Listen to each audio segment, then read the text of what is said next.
2 separate times. And not just best of 3.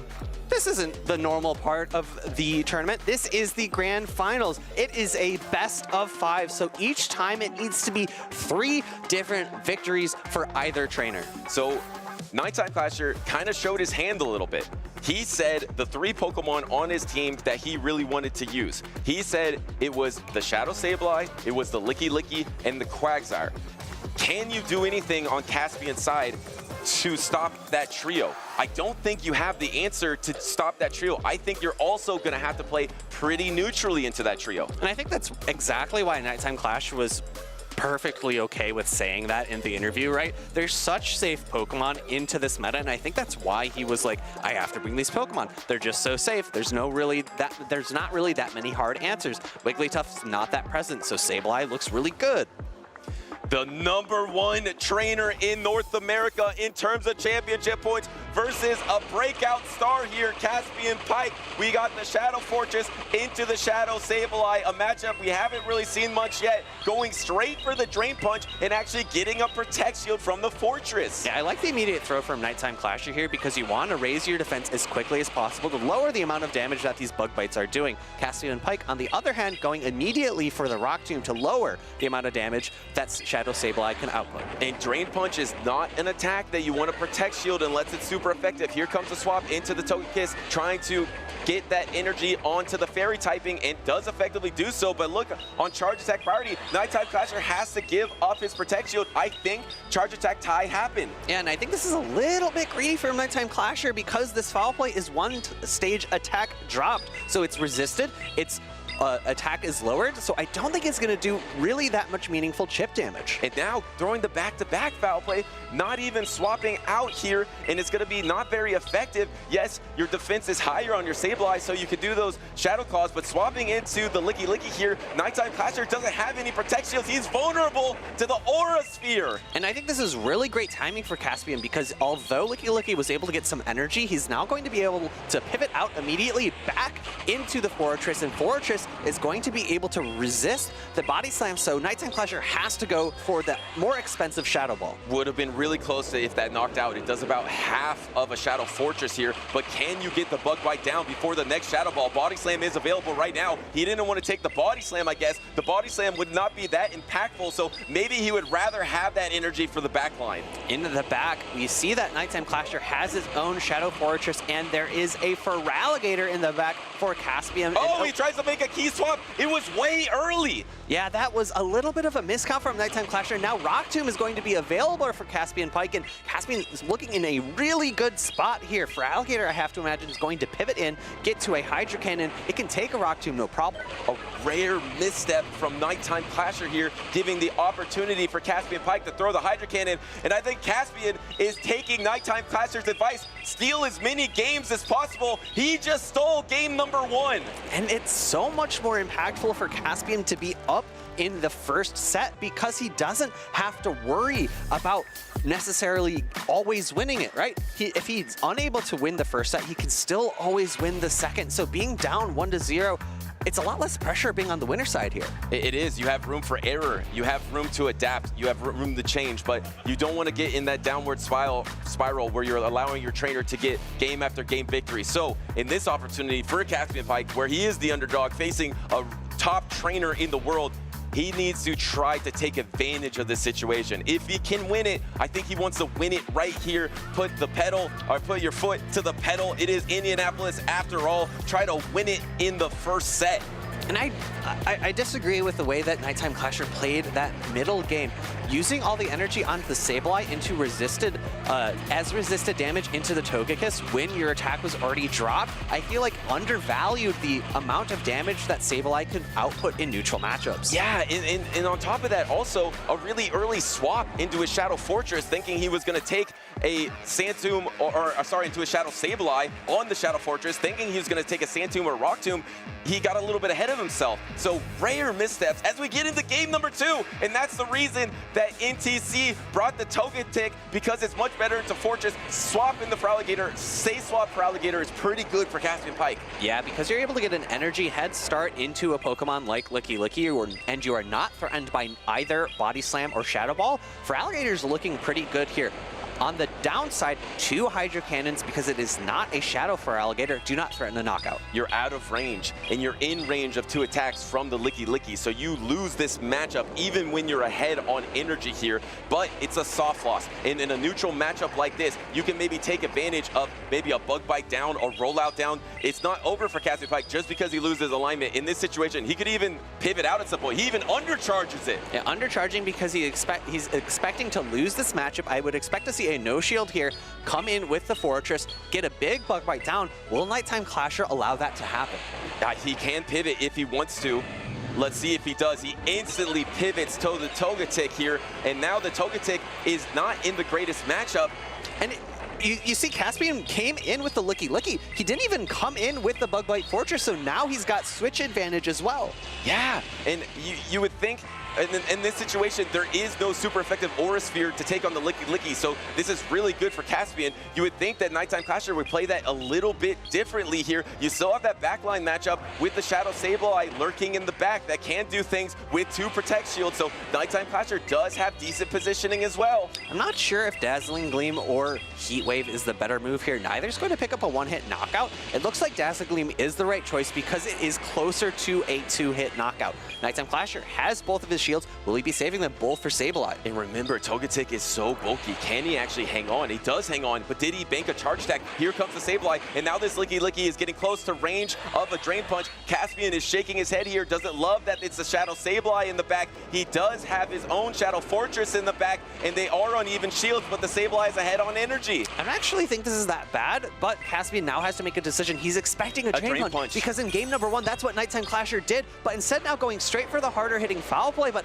I still don't think he's in a Shadow Claw down range. No, you might have to commit to the Drain Punch here. Actually, you probably, if you do Protect Shield, I think you could Shadow Claw down, but it's going to get close because remember, the Sand Attack does drop the defense of the Sableye, so now these Bug Bites are going to be doing more damage. Nighttime Clasher is almost at his timer, but he's going for the full Shadow Claw down. He's able to Shadow Claw down. He needs double Drain Punch. He is only 1 Shadow Claw away from it. Yeah, I think the shield would have been necessary in order to get the Bug Bite down, but you just see how much energy Nighttime Clasher has on that Shadow Sableye. 2 shield Shadow Sableye showing just how strong it can be, and that's going to be a 3-ball flex for a Nighttime Clasher. Maybe feeling a little bit angry about how game 1 went. An instant rebound from Nighttime Clasher to maybe making a few mistakes that are uncommon for him in game number 1. Instantly responds with a dominant win in game number 2, a 3-ball flex. Now we got a tied series. And now that it is 1-1, these trainers have to win 2 more games in order to secure victory in this first set of the grand finals. If Nighttime Clasher is able to take 2 games in a row, that is going to mean that the grand finals is reset. We start a new best of 5. So these trainers have to be worried about how this next game is going to be playing out. One thing that I'm thinking about in terms of Nighttime Clasher, he said this is one of the first teams he built in a while. I know for a fact he built his Togedemaru teams, but since then he has maybe been team building with some other trainers, maybe with his brother as well, but now he built this team. He thinks it's the one, and I'm kind of agreeing because I really love the Togetic choice because it's so much better against the Quagsire too. All these Quagsires are running Mud Bomb and Aqua Tail. In Togekiss, if you take double Aqua Tail, you get really low. With Togetic, you don't get really low with that double Aqua Tail. So that means it's a lot harder to bring the Quagsire into this matchup. Yeah, it goes to show the value of bulk on different Pokemon, but our trainers are locked into game number 3 of the grand finals. It's going to be that Feraligatr to answer Nighttime Clasher's Quagsire. And this is a great lead here for Caspian Pike, but there is that Mud Bomb, so this actually ends up being pretty neutral in this scenario. Gonna go straight for the Mud Bomb here, while Caspian Pike is gonna hang on to that Hydro Cannon energy. Non-Shadow Feraligatr takes the Mud Bomb very cleanly. It looks like we are seeing an immediate switch out from Nighttime Clasher. Hydro Cannon would do a lot of neutral damage to a Shadow Sableye. Kind of surprising he decided to go to Shadow Sableye instead of the Licky Licky, which would be able to soak this damage a lot better. Looks like he just wanted to get an energy advantage against whatever he faces, and what he faces is that Licky Licky. Are we going to see a repeat of the Losers Finals where he heavily invests into this Shadow Sableye and gets the 4-stage buff on his defense? That's definitely something he could do, and it's very interesting team composition from Unova and Stunfisk because from Caspian, because he's brought his Unova and Stunfisk, but it's not looking like a great positioning game for it because look what was benched from Nighttime Clasher. And the Togetic. Exactly, and now he's going for the next Drain Punch. No Protect Shield from Caspian Pike. This means that it's going to be 2 stages buffed on its defense. It's going to be really hard to take down as it's ramping up and up, something that you don't really see with defense. You see Pokemon power-up punching, raising their attack, but not the defense. The Shadow Sableye is a awesome pick here. You're able to take that Shadow Ball, no problem, get to the next Drain Punch as well. I don't think that Nighttime Clasher has back-to-back loaded, but I don't think Caspian Pike is at the Shadow Ball. We see the shield go up. Drain Punch is going to boost the defenses of that Sableye. And he swaps on it! He catches the Shadow Ball because of the pressure that Caspian Pike was under to remove the Sableye from the field of play. Nighttime Clasher is able to force him to throw Shadow Ball immediately. And Nighttime Clasher said it, play as unpredictable as possible, try to steal as many games as possible. Those type of moves is what's gonna do it for him as he lands the Shadow Ball into the Stunfisk. This is an adjustment here from Caspian. We haven't really seen much Stunfisk from him yet. And this is a great position for the Stunfisk to be in because it's going to be able to avoid that Quagsire that Nighttime Clasher decided to bring this game. Remember, the Feraligatr is still in the back for Caspian, and I believe it has energy. And here comes the Shadow Ball into the Stunfisk. This ground type does not get knocked out by double Shadow Ball. Neither does the normal Quagsire that's not Shadow. They have bulk on these ground types. Swap into Quagsire and actually takes the Mud Bomb here, maybe trying to take a discharge, but instead gets the Mud Bomb. And I think Caspian needs to do this in order to delay the switch clock, right? He didn't have his switch up, but Nighttime Clasher did. In comes the Feraligatr, and it looks like it's going to just slightly get outpaced, but does Caspian know that this is an Aqua Tail? It won't pick up a knockout. It won't. It is just a bait here, knowing Nighttime Clasher would not, and he calls it! What a debut for Caspian to be able to know exactly where the energy is this late in the game, throwing on charge attack priority as well. Caspian is locked in right now. Can he survive a Shadow Claw from Shadow Sableye? His Feraligatr is so low on health, but it's only one Shadow Claw away from another Hydro Cannon. Can he take it? No, it's actually going to be the Licky Licky instead, and the Licky Licky is almost in range of Hydro Cannon. Can it hang on here to this damage? It does. It barely hangs on, but it can't get to attack. Here comes the Sableye. There's one Protect Shield remaining for Caspian Pike. Both Pokemon are very low on health, but there are not 2 charge attacks ready for this Shadow Sableye. I believe Nighttime Clasher just pivoted into the Sableye, so his switch clock is locked, and Caspian is 1 fast attack away from the discharge. It is ready now. It's going to pick up the knockout, and I think he's got game 2. And even if there is a Body Slam on the Licky Licky and Nighttime Clasher, there's still that Licky Licky in the back for Caspian Pike. There's not even a Body Slam, and suddenly Caspian Pike is just 1 game victory away from being our champion. A huge sigh of relief from Caspian. That middle game was so tense. Back and forth, switches coming from both trainers, but really crucially, he was able to delay the switch clock from that Stunfisk, pivot into his Feraligatr, and get to a Hydro Cannon. Calls the bait of the Aqua Tail, overfarms on energy, and it was incredibly crucial. I think maybe Nighttime Clasher could have brought in the Sableye, and if that Shadow Claw does pick up the knockout, he's in a better position. But if it doesn't, he's in a worse position because he lost his most important tool. Yeah, and earlier in the battle, he heavily invested into that Sableye, even made an awesome swap into the double resisted Shadow Ball, but it wasn't enough. Caspian was just able to hang on, go punch for Drain Punch with Nighttime Clasher, and have that extra energy, add that extra bulk. I like that adjustment to bring the Stunfisk into that game number 3. I think that's going to be a great Pokemon against Nighttime Clasher as long as you're able to avoid the Quagsire, which he was able to do in that battle. Yeah, it's interesting. Between the 2 ground types, Quagsire and Stunfisk both enjoy being up against Licky Licky because of that resisted rollout damage. But Quagsire is going to do better into a Mirror Quagsire. Stunfisk is going to do better into Togekiss. And although Togetic was not brought to that game, but the Stunfisk never lined into that Quagsire, so it didn't matter that it had that less positive matchup. Yeah, and now 1 game away from victory. They're already locked in. Will Caspian Pike become a champion here and auto-qualify for the World Championships? I think he already has a good shot regardless, but he wants to be holding up that trophy, but he has to take down Nighttime Clasher, one of the best. Nighttime Clasher trying to prove what Shadow Celio does. Unfortunately, finds a poor matchup for it in the beginning, and Caspian Pike making the correct call this time. It's just a Drain Punch. I can no-shield this, and I can reach a Sand Tomb or a Rock Tomb to debuff this Shadow Sableye. We saw it earlier. There was a Protect Shield on the Drain Punch. That is not an attack that you really want to invest your shields into. Here comes the Rock Tomb. You have your timer. Here's the swap in the Feraligatr. Now that there's less attack here on the Sableye, even this foul play doesn't threaten as much. And I like Caspian bringing in the Feraligatr here. The energy is walled off by that Shadow Celio, so he's going to have to make sure that he can, at some later point, pivot out this Feraligatr with some energy, because I think it's going to be necessary to land some Hydro Cannons into the Licky Licky. Nighttime Clasher double investing into that Shadow Sableye once again, bringing in the Celio.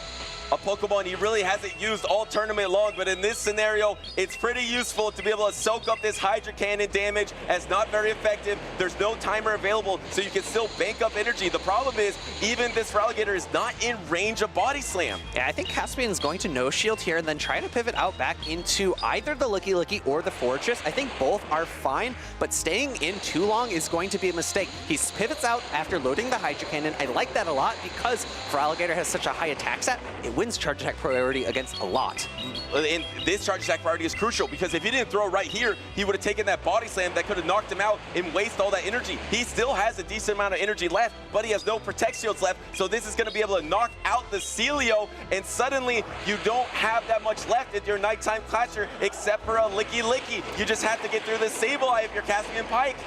He throws the foul play. I like this a lot from Nighttime Clasher because I don't think the Drain Punch threatens a knockout, but Caspian has a shield, chooses to no shield, foul play comes through, and doesn't pick up the knockout. And can he bank that energy? No. It is the Body Slam that's going to be resisted into Sableye here. Is it going to be able to take out Sableye? It is not going to do much damage, and yes, it does take out the Sableye after one Bug Bite. Yeah, really crucial there. The one-turn Bug Bite's able to knock out the Sableye before the Nighttime Clasher is allowed to react. Now the question becomes, what does Caspian Pike do here? He's going, Nighttime Clasher is going for a bait, but Caspian Pike can reach for the Rock Tomb and do a lot of good neutral damage. Do you want the attack to be lower, or do you want the defense to be lower? Caspian decides for the attack to be lower. He goes for the Rock Tomb, which is a stronger attack as well. And remember, there's a Hydro Cannon loaded on the Feraligatr. Feraligatr will win a charge attack tie against Licky Licky. I think this is game. Caspian Pike is looking moments away from becoming champion. If he does, in fact, have that Hydro Cannon loaded, he will be your champion here. Does he have the Feraligatr loaded? Yes! Caspian Pike will be your 2026 Indianapolis Regional Champion, and he can't believe it. It's settling in. He's figured it out. He's won the Indianapolis Regional Champion. He started his championship series in March, and now look at him. Now look at him. He is your champion after his third tournament. What a debut season. What a rookie. Congrats on your Auto Worlds qualification, Caspian.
Against it, and then applied with that Fairy Zone on the Lily. Oh, he's ready to just give up the game. It's over.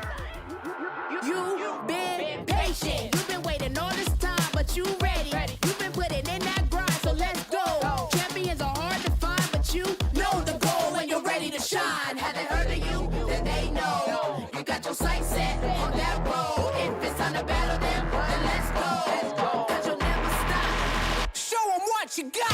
Looking at this final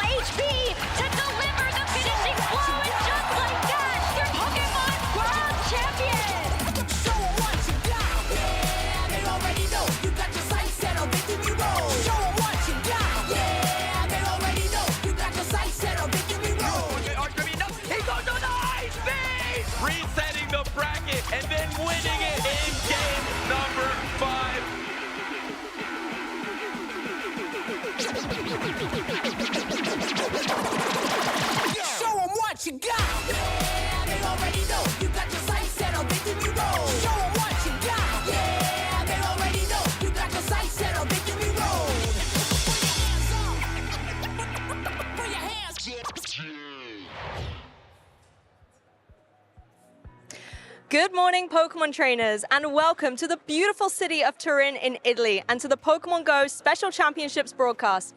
Turin is a city known for its history and its architecture, and this weekend is the final stop on the European events calendar for the 2026 season. I'm sure we're going to be making some history here this weekend as well. I am Luwak Josh Cromie, and I'm joined by an esteemed panel of gentlemen to commentate with across this weekend. Why don't you go ahead and introduce yourselves? Hi everyone, my name's Fareed, also known as Tomahawk UK. Really excited to be here. I'm João, also known as Jox. Can't wait to see what our trainers bring this weekend. I'm Leonard, also known as Koning Lionheart. Very excited to be here. You can see all four of us are indeed. But before we dive a little bit closer into Turin itself, let's take a step back and take a look at where it fits into the roadmap for the 2026 season. All right, we started off in Frankfurt, of course. So many great venues, great cities, great tournaments, fantastic stories. Of course, the first big stop was in Sao Paulo at the LAIC, then in London, the EUIC. And after this event, this weekend, where we are writing history in Turin, we're going to go to NAIC in New Orleans. And then, of course, end of August, the World Championship in San Francisco. And that really is the pinnacle of Pokemon play, the World Championships themselves. And for some trainers, this tournament in particular will be very important to lock in those crucial championship points to try and get that qualification locked in. Because for some of our trainers, they're on the cutoff point for that qualification. I mean, this is the last opportunity for a lot of these players to try and break into those 65 spots, not including the direct invitations to the World Championships. These players could be fighting for everything if they hope to be there in San Francisco this summer. And even though our meta will be evolving across the course of this weekend, so these trainers are going to have to be, stepping up and making sure they're getting all clued up. If we take a little look back at the previous tournament in Utrecht, you can see how maybe things were already starting to be shaped out for what Pokemon you might be expecting to see this weekend. So in case you missed it, we've got a little bit of a recap to fill you in on what went down. Hey trainers, we're approaching the conclusion of the regional championship season here in Europe. Which competitors are on track to qualify for the World Championships? Let's take a look at what happened in the latest stop on the circuit, Utrecht. In the heart of the Netherlands, competitors battled to secure their ticket to Worlds, or even earn the travel pricing. Licky dominated in a meta packed with Steel, Water and Fairy-type Pokemon. Top competitors, such as Pataman, Statstan and Stone Collection, returned to the spotlight, all looking to add another impressive result to their resumes. By the end of day one, only 12 trainers remained in contention for Sunday's title. Empoleon emerged as one of the most used top Pokemon of the weekend, climbing to the second most used Pokemon behind the ever-reliable Quagsire. But while the top of the usage chart was familiar, several creative picks captured everyone's attention. Aniko impressed with Mandibus, while Wolfpack revived a former championship-winning threat in Alolan Ninetales. Some of the spiciest choices came from Stone Collection's Rainy Castform and Kazim's Halucha, though ultimately both fell short against Zweilous. Zweilous pulled off an incredible losers bracket run with a team inspired by the Los Angeles regional champion Arrow. However, his momentum was stopped by Sir Corey, who repeatedly demonstrated an uncanny ability to predict exactly what teams his opponents would bring into battle. With that victory secured, Sir Corey earned a chance at revenge against Nessa Beaton in the grand finals. Nessa Unbeaten was completely in sync with his signature pick Celio throughout the tournament. He proved to be the one Sir Corey simply couldn't solve. A combination of Shadow Sableye with Drain Punch, Celio and Fortress consistently caused problems for Sir Corey. He was on the verge of making a comeback, but then Nessa Beaton found an opening. After scaring away Sir Corey's Jellicent, Nessa Beaton brought in Empoleon. The Pokemon that had risen to the top of the usage charts once again proved its worth, standing firm and breaking through the Wigglytuff Credilicore. After claiming a silver trophy at EUIC and a 4th place medal in Prague, Nessa Beaton now claimed his first gold medal as the 2026 Utrecht regional champion. But now, a brand new meta awaits. Which Pokemon will rise to the top next, and which trainers will make the strongest meta calls? Visit pokemon.com/compete and get involved. What a win that was for Nessa Beaton. That Empoleon play in the final game was so inspired and showed great control that he had with his team. What were our thoughts watching all of those top trainers? of course, Nezabita picked up on the momentum that he had in the Prague Regional Championship using that Gorgai Celio core. I think he pivoted to perfection, but he made the call of the tournament, in my opinion. Empoleon, Shadow Sableye core. Empoleon and Shadow Sableye, of course, they aren't known for having the best stats, but they have such great defensive profiles in terms of their typing, and of course, that Hydro Cannon, that foul play. And of course, Shadow Sableye now is running Drain Punch that allows it to stay on the field, even versus some of its toughest matchups, being able to overcome the likes of Licky Licky and Diggersby that are the main anti-ghost until now. I think there's going to be a lot of those Pokemon to maybe keep an eye on throughout the course of this weekend as well. But a lot of our winners from that tournament had really inspirational teams. Yeah, so many of these players bringing spicy Pokemon for what was the last go at the Memories in Motion meta. And we were actually speaking to Nezabethan when he won Utrecht, and he said it was the least prepared he'd ever been for a tournament. Okay. He was going in, he wanted to spend some time with friends, and actually being that relaxed, having such little stress on him, allowed him to probably play to the best of his abilities.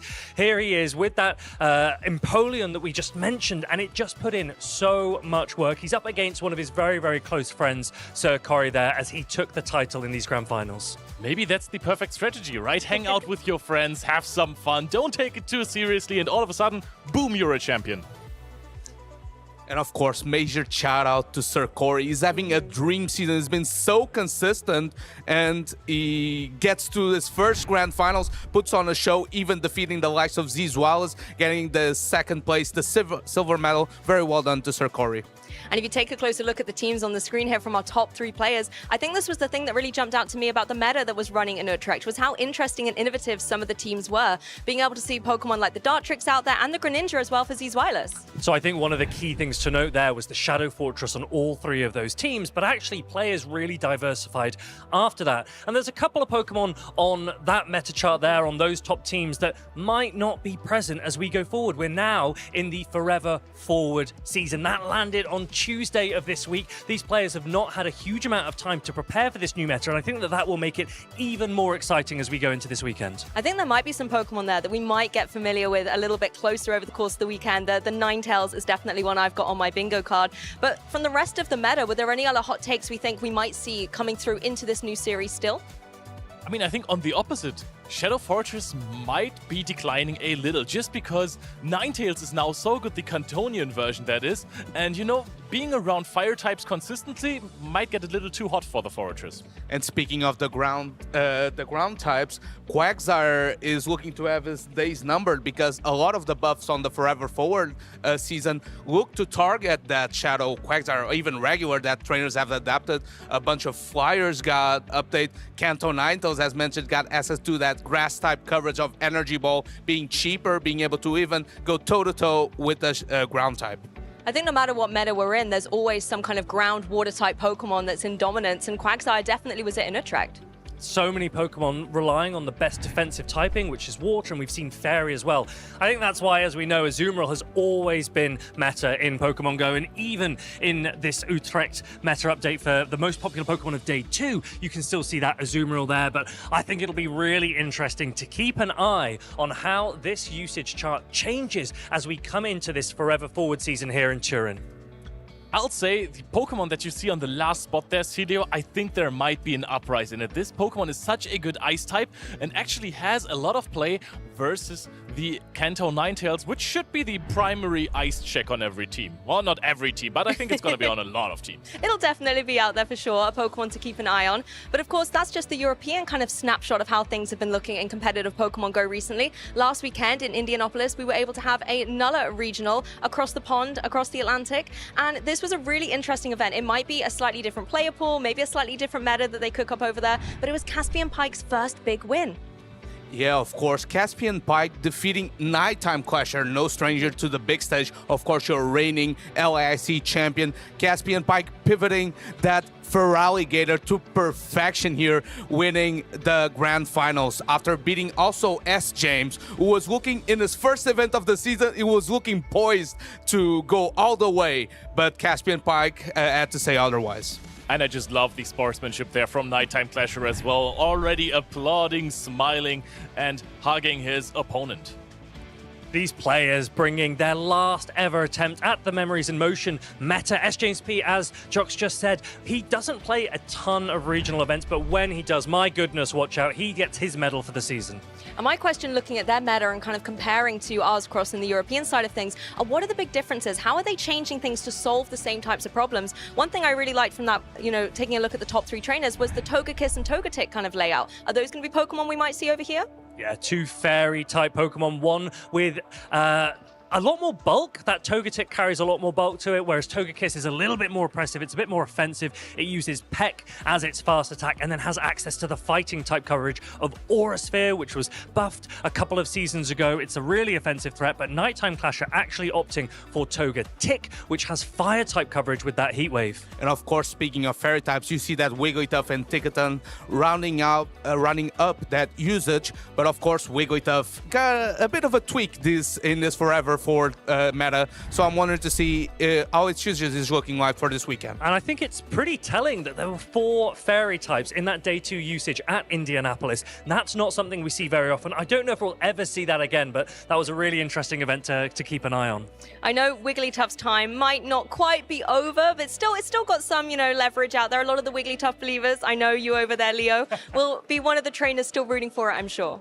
I mean, I hope people are still bringing Wigglytuff. It's not the community doesn't love it too much, but I got all of my championship points this season with my good friend Wigglytuff, so I'm still rooting on it. I think it's a very neutral Pokemon at the moment, and I dig it. Leo, if I remember correctly, did you once dress up as a Wigglytuff for one of our casts? Pink suit, little twirl in your hair, beautiful.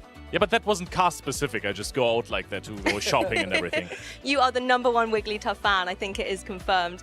And I think as well, it was a Pokemon that across the pond in Indianapolis, a lot of the trainers were running. And I think we can now really take a look at who those champions were and celebrate them across the entire season, because this season started all the way back in Pittsburgh.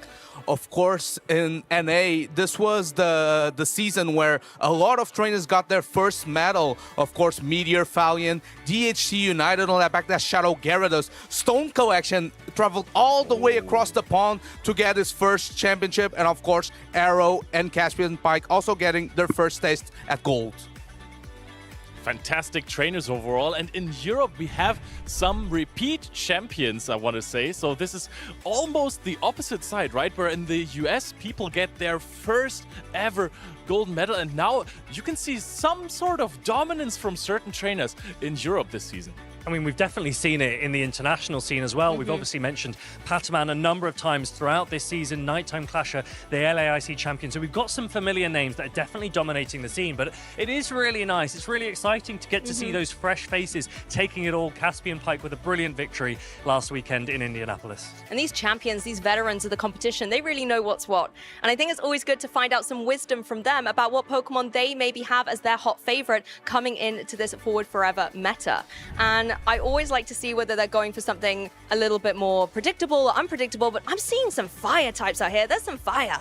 Yep, and funnily enough, fire might be the answer to fire in this meta, because Ninetales is so good now with the Energy Ball coverage, a really strong answer to those water and ground type Pokemon, but it is almost helpless versus other fire types, and I think this is why Zweilous chose the Shadow Typhlosion there as an answer to Ninetales, perhaps. And of course, Max Araxen always ahead of the curve, predicting that fire type buff, maybe using that Kingdra as his pick, a dragon water type.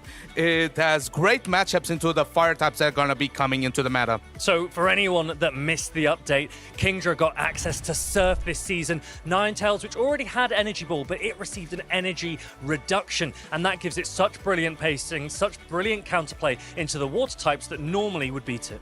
And that's the wisdom that you have from some of our top Pokemon Go competitors.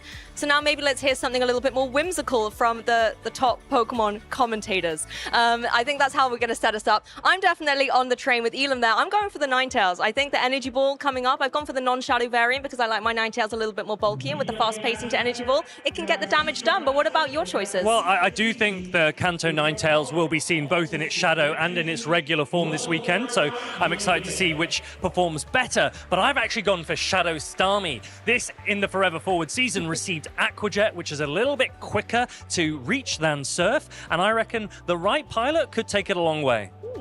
And of course, I'm backing Sylveon to do well in this meta.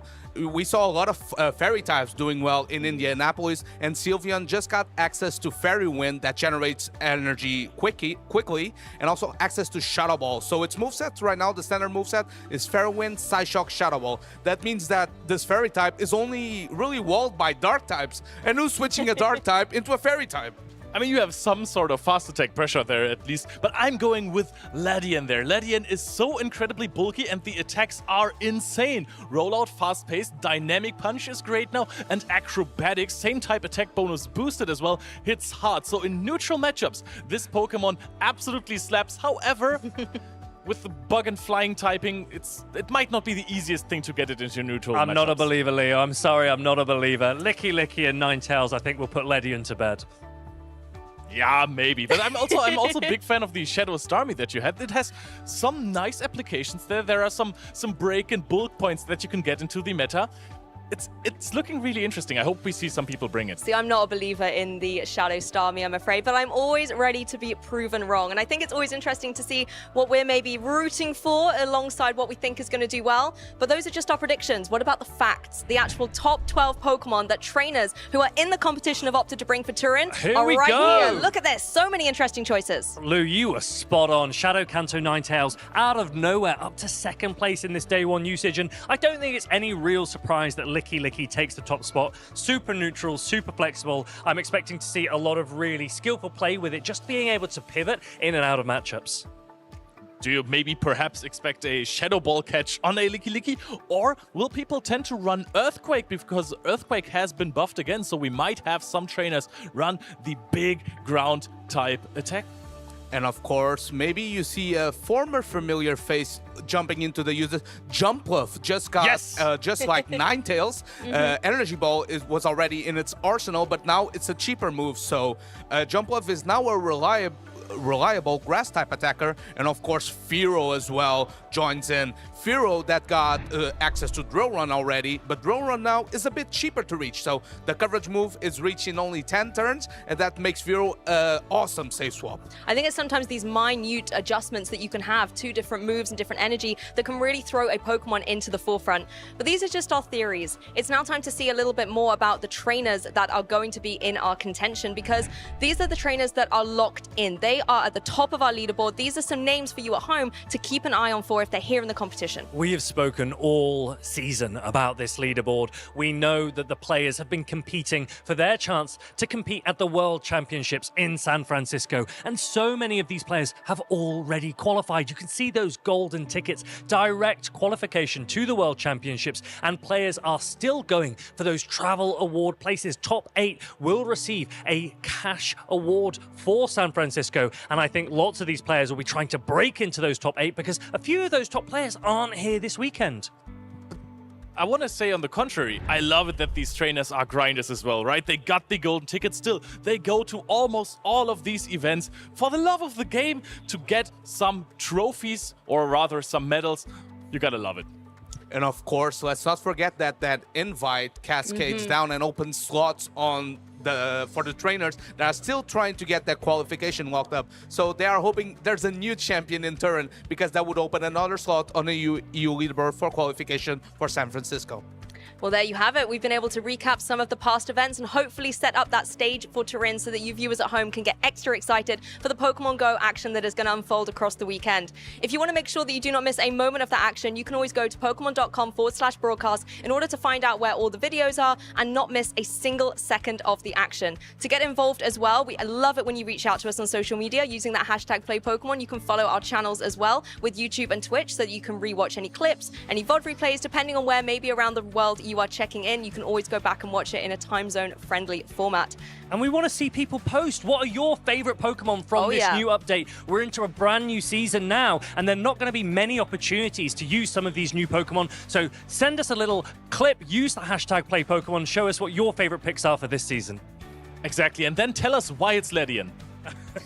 And of course, let's not forget that you need to take notes because this will be the World Championship meta most likely if there are no further updates. This is the last update until the World Championship. So first look at what could be hiding in San Francisco. Well, there you go. We're ready. The trainers are ready. You viewers at home are ready. We're going to get ourselves behind the desk and get to work. But in case you're new here, here's everything that you need to know about the tournament format.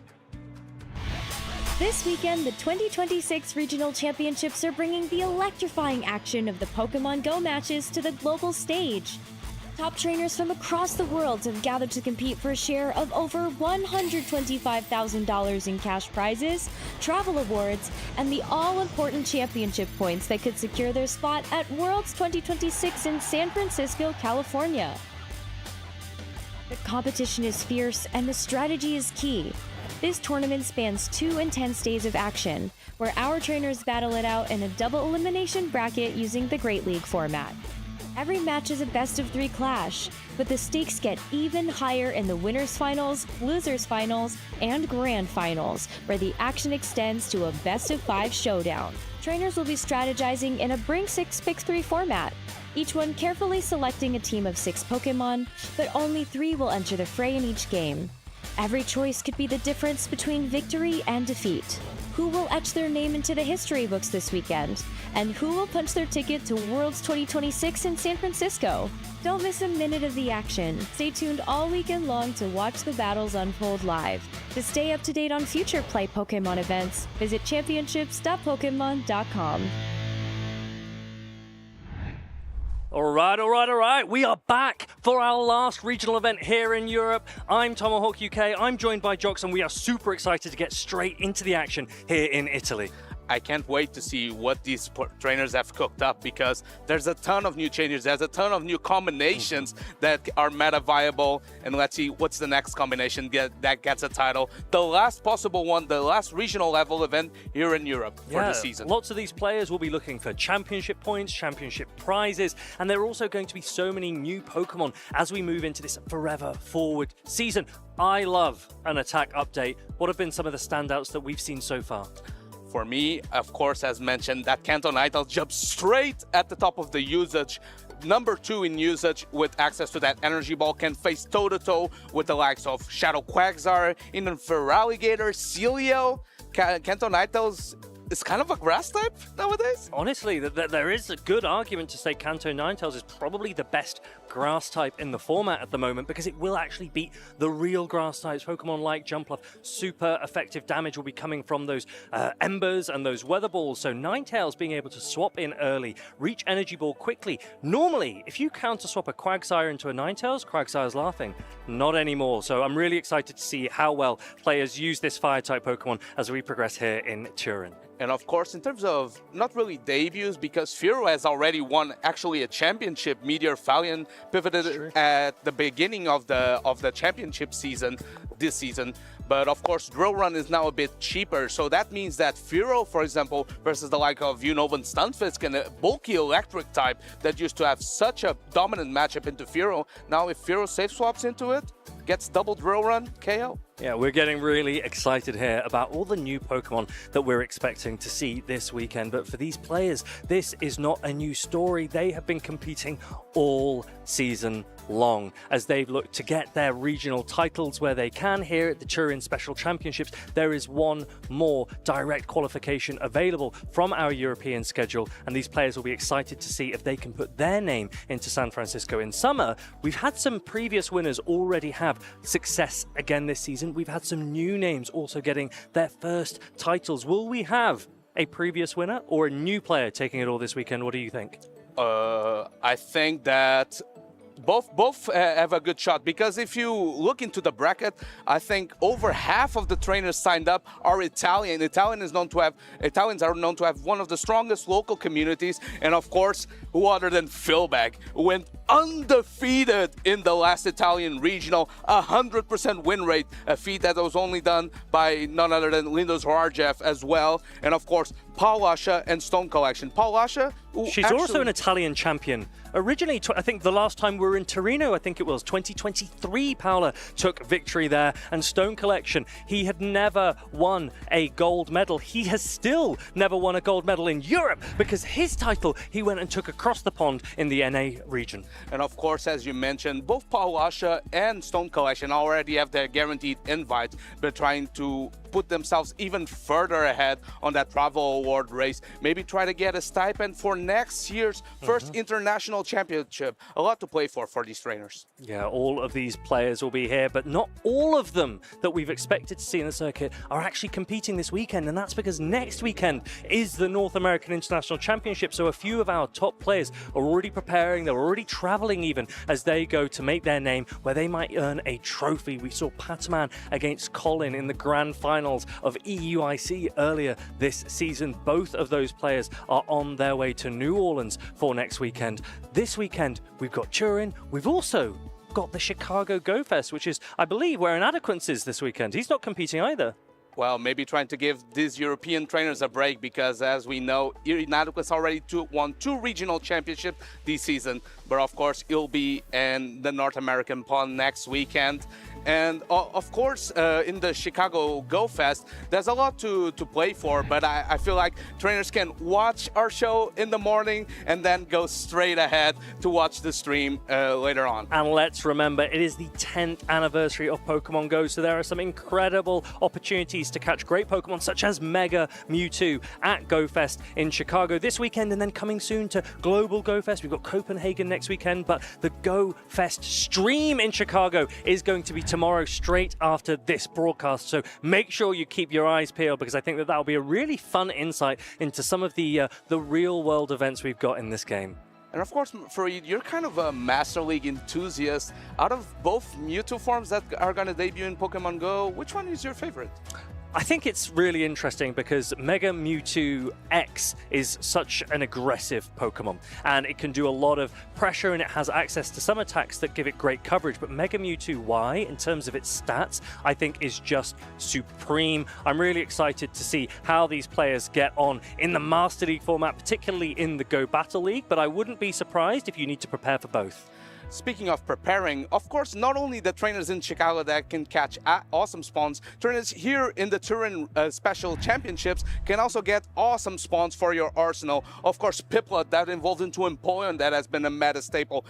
Orsi that evolves again, get into Kingdra, that's got a recent buff. A lot of awesome spawns here in the Turin Regional Special Championships. Yeah, a lot of these Pokemon I think are meta-relevant in PvP at the moment. We know Corviknight is super present as well. Togetic we saw a lot of in Indianapolis, both as Togetic and as Togekiss. But then there are some other Pokemon here that I think are really interesting. I'm just going to highlight a couple of them for you. So Swablu into Altaria, I think we'll see a lot of that this weekend. Jangmo-o, it evolves into Hakamo, and I actually faced on this morning in the Go Battle League, and I thought to myself, do you know what? This could be a great pick. If someone has got an eye on this Pokemon for this weekend, it beats Kanto Ninetales, it beats Licky Licky, it has access to Brick Break and Rock Tomb at the moment, which gives it great coverage into the meta. And although Golisopod's not super common right now, it did recently receive a Mega Evolution earlier this year. So Mega Golisopod, that'll be coming to Pokemon Go one day too. And of course, that Akamo can also evolve into Como. Como that has a legacy move, Clanging Scales. That's one of the best moves, I think the best move in Pokemon Go. It is the most efficient charge attack in the game. So yeah, I feel like if trainers still trying to develop their roster, maybe trying to get into next season's tournaments, even next season's locals, please catch some regional spawns. They are very good and they'll give you a heads up when it comes to next season's competitive play. Yeah, lots of opportunities to catch Pokemon at these events, but these players get a lot more than just Pokemon when they compete because there are championship points on the line, and these can make all the difference. 350 points for first place, with 75 players from NA qualifying, 65 from Europe, and the players also get cascading invites when players get direct invitations. And Jox mentioned it earlier. If a brand new new player wins this event and gets a direct qualification, their spot cascades down, and that can make all the difference as we want and hope to see as many European players as possible competing in the World Championships this summer. But of course, those trainers that already have their secured invites, they have an incentive to keep playing because there's access to all this travel prizes. If you're out of region, you get a bit more incentive, a bit more cash remuneration for your efforts. First to fourth place, the Tier 1, $3,500, and even if you're under 18, you can go with a Guardian, $5,000. Very nice, but it's not just money on the line. You also have the opportunity to win booster packs, and if there were never a better time getting Pokemon trading card games, you want to be getting them right now. First place with 108 boosters available to them, so these players have so much to play for here in Turin. Yeah, and of course, I think Nighttime Clasher often mentions that he's often not that excited about the prize money, but the booster packs is what excites him. He loves his trading cards. He enjoys a lot the trading card game. So this train is, of course, a lot to fight for.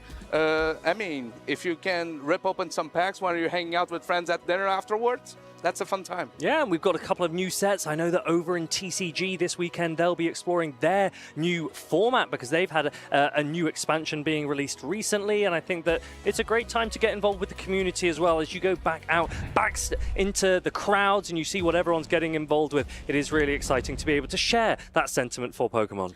And of course, we're getting started here in the Turin Special Championships. We have Jorge versus Macario. Of course, Jorge, I believe, is Patoman's younger brother. Yeah, and I heard he's done pretty well in the Go Battle League this season as well, so let's see if he can reflect his brother's performances on the big stage here at the Turin Special Championships.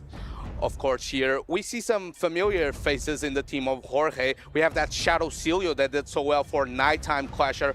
Rely also on the Ferret as his normal type of choice instead of the Licky Licky. Ferret, of course, that has access to Sucker Punch, so it gives it a very positive matchup into Ghost types, but also has access to Brick Break. Brick Break that allows it to have a positive matchup into the Licky Licky. And one of the exciting picks that I can see on Jorge's team is that Primeape, and I think that we'll see a fair amount of this Pokemon this weekend, just because it's one of the better answers to Licky Licky. It has access to that fighting type charge attack close combat, which can do a huge amount of damage, but actually this Primeape's opting for Ice Punch instead, which will give it a heavy hitting attack into any opposing Altaria. And I think that's a very nice read on the meta by Jorge, because of course Ice Punch allows it to hit that Fearow, that jump left, that jump into the meta.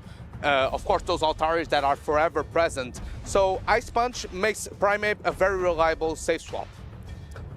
There are no Annihilate on the side of Jorge, but there is one on the side of Remarque, and it's got a very interesting moveset, I think, there. If that's running Low Sweep, that's not an attack that I've seen before. Annihilate does have access to Rage Fist, but it also has access to Shadow Ball that received an energy reduction a couple of seasons ago. Gastrodon is still making an appearance here. This probably isn't the most conventional team, probably not the most meta team, but let's see how it's piloted. Of course, we have Game 1 wins positively. The Unovan Stunfisk gets its target acquired into the Togekiss. Both trainers opting to stay in for a bit, maybe opting for a catch. This Togekiss, though, is opting for Psyshock Flamethrower. What an interesting moveset. First discharge coming through, Protect Shield coming through from the Togekiss. Now, I actually think that this might be Rimacario's first ever regional event, and I think that this is just a great opportunity to be able to be on stream in your first event, so I just hope he's enjoying himself, throwing this flamethrower into this Unovan Stunfisk, and the damage from the Unovan Stunfisk will slowly build up. Even though Discharge isn't a particularly powerful attack, it is super effective against the flying type of Togekiss. And of course, seeing the damage from that flamethrower means that the Unovan Stunfisk will be able to endure another one, but Togekiss shooting to no shield, and Unovan Stunfisk wins the 0-1 shields. This puts Jorge in a great position towards the end game. In comes the Zweilous, a Dark and Dragon type Pokemon with a great fast attack in Dragon Breath, allowing it to pace very quickly to its attacks. But Mud Bomb is coming through, and I think that Zweilous has the bulk to hang on to a couple of these as it reaches one of its first Pulse moves. It's running Dark Pulse and Dragon Pulse, and this should be enough to get this knockout. Dark Pulse, of course, same type attack bonus from the Zweilous, getting the knockout, getting rid of this Unovan Stunfisk. Here comes Primeape, the fighting type damage stacking up. Tries to catch a move, goes for the Rage Fist. Rage Fist, of course, super effective into the Ghost type Annihilate. Rage Fist will also increase the attack of this Primeape, so the second Rage Fist will be enough to knock out as the Primeape dips out. Annihilate leans forward for that Shadow Ball. Does Jorge know that the Annihilate is running Shadow Ball? Doesn't opt for a Sky Attack. Is probably, no, he's going to not shield this. This Shadow Ball might do a fair amount of damage. Shadow Ball, same type attack bonus. Does massive damage on the Altari, but I think Altari is just bulky enough to endure. But Jorge not trusting that he was able to farm down, throws the Sky Attack. I think this puts Annihilate also shooting to shield. Can it go for the counter down before the Altari gets a Dragon Breath? It's so close, but Altari gets it. Some bold decisions from these players as the Zweilous comes back in, and Jorge does reach the Sky Attack on this Shadow Altaria. That will be enough to get a knockout, and it looks like Jorge is going to take game number 1 in this first round here in Turin. And of course, Jorge picking up that very positive lead of the Unova Stunfisk into the Togekiss and just managing the game throughout. He was able to get that shield advantage and still win the matchup, and that put him in a position to get this game 1 win. Of course, we also see Shadow Altaria making an appearance, a Battle of the Dragons versus that Zweilous. Altaria, of course, with that flying typing, gives it a great matchup into the likes of Annihilate, and that proved to be vital in this matchup, game number 1. Yeah, I'm just taking a look at Jorge's team here, because this is probably what we'd expect to be a more meta team, but it's also quite aggressive as well. That Shadow Altaria doing a little bit more damage with those Dragon Breaths. It's running Sky Attack and Flamethrower. Flamethrower was an addition a few seasons ago for Altaria that gave it coverage into Steel types, and I think that Altaria might be one of the picks this season, particularly for this event, as it walls all of the energy from Pokemon like Kanto Ninetales, as well as doing a great job against most ground types as well. And of course, Jorge might be a newcomer, but he's been putting in the work. Recently, even in the Go Battle League, he's been doing so well. I feel like he reached first place of the leaderboards, and that should give him a nice chunk of championship points. Yeah, that's right. You get championship points now in the Go Battle League, so a lot of these players will be trying to compete, particularly when we go into next season. They'll be prepared to play on the in-game ladder as well. And of course, Rimacario has to be thinking, well, I didn't really have a nice answer into that Unovan Stunfisk, but I do have that Gastrodon that just got buffed in this Forever Forward meta with access to Earth Power. That was already in this moveset. We got leads, we got the Altaria into the Fortress. This is a decent matchup into the Altaria, especially because the Fortress is running Bug Bite. And we mentioned the Flamethrower giving it super effective coverage into Steel, but Fortress is a Bug and Steel, which means Flamethrower does a huge amount of damage. We also mentioned that Altaria is pretty good against ground types, and I think Jorge is going to showcase what a core breaking option Altaria will prove for him in this game, as it also does a huge amount of damage to this Gastrodon that is only able to throw resisted attacks in return. And of course, if you're Jorge, hey, you're very happy that the Gastrodon came out because your backline didn't do that good into it. And now with Altaria being able to resist all the fast attack and charge attack pressure from the Gastrodon, you can safely, even doesn't go for the farm down, he chooses instead to throw, since he had back-to-back Sky attacks, and now the Altaria guarantees alignment, and he can potentially align that Primeape into the Fortress later on, because it also resists Bug Bite. Yeah, I think this looks like a good matchup for Jorge as Rimacario comes in with this Togekiss now. The Fairy typing double resists the Dragon Breath, but Jorge has so much energy on this Shadow Altaria. Rimacario is going to shield up and protect his Togekiss from that damage and reaches a Psyshock, going to throw it. Will a shield go up? No, Jorge thinks that Shadow Altaria has done enough work, and we would expect the Unovan Stunfisk to now come in. Great awareness by Rimacario, throwing the move from the Togekiss just before the Altaria reaching on Sky Attack, goes into the Fortress, trying to maybe catch a move.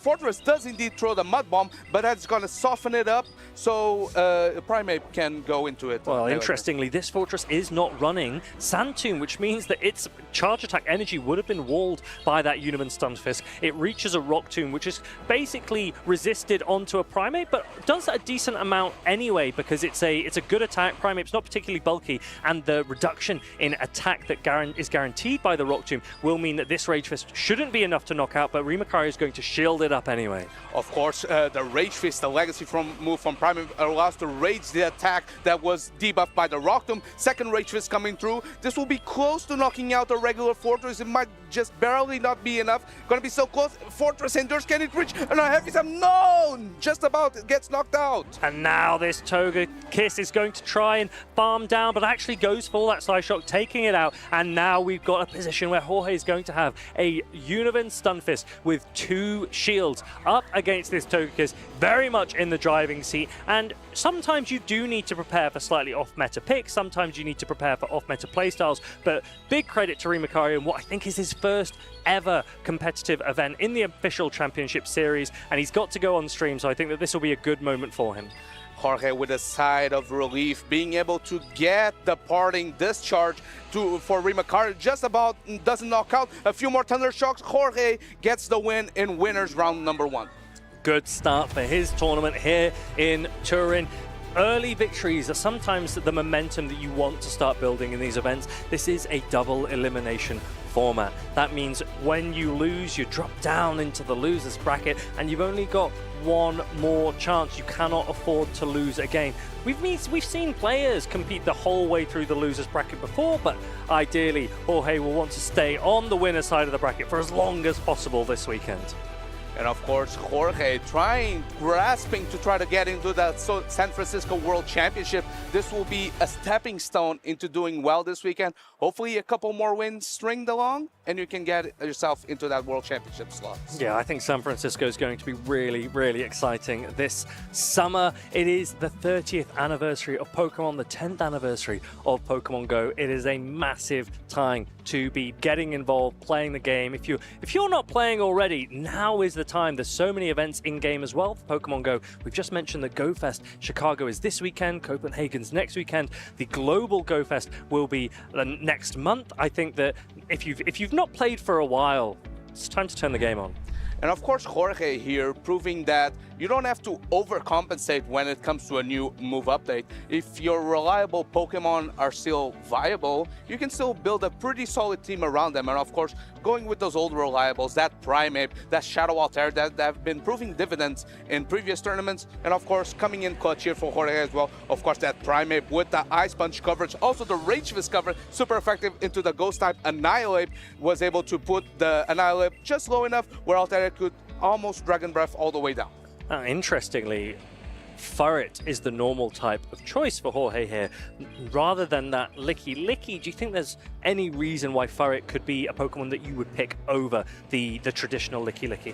I feel whilst Licky Licky can stand by itself just fine, Furret has the ability to set up other teammates because it has access to that Brick Break, guarantees a defense drop by 1 stage to the opposing Pokemon, and that means, for example, if Furret is stuck in a rough matchup, it at least can reduce the prowess of the opposing Pokemon, allowing for a better secondary matchup.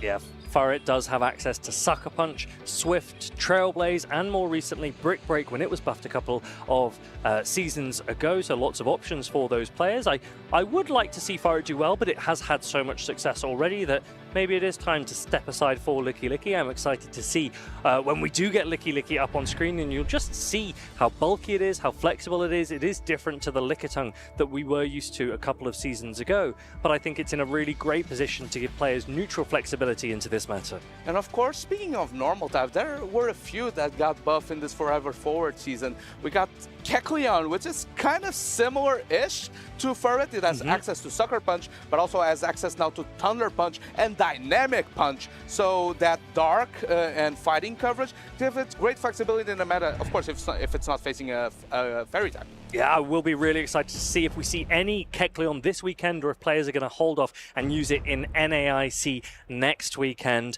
Speaking of NAIC, one of the players who I wouldn't be surprised if he travels there is Stone Collection. He's done very well in NA already this season. He might not need the championship points because he is already qualified for the World Championships from his regional victory earlier this season. And he is up against Emilio 9299. And of course, Emilio here coming in with a few buffed Pokemon for this Forever Forward season. Of course, the Ninetales that has access to Energy Ball, Fearow that got the improved Rowan, and also another player, another Pokemon that has access to Drill Run is that Dunsparce. Dunsparce now can access his Drill Run even faster. Now, Emilio has competed in every Italian event. Stone Collection has competed in almost every regional. He's been across Europe, he's been across the world to play Pokemon. And this weekend, he's decided that Castform could be the spicy pick of choice. He's pairing it with that Tinkaton that doesn't otherwise like to see fire-type Pokemon. Remember, Tinkaton received a community day earlier this season, got access to Gigaton Hammer, which does a massive amount of damage, even if it is resisted. Of course, Castform was used by Stone Collection in previous regional already, and it did very well for him. And of course, in this Ninetales meta, where a fire type is scary, if you have a Water Gun user and you can even endure an Energy Ball because of the natural bulk of the Castform, I feel like you're laughing all the way to the bank. Yeah, there is no Mud Bomb on this Quagsire, which means that Castform has super effective opportunity into Fearow, Azumarill, Ninetales. It doesn't take any Mud Bomb pressure from the Quagsire, so those Water Guns and the Weather Balls will add up. Dunsparce, it needs to watch out for that Drill Run. It is being reached slightly quicker than it was last season, and then Altaria isn't a great matchup for Castform either, but it looks like there could be a lot of flexibility for it. I wouldn't be surprised if we see it feature in this match. And of course, as you mentioned, Emilio mainly plays the Italian regional, so this is his chance this year to get a qualification for Worlds in San Francisco, while Sun Collection is a world traveler. It goes all the way across the globe to get as many championship points, as much prizing as he can get, and is looking to add another medal to his collection. Now, do you want to hear an interesting fun fact?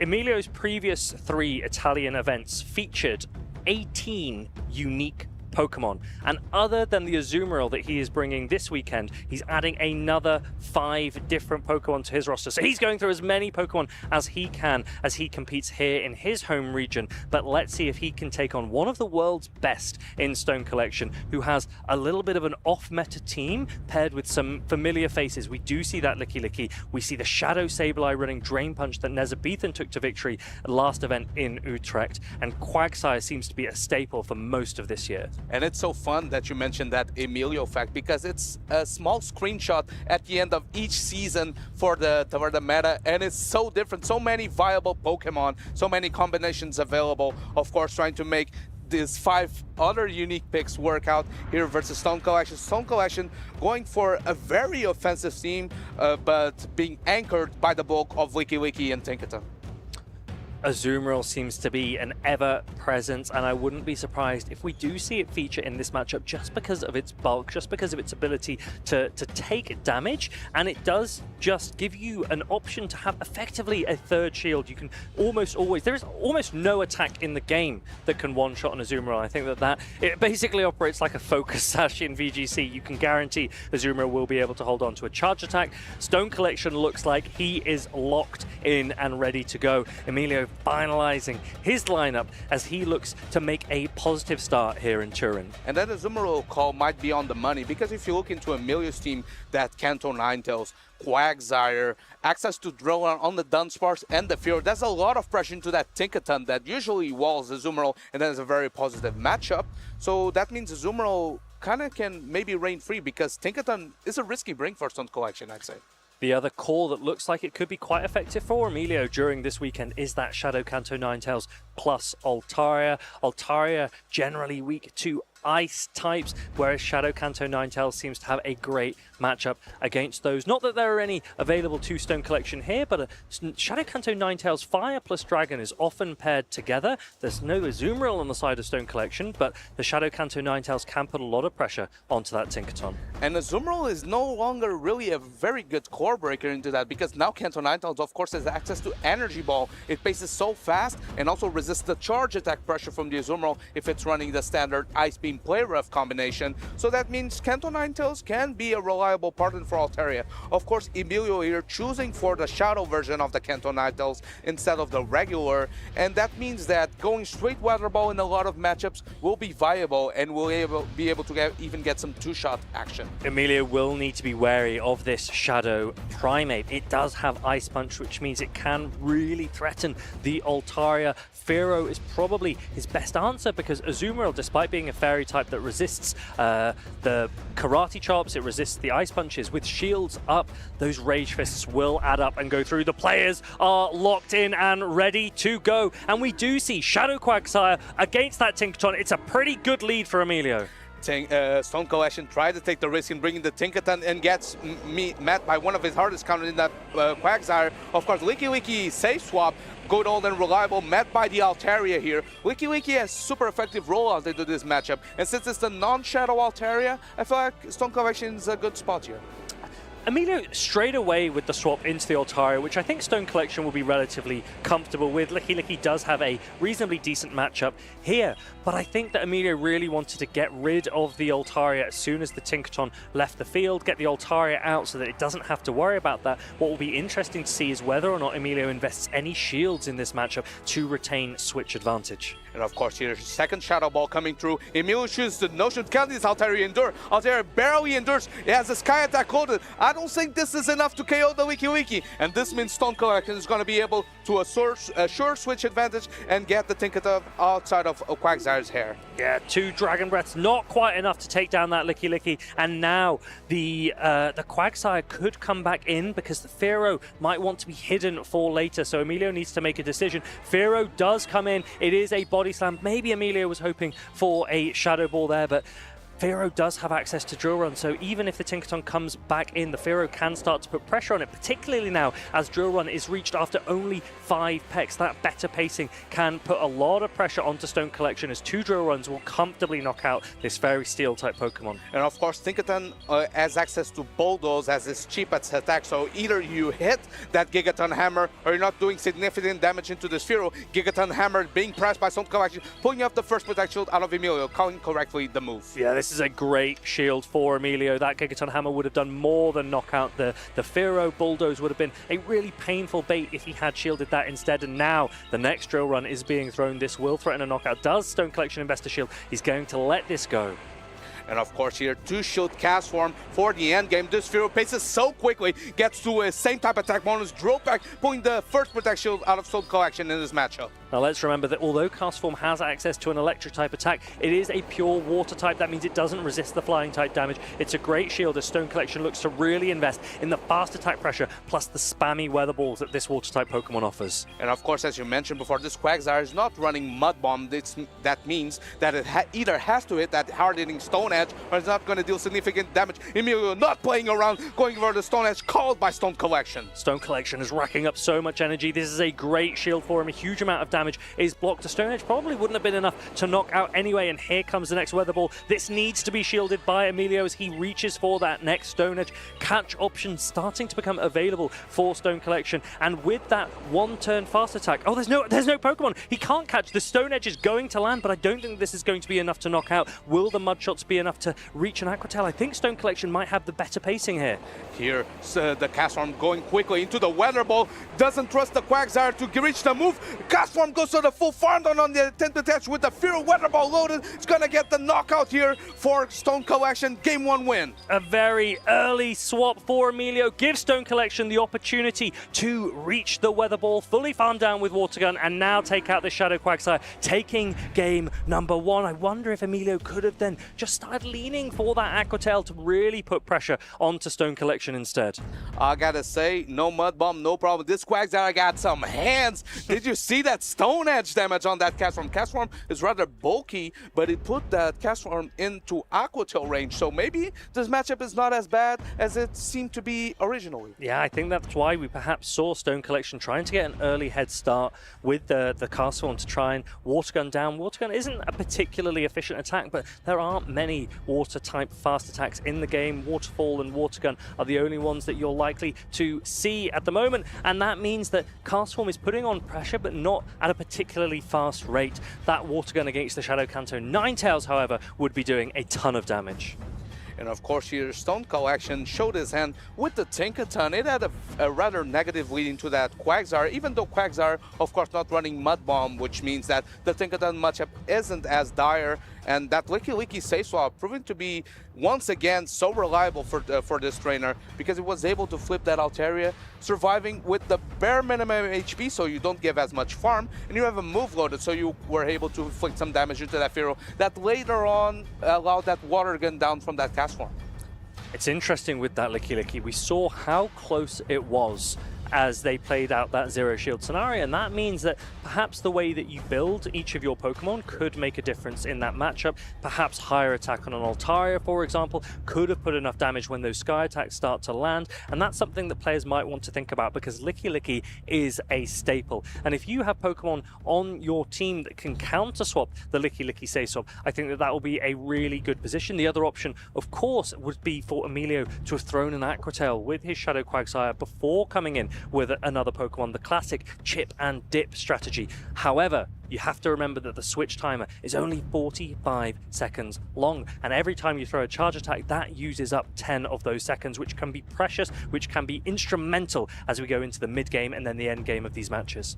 I really like the team composition that Stone Collection chose for game number 1. Even though Tinkaton was indeed a risky bring, both Tinkaton and Licky Licky protect that Castform so well versus that Altaria, and that means Castform has a very neutral matchup into the rest of the team. Of course, Shadow Primate though coming through from Stone Collection, mid-Sphero though, super effective packs are gonna come through. A great lead for Emilio yet again, and here comes the Licky Licky. Will you throw? Yes, now.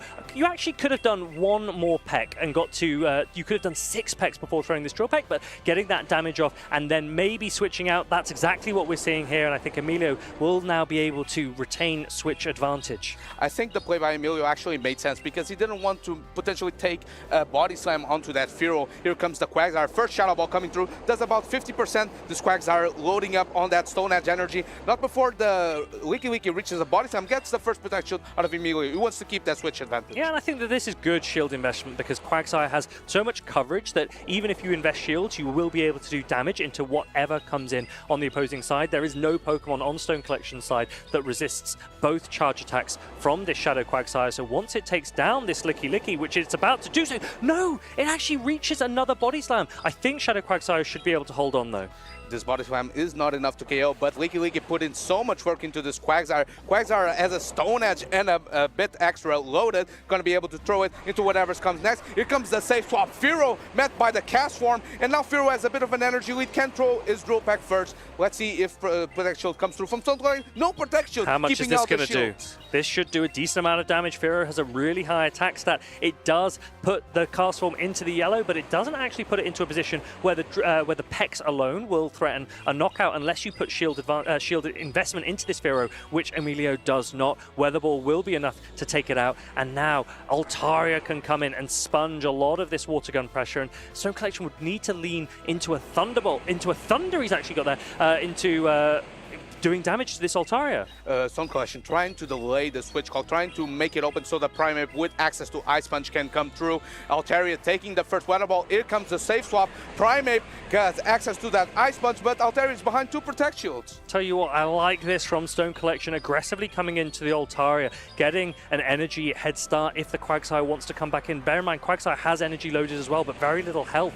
And here comes this first Ice Punch. This will threaten a knockout. Emilio only has 1 shield. Stone Collection will not want to let the next Ice Punch get caught onto the Quagsire. And of course, that Weather Ball being resisted, but it was pivotal to put Altaria into the range of an Ice Punch being able to KO. And now, Stone Collection is still behind the Protect Shield, and this Quagsire is so low. Can Quagsire double up to be able to KO? This Primate is just 1 Mudshot away. First Aqua Tail coming through, pulling up the last Protect Shield out of Stone Collection. I think Karate Chop's going to be enough to take out the Quagsire. Will Quagsire be able to hold on? No, it doesn't. Stone Collection takes game number 2 here in his first round at the Turin Special Championships. And of course, 2-shield strategy for your sweeper was the key for Stone Collection here in the first game, leaving 2 shields for that Castform, jumping ahead, trying to get ahead on energy with the Castform, going into that Fearow, and of course here with the Primate as well. As soon as the switch clock was up, thanks to that Weather Ball, Primate coming through, gets ahead on energy, just fast enough to be able to take out the Altaria and then Karate chop down that Quagsire. And I tell you what, that Licky Licky did a superb show for Stone Collection there. Not only in the first game did it just hold on up against that Altaria, in that second game we saw it hold on against the Shadow Quagsire as well, able to put Shadow Quagsire deep into the red so that it could be Karate chopped down. If that last body slam didn't land onto that Shadow Quagsire, Quagsire would have been able to reach another attack. It probably could have taken the game for Emilio. So Licky Licky showing already why it could be the supreme pick of the Forever Forward season. And of course, everything changes around it, but the universe of Pokemon Go right now is around that Wiki. Wiki is the sun, is the star here, getting this Shadow Ball on the Altaria, being just bulky enough to endure this, being able to roll out down the Altaria, come out with a move that puts Stone Collection in such a great position, because now the Fearow will be slightly chipped and better in the secondary matchup. That was pivotal in the secondary matchup, because this Water Gun doesn't happen if that Body Slam doesn't come true. Fearow, a really aggressive Pokemon. I think it's going to be a really strong pick, but it does definitely benefit from getting a bit of an energy head start, much in the way that Stone Collection used that Castle One, where he comes in aggressively, gets a Water Gun down. If Fearow could have maybe got a head start with its energy, it could have applied a lot of pressure, probably not having the impact that Emilio wanted there, and that Shadow Primeape doing superb work for Stone Collection, taking down the Altaria and then karate chopping through that Shadow Quagsire. And we're already seeing some adaptations of the meta around the resurgence of these flyers, because Quagsire, for the past couple regionals and events, has been running that Mud Bomb, because it had such a more neutral matchup into the likes of Wiki, was able to hit for super effective into that Tinkaton. But now that our flyers are coming back, I mean, Stone Edge coverage is what makes Quagsire great. It was what always made it a distinct Mud Boy, and now coming back, Stone Edge coverage, proving even in neutral matchup versus that cast form, proved to be very good. I think that's the key thing that we're seeing for Shadow Quagsire, because so many of the different water ground type Pokemon are technically viable in this meta, and a number of them received updates in the Forever Forward season. Gastrodon had Mudslap nerfed a couple of seasons ago, but then received a buff to Earth Power. Swampert received a buff to its Earthquake. Seismitoad received buffs because it received Earth Power as well as access to Icy Wind as well. So players that want to run a water ground type Pokemon have a ton of options, yet Shadow Quagsire continues to be the pick of choice. Exactly as Jock said, Stone Edge with that rock type coverage can put on so much pressure against the flyers that often beat all of these ground types. And it's kind of interesting that you mentioned Swampert, because Swampert even won the first ever World Championships in the back of Dancing Rob. Also that Galarian Stunfisk was on his team. And Earthquake is back to its glory days. It's back as good as ever. But we're not seeing those Pokemon in the meta. It's interesting. Well, you mentioned Galarian Stunfisk as well, so that was obviously received a Rock Slide buff a number of seasons ago now. Earthquake is now back to its full power, so Pokemon like Swampert and Galarian Stunfisk are effectively as they were when they were in their prime, but they just cannot compete with the meta today, and that might just be because of the current meta exactly as it is, but it is also surprising and exciting to get to see so many new picks really showcasing their power in this Forever Forward season. Shadow Quagsire doesn't look like it's going anywhere yet, but we're yet to see a Shadow Kanto Ninetales, because Swampert can't even safely swap into that fire type anymore, and that's not something it ever had to worry about. Yeah, now that Swampert and Mud Boys in general aren't reliable counters to that Kanto Ninetales, that's such a meta centralizer. We're seeing the resurgence of some dragons. Of course, Altaria was always around. We've, of course, seen the Zweilous. A couple of dragons also got some buffs in this season. Sliggoo, the pre-evolution of Gudra, got some updates, and that's going to be a fun pick. I wonder if the Master of Dragons, Tonton Batuz, will ever make it work. I mean, so many different options for these players to use as they try and fight their way to San Francisco this summer. And I think a lot of them will be using whatever spice they can, whether that's meta, whether that's Sliggoo or something better.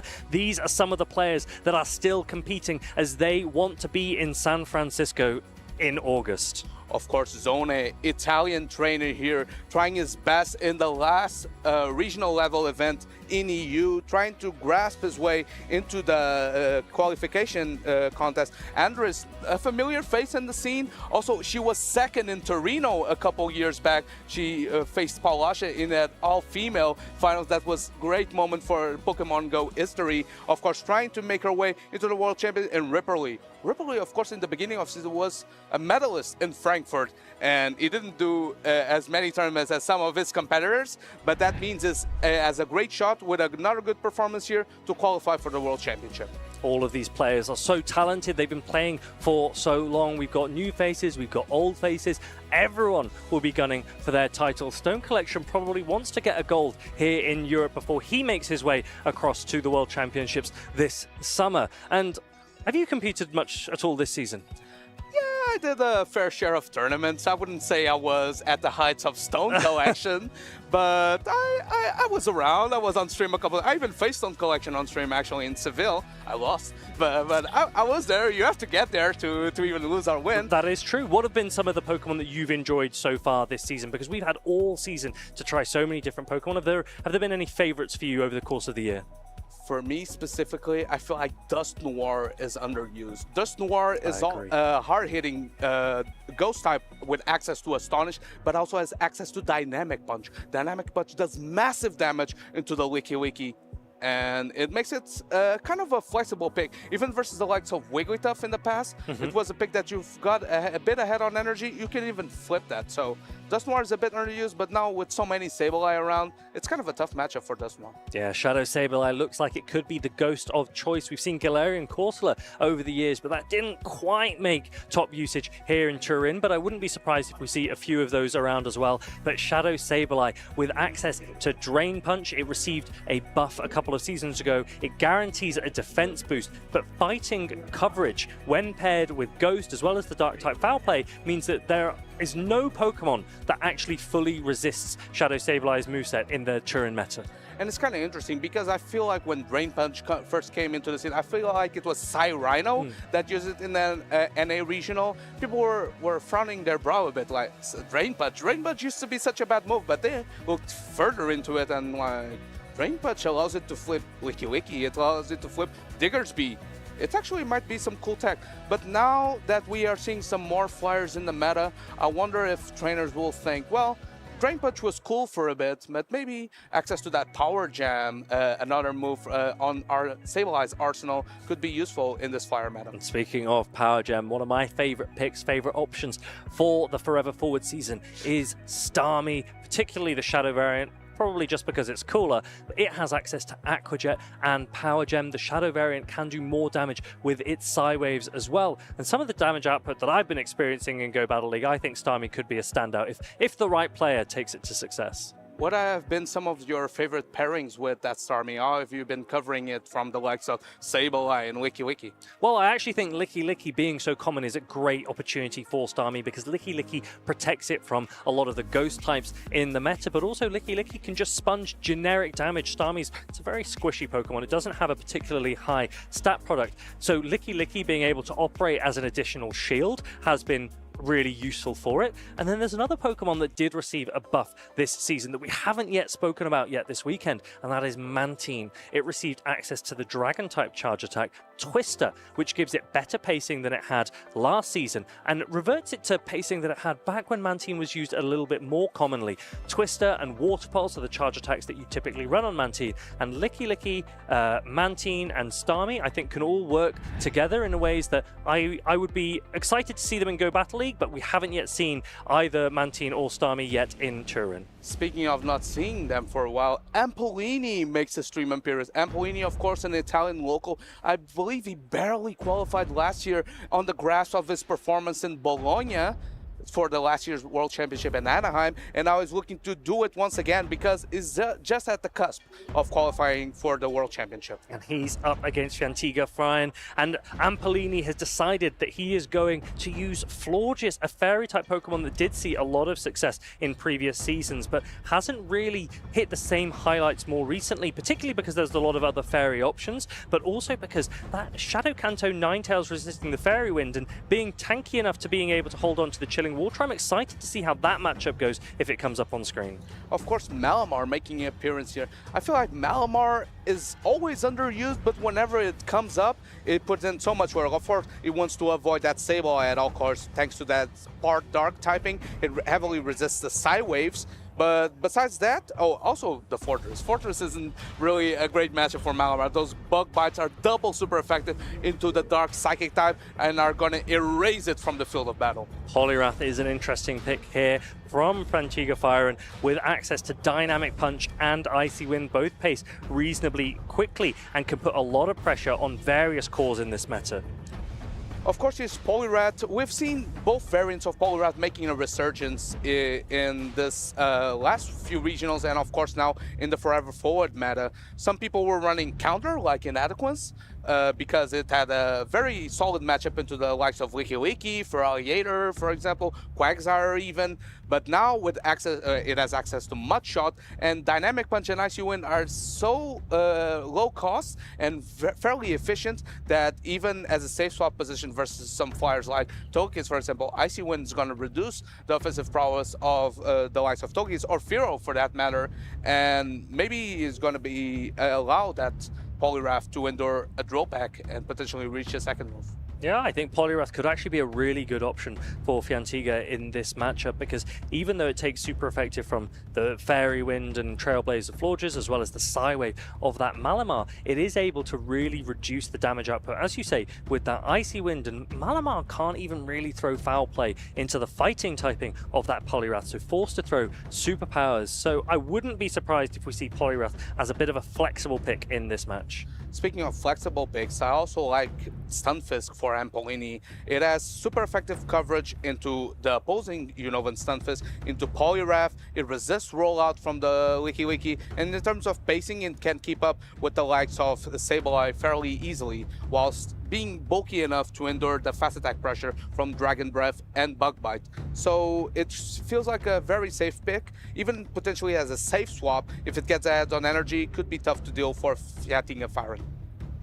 Both of these players will be looking to keep their place in winners' side of the bracket. We're in round 3 now here at the Turin Special Championships, and I don't think either of these players have ever made day 2 before, so this could be their weekend.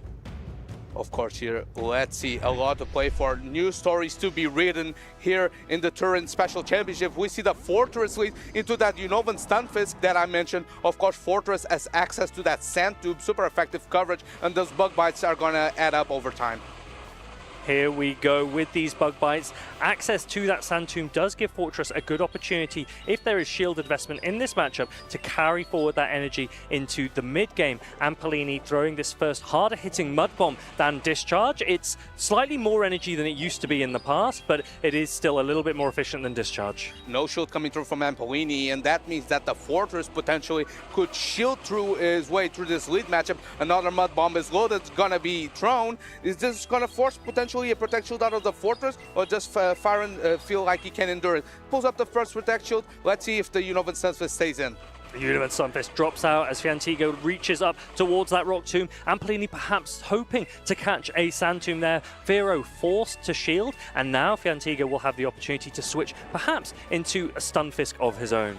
And of course, usually before, he could instantly put the Unovan Stunfisk into the Fearow, but now with Drill Run being so cheap for Fearow, only in 10 turns, that means the 2-shot is coming through way quicker. But now with the Rock Tomb being employed, reducing the defense, that means 2 Drill Runs aren't enough, and this Unovan Stunfisk can even overfarm a little bit if he wants to. Yeah, Fiantiga's in a great position here. The attack reduction because of the Rock Tomb means Fearow isn't able to knock out with 2 Drill Runs.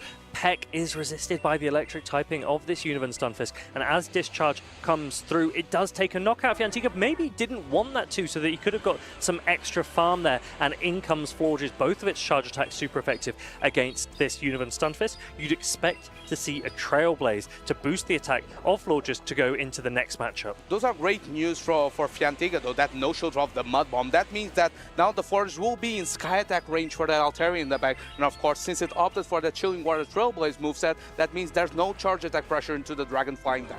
So do you start to throw Chilling Waters into an Altaria if it comes in, or is Fiantiga going to come in with that Fortress? I don't think the Fortress has any energy loaded, so the Altaria is going to come in instead, and now Ampolini is going to start spamming these Chilling Waters. It's 1 stage boosted already. Chilling Water isn't particularly efficient. It isn't going to be very effective against the Altaria, but it will drop the attack set of that Dragon Flying type Pokemon. And you see that Trailblaze paying dividends. That Fairy Winds are adding up so much. Of course, first Sky Attack coming through from Fiantiga, pulling the last Protect Shield out of this Florges, which is already in Sky Attack range. And now Altaria can farm up to another move. Trailblaze coming through, trying to maybe boost up even further that Fairy Wind damage. No shield from Fiantiga. This is double resistant. The Altaria is laughing all the way to the bank versus his Fairy type. Can Floor just reach another attack before the Sky Attack? It doesn't look like it will, and Ampolini doesn't quite make the catch against the Univan Stunfisk, and now Fiantiga looks like he might have this game sealed with Fortress still having health in the back. Does the Univan Stunfisk have enough energy to take it through? The Bug Bites coming through, massive amounts of damage, and the Bug Bites will actually be enough that it can't even throw a charge attack. Fiantiga taking game number 1. I want to highlight the patience that Fiantiga had in that matchup, because if I was Fiantiga, maybe I was thinking, well, I just let Altaria sponge a lot of debuff from Chilling Water and maybe then swap out to reset those debuffs. But since the Forges was already so low, thanks to that Mud Bomb chip from the Unovan Stunfisk, that meant that he didn't need to swap out because it was already in Sky Attack range, and that put Fiantiga in such a good spot, because if the Forges chooses to stay in, it will get knocked out by the Sky Attack, and that Unovan Stunfisk is already so low that the Dragon Breath plus Bug Bite pressure is going to be enough to knock it out. Ampolini, he's a game down, but this is a best of 3. That means he'll need to win both games if he wants to stay on the winner's side of the bracket. Fiantiga, on the other hand, has the advantage. We didn't see the Licky Shadow Sableye core, instead opting for the Shadow Fortress and Altaria. Univan Stunfisk on both sides, showing why it is still very much in the metas. I think some players were hoping that it would fall out of the meta after the Forever Forward season, but the electric and ground type coverage proving to be really effective once again. Unovan Stunfisk is quite the mold breaker. Of course, if you look into Fiantiga's team, that Fortress plus Unovan Stunfisk core is so strong, because the Bug Bite Fortress lead is fairly unpunished if it's not faced against that Furo. But Unovan Stunfisk being so free into Ampolini's team makes that Furo lead kind of risky. So I can see why Bug Bite Fortress lead makes sense for Fiantiga, and if it's not facing that Furo, it can pretty much win every lead. Yeah, Firo is a bit of a tricky Pokemon to use when you're up against the Univan Stunfisk, but as you say, because it does have access to Drill Run quicker than it did last season, it is able to hit back. The problem for it is that discharge paces even faster, and so if they're on neutral energy, if they start at the same time, then Univan Stunfisk will retain an advantage. We've seen Licky being used as a safe swap so many times already in Turin, but also last season as well. Will we see it again here? The players look like they are almost ready to go. Will Fiantiga adjust? Will he keep what worked for him last time? What adjustments will Ampolini make on his side instead? Of course, here, Forges, if you look into Fiantiga's team, doesn't really have negative matchups, but it falls short because the Chilling Water Trailblazers are resisted. Though we see the Firo lead, but this time meets its foe, meets that Unovan Stunfisk, and since there's no energy lead on the side of the Firo, this is a negative matchup. Safe swap Licky, as we see time and time again. It comes the Mud Bomb potentially from the Unovan Stunfisk, over farming as much as he wants, and maybe trying to throw a move here, trying to store it on Altaria, catches a body slam. Now, Ampolini has actually gone to over the maximum amount of energy effectively that you would have been able to take, so he loses a little bit of the energy that he could have got from those rollouts as he tried to avoid the catch, but Fiantiga understood that the move had to be thrown when it was, so able to bank all of that energy on the Univan Stunfisk before coming in and sponging on this Altaria, and I wouldn't be surprised if he's not particularly worried about whether or not the Altaria wins this middle matchup, because the Univan Stunfisk's pressure could go a long way in the mid game. Yeah, as you mentioned, he's not worried about guaranteeing the switch here. That Licky can assure, because he has such a great energy lead, another Shadow Ball coming through is going to knock out this Altaria. Fiantiga happy with the chip damage that the Altaria made, and maybe potentially can come back with the Bug Bite Fortress to start ramping up on some energy. Immediate body slam is thrown that's resisted by the steel typing of the Bug Steel Shadow Fortress, and now this Shadow Fortress can start to apply real pressure with these Bug Bites. Will Ampolini be able to reach another attack? No, he won't, so that is great energy head start for this Shadow Fortress. And now Ampolini's in a tricky position here because the Firo comes back in looking to avoid the Univan Stunfisk, but Shadow Fortress has access to Rock Tomb. It will do a massive amount of damage if it lands, so no surprise that the first shield goes up. Of course here though, the chip damage from the packs are adding up, and now that the Rock Tomb was shielded, here comes the instant switch from Ampolini, predicting the discharge throw and catches it, the double resisted discharge on the mirror Unovan Stunfisk. A really smart catch by Ampolini there, anticipating the discharge from Fiantiga, triple resisted by the opposing Stunfisk, so a lot of that energy completely gone to waste, but there is still Mud Bomb residual energy for these ground type attacks that will be super effective. Ampolini winning charge attack priority. Will that information be important for these players as they progress in this match, shielded by Fiantiga? And it's such a double whammy because usually you need 3 moves as a Unova Stunfisk to knock out the mirror when they're both at full HP, and that this year didn't put enough of a dent to change that.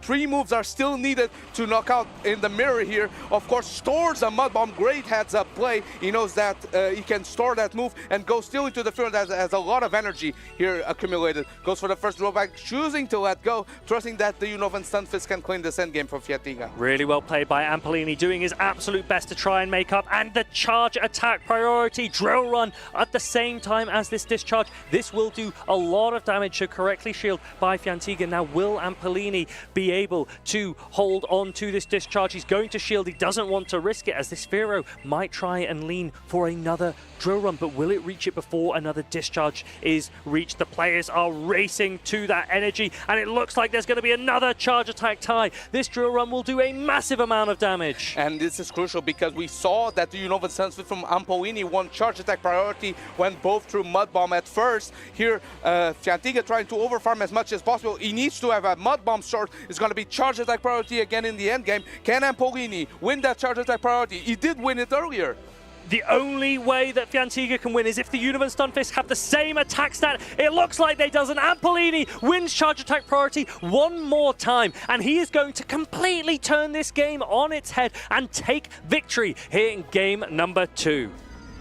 Can we talk about the flexibility that Furo provided? It led into the Unova Stunfisk, obviously a negative matchup, as you mentioned. This charge pace is ever so fast versus the drill run coverage of the Furo, but you forget a bit of an energy head start that flips the matchup on its head. And of course, Ampolini taking advantage that Furo is so attack weighted that when charge attack priority into the Unova Stunfisk, meaning that if you're pacing at the same time, you're going to win that charge attack priority. That drill run chip damage proved to be crucial because in the end game, since this Unova Stunfisk won the charge attack priority in the mirror, he got the KOing Mud Bomb. Yeah, that's one of the really nice things about Pharaoh. It has the highest attack stat of any of the Pokemon that are featuring in this match here. So Ampolini can guarantee when he throws an attack, it will be thrown first. That can make all the difference. But also we saw the Unova Stunfisk charge attack priority event, and that can also be key in that matchup because the Thundershock fast attack pressure is doing little to no damage, triple resisted in that mirror matchup, so everything is about landing those Mud Bombs.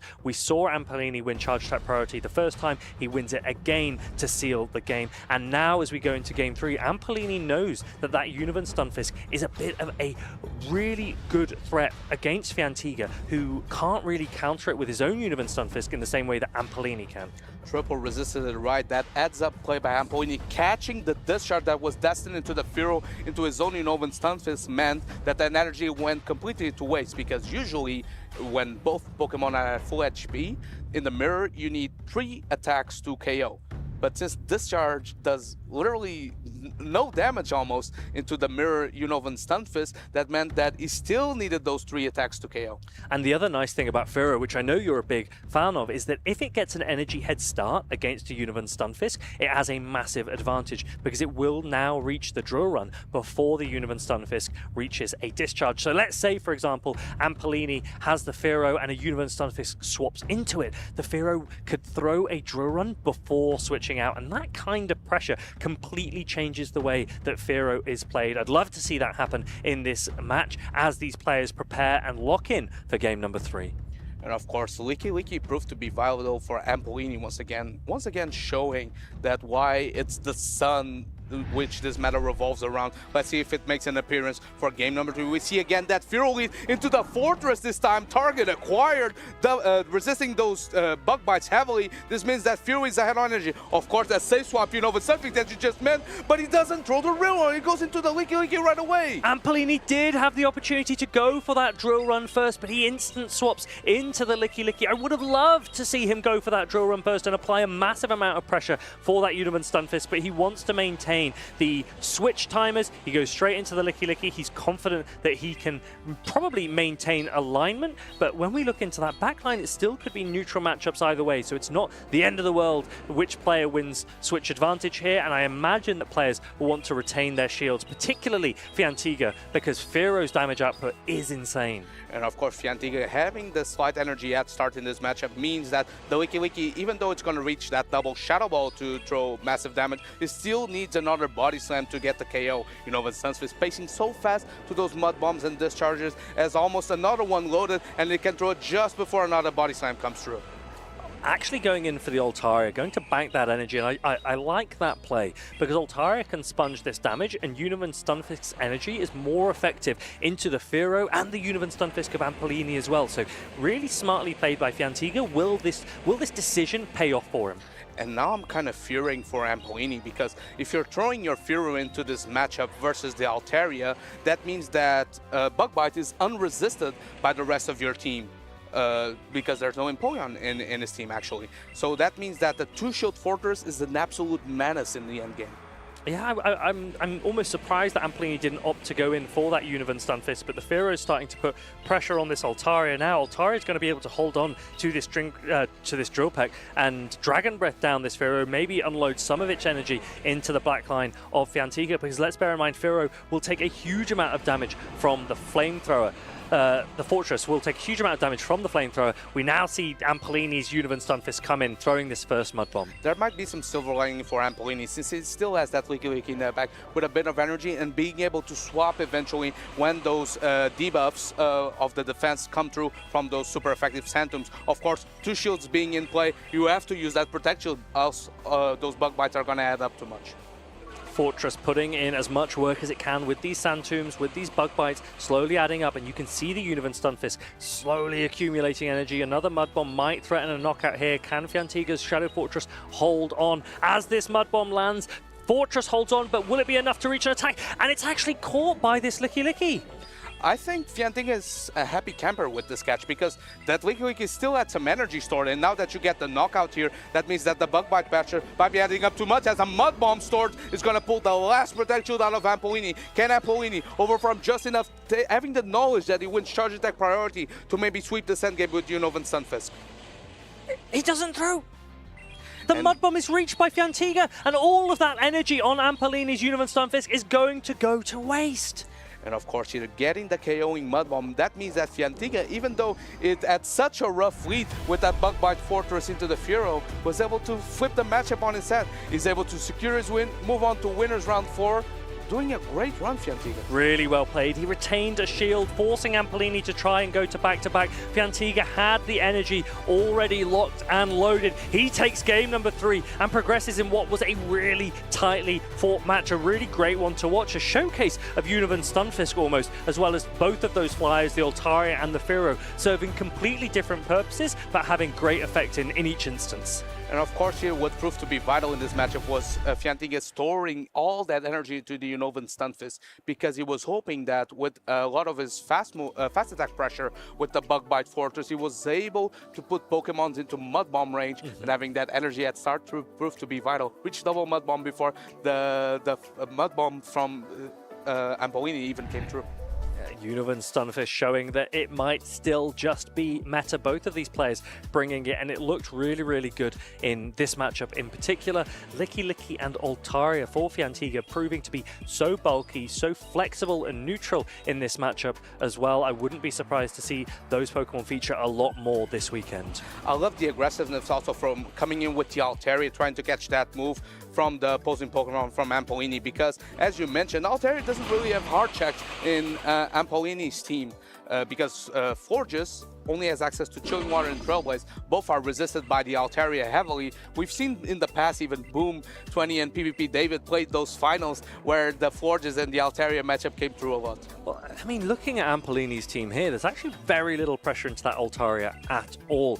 You've only got Fairy Wind from the Forges, which is a very low damage fast attack, and Rollout from the Licky Licky, which is a low damage fast attack as well. Otherwise, there is no super effective pressure anywhere. There's no Ice type coverage, there's no Dragon type coverage, there's no Fairy type charge attack coverage either. And that meant that Altaria was completely free for Fiantiga. And we saw that in the way that he was happy to just come in and sponge damage. He didn't mind what was being counter-swapped into it. He didn't mind what was being thrown into it. It gave him a lot of flexibility in that match. Of course, here we see Ampolini not going down without a fight. Great catch of that discharge on the mirror. You know, when Stunfisk made able to pull up that game number 2. Of course, the Fortress is just booking enough to reach the parting Santum that was caught on the Licky Licky, but that proved to be okay for Fiantiga because that Licky Licky had so much energy stored and just all went to waste thanks to that catch.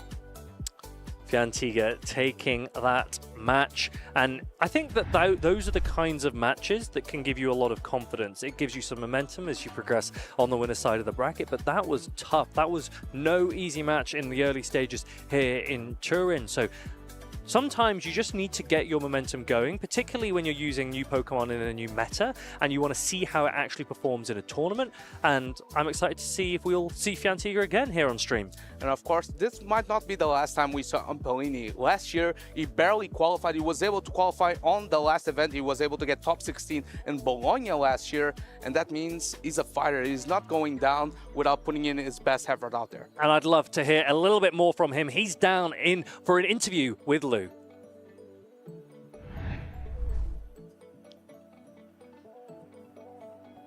Of steel, just like that Shadow Fortress. Fiantiga, what an incredible match. That felt like an epic best of 3 set. How are you feeling? I'm feeling great. I was a bit nervous before the game, but yeah, I felt I played pretty well in game 1 and 3, and yeah, it felt great. I think in game 1 we were all really inspired by the Fortress, particularly with that bug bite. Was it kind of the MVP Pokemon for you? I would say so. The only thing it didn't want to face was Pharaoh. It's a bit annoying.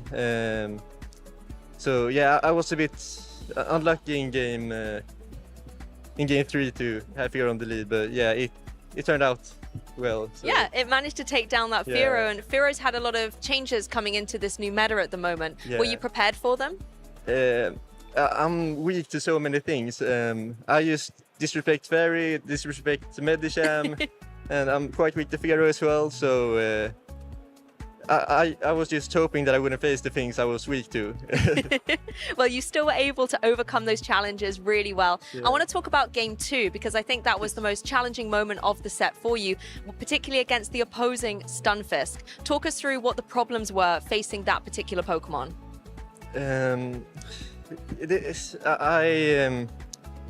What was difficult? Yeah, the first part is that I didn't win CMP. That's always annoying, but I felt like I didn't manage my energy very well, and yeah, I think I could have played better overall. Well, so, you were able to come back in game 3, right? Yeah. And in game 3, you started with not a great lead. How were you able to adapt out of that? My thought process was, if I just save swap Stunfisk, I can either tank a move, and his best answer to the Stunfisk is Florges. And if he brings out Florges, I can get farm later on Fortress and get energy, and then I can threaten the Pharaoh with the Rock Tomb. So there was a vision there that was able to enable your success greatly. Yeah. Stepping back and looking at this tournament, in particular here in Turin, obviously we're in a new meta. Are you excited about the changes that have happened? I'm not a fan about the Charm nerf, to be honest. Are you a previous Wigglytuff fan? I'm not, but it felt like Sableye got too strong in this meta, and yeah, I felt like Wigglytuff was it was too good, but with the nerf of Charm, it's been hard to team build, in my opinion. Now Sableye's too strong. Yeah. What are your goals for this particular tournament then, in terms of the road to Worlds and all of these types of things? My goal is to qualify for Worlds, but I basically need the top 16, so it's gonna be a bit rough, but I hope I can make it. Well, if you keep playing the way you did just now, I'm sure there's a lot of confidence behind your run this weekend. Yeah. before we go and let you get ready for your next round, are there any shout outs you would like to give to any friends and family supporting you? I would like to shout out my family, my teammates in Team Pizza. I would like to shout out Galaxy Bolton, RDR, and Mo, and then Snowman for helping me team building and streaming with me. It sounds like you have a great community around you, rooting for you and helping you get your success. Congratulations once again. We'll be keeping an eye on you and Fortress throughout the rest of the tournament. For you Pokemon trainers, don't go anywhere. The action here at the Turin Special Championships does continue, so let's keep it going. Thank you very much, Lou and Fiantiga. And I think I'm very excited to see just how far he goes. He had a lot of comments on that match on the meta as well. What are your thoughts, Leo? I played him once in a practice tournament and he ran over me with an Emolga, so I am his biggest fan by now. I think he has huge potential and we're going to see him, I think, probably in day 2. Now, he also mentioned there that he feels Sableye is really, really strong in this meta, potentially too strong. Do you have any thoughts on that? Yeah, so far I've been really impressed with Firo, and I think Firo has a very decent matchup into the Shadow Sableye, especially if players decide to opt for Drain Punch, because Drain Punch not as threatening as a Power Gem, so you're not really able to really force shields. A Foul Play does not knock out, and you will not farm down with Shadow Claws on that normal type. So I think even though Wigglytuff is not anymore the preferred normal plus fairy type in that situation, doesn't really threaten too much with Charm anymore. I mean, against Sableye, you're probably still gonna be fine. I think maybe there's another Pokemon to check that Shadow Sableye. I'm inclined to agree. And I mean, there was no Wigglytuff, obviously, on the side of Ampolini, but we didn't see that Shadow Sableye once. So I do think that there are answers for it, but I also would like to see what a Shadow Sableye can do, perhaps when it is less checked in a match. And I'm sure we will get that this weekend here in Turin. I mean, we have seen it in Utrecht, right? There was such a strong performance there for Shadow Sableye, taking it all down. But now we're moving on to Inifion versus Moe, and that is really interesting. One of my favorite Pokemon, my second favorite Pokemon from Kanto, actually. The Poliwrath is back then. Yeah, we've seen one already here on stream, and now we're going to get a chance to see it again. And both of these players aren't players that we've seen a huge number of times on stream, so a good opportunity for them to showcase their talents here at the end of this 2026 season. This is the last event of the European schedule, but it is the best opportunity for players to remind the world, but also show the world that actually they should be one to watch as we progress for the World Championships and then into next season as well. I was gonna say we have so many talented trainers that we keep on watching over the entire season, people like Patoman or Stone Collection, but these players like Inifion, they are not every time on stream, but they can show you that they've just got it to this is their moment to shine, and I'm always excited to see new people I can be a fan of. And look at this Shadow Kingdra here for Inifion. I think that this is a great pick in this meta. It did receive access to Surf in the Forever Forward update. That gives it much faster access to water pressure, and I wouldn't be surprised to see that Shadow Kingdra performing well here in Italy. Did you know that Shadow Kingdra deals over 50% to a Shadow Starmie with a Swift? I didn't know that. I found that out the hard way this morning. I mean, we do love Starmie, let's be honest. We do love Starmie. We haven't seen it so far, but maybe we are going to in this tournament. But that's actually a team I want to see this Poliwrath against. Mudshot, Dynamic Punch, Icy Wind. And Adequence came out with this counter technology of Poliwrath just to really hammer down on these Lickies, but now it looks like players are opting for this fast-pacing Mudshot and Icy Wind debuff spam, but there's also a Shadow Sableye on his team paired with a Stunfisk and Licky. And I think a lot of what we're seeing in this meta is whether or not you can reach your first charge attack after 5 seconds or 10 turns. So Mudshot into Dynamic Punch and Icy Wind, both of those are reached after 5 seconds. Exactly the same for that Shadow Sableye, both Foul Play and Dynamic Punch after 5 seconds. The first charge attacks for Univan Stunfisk, again 5 seconds. So we do have that fast pacing in this meta, and players will need to be aware of that as they try and swap in and out of matchups. Fareed, what are we saying about Poliwrath in this matchup? Okay, so Poliwrath Dynamic Punch will do really well against the Licky Licky, the Alolan Sandslash, the Empoleon, and Icy Wind double super effective against that Jump Bluff. Shadow Kingdra isn't particularly bulky, so Dynamic Punch will do a lot of damage there as well. So that Galarian Corsola really needs to feature. The problem is it's got to go up against a Shadow Sableye plus Licky Licky team, and that is a very dangerous pairing. How will Anifion be able to counter this Poliwrath? Shadow Kingdra could be the answer. Yep, I mean, the thing is, Shadow Kingdra, yes, it is a little fragile, so Dynamic Punch is not something it wants to take, but I don't think it gets knocked out, and mud-shotting something down is rather hard. But you also basically only have Swift to hit it for neutral damage. Of course, you have the Dragon Breath. They don't add up as much anymore as they used to. But Surf isn't gonna cut it against Poliwrath. Water is a fantastic defensive typing. It's actually something that you see on quite a lot of these water-type Pokemon. They have this typing as defense, and then offensively, they use some other attacks. So maybe Poliwrath for a Maui could be the way to victory. I think it very probably will be, because even against that Shadow Kingdra, all you have to do is shield up and start spamming those Icy Winds. That will reduce the damage output of that Kingdra. Kingdra, to its advantage, it is one of the few Pokemon in the meta, but particularly in this match here, that can reach its first fast attack in less than 5 seconds, 4.5 seconds to that first Swift. Kingdra is going to be important here, but also, when you think about this Poliwrath and how it's positioned against Corsola, which might be the only real counter to it, Licky Licky is rather safe for Maui in this matchup as well. So if you eventually end up with the Galarian Corsola on that Poliwrath, you can always go into Licky Licky and try to force another switch scenario. Now, we have mentioned the Poliwrath on the side of Anifion. If the Alolan Sandslash can... so Poliwrath on the side of Maui. If the Alolan Sandslash can avoid it, then it looks like it has a lot of opportunity as well. So Anifion was probably going to be very happy to see this Poliwrath here, even though we know that with shield investment, the Poliwrath can win this first matchup. But he did not even bring the Galarian Corsola, so for Anifion, this Poliwrath is in the best position he could wish for with the Kingdra. But now the big question is, oh, we are not even baiting here. Icy Wind baits are nasty. Anifion correctly puts up a shield.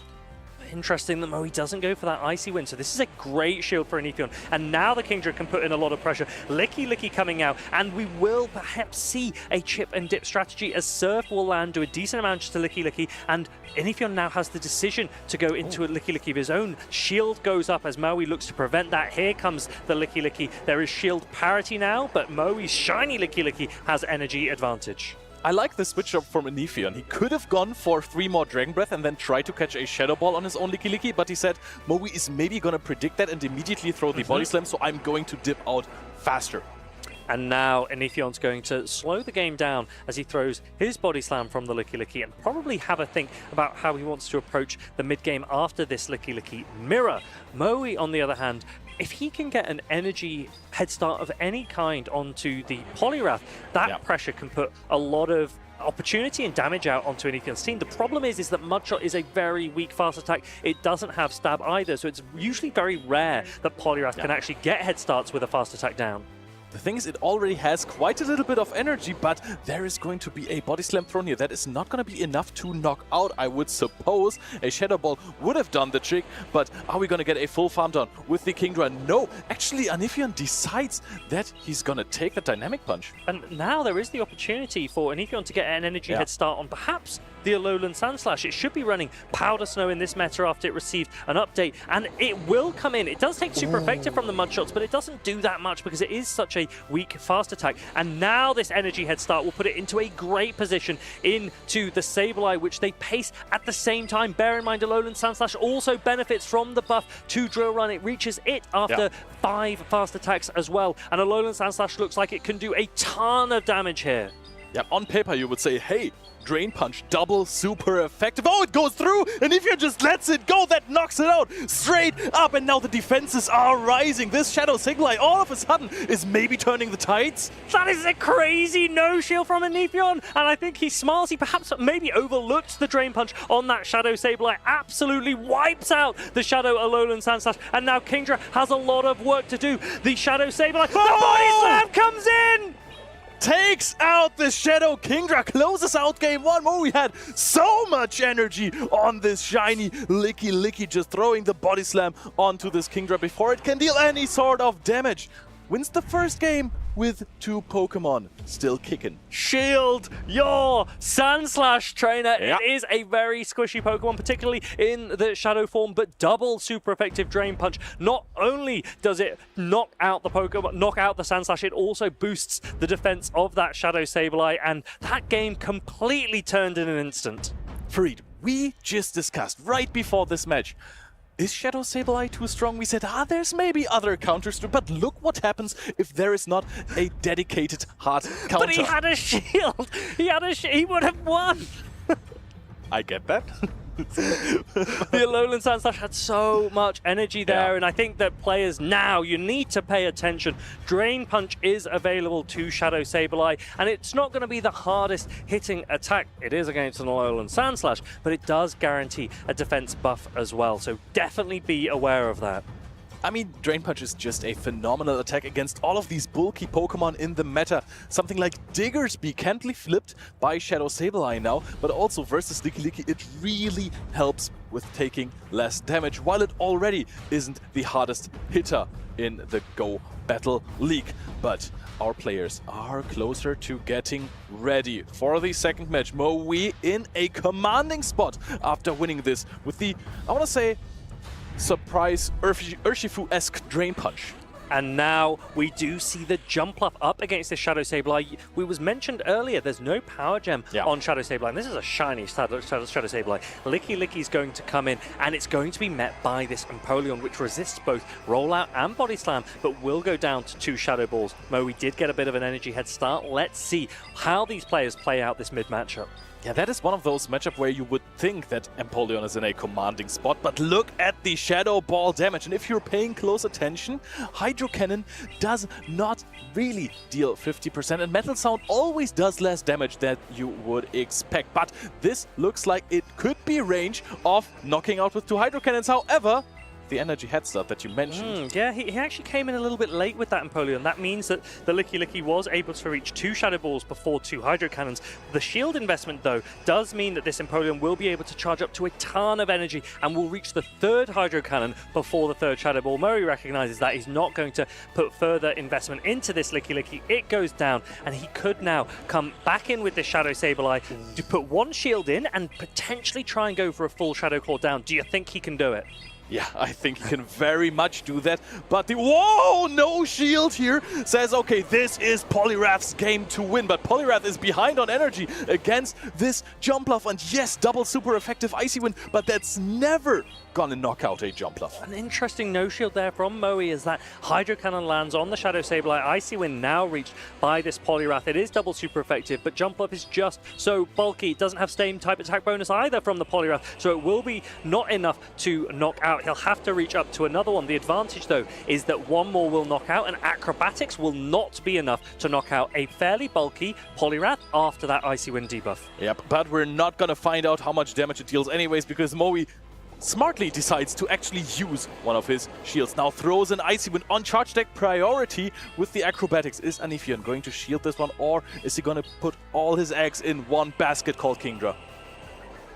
The shield goes up. Acrobatics now will land. This won't be enough to take out the Poliwrath, so will there be an instant pivot from Anifion afterwards? Poliwrath still has some health left, and the Shadow Sableye is going to come in and now be able to throw a Drain Punch into this Empoleon, boosting its defense. Will the Shadow Sableye now be able to reach another attack, or will Anifion's Kingdra be able to farm it down? Or maybe the Jumpluff is trying to farm down with super effective Fairy Winds. The thing is, I think this Shadow Sableye could have fully farmed down the Empoleon. It was absolutely energy dry, but now Maui is going to throw the next foul play into this Jumpluff. Kingdra, what can you do here? There's not much HP left for you to overcome. Look at this from this Kingdra. Dynamic Punch is going to come through. Do we think this is going to be enough to knock out? Call it. But this is for science. How much damage does the Dynamic Punch? Whoa! That's a lot of damage. Yeah, just over maybe 70%, almost 80% to this Shadow Kingdra. But the Shadow Kingdra holds on. Swift just for good measure. And Anifion Shadow Kingdra showing that it does have play. He takes game number 2. The scores are tied.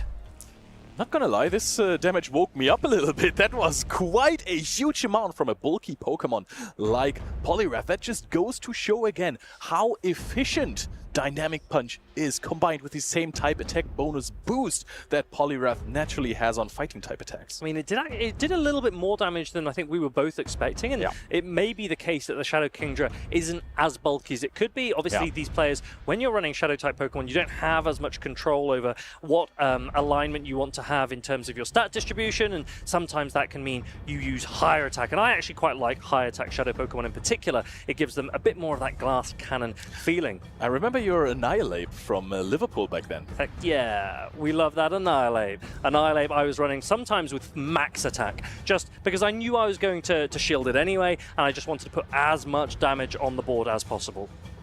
Yeah, that Annihilate liked to punch. I felt that one in one of the tournament, in one of the stream matches. But Poliwrath is not a puncher. It's a much shorter this time around. So quick pacing is preferred to the fighting type fast attack pressure.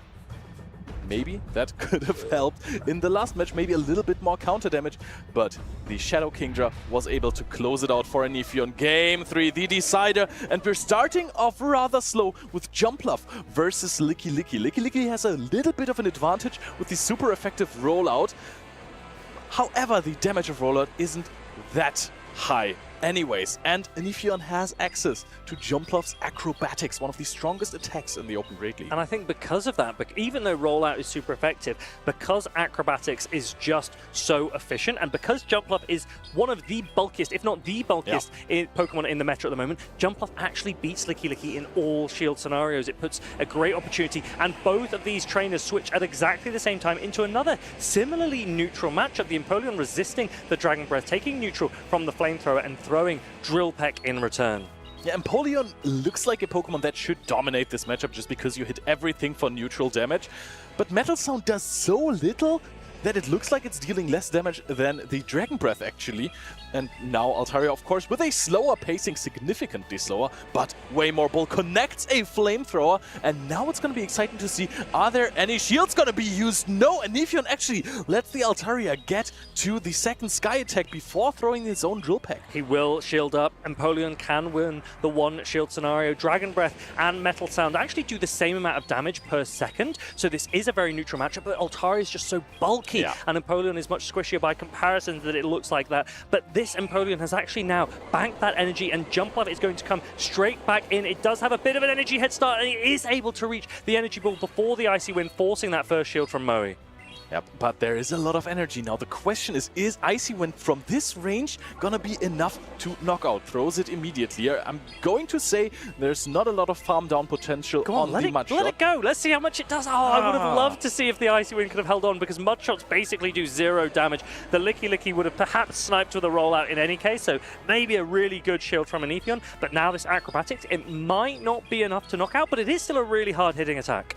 The issue for Anifion now is there is, as the only really healthy Pokemon on his side, the Shadow Alolan Sandslash in the back. And this Pokemon does really not appreciate a Poliwrath. However, it might have a better chance there because it is not a counter one, and we have an energy head start now. Despite being one shield down, can you knock out that Poliwrath before it reaches one Dynamic Punch? Yeah, but we've got to remember that this Poliwrath has a shield available. The Drill Run's not going to be enough to knock out, so Moe can now farm up a little bit more, guarantee a one-hit knockout with a Dynamic Punch, and then still potentially have an Icy Wind available for that Jumpluff. That's a boom moment if I've ever seen one. That would take out 2 Shadow Alolan Sandslashes at once, but now we are going to take it out. And Anifion is struggling to find a way here. There's 2 Pokemon in the back. They're deep in the red. Empoleon and the Jumpluff. There's an attack on this Empoleon, isn't there? Ooh, yeah, but I mean, you're throwing it now. How low is the timer? But is there an attack on the Jumpluff as well? Can you come in immediately and try and snipe after 1 second? Are you going to predict this? There's not an attack! Oh, we're very far away from it, and now the Poliwrath is going to throw that Icy Wind. Doesn't deal a lot of damage. Mudshot also doesn't deal a lot of damage onto Empoleon. However, it is super effective. So there's a good chance for a farm then, and Maui takes this win. Great victory there for Moe as he wins this match in this winner's side of the bracket. That was a really interesting game, a fun game, and a good opportunity to showcase a few Pokemon that we perhaps haven't seen for a while. I actually thought Jumpluff impressed me, even though it didn't come out on top. The damage output from that Acrobatics was impressive. Yeah, and you know, I have been toying around with the Shadow Jumpluff a little bit. I think trainers made an exceptional choice with the regular Jumpluff because just of how this Licky matchup works, right? You take the super effective damage, but Shadow Ball plus the rollouts do not knock out as in the two Shadow Ball scenario, basically. But your acrobatics, they hit really, really hard. Yeah. And I think that might be the reason why regular Jumpluff could be preferred over the Shadow version. And it's got a massive amount of bulk, that Jumpluff. It is a huge, huge stat product. If you thought Licky was bulky, the difference between a Licky and a Jumpluff is probably comparable to Licky and a Poliwrath, for example. Like there are big jumps between these Pokemon, and it can make all the difference, particularly when players are composing their teams, when they're putting these Pokemon together.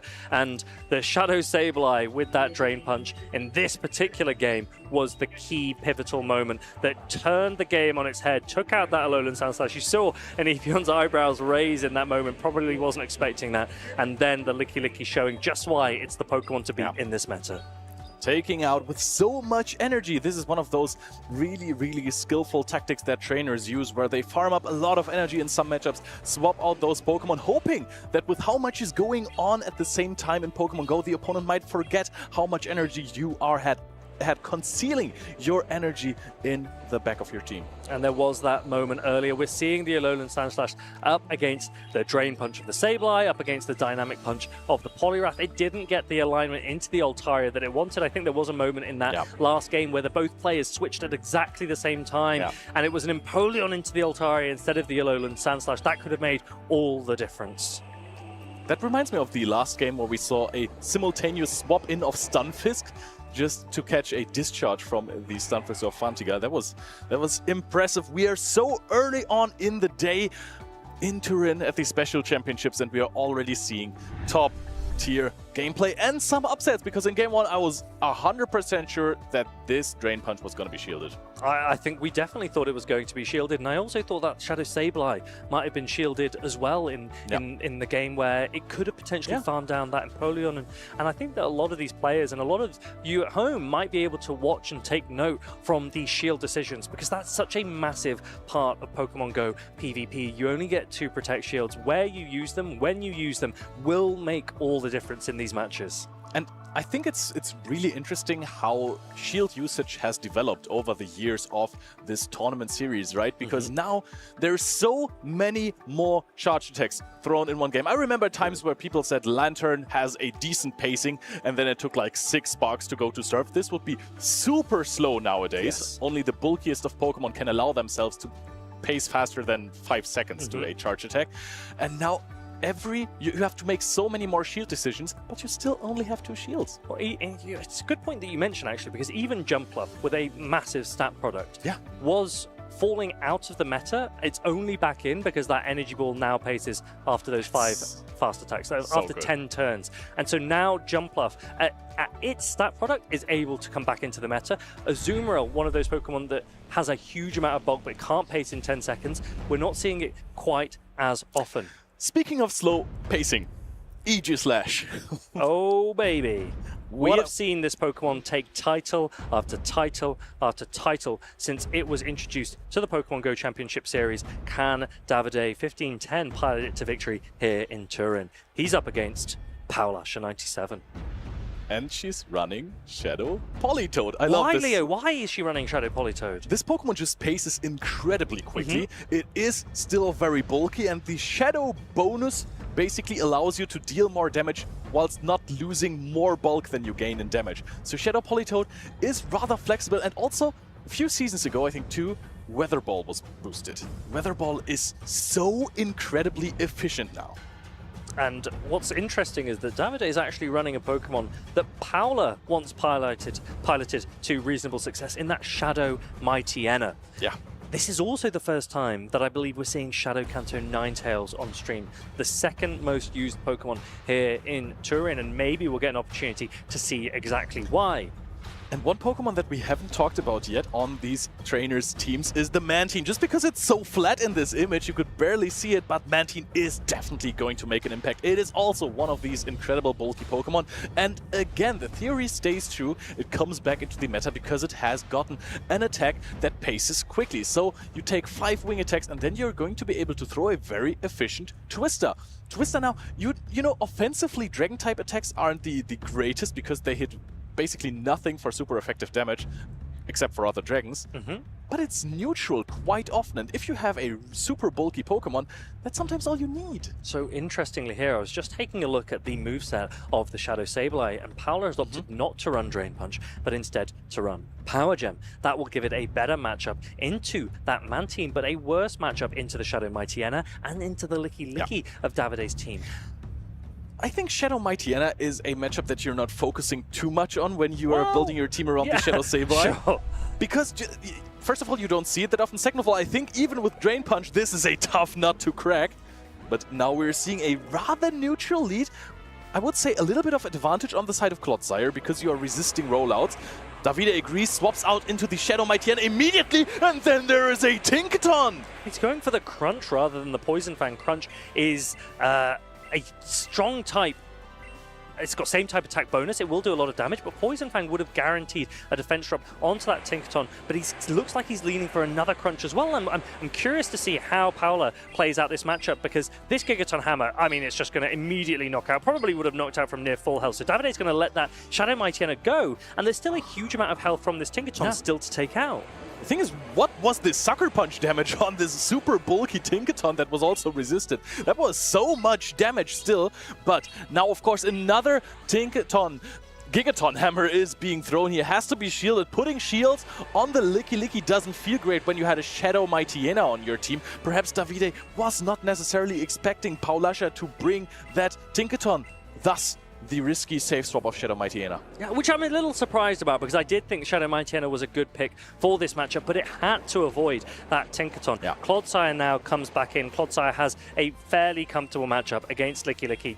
As you mentioned, the ground typing of Clodsire resisting those rollouts mean there's very little fast attack pressure, and it just has enough bulk to hold on to more than 2 Shadow Balls. You will need at least 3 charge attacks to threaten a knockout here. You know, Shadow Ball is just not same type attack bonus boosted by Licky Licky, so it's more of coverage, and Body Slam, of course, hits neutrally a lot of the time, but it's not as efficient as other attacks. Just like this Earthquake, as you have seen, taking 50% of the HP of the Licky Licky almost. Yeah, huge amount of damage. Shadow Ball, although it doesn't have same type attack bonus, it is actually the more efficient attack for Licky Licky to throw in neutral matchups, but Body Slam is just reached a little bit quicker. I don't think that this is going to be enough to knock out.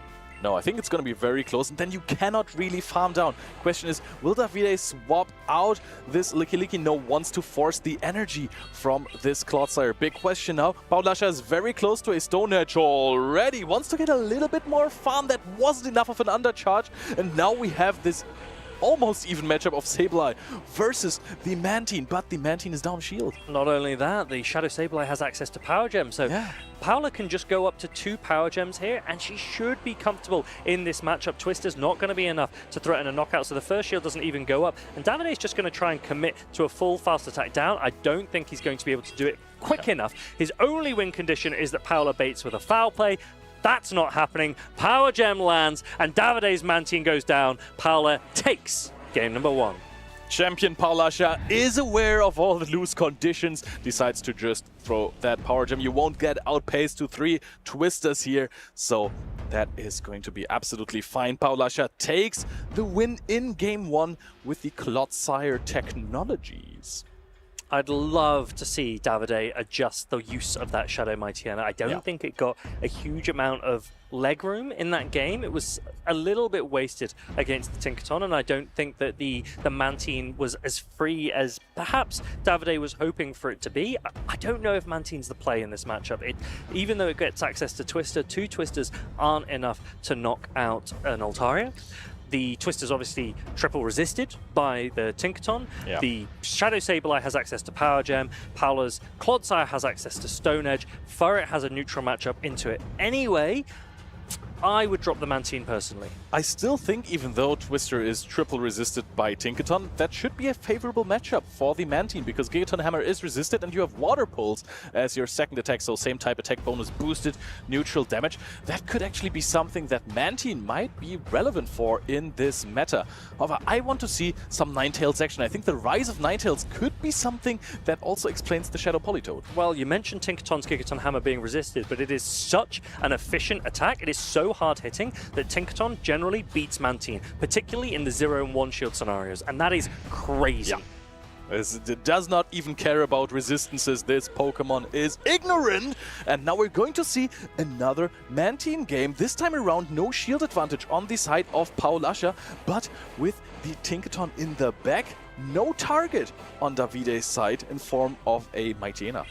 Yeah, big Tinkaton will have a beneficial matchup against the Licky, a really bad matchup against the Shadow Kanto Ninetales. We can see that, you at home can see that, but will the players anticipate that? That is the question. Davide charging up a massive amount of energy, drawing this shield with this Twister, which we know that Shadow Sableye can hold on to.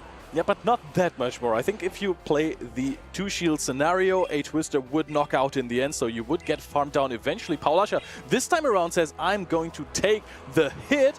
That does not look like you get farmed down at all.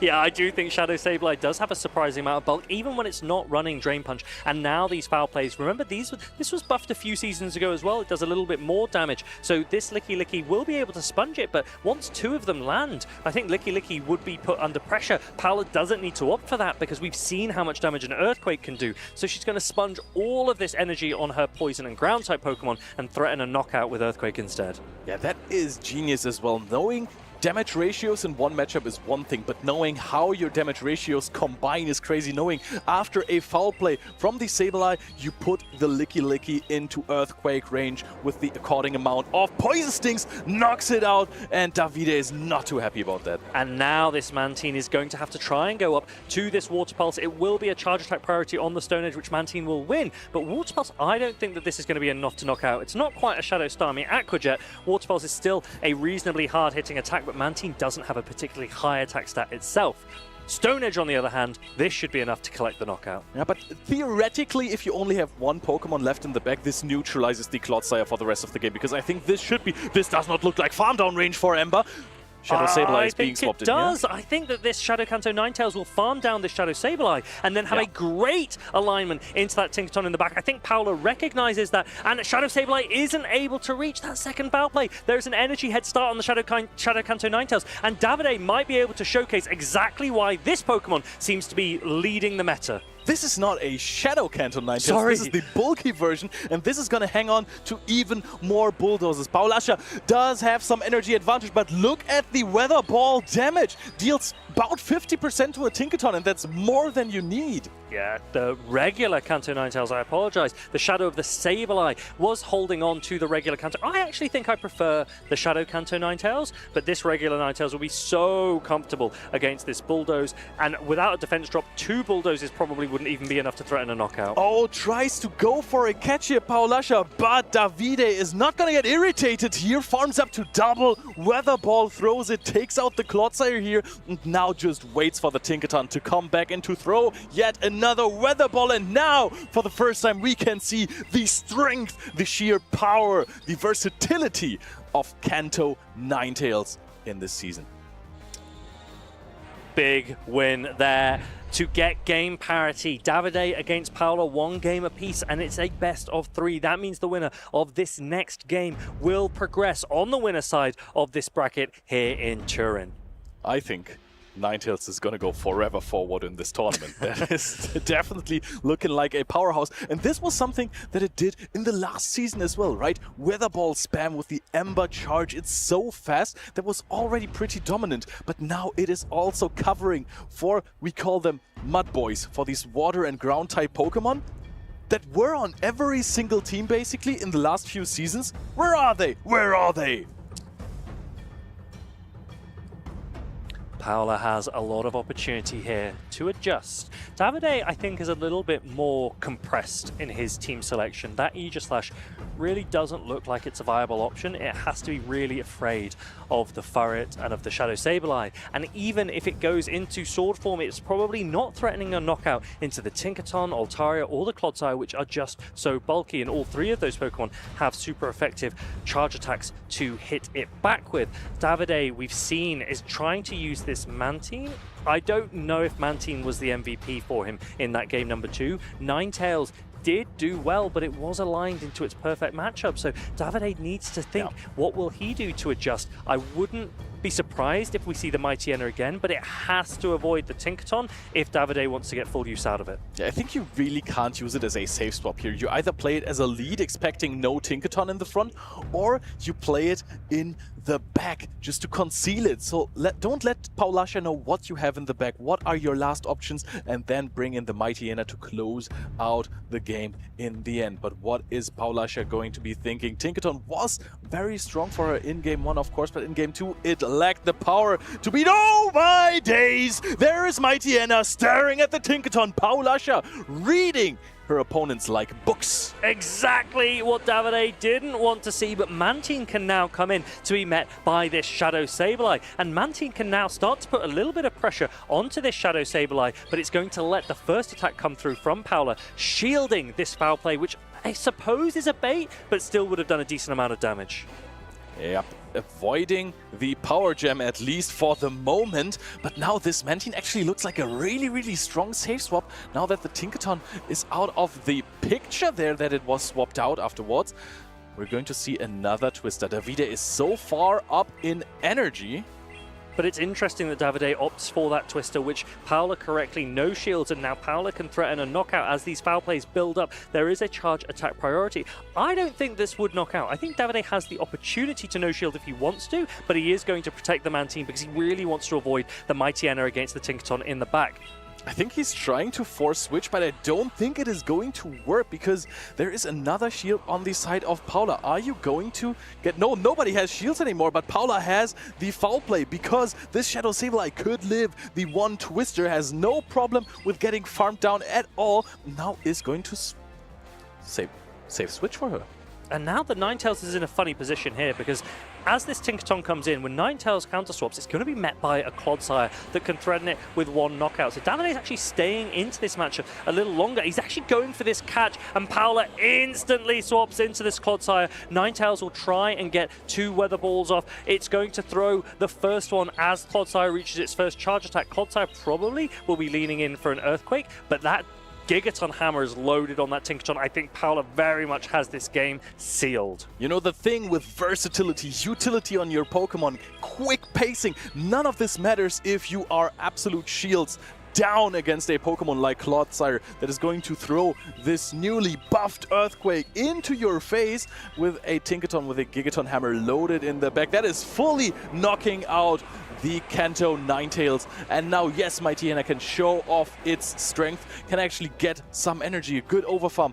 But Tinkaton is just hard walling the Mightyena. Yeah, we're about to see a boom here, folks, because Tinkaton's Gigaton Hammer is about to land. It would take down a Mightyena with even more health than this, and Davide accepts his fate. Paula will progress on the winner side of the bracket here at the Turin Special Championships. Paulasha lays down the hammer with the help of Tinkaton and wins another game. So advances to winners round 4 next. Another already big run for the queen of PvP. Davide is going to drop down to the losers bracket, of course, so the run is not yet over, but it's significantly harder to make a deep run when you're on the losers side of the bracket because you're just simply facing more opponents.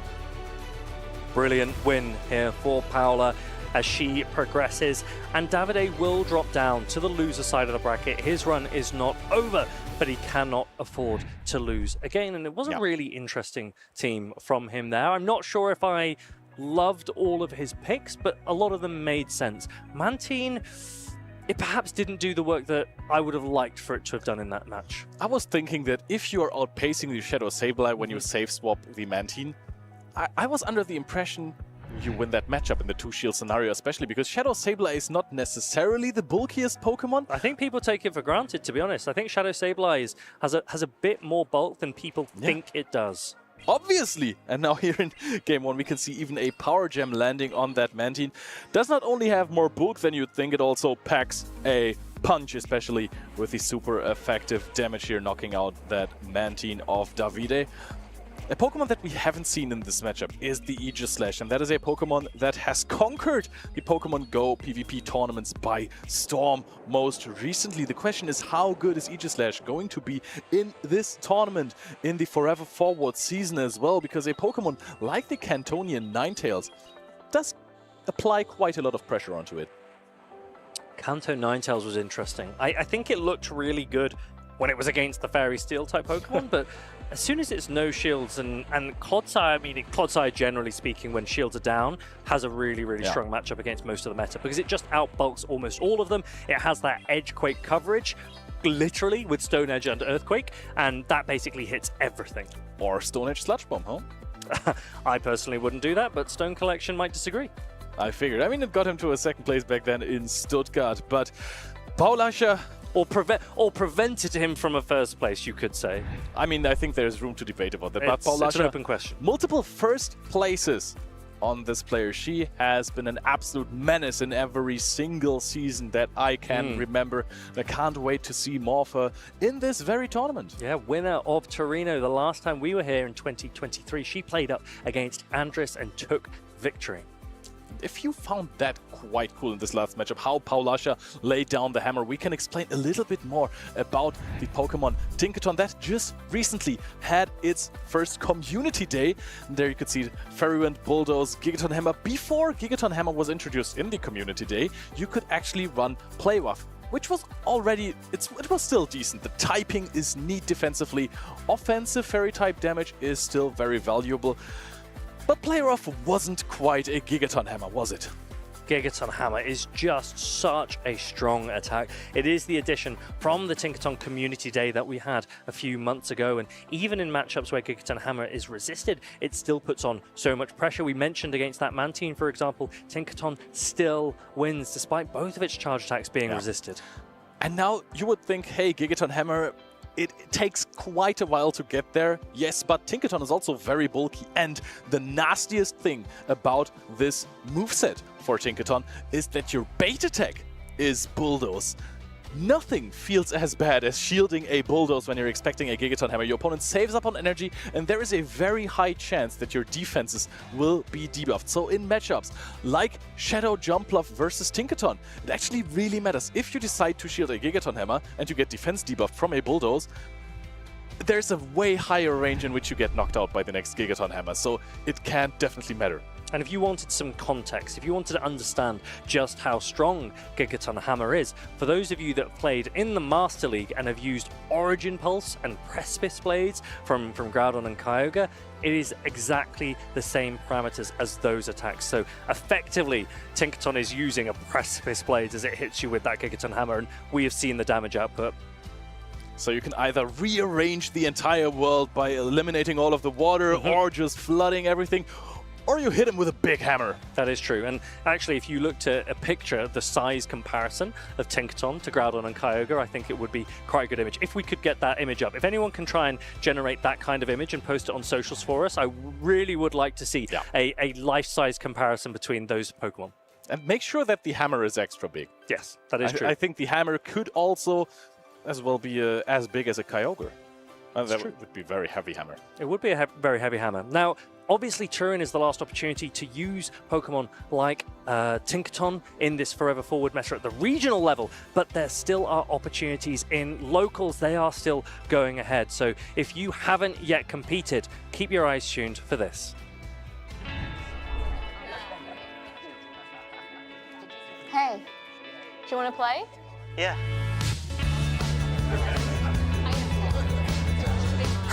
Nice. One shot? Wait, that card, yeah.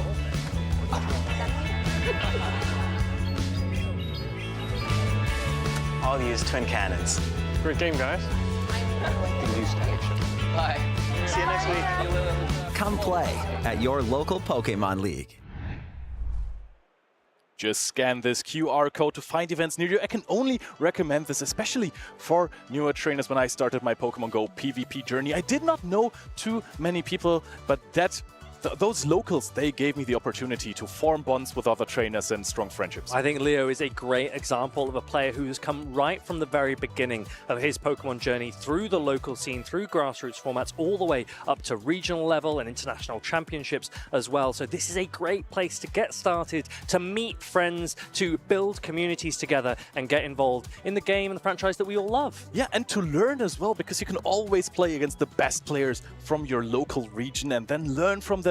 Ask them after the game, hey, what did I do wrong in this matchup perhaps, or what did you do to win this? It looked like a favorable spot to me, and they will let their wisdom rain onto you. And you also get opportunity to win special prize packs at these events as well as a great place to be able to trade some of your Pokemon and try and build your collection, complete that Pokedex. So definitely would recommend finding out which locals you have near you and getting involved in them over the summer, particularly as we take a break from the regional schedule. Oh, and you can always raid with your friends then, right? So that is true. Oftentimes these are on Saturdays or Sundays as well, where there are mostly special events going on, like the Super Mega Raid Day for Mega Skarmory next weekend, I think. Yeah, and a player that we've got up on screen, C. Leonardo, he is a player that had built so much community before he made his presence in the official Pokemon Championship Series. He is now one of the top players here in Europe. He's going to be up against capital letters Andy Rashi, and I'm really excited to see how these players get on.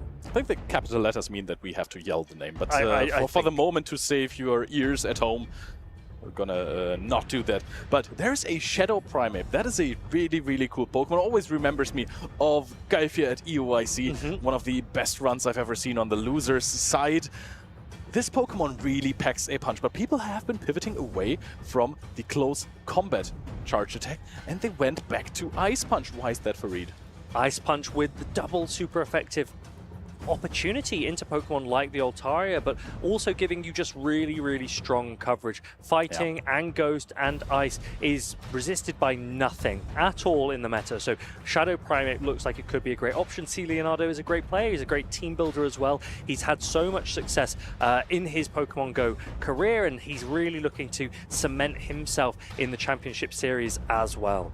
Now he's also running an Azumarill, but what I'm worried about with the Shadow Primeape without close combat is the Licky Licky matchup. This Pokemon, as almost always in these matchups, might be pivotal for the success of Andy Rashi here, because this Pokemon is rather unchecked on the side of C. Leonardo. You also pair it with the Shadow Ninetales. Sableye is also a good partner for the Licky Licky, and a regular Jumpluff, Clodsire, and Seeking, a Pokemon that has been overlooked a little bit in the Forever Forward update. However, it has Drill Run, and Drill Run, I don't want to say it got necessarily super buff because the damage was reduced a little bit, but the pacing is significantly faster.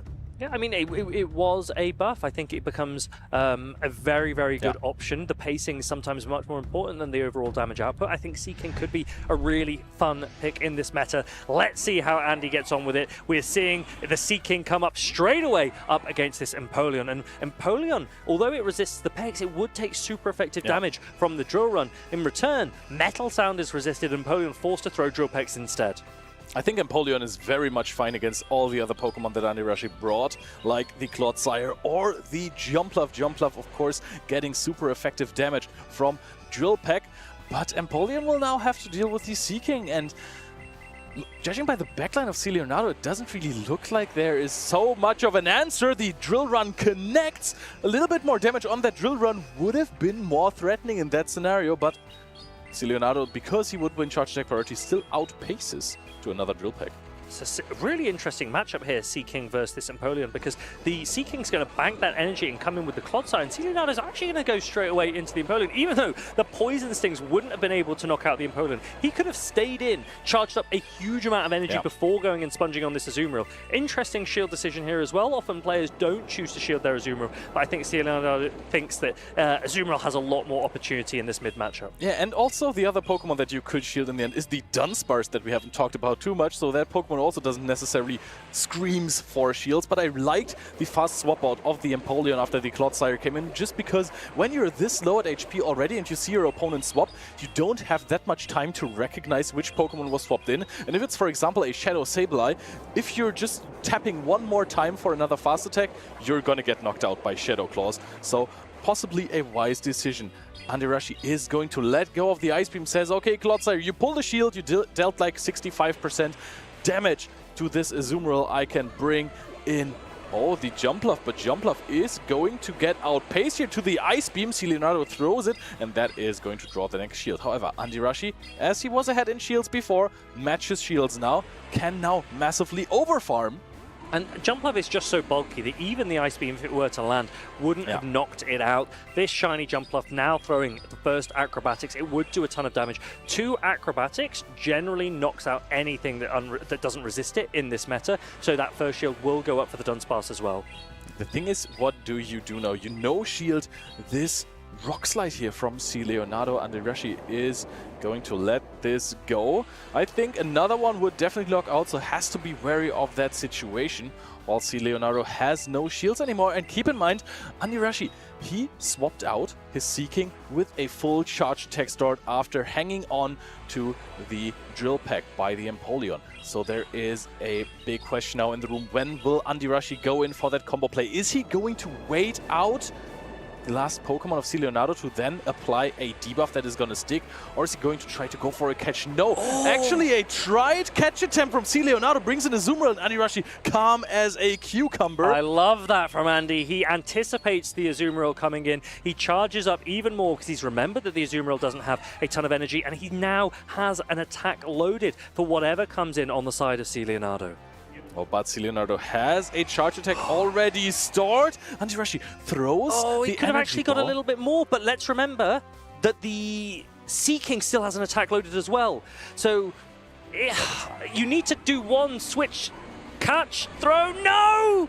Oh, so close, and Andirashi isn't going to be able to get this energy off. It would have been so good if he was able to land that attack from that Seeking, but it was taken out by the rollout. C. Leonardo masterfully played.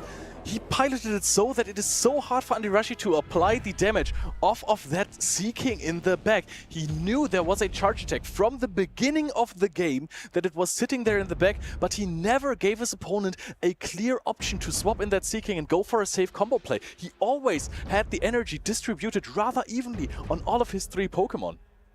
Really, really close there.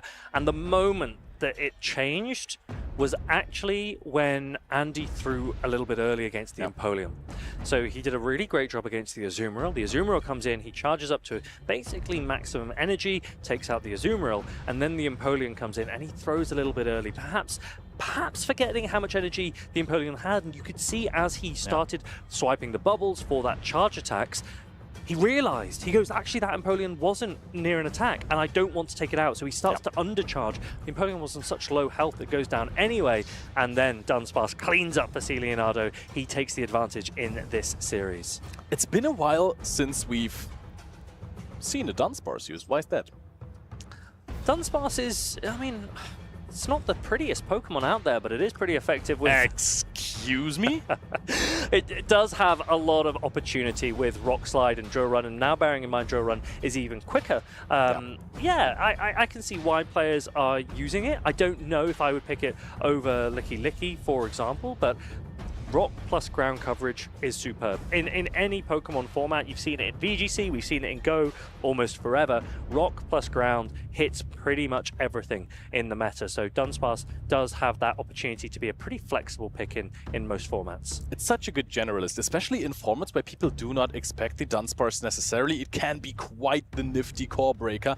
However, on the side of Andirashi, he decided that Clodsire is going to do that job for him, right? So he has Earthquake Stone Edge coverage, which is basically the same, just with the same type attack bonus on that Clodsire. However, the defensive typing differs quite a lot. And now we're going to see for the first time a Kanto Ninetales that is playing versus a Water-type Pokemon. Now, the interesting thing here is that Kanto Ninetales, although it'll do a lot of damage with this Energy Ball, in order to win this matchup against Seaking, it has to bait a shield with its Fire Attack Weather Ball. And that's because Seaking will win Charge Attack priority. Andy doing a slight pause there, trying to prevent a catch. So this is really, really well played by him. See Leonardo maybe calling an Icy Wind bait. The Drill Run lands. It's not going to be enough to knock out the Ninetales. And now there is that catch onto the Licky Licky. The free rollout goes through. Really well played by Andy. Usually the free rollout is a bit annoying because of energy, but also in this case, super effective damage, so that chunked quite a bit. However, this damage range is quite comfortable for this Empoleon. I would think that you can maybe farm down before you reach a Hydro Cannon, but it could also just reach the second Shadow Ball, the Licky Licky. So it will be close. Once this Empoleon lands a Hydro Cannon, that Licky Licky will be in range of a farm down. So we might see a one shield investment from the Empoleon as it tries to fully farm down with its Metal Sound on the Licky Licky afterwards. Andy probably doesn't want that to happen. He's going to throw this Shadow Ball. And then the question is, does he stay in and allow for this farm down? It's tricky because the Empoleon already has a lot of energy. Do you want to give up switch advantage as well? Licky Licky is super tricky. I've been saying this all year long, but now the Drill Run is being thrown. So Andy Rashi says, I'll take this opportunity and take the second shield as well there. Drill Run not connecting. See Leonardo is going to farm up more energy. Is actually going to throw a Drill Peck onto the Seaking. It's not resisted, but it's still not going to deal that much damage. Yeah, Seaking's actually showing why it's putting in a ton of work here, but that Empoleon does reach a second attack. Will Andy use his second shield? He might have to, because he doesn't really have a way to take down this Empoleon afterwards, but that Kanto Ninetales does have a little bit of health as well, so there is a catch option there. Andy preventing that catch with that slight pause in between his fast attack and his charge attack, just to make sure that his opponent is still on the field. High skill mechanics, that is. This Seaking is looking strong so far. However, bulky Dunsparce comes in again. Was it predicted by Andy Rashi? I really like this play from Andy, because even if C. Leonardo is able to clear this debuff by switching into the Ninetales, he basically cancels that Ninetales out as a catch option. And so now it just becomes free farm for this Clodsire. And that is a beautiful position for Andy. Clodsire now farming up heavily. Will he go for a double Stone Edge is the question, because two Drill Runs will start to put a lot of pressure onto the Clodsire, but I don't think that they will be enough to knock it out. No, that's why the Weather Ball would have been so important to reach for C. Leonardo. First Drill Run is being thrown here immediately onto this Clodsire. Clodsire is famous for living two Drill Runs at least. This looks like it could take 3. Yeah, now the Drill Run has had its damage output reduced as well. Clodsire is so comfortable. And I will be honest, Andy played that game superbly, almost flawlessly. The maneuverability of that Seaking was a real showcase for that Pokemon, and it runs Ice and Ground type coverage, which again is brilliant coverage, particularly in the Pokemon Go meta, but also the identification of his win conditions and the execution of it. That was arguably a perfect game.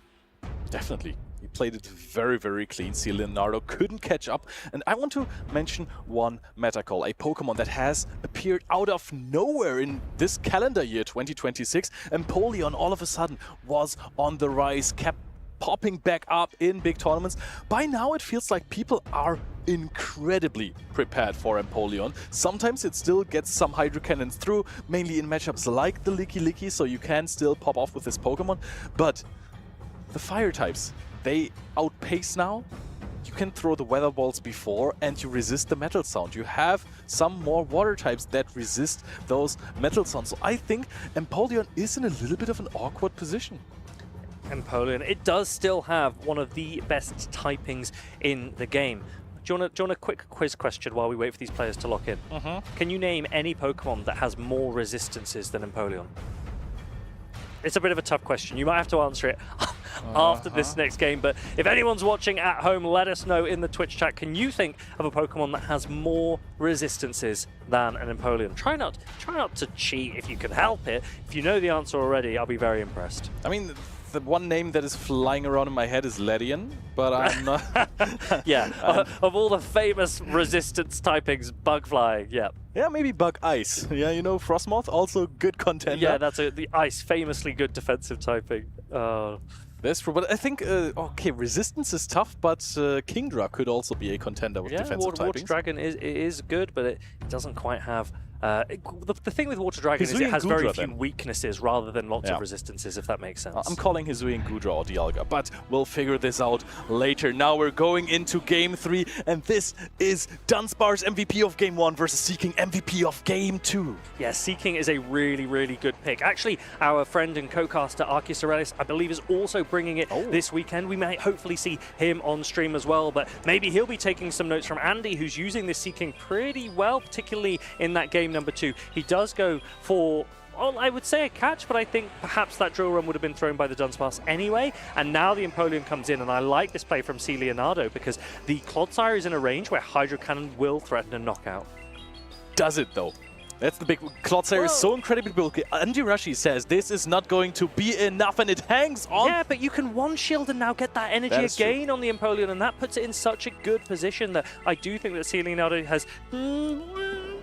That's a decision. Look at Andy Rashi's face. He's completely flabbergasted by C. Leonardo's decision because there's also the Jumpluff in the back that doesn't appreciate drill packs. Seeking doesn't either. Quick swap in combo play Icy Wind onto this Shadow Primeape, and Shadow Primeape needs to shield this up. I assume that you want to swap out of this matchup now that you're debuffed, or are you going to start spamming those Rage Fist? Rage Fist wants to get the attack back up, but Icy Wind is going to take it right back down. Now, we have seen some shield decisions in the past. We've mentioned how important shield decisions can be. Letting that Earthquake go on that Empoleon, could that be a secret unlock from C. Leonardo for this Primeape? Because he's not shielding this either. He seems to be putting everything onto the Dunsparce at this point, which is surprising because Dunsparce isn't an offensive threat that you would usually use all of your shields for.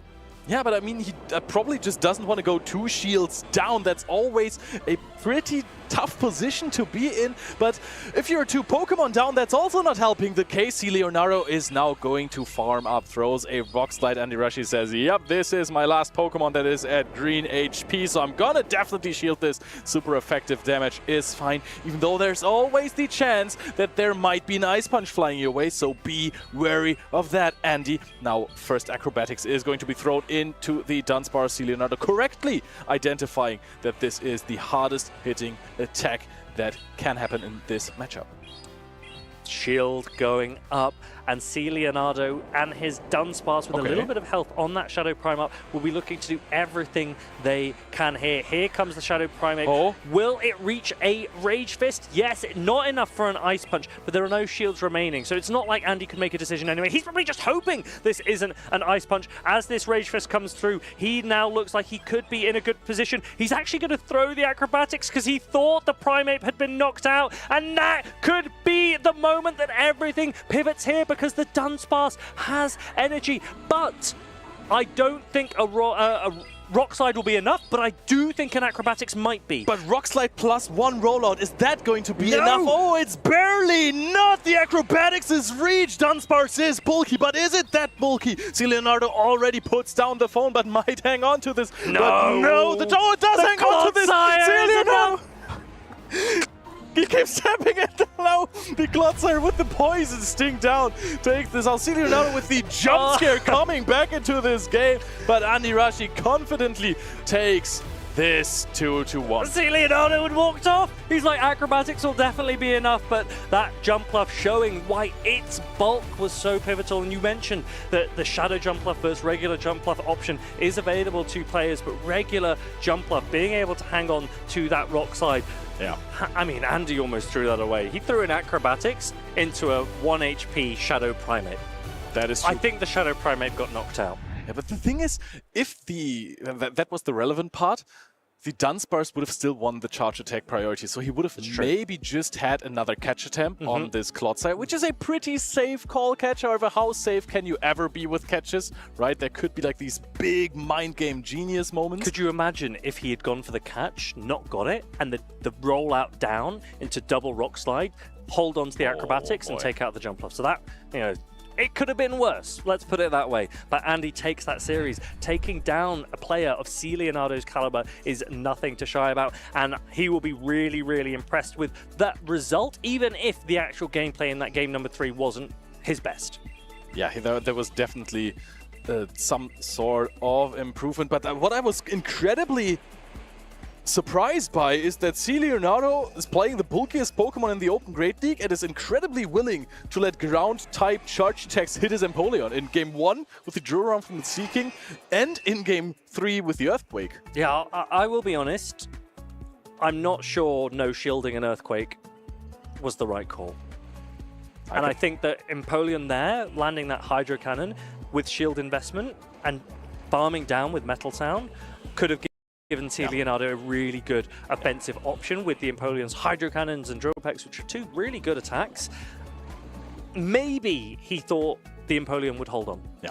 And that it wouldn't be able to be Poison Sting down, and actually it would be quite an efficient way to play out that matchup, but it didn't pay off for him in this game. Andy here, you can see, worried that he's thrown everything with this acrobatics, thinking that the Dunsparce was on the field, but it did not matter because Jumpluff did hang on. Maybe the calculation with the Earthquake on Empoleon was a misremembrance of former times when people started playing the regular Sandslash because it would barely hang on to an Earthquake by the Clotsai and then couldn't be farmed down because of the Steel-Poison interaction. But Andy Rashi here takes the win, commanding, is celebrating already. What a huge accomplishment to beat a player like C. Leonardo on stream. I think it's also worth mentioning there that we saw that the acrobatics didn't quite take out the Dunsparce, right? Yeah. But C. Leonardo thought that it would have. And so he'd already taken off his headphones, he'd already stood up. If you're playing, don't keep the headphones on. Because let's say for whatever reason, Andy had like missed some of the bubbles and the Jumpluff actually wasn't able to farm down either. I think as soon as you're taking those headphones off and standing up, you're risking a game loss. You're risking an automatic game loss. So hold on until the very last moment, because we've seen things happen right in these end games that can completely turn the match on its head. Sometimes I get so excited, I swipe so hard, I leave the app. I've done that as well. That has cost me some games, trust me, also at locals. But yeah, that can happen, so don't take off your headphones too quickly. Don't walk away from losing. I mean, the that game. was a crazy finish to that match as well, and I think both players were a little bit surprised at how it played out in the end, but Jumpluff hung on. And honestly, I think Jumpluff is actually proving to be a better pick right now than some of the other more popular picks that I'm seeing. I'm a big Jumpluff fan ever since it entered the Open Great League again, but perhaps we are taking another closer look at what happened in the last game, because we have something prepared for y'all. Yeah, we had an opportunity in this game, so we took a pause here, and this is the moment where I'm just going to press play here, so you get an opportunity to see what happens. This Jumpluff, with this energy ball loaded, it's getting taken down by this rock slide, and now the C. Leonardo's Dunsparce versus this Jumpluff seem to be the match of this story. And this was the moment just after, I think we just went past it, but this was the moment just after the Empoleon actually managed to do so much work. The Jumpluff was coming in and out as well, and I think that in matches like these, shielding has made all the difference. We saw the difference it made when you didn't shield the Earthquake. We saw when the Jumpluff was coming through with the energy ball management as well. And I think that Andy actually could be a player to watch in this series. Not one that I was expecting to see, but really impressive performances. I would 100% agree. If you can keep your calm against these fantastic trainers like C. Leonardo and you play it out so cleanly, you definitely deserve to be up there. Speaking of up there, we can hear it from the man himself, Andy Rashi. Go over to Jox. Hello everyone, I'm Jox here with the winner of the match, Andy. Of course, Andy, I'm not sure if our viewers know that this is your first tournament ever, and you're on to winners finals after beating C. Leonardo, who has been having an outstanding season. He was top 3 in Birmingham and top 16 in the UIC. Since it's your first tournament, I know some people know you from GBL and just playing the ladder in game. How did you prepare for this tournament? Yeah, the first decision were tough because of the new move updates. So I think the best Pokemon is Seaking because of his coverage, which can affect to every Pokemon basically. So it was the best lead possible for me, I think, because of Icy Wind and Rerun. So it was easier to overcome the difficulties because of him, I think. also Jumpluff was in a great matchup because only Ninetales can stop him. So I think these two were the MVPs. Do you feel like the drill run move update on the Seeking made it a more viable meta threat? Because even though it is cheaper, it also deals less damage. So maybe, for example, versus the likes of Empoleon, you couldn't quite knock it out and you have to pack it down. But it felt like a pretty comfortable matchup because you could even store that move, use it for later catch on your Licky Licky. Talk to me about if you were eyeing some other picks maybe, or if Jumpluff and Seeking, as soon as you saw the update, went straight to your mind. No, they basically straight to my mind because they were too good, I think. Jumpluff can be useful also for dragons because of Fairy Wind, so it was very, very useful. The others, Licky Licky is now impossible not to make a team without it. And the rest, the Ninetales with the new buff can affect also water Pokemon, so it's okay. Of course, you're having a dream debut here. You're on your first tournament, you're on to winners finals, and we're gonna let you prepare for that. Before we let you go, any final shout-outs, anyone that you'd like to thank for? Yeah, surely my teammates, my girlfriend and my family. My teammates always prepare with me, so it was easier with them to overcome the difficulties and the difficulty of team building. So thank you. The Italian community coming through. We look forward to seeing more of you down the line in winners finals. We'll let you prepare for that. Back to the casters, everyone. Take care.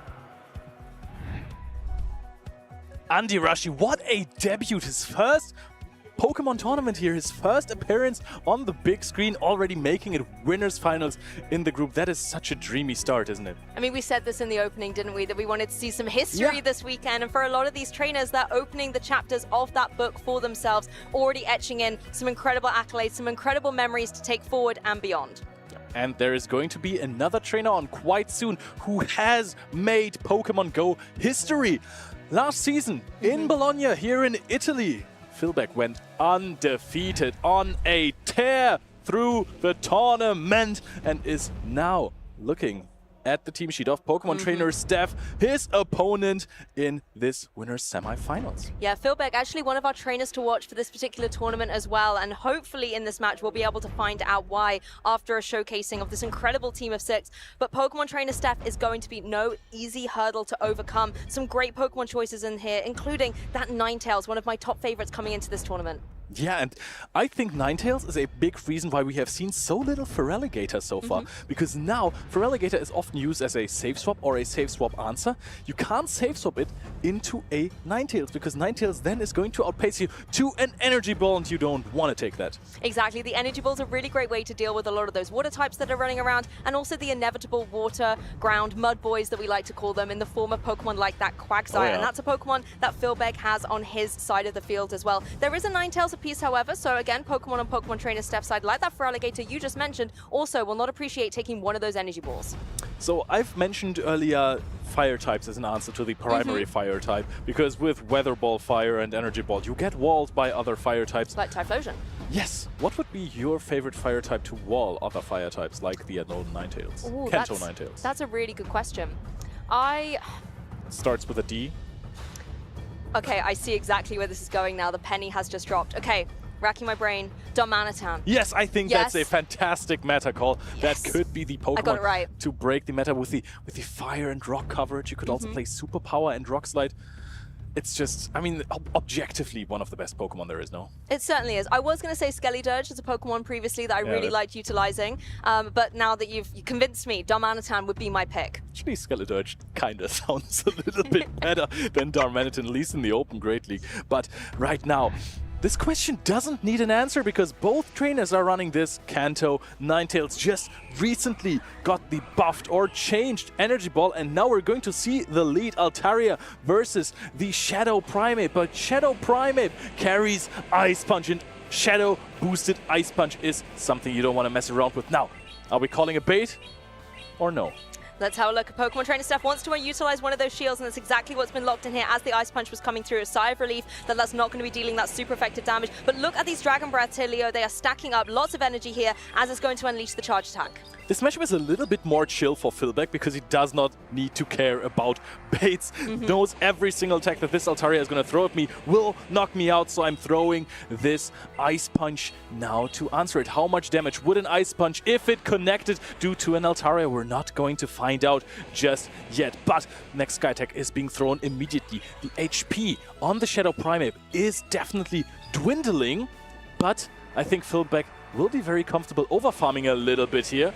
I mean, there's no shields remaining in this match for either of our opponents right now, so all of these attacks are going to come through and connect. Another one of these Ice Punches has been unleashed, and that is going to be an Altaria falling straight from the skies. Hasn't over-farmed too much. Now this Feraligatr comes in, wants to Shadow Claw down, but is going to take a Rage Fist in the process. Now Philbeck has planned for this to happen and brought two Pokemon in the back that definitely do resist Hydro Cannons. Exactly. If you've got the Hydro Cannon coming away, it charges up so quickly, you're going to want two water types to be able to eat up all of that damage. So an adaptation now is in the form of this Furret. It's going to be able to get some damage out on the board with this Sucker Punch, but critically, it's trying to farm up to get to that Trailblaze that will be dealing some good damage into these water types and getting the attack boost to boot. Normally, Furret has a phenomenal matchup into the Azumarill if you have some shields to tank those play roughs for you. But in the Zero Shield scenario, it gets a little bit iffy. Now Philbeck brings in, after chipping some HP, this Empoleon that is so good because now we're outpacing to the Hydro Cannon. Can farm up so much energy and throw a Hydro Cannon to take out the little Furret. And now it's all on Feraligatr for Pokemon Trainer Steph. Honestly, these metal sounds stack up so quickly. Hydro Cannons come through fast and furious on both sides of the field here. Feraligatr able to match it as well, but this will of course come through into Empoleon. It's going to be able to take this. Oh, that I am not too sure. That's still a hefty amount of damage. It does go down, does go down. But it's such a big hurdle to overcome. This Azumarill is almost at full HP. Hydro Cannon is going to deal some damage. It's going to be a little bit annoying here and there, but Azumarill has Play Rough, Azumarill has Ice Beam, Azumarill has the bulk. Azumarill, often known as a Pokemon that kind of carries a secret third shield in its back pocket as well, is able to eat up so many different types of charge attacks, and this Hydro Cannon is going to be no different, not very effective at all, but look at all of that energy up on the Azumarill side. Now and Philbeck throws is still energy efficient here, even though the game is over, throws the resisted Ice Beam into the Feraligatr, knowing that it will knock out. Doesn't need the belly drum boost for this one. It's just going to take out the Feraligatr clean for the 1-0 in this winner's semifinals. Yeah, one step closer, and we can take a deeper dive onto the teams as well. Pokemon Trainer Steph's team, as we've utilized already in the match, been able to showcase Pokemon like the Feraligatr and the Furret here as well, but there's some other key Pokemon on here, the Tinkaton, that we've already been able to showcase on the broadcast, being so devastating with that Gigaton Hammer. Yeah, Tinkaton is so strong. It's rising up as well again in usage, I think, and that might be due to the decline of Wigglytuff, so people will need to find a different way to play around that scenario. And also, we have seen very little Togetic and Togekiss so far. That's true. Across the pond at the most recent regional championships, there were a lot of those, particularly in those top 3 spot positions. But so far on the European side of things, we're not seeing those Pokemon take to the skies. Instead, it's been more Pokemon like Fearow and this Altaria here that Philbeck is running. Critically as well, all of the water types on this team, you've got 3 of them, Empoleon, Azumarill, Quagsire. We saw 2 of them come to this match. Do we feel like they're going to come again in this format? Azumarill and Empoleon were great in that endgame. I can see that happening, but I can also see an adaptation from Pokemon Trainer's staff by going for this Cradley. Did not bring it in game 1 because this Empoleon is looking threatening. This Primeape is looking threatening, but there's so many water types on that team. You want to connect a Grass on. There we can see it on the best matchup possible here. This is looking good for Steph now, but the other Pokemon really aren't targets, and now not running close combat might be a big issue for the Shadow Primeape. Yes, with the switches being forced, Tinkertong now is able to find these Fairy Winds down onto the opposing Primate, but it can retaliate first of all with the Rage Fist. Even though Tinkertong is going to be able to take that, you still do enable that attack boost to your opponent. And I like this early bulldoze because you're saying, hey, you don't want to put up a shield. I know. Not a Gigaton Hammer, but you might get the debuff. You might be able to farm down before there is double Rage Fist reached. Very nice play from Pokemon Trainer Steph. Decides to shield this up though. Goes for a shield, wants to keep the Tinkertong in the game, and a couple more Fairy Winds are going to be able to get the KO, and that Primate is out of here. Energy banked up on this Tinkertong as well, so that shield keeping it in a position where maybe a Gigaton Hammer can find its mark down onto something like the Azumarill, possibly later on in the game once you've got through some shields, but no, just going for it, and it goes unshielded. Oh, this is going to still deal so much damage. It's a water and fairy type, so it's neutral damage. Look at this. How many attacks do you know that deal this much damage neutrally to an Azumarill? This is the thing. Azumarill is so bulky. Any way you can put a dent in it is going to really add some momentum to your side of the field. And that's exactly what Gigaton Hammer was able to go for here. It looks like Tinkertong's going to follow up with a Bulldoze, however. Oh, and now it's Empoleon versus the world. Philbeck has a shield advantage, gets a huge farm down here. Bulldoze not gonna connect for super effective damage and a potential debuff. This Empoleon is looking so strong. It is one of these Pokemon that can carry an entire game. And in the back, waiting for Pokemon Trainer Steph, is the Cradley, which is one of its best matchups. Yeah, the Altaria here really has a job to do. It has to find a way to get through this Empoleon, but look at all the energy it has up on its side. It is relentless, these charge attacks being thrown down against Pokemon Trainer Steph's side of the field. This Empoleon is just waiting for this Cradilly to re-emerge. Oh, and now Altaria is going to throw out the first flamethrower. Philbeck knows what's in the back. He knows the win condition, and that win condition is Empoleon. So shielding this up, managing the energy to perfection as always. Just throws the Hydro Cannon, predicting a potential catch here as well, just before flamethrower is being thrown. And now Philbeck finds himself in a position where he has equal shields, a little bit of energy of Empoleon versus Cradley. However, Empoleon is in Grass Knot range. That's the thing, it's in a position where if you can get to that energy, it will be able to deal some significant damage. A shield comes back up on Pokemon Trainer Steph's side of things, wanted to keep Cradilly in the game. The issue is there is still one shield remaining on Philbeck's side.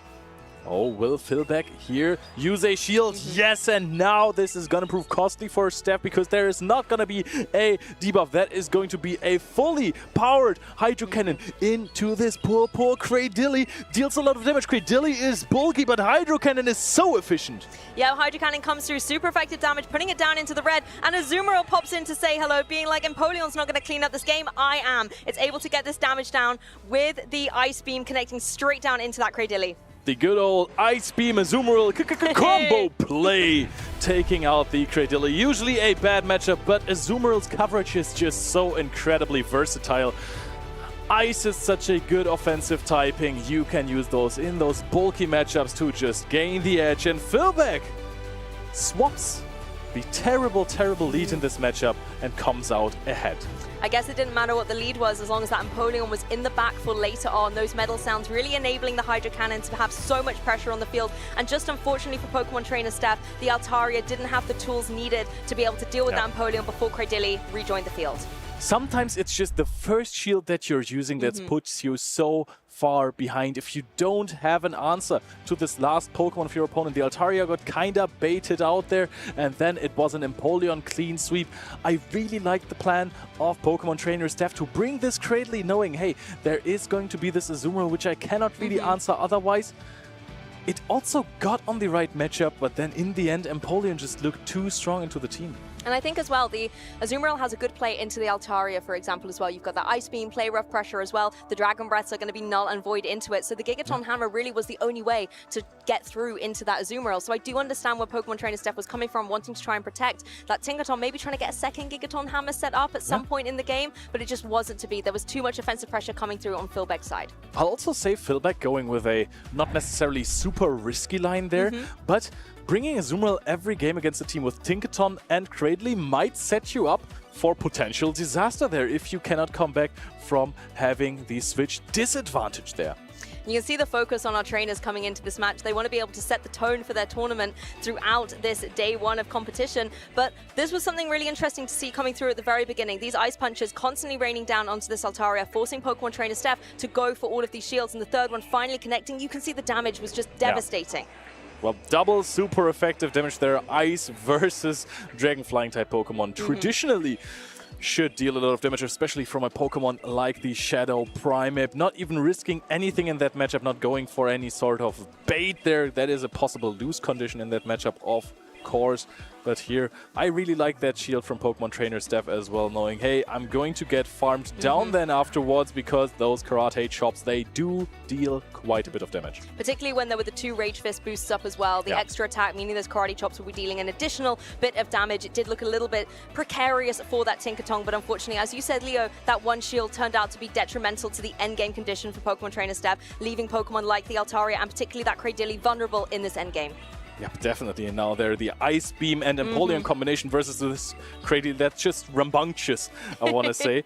But yeah, Philbeck again with a great victory here. He is undefeated so far in this tournament. So continuing the run from the Bologna tournament in the last year. And I think as well, you know, we might be in a new meta with this Forever Forward series that we've got going on at the moment. And even if you step in and out of Pokemon Go, Azumarill seems to always be on top. No matter what time you're tuning in, there's always an Azumarill player out there and showcasing why it is one of the most reliable Pokemon out there time and time again.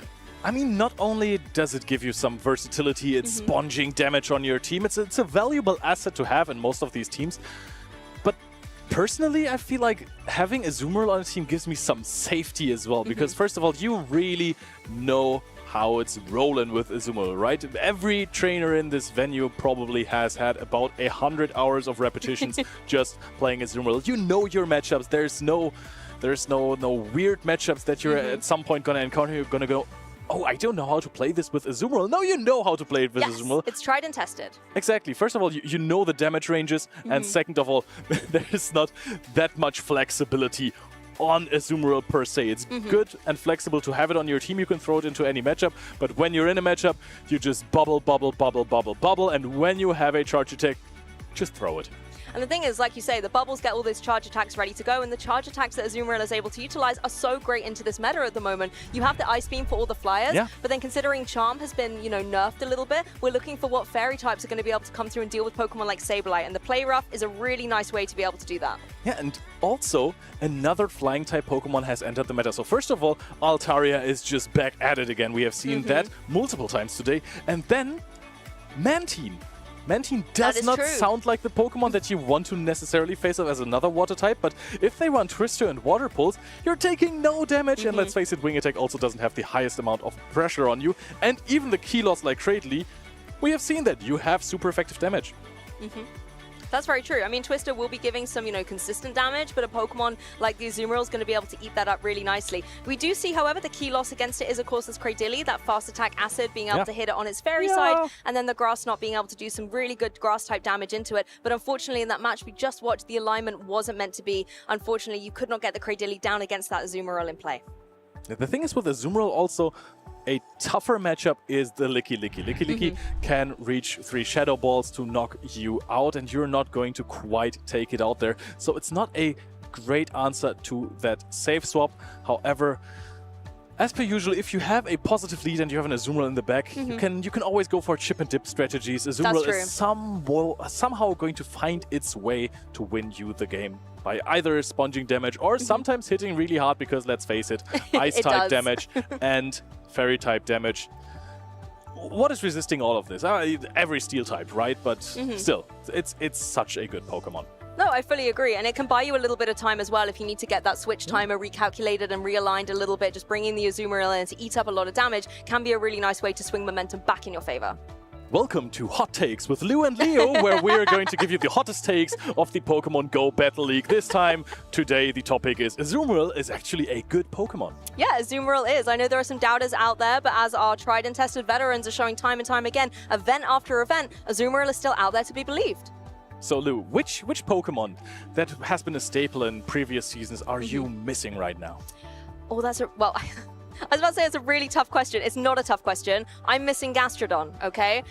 I think you set this up so beautifully for you, my friend. I'm very, very grateful. But in every single format, I said this earlier, there's always a water and a ground type Pokemon. We've seen it with Swampert previously. We've seen it with Wishcash. Obviously, at the moment, you still have Quagsire. And there is the rumor of obviously Seismitoad coming into the fray as well. It's got Icy Wind now. I thought it would be having a little bit more dominance, but maybe, you know, it's still early on in this weekend competition, so maybe we'll be able to see it a little bit later on. But that said, we have seen a Gastrodon on stream already this morning. The very fast match of the broadcast was able to showcase that adorable little slug Pokemon that unfortunately, you know, Mudslap, I know previously did get a little bit debuffed, so it's not as good. But Earth, you know, Earth Power doing well, so maybe we will see some Gastrodon back in action. But speaking of the action, we have got two great competitors up ahead for our next match in this winners semis. Another day, another seeking. Arceus Aurelius rocking. Wait, speaking of Pokemon that have been forgotten, my days, is this a Galarian Stunfisk? It is a Galarian Stunfisk. We've seen the Unnovan form for quite a lot throughout this broadcast so far, but this is the Galarian one. That is a blast from the past indeed. Oh, Earthquake just got buffed again. Rockslide is basically back to its old form, and Mudshot too. So this Pokemon is as strong as ever. Let's see if Arceus Aurelius can make it shine. Of course, rocking the Altaria Licky, the DJ Pokemon. Licky. And Shadow Sableye seeking Jumpluff and Stunfisk. So this is one of those teams that are actually, it's using quite a bunch of these Pokemon that have gotten some changes.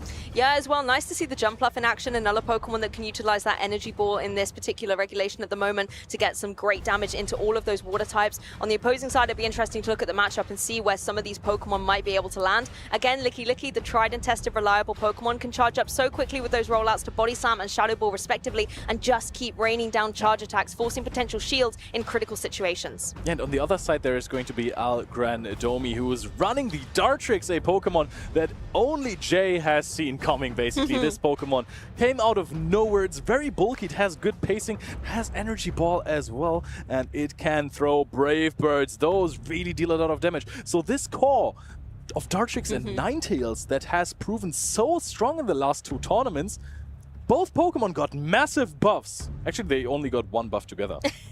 Exactly. I mean, this is where we sometimes see the Dartrix versus Jumpluff debate. Jumpluff having, you know, the utility to go for something like the acrobatics. It might be expensive, but it's not at the detrimental effect that something like a Brave Bird debuff will be enabling on that Dartrix, for example. So, going to be interesting to see how these two Pokemon, as there is a Jumpluff and a Dartrix, a piece on either side, are going to face up against each other. I think the advantage that Dartrix has is that it has consistent pack damage. That is true.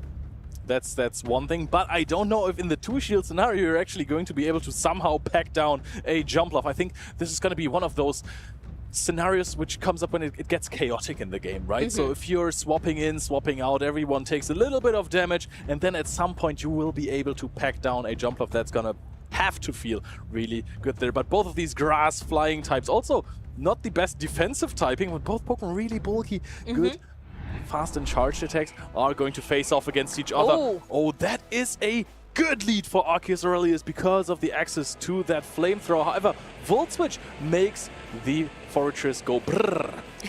Exactly, the Volt Switch is going to be able to get some respectable damage onto this Altaria, but those Dragon Breaths are stacking up, getting it right and ready to one of these charge attacks immediately. Obviously, it's going to be that Sky attack, but the Protect coming through on that shield, just in case it had been that devastating flamethrower. Charging up to the next Rock Tomb a little bit more quickly. However, due to the Sky Attack bait of Arceus Aurelius, he's still going to outpace. Actually lets this Rock Tomb go. Gets taken very, very low. And a Sand Tomb is being thrown here by Algrandomi, but doesn't quite reach it. Flamethrower is going to be deployed first. Is this going to knock out the Shadow Fortress? Surely it is. Now shield advantage on the side of Arceus Aurelius and switch advantage. Swaps in the Seeking on to this Ninetales that is ahead on energy. How much damage is this going to do? Let's have a look. The Energy Ball will not be able to connect this time. A shield quite wisely utilized by Arceus Aurelius here to protect the Seeking from play. But we know that those Embers are going to be able to charge right back up to an Energy Ball very, very quickly. Oh, that is super interesting. This Seeking is in such a dominant spot, and shielding the first Energy Ball kind of telegraphs an Icy Wind bait there that you want to shield while the attack is still up. Goes no shielded, and now this Ninetales is so dangerously low. but gets to throw off an energy ball. Yeah, we'll be able to get a little bit of revenge onto this Sea King, but it isn't able to get the KO. It's able to hang on, get a little bit of chip energy onto that Dugong that replaces the Ninetales in the back as Sableye joins the fray. Oh, but Sableye has super effective damage with Drain Punch here. Gets debuffed first. Now, this is a buffing versus debuffing game, but not as we know it. We're going to raise the defenses, but we're going to lose offense. So the question is, how useful is the Sableye going to be? Clears the attack debuff and wants to go for a full damage Drain Punch here. Does not throw the Shadow Claw, I think. But those Ice Shards were devastating into the Altaria that absolutely drops, brings the Shadow Sableye right back in, forcing that shield to come through from El Grandomi. Oh, that Shadow Claw would have been so incredibly important, getting this second full damage Drain Punch off before taking the damage as well. Also not having the defenses boosted fully. Goes for another Drain Punch now. No shield on the side of El Grandomi. Can this Shadow Sableye carry Arceus Aurelius to victory in the first game? It looks like it is going to need a lot more damage. Yeah, the Drain Punch really a way that this Sableye has been able to be unlocked, getting some good damage down onto this opposing Dugong as well as being able to get that buff coming through. How much damage are you going to deal with those Shadow Claws? How much damage is Ember going to deal? Oh, this is a simultaneous knockout there! A tie of these two great trainers! What an endgame coming through. Two of the Pokemon that everyone has been talking about coming into this particular tournament, battling it out right down to the end and resulting in that tie. And if we spotted it correctly that Arceus Aurelius missed a Shadow Claw there, that would have been detrimental. Would have guaranteed more HP on that Sableye to later on survive the Embers from the Ninetales and not go down in the simultaneous tie. But there is worse things that can happen to you after a possible mistake or a misstep. Having a reset on the full game, I think that's very fine. It certainly is, and I want to credit as well the defense buffs that you were able to get from the Drain Punch on the Sableye side, because that's what really kept it in the game against those Embers. Yeah. If it didn't have that defense buff, then Ninetales would have been able to edge the victory. Talk that talk. I did indeed talk that talk, and now you're going to walk. No, you're going to stay here, Leo. I can't handle this by myself. That's fine. Arceus Aurelius, though, again, a trainer who really has a lot on the line in this particular tournament, is right on the edge of that qualification realm for the Pokemon World Championship. So he needs to get a good result, some good championship points to lock in that invitation this weekend. Yeah, but he is a trainer that we would not want to miss on the World Championship stage. I can tell you that. Always there for a show. Who does not remember his big performances at ICs when he won the Dortmund Regional Championships? Those celebrations of Arceus Aurelius are always something. Always a very entertaining trainer to watch, but El Grandomi is going to be a firm competitor to try and get through this Group D winners semis first of all. We did see some great Pokemon come through. Obviously, being able to see the Forretress with the Volt Switch was actually quite interesting, kind of masquerading as a little bit of an electric type there. Yeah, definitely. The thing is, if you're masquerading as an electric type, you still get hit for double super effective damage on that flamethrower, so that eventually took it out. Playing the lead with a 2-to-1 shield advantage while keeping switch is huge for Arceus Aurelius, but now we're going to see a fully different matchup. Ferret versus Seeking. Oh, this is a Ferret without Swift.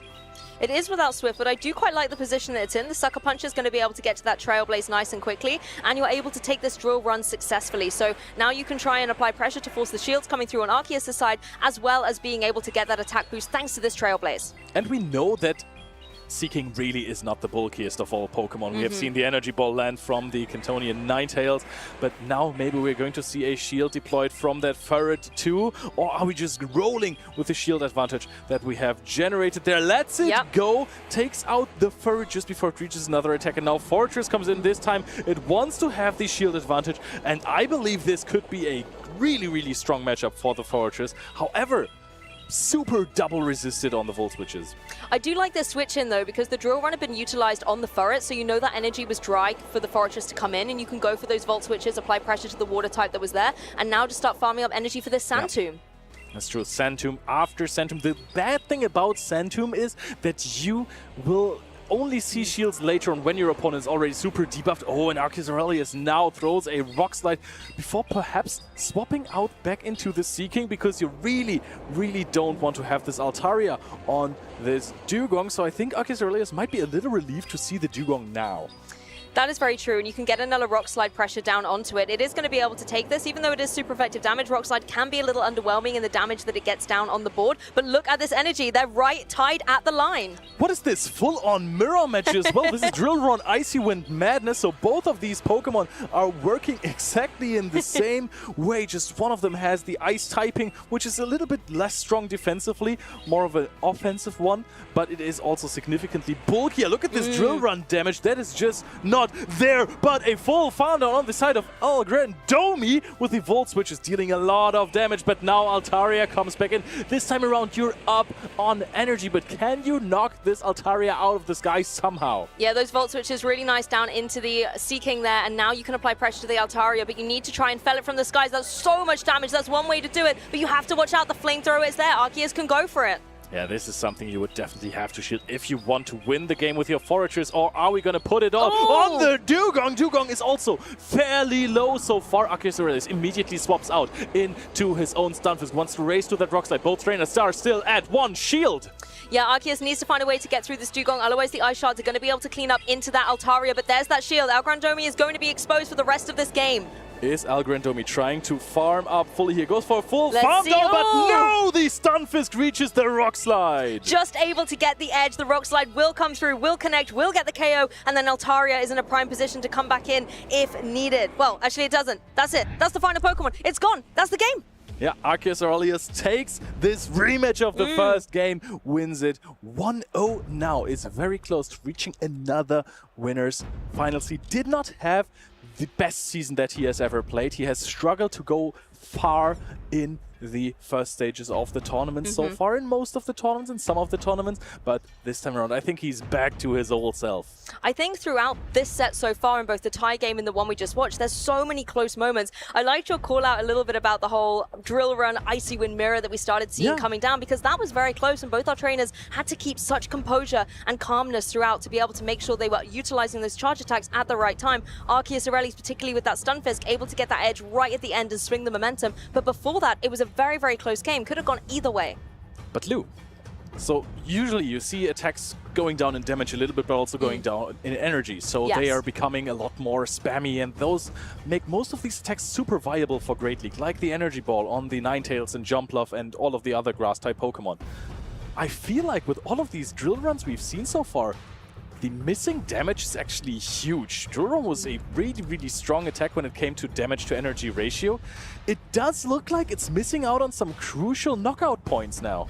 Well, that's the thing. The energy has gone down, but it has made it more accessible in that regard. But the damage, as you mentioned, trainers might want to be able to see the KOs come through a little bit more, get into the range. So just because it's more accessible, more easily utilized, I think it's a good observation, Leo. It's not necessarily going to be reaping the rewards that you're going to get from it, let's say. I mean, we've seen this before, especially in matchups like Empoleon, where Dugong and Seeking don't have a lot of fast attack pressure. The Empoleon can just let the Drill Runs go, then farm up a lot more energy and then be very efficient with the energy as well, fast pacing. So I think while it makes the Pokemon more accessible, it does also have a small downside. But now we're going to see another very old matchup with Galarian Stunfisk into the Mantine. Yeah, well, Mantine gets right out of there. Instead, the Sucker Punching Furret is going to rejoin the fray, getting some damage up, trying to get itself ready for a Brick Break to deal that super effective damage. Overfarms just a little bit, but it's going to be the Stunfisk to move first. Oh, Stunfisk with the hard-hitting Earthquake. No shielded. How much damage will this do? Oh, that is such a huge chunk. The question is, will Arceus Aurelius at some point swap out here? Because the Pokemon in his backline, they don't appreciate a Furret in the face. Certainly not, and that Stunfisk does not appreciate the Brick Break to the face either. That does some super effective damage. The defense has been lowered as well, leaving it a little bit more vulnerable to the follow-up that's going to come through. Leo, this is going to get a KO. This Furret is an absolute MVP already. Does not even take out the Stunfisk here. Stunfisk hanging on. I will correct myself on the MVP status in this game here, because in the backline, the Sableye and the Licky, none of them could have really farmed down the Furret, but hanging on is super huge here. However, this is 2 wing attacks advantage on the side of Mantine, but there is going to be actual rollout fast attack pressure now. This is a nice showcase, I think, for the Licky. You can see how quickly it's able to get that energy up on both of its charge attacks, and you're going to be able to see its bulk utilized as well by taking in this charge attack from the Mantine. Look at this. This is not really a lot of damage for an attack that takes so much energy. And now Licky is going to show Mantine how it's done with his Shadow Ball. Incredibly efficient, fast paced. It's not going to show it how it's done. It's going to be shielded. Yeah, it's going to show it going into the shield, though. And again, forcing that pressure off the shield to be utilized. So Algrandomi has another choice to make. Do you want to use another shield? No. Instead, this Shadow Ball, this time, Leo, will come through. Algrandomi actually throwing on charge attack priority. That's a nice prediction. He could use that momentum by getting this Twister off onto the Licky. Not quite knock out and then immediately swap into the Kanto Ninetales there. That's exactly what he is doing, trying to farm down, but Arceus Aurelius predicting this like a champ. Now, both trainers are farming over a little. Is Algrandomi predicting a Drain Punch or a Foul Play? Are we going to shield this? No! This is going to deal huge amounts of damage. Yeah, Foul Play comes through, puts it right down into the yellow. Very detrimental for this Ninetales, but it has that Weather Ball ready to go. Forces the shield to come through on Arceus' side. I think it's going to take a couple more Embers to get to a second one, though. The thing is, with this damage applied, you're now in Drain Punch range. So every other attack, the Energy Ball is not going to land here. Arceus Aurelius with another shield is looking to farm down this Cantonian Ninetales. Don't even have to throw anymore. And then there is going to be a Mantine waiting in the back. But how much is Mantine going to appreciate a Foul Play? Oh, are we calling this? No! Algrandomi goes to shield this. Drain Punch. Is that a win condition for Arceus Aurelius? This is the thing. There's so much energy up on this Sableye that once Algrandomi brings in the final Pokemon, it's just a little bit of an uphill climb. Once again, we're going to see the Sableye go for the Foul Play. There's no shield. Arceus Aurelius acknowledges the crowd, knowing this is going to be the victory. Advances to another winners finals. Arceus Aurelius with a great game here, showing how it's done. The Mantine of Algrandomi falls just short. Well played by him, however, going to drop down to the losers bracket. But Arceus Aurelius now is one match away from debuting the Special Championships here in Torino. And I have to really credit that Sableye, the Shadow Sableye no less, being able to deal that additional little bit of extra damage out there on the field. The Shadow Claws absolutely tearing into that Ninetales, leaving it on the back foot and able to get the redemption it wanted. Lou, I appreciate the love for the Shadow Sableye. However, this was a masterclass of the Galarian Stunfisk, forcing your opponent out of the lead, so demanding the switch, then seeing Ferret with Trail Brace and Brick Break completely core breaking Arceus Aurelius' entire team that he brought. The Licky does not love Brick Breaks, and the Shadow Sableye just doesn't deal any damage with the Shadow Claw, so is in such an awkward position. Galarian Stunfisk also taking super effective damage from Brick Breaks, but hanging in there. That was a big moment. Even on the debuffed one, getting this Rock Slide off, and Algrandomi did not know about the backline of Arceus Aurelius, but perhaps if you shield that Rock Slide, you can get a lot of damage off with this Ferret. I think you're right. That was definitely the moment after the debuff, thinking the second Brick Break would surely get the KO. Both of us were kind of locking in, thinking that was the way. But actually, no, Ferret wasn't able to get the damage on board. As you said, the Stunfisk was there to claim out the match for Arceus. Having a little recap of the earlier game here, this was a fantastic moment where the Flamethrower was able to just completely obliterate the opposing Fortress here, bringing down into a positive situation for Arceus Aurelius. I think finding a lot of those lines, finding a lot of the damage was exactly what was utilized. And here's the Sableye trying to get that KO right down onto the Dugong. Yep, and it was just missing this one Shadow Claw from before, I suppose. Otherwise, it would have knocked out that, or would have hung on to more Embers there, but it wasn't supposed to be in this rematch of Game 1. And there we're going to see another Flamethrower. Altaria trying it again and again. I think Altaria was very happy to keep finding its mark with the Flamethrowers down onto this Bug Steel type, dealing so much effective damage. But ultimately, it was this Stunfisk right here, right then, that was able to hang on. I honestly was so shocked to see this come through, and it just enabled Arceus to be set up in a dominant position to close out the match. Yeah, I think in that point, Galarian Stunfisk, you know, it just had it with the Ferret and it snapped. So it actually took it out with the Rock Slide, taking it out. And here in the end game, that was also very important, almost. I don't even think it mattered too much because Arceus Aurelius paced at the same time to the Water Pulse. So you could see a charge attack priority event in the end game there. So Algrandomi needed one more wing attack before, but the Foul Play here taking it out.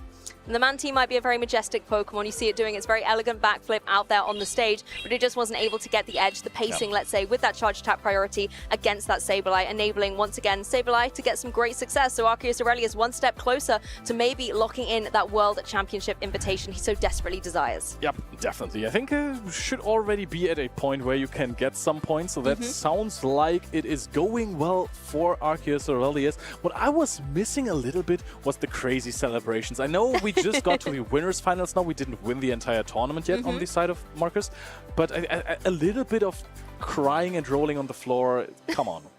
A little bit of the dramatics, let's say. You gotta give the people what they want, right? Maybe in his next victory, you know, he'll hear your words of wisdom and maybe channel them forward. But it's always great to be able to see these competitors battling it out, and particularly on the other side as well. You know, some really great play, particularly in that first game where everything came right down to the wire, a showcase between both of our trainers. Yep, and I know that we have said this word great trainers quite a lot, but I'm going to use this as a segue for our next match, because which name comes to mind when someone says great trainer? It's Patoman. Patoman yet in another winners finals, one of the most decorated trainers in Pokemon Go history, probably the best European player we have ever had, who is going to face someone who's had his debut today on the Pokemon Go Special Championship stream in Andirashi. They are going to play a group finals against each other. So we have this new rising star, this newcomer, versus, even though he's very young, the old head, the best trainer we have sometimes ever seen. So this is going to be a very exciting match that's coming up. I think you're underselling it, Leo. Padawan is not a great trainer. He is the GOAT. He really is. He's my one. It's a sheep. Okay, either way. Padawan does not sound like that. Padawan sounds like a legend. He is one of my favorite Pokemon Go trainers, and he's such an inspirational trainer. He had so many great final runs. He eventually got that title with a Charm, Alola Ninetales back in the day, and since then has gone on to greater heights, being second at the World Championships, as well as also back-to-back EUIC. The thing is, you almost, it's been so many successes for Patoman that you start to lose track of his successes. So the scroll just keeps going as you're reading them off. 4 trophies in a row from ICs, or is it 5 at this point?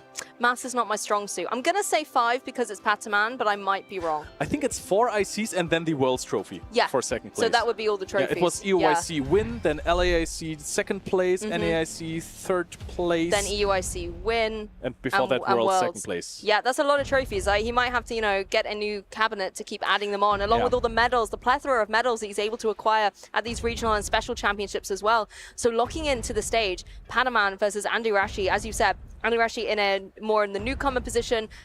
Possibly, you know, you've got all the way to a winners finals. You're going to be feeling really confident at that point, and then you look at your match up and you're against Padaman. That's got to be one really difficult thing to overcome, but at the same time, you've come this far. You've already probably taken down some other great veterans of the competition. You now just have one more to try and get through. You know what? I have actually been in that position. So when How did it feel, Leo? Did I just bring up some memories? I'm sorry, my friends. It felt great. You know, it was an honor to play versus Patoman, and then a very close matchup. But no, playing versus Patoman is so cool. He's very nice, and you can always learn something from him. If not from his plays, then from his team building, because he is always there with something creative, always makes great meta reads. This time around with a Shadow Mightyena. This is something that was used against Paulasha before, and this time around on his side, Seeking seems to be the star of this show so far this weekend, because it's on every team all of a sudden. Yeah, Seeking is here to try and get that crown that is in its namesake and be able to become the champion at the end of the day. Some great Pokemon choices on here as well. You've got Pokemon like the Clodsire, Poison Sting, really good into a lot of the flyers of the meta at the moment and deals some really good consistent neutral damage. There's so many of these water-type Pokemon that I'm seeking for a team without them. Oh, I love that. That was great. Can you do another one now for Padaman's team? No, I mean, he also has a Seeking. Oh, yours, okay. You're just Seeking double. Look at this. I mean, we can only put 4 on here, right? And I think that, as you've mentioned, these are some of the greatest of all time. World finalists, LAIC finalists, and then champion on the double at the European International Championships. This trainer is completely unstoppable. If you're maybe new, joining the broadcast, and you want to see a full masterclass on how to play competitive Pokemon Go, Padaman is your man to watch. Padaman just got so much aura as well, and It's crazy that we don't even have space to list his regional accomplishments and special championships because there's just too many big IC and Worlds accomplishments. So Pataman, he has been teaching people how to play PvP ever since basically the circuit started, and now he's looking locked in again, playing versus Andy Rashi, as we said, the debutant. Is that only a German word, or does that work in English as well? No, it works in English as well. Okay, great. Yeah. The debutant of this tournament, who's definitely making an impression, playing in the winners' semifinals versus C. Leonardo already with an impressive performance. Yeah, exactly. So already being able to overcome some great trainers, having that experience, and having really everything to gain from this next match. Yeah. As we can already see from a lot of the Pokemon, there's some familiar faces across the broadcast, but I really like to see this Shadow Mightyena. Hopefully we'll be able to see it in action. I love the fact that it's a sucker puncher, a bit like Furret, but this time it gets that same type attack bonus for that additional damage. I think Shadow Mightyena in this matchup looks absolutely crazy. The only Pokemon that really threatens it for super effective fast attack damage is that Jumpluff. If you get an energy head start on that Jumpluff, you have Poison Fang to hit it for super effective charge attack damage, and it debuffs as well. So if your opponent shields those, you're still gonna end up dealing more damage. The other Pokemon, Poison Fang versus the Clodsire, a bit iffy, but Clodsire is so incredibly slow in its pacing that if you have shields up, Mightyena just bursts through it with sucker punches. That's true. You get massively outpaced by the Shadow Kanto Ninetales, but I think in this matchup it really does help you that it's a Shadow Kanto Ninetales, because I can imagine that in the 2-shield scenario with the Poison Fangs applied, you should be able to farm it down before it reaches 3 Weather Balls. Actually, that's a bold claim. You reach those rather fast. But I think you're right. The Jumpluff, having that Fairy Wind is something that the Mightyena does have to watch out for. You do have some other Pokemon that, you know, are going to be vulnerable to it, Pokemon like the Altaria, but then you have some friendly faces in the form of your Steel types. You've got your Empoleon, you've got your Fortress that are going to be able to take those Fairy Winds much better. The key Pokemon for me is going to be this Licky Licky, because if you can get your Mightyena down against the Licky Licky, what is Licky Licky realistically doing to you? The Mightyena is going to be in a prime position to farm up lots of energy, start putting a dent in Licky Licky's defensive capabilities, and allowing for some cleanup throughout the rest of the match. Definitely. Licky Licky is a rock-solid choice for most of these trainers. The backbone of most of the team, a companion to so many different Pokemon. It's just, I mean, that's no news, right? It's again hot, it's a good old hot reliable. Takes. Yeah, hot takes with Lou and Leo. Normal types that are incredibly bulky and have good coverage help your team. Who'd have thought it, that, you know, normal types could be so bulky? Not like we've ever seen Diggersby before, or, you know, Licky Tongue. Another, yeah, it really does, you know, but this is the evolution, wanting a moment in the spotlight as well. Yeah, and it's been doing so well so far. The fast pacing is really what sets it apart from the basic form of the Licky Tongue, because Licky Tongue is a little bit bulkier, but Lick just doesn't cut it anymore, right? You're pacing so slowly to everything. Body Slam also isn't what it used to be. It used to have a little bit more damage, which made it incredibly efficient. Yes, but even though it's not as offensively powerful at the moment, the fact that you can just get to it in a couple of rollouts means that it's just consistent, reliable damage. Being normal type as well, neutral into a lot of these Pokemon that you can just get that consistent damage on the board with, and that can sometimes set up and swing the momentum into a favorous victory. It looks like our trainers are getting ready, so we'll be very soon jumping into this Group A winners finals between Pataman and Andy Rashi. Let's see what these leads are going to be. Going to be a Sea King and a Fortress.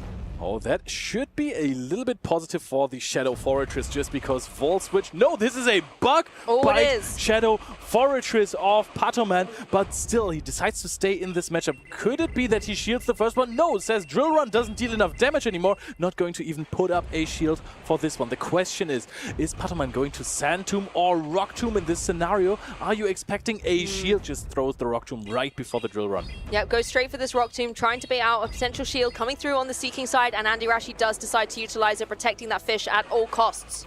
Oh, but the question is, how useful was this debuff actually on the attack? Because Drill Run is still going to take out, so Pataman takes the shield advantage, goes into the next matchup versus a debuffed Seeking that can't really use its energy that much anymore. Swaps in to the Jumpluff, and that might be crucial. That might be just what Pataman wanted. First of all, the matchup is fine with the Icy Wind, super effective, double super effective damage, but also the Shadow Mightyena is free now.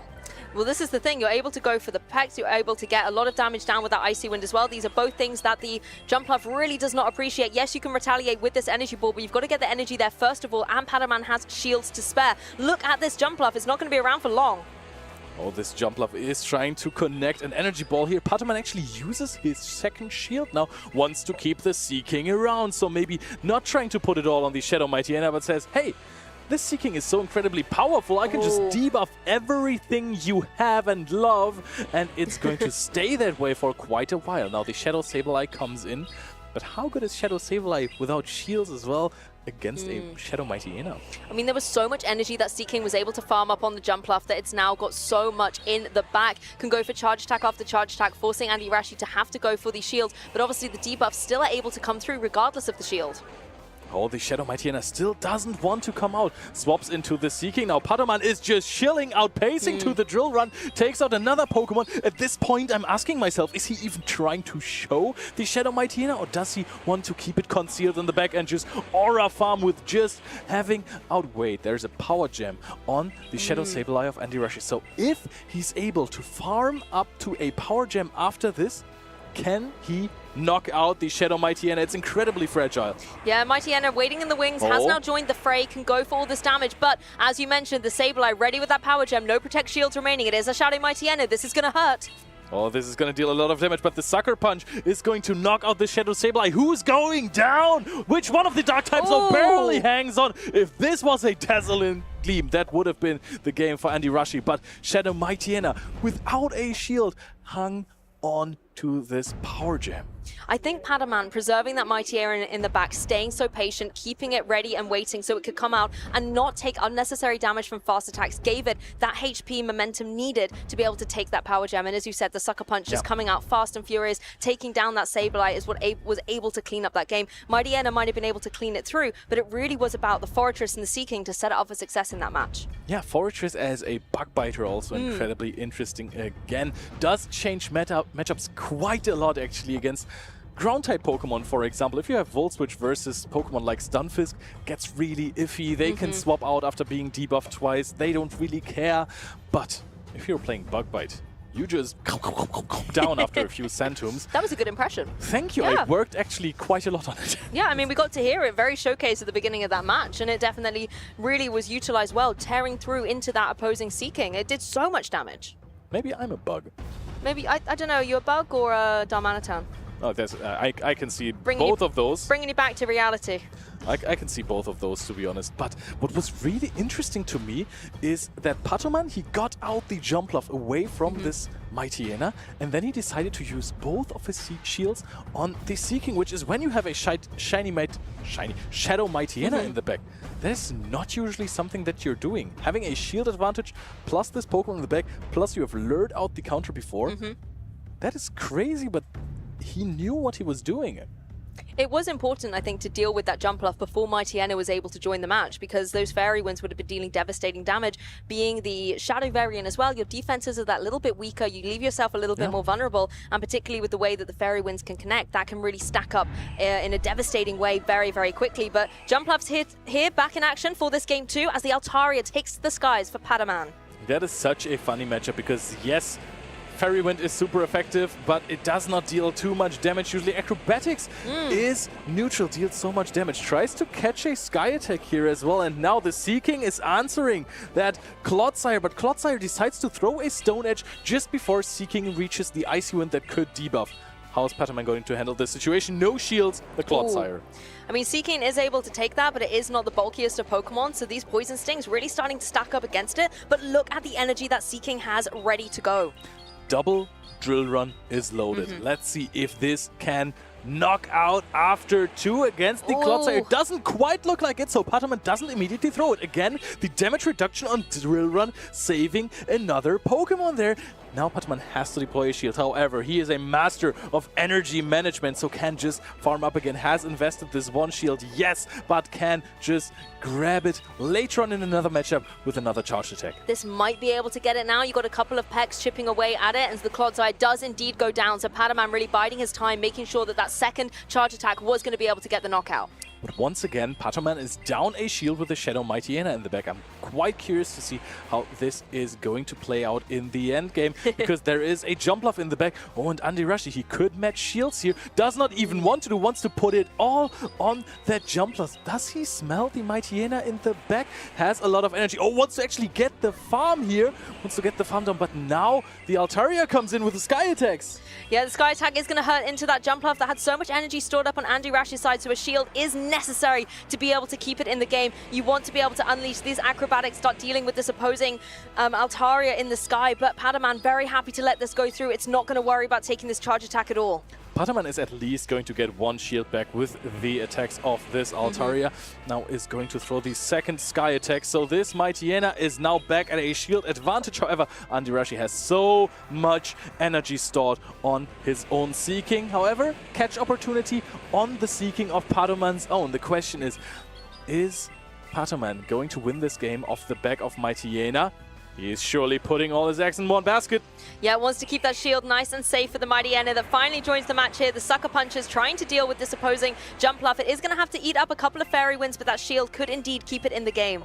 Oh, Padaman is considering to no-shield the Energy Ball. How much damage is this going to do? That is a huge chunk, but it's not even close to knocking out. Question is, are we going to see a combo play here? Icy Wind brings in. That one is surely going to get that shield. But how is Padaman handling this situation? Are you going to swap it? Are you going to hope that your Poison Fang later on knocks out this jump love? No shields on both trainers' side, and the crunch is deployed into this jump love. It is so low, it's surely taking out. Fantastic play here from Padaman, keeping all of that energy on the Mighty Hyena, being able to go for those Sucker Punches to farm up as much additional energy as possible with all the shields down. Mighty Hyena gets the final bite of success, and Padaman is the victor. It is incredible. Every time you see Padaman play a game, you're wondering where is your line going to be. Everyone trusts him in finding the best possible outcome, but nobody expects to see how it goes there. It's incredible.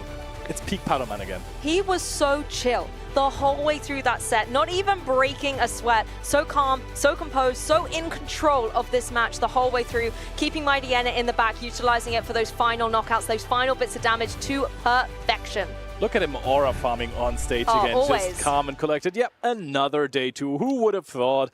I'm here. Padaman again with a masterclass. And now Andy Rashi, he has to play the losers side finals as well. So another game to try and get to day two on your first event, which is absolutely mind-blowing. But I think at the end of the day, if you come up against Padaman, there's no shame in having to take that loss. You're still in the tournament. You do just drop down into the losers bracket, but there's still all to play for. We have seen plenty of Cinderella stories with runbacks through the losers side of the bracket to great success at the end of the tournament. But here you can see the Seeking Mirror, which is not something that I expected to be so incredibly frequent at this tournament, but the Icy Wind Drill Run coverage just works quite well with the fast attack damage of Peck. Also, I find it very interesting that some people are playing Dugong because it is, of course, more bulky, but it's slower and it takes more super effective damage from basically everything because it's an ice type. Yeah, it does leave itself a little bit more vulnerable due to that typing, but sometimes the same type attack bonus on those ice type attacks can be the edge that is needed. For me, though, it really came down to this Mighty Hyena. Even when it was pinned in against the Fairy Winds coming through from Jump Love, the fact that Padaman had that shield, the fact that you could let this energy ball come through and then retaliate with all of the charge attacks that you had provisioned and ready to go as well, just meant that it was too much of an uphill battle for his opponent to climb. Taking the energy ball there was huge. Yeah. Could have also been in acrobatics. And then I wonder if Seeking can even knock you out with one drill run. So I think it was also a very interesting decision of Padaman. Might ask him later about that. But Padaman here connecting that crunch, winning again, going to day two as always. There is so many stories you can tell about Padaman, and all of them somehow end up in a victory. Certainly does. And one of my favorite observations actually looking at that is when Mighty Hyena, particularly the Shadow Mighty Hyena, the extra ferocious form, is getting ready with its charge attacks. You see its little nose snarl. You know, it's getting ready. You know that it's mean and it's here for business and it's going to be able to get some good damage out on the board. So might even be one of my new favorite Pokemon coming through into this series. Oh, really? Because I love it. It very much matches Shadow Caesar from previous seasons, right? People have lost the Caesar because it has a little bit less fast attack pressure on the bullet punches. So Pokemon Go trainers started thinking, hey, I want this incredible fast attack pressure back. How can I do it? Of course, yes, Sucker Punch, Shadow, Mightyena might be the way to go. It's also a Pokemon that you can right now, I think, get in Rocket Grunts, which is good. Oh, okay, good. So this Pokemon really, really forces its way. It doesn't have crazy Night Slash boosts, so that's also a good thing against it. But Shadow Mightyena, really, really strong. We've seen it so many seasons ago already. Sometimes it popped up, never had the big successes, but with a pilot like Patoman, what can go wrong? I think as well, one of the things we're seeing a lot are with all the different move updates and how these Pokemon are able to take these attacks. We talked about Energy Ball a lot, one of those new Pokemon that's been unleashed onto Pokemon like the Jumpluff and the Ninetales. So in case you want to get a little bit more familiar with the different moves and the updates they have received, you can have a little look at a summary. What's good, trainers? A new moveset update just dropped, and we're here to see it live in action already. My name is Martijn. You may know me as Inadequance, and I'm here to walk us through the changes. The latest moveset update is a rebalance between Fairy, Steel, Ground, and Bug-type Pokemon. Who are the biggest winners here? Probably every Pokemon weak to the Fairy-type Fast-Tech Charm. Wigglytuff has struck fear into the hearts of Ghost, Fighting, and Dragon-type Pokemon for a long time. But now that Charm deals less damage, it frees up a lot of those Pokemon. And indirectly, that may mean that Steel-type Pokemon may not be as necessary as they used to be. But what if you need to deal with Steel-type Pokemon anyway? Sidespeed Toad now has Icy Wind, and Earth Power costs less energy. Looking for a more neutral approach? Pokemon like Quillfish and Sylveon now have access to Shadow Ball. There's so much you see this weekend, but still so much to try out too. And if you're competing at NAIC next weekend, make sure to familiarize yourselves with the likes of Quillfish, Kecleon, Sylveon, and Lopunny. NAIC features a limited meta format that you can also play in the Go Battle League right now, so you can join in on the fun too. There's so many more Pokemon that could shake up things. What are you the most excited for? Or do you think is the best Pokemon right now? Join us in the action on Pokemon.com/compete. Good luck in this new season of Forever Forward.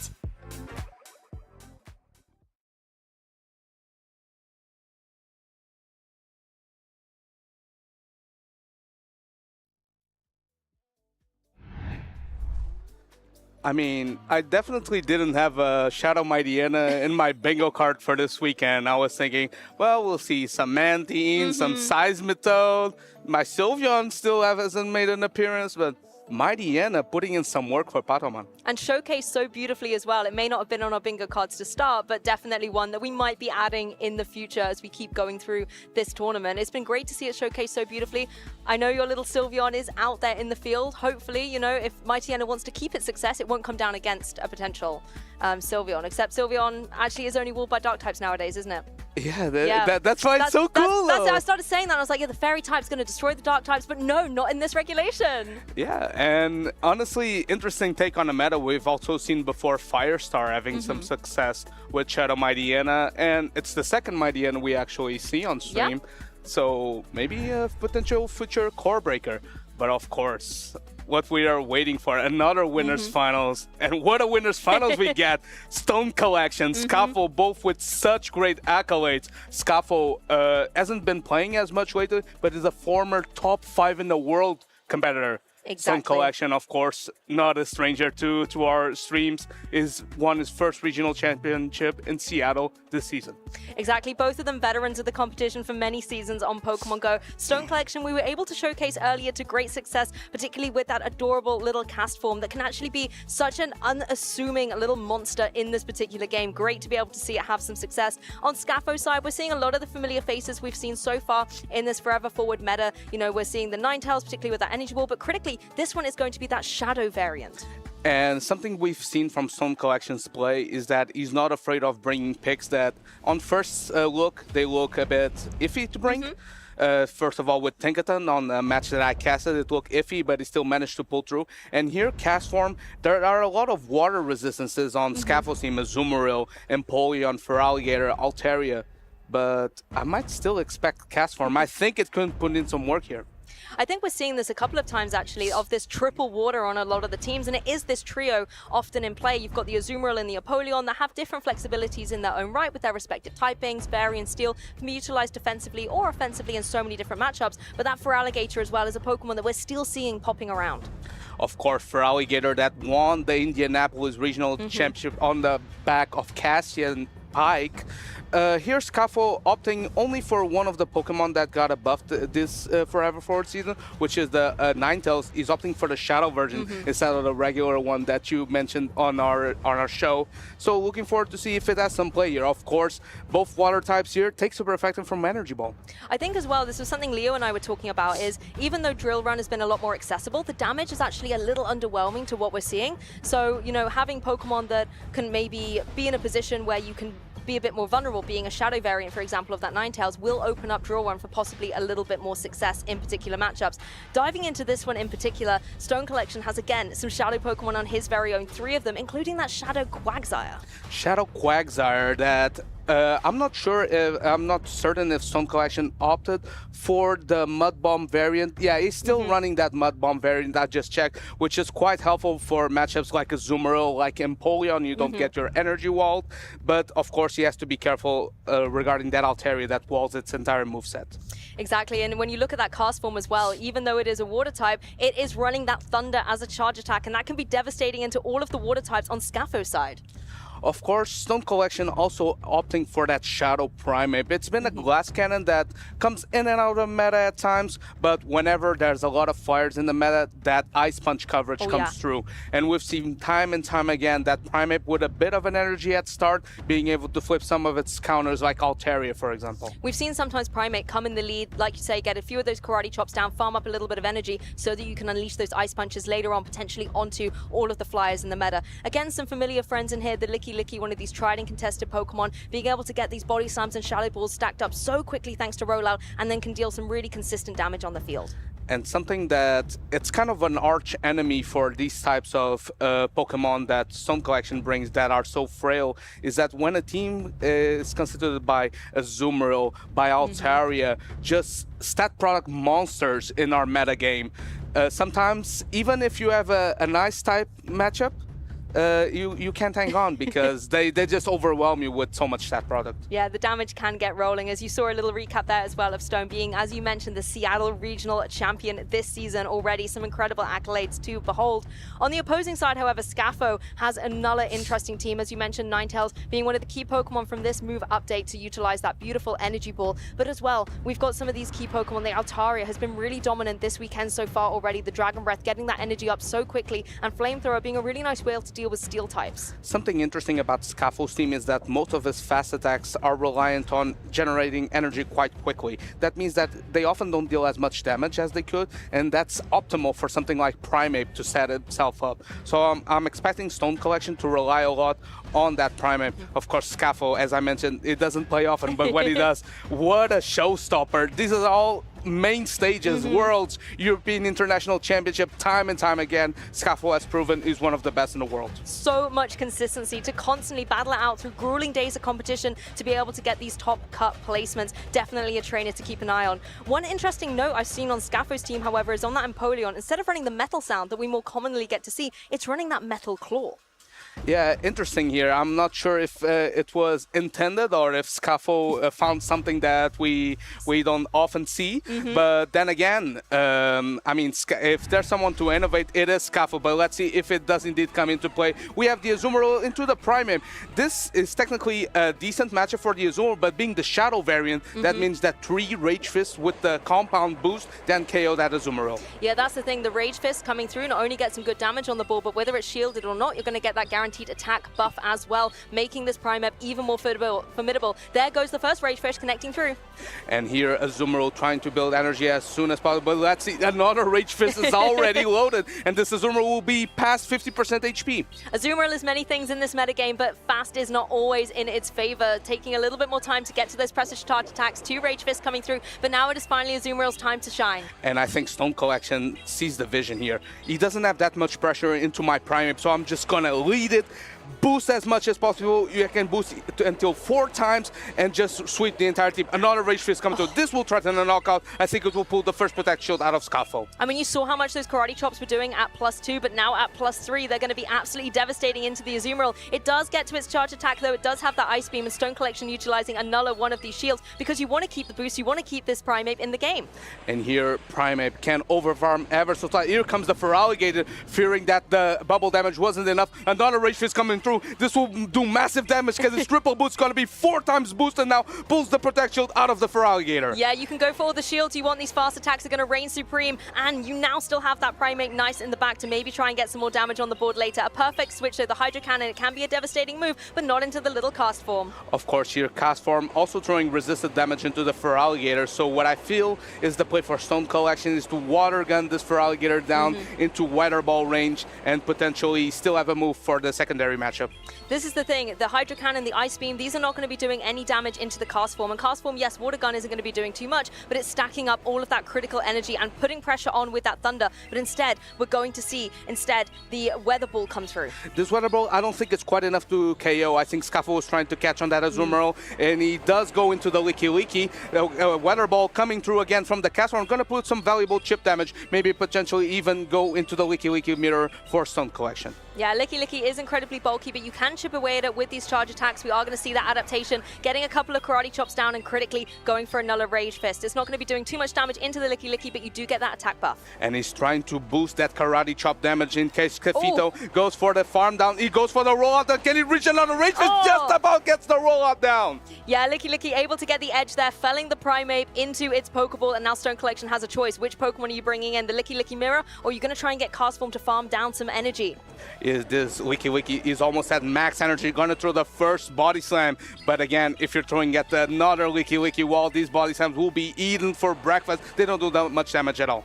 That's the thing, they can just go against each other here, Body Slam into another Body Slam. Stone Collection eventually will get to one and pressure the knockout onto its opponent here in the mirror. And of course here, Licky Licky from Stone Collection wants to build up as much energy it can because he needs to throw 2 attacks to KO the back Pokemon. That's very true. All 3 Pokemon are still remaining on Scaffo's side, so you want to have those charge attacks ready to go. You can possibly try and farm down against the opposing Licky Licky and get all that energy in play. Charge attack priority, Scaffo wins that. That's valuable information for potentially another game. Azumarill still quite healthy, maybe just outside Body Slam range. It will be quite close. Can it reach a move or potentially a potential sack swap on with the Feraligatr to get this Azumarill sweep the end game? That's the thing, you might need another rollout or 2 down onto the opposing Azumarill, but we're going to see the switch. Feraligatr comes into the play with that Hydro Cannon ready to go. Scaffo taking advantage of the rollout animation. Licky Licky was stuck in that. Gets the KOing Hydro Cannon on the Licky Licky. Can now Shadow Claw this down. No, it's going to be so close. Gets the Water Gun down. And now can Cast Form withstand the bubble damage to reach departing Weather Ball. Reaches the Weather Ball. Is this enough to KO, Lou? It's such an unassuming little raindrop, but it is ferocious. And here to say Stone Collection banking to see if this Weather Ball is going to be able to get the knockout. No, Azumarill's so bulky, it's going to be able to get these bubbles down. But is it going to be able to get the KO? No! Azumarill ain't gone! Something that's tried and true. Azumarill will always find a way to survive. 1 HP in a dream. Scaffo grasping the win, clawing its way out of that rough matchup. That Primeape Bleep was so tough to deal with. But as we mentioned, the overall bulk of Licky Licky, Azumarill coming in clutch, even getting a rollout down on that Primeape. That was an insane play by Scaffo. I think Scaffo's reaction there says it all, right on the edge of the seat, down to the wire in that particular game. But the tried and tested Azumarill was able to get the edge. I still think it was a beautiful showcase by this cast form, however, really taking it down to the wire. But so many interactions within that match that could have gone either way. Yeah, those one-turn Water Guns surely stacking up bit by bit. The little raindrop that could, adding up all that water damage and just farming everything down, though Azumarill proved to be just bulky enough to hang on, surviving on 1 HP. I guess when you look at it, the bubbles are all full of little raindrops in their own way, so they were able to just be a little bit overwhelming for Stone Collection's team to be able to deal with. But that said, a very, very close game, and this is why we play a best-of-3 set, because anything can change between these Pokemon and their trainers going into the rest of the set. Feraligatr finds his face down against the Primeape. Stone Collection identifying that the Primeape Leap is very strong into Scaffo's team, though Feraligatr here as the pacing, reaching Hydro Cannon every 10 turns. And this first Rage Fist won't do that much damage. This is not boosted at all. So Feraligatr can no shield and potentially get a shield advantage versus the Primate. Yeah, it gives a little bit of flexibility to Scafo here. You can take one of those Rage Fists, as you said, and retaliate with the Hydra Cannon that you're able to get to very quickly, forcing a shield out on Stone Collection side, because Primate is a little bit softer when it comes to its defensive capabilities, particularly in that Shadow form. Interesting adaptation here by Scafo. Now goes into the Azumarill, resisting the Karate Chops, forcing the Tinkaton to come out, clearing that debuff from the Primate. That could prove crucial for the endgame. Of course, as well, Tinkaton in a great position here to just try and get to that Gigaton Hammer and apply pressure to that Azumarill, either forcing through a shield or getting a significant chunk of damage down into that bulky little bunny. And of course here, Tinkaton can do something, which is soaking up all this damage from the Azumarill and try to overfarm as much as possible so he can lay the hammer into the backline of Scafo. Yeah, the Tinkaton really doesn't worry about anything the Azumarill can throw its way. It's quite happy to sit on the field, let that switch timer reset to give Stone Collection some more flexibility in the end, as well as preserving these precious shields. Play Rough will come through and connect down onto the Fairy and Steel type, but as you can see, not very effective damage, and the Gigaton Hammer is ready to be unleashed. And the Karate Chops from the Primate added up so much. Gigaton Hammer is gonna pick up the knockout into this Feraligatr, gets the knockout here, and now how do you pressure this Tinkaton? You kind of have to come back in with the Azumarill. Are you going to come back in with a Dragon type into the Fairy Steel type? That's the thing. The Dragon Breaths are going to be doing negligible damage. It's not really going to be an ideal position. It is a mountain for this Azumarill to have to climb, but it is all on its shoulders right now. The Gigaton Hammer is there again. It does take a while to charge up, but this Tinkaton is not messing around. And I think Scafo is in a hard place right now because I'm not sure if you can Dragon Breath down this low HP Tinkaton. Of course, safe swap into the Primate has a lot of energy loaded, goes for the super effective Ice Punch, getting the first Protect Shield out of Scafo. This is the thing, Scafo let the Feraligatr go down to keep these shields in play because you need them when you're facing down against these Pokemon. The Ice Punch is a second one ready to go already. Altaria forced to utilize that second shield. Scafo now knowing it's going to be vulnerable when a third one inevitably comes into the fray. Ice Punch pressure is coming through, gets the bait, and now can this Primate outpace the Altaria to another Ice Punch? He just about reaches his one stage boost from the Rage Fist. I think this is going to be enough to get the knockout. No Protect Shields remaining. This Altaria is going to be so vulnerable to the ice damage that comes through. The Ice Punch, one hit goes down, and Stone Collection is evening the score.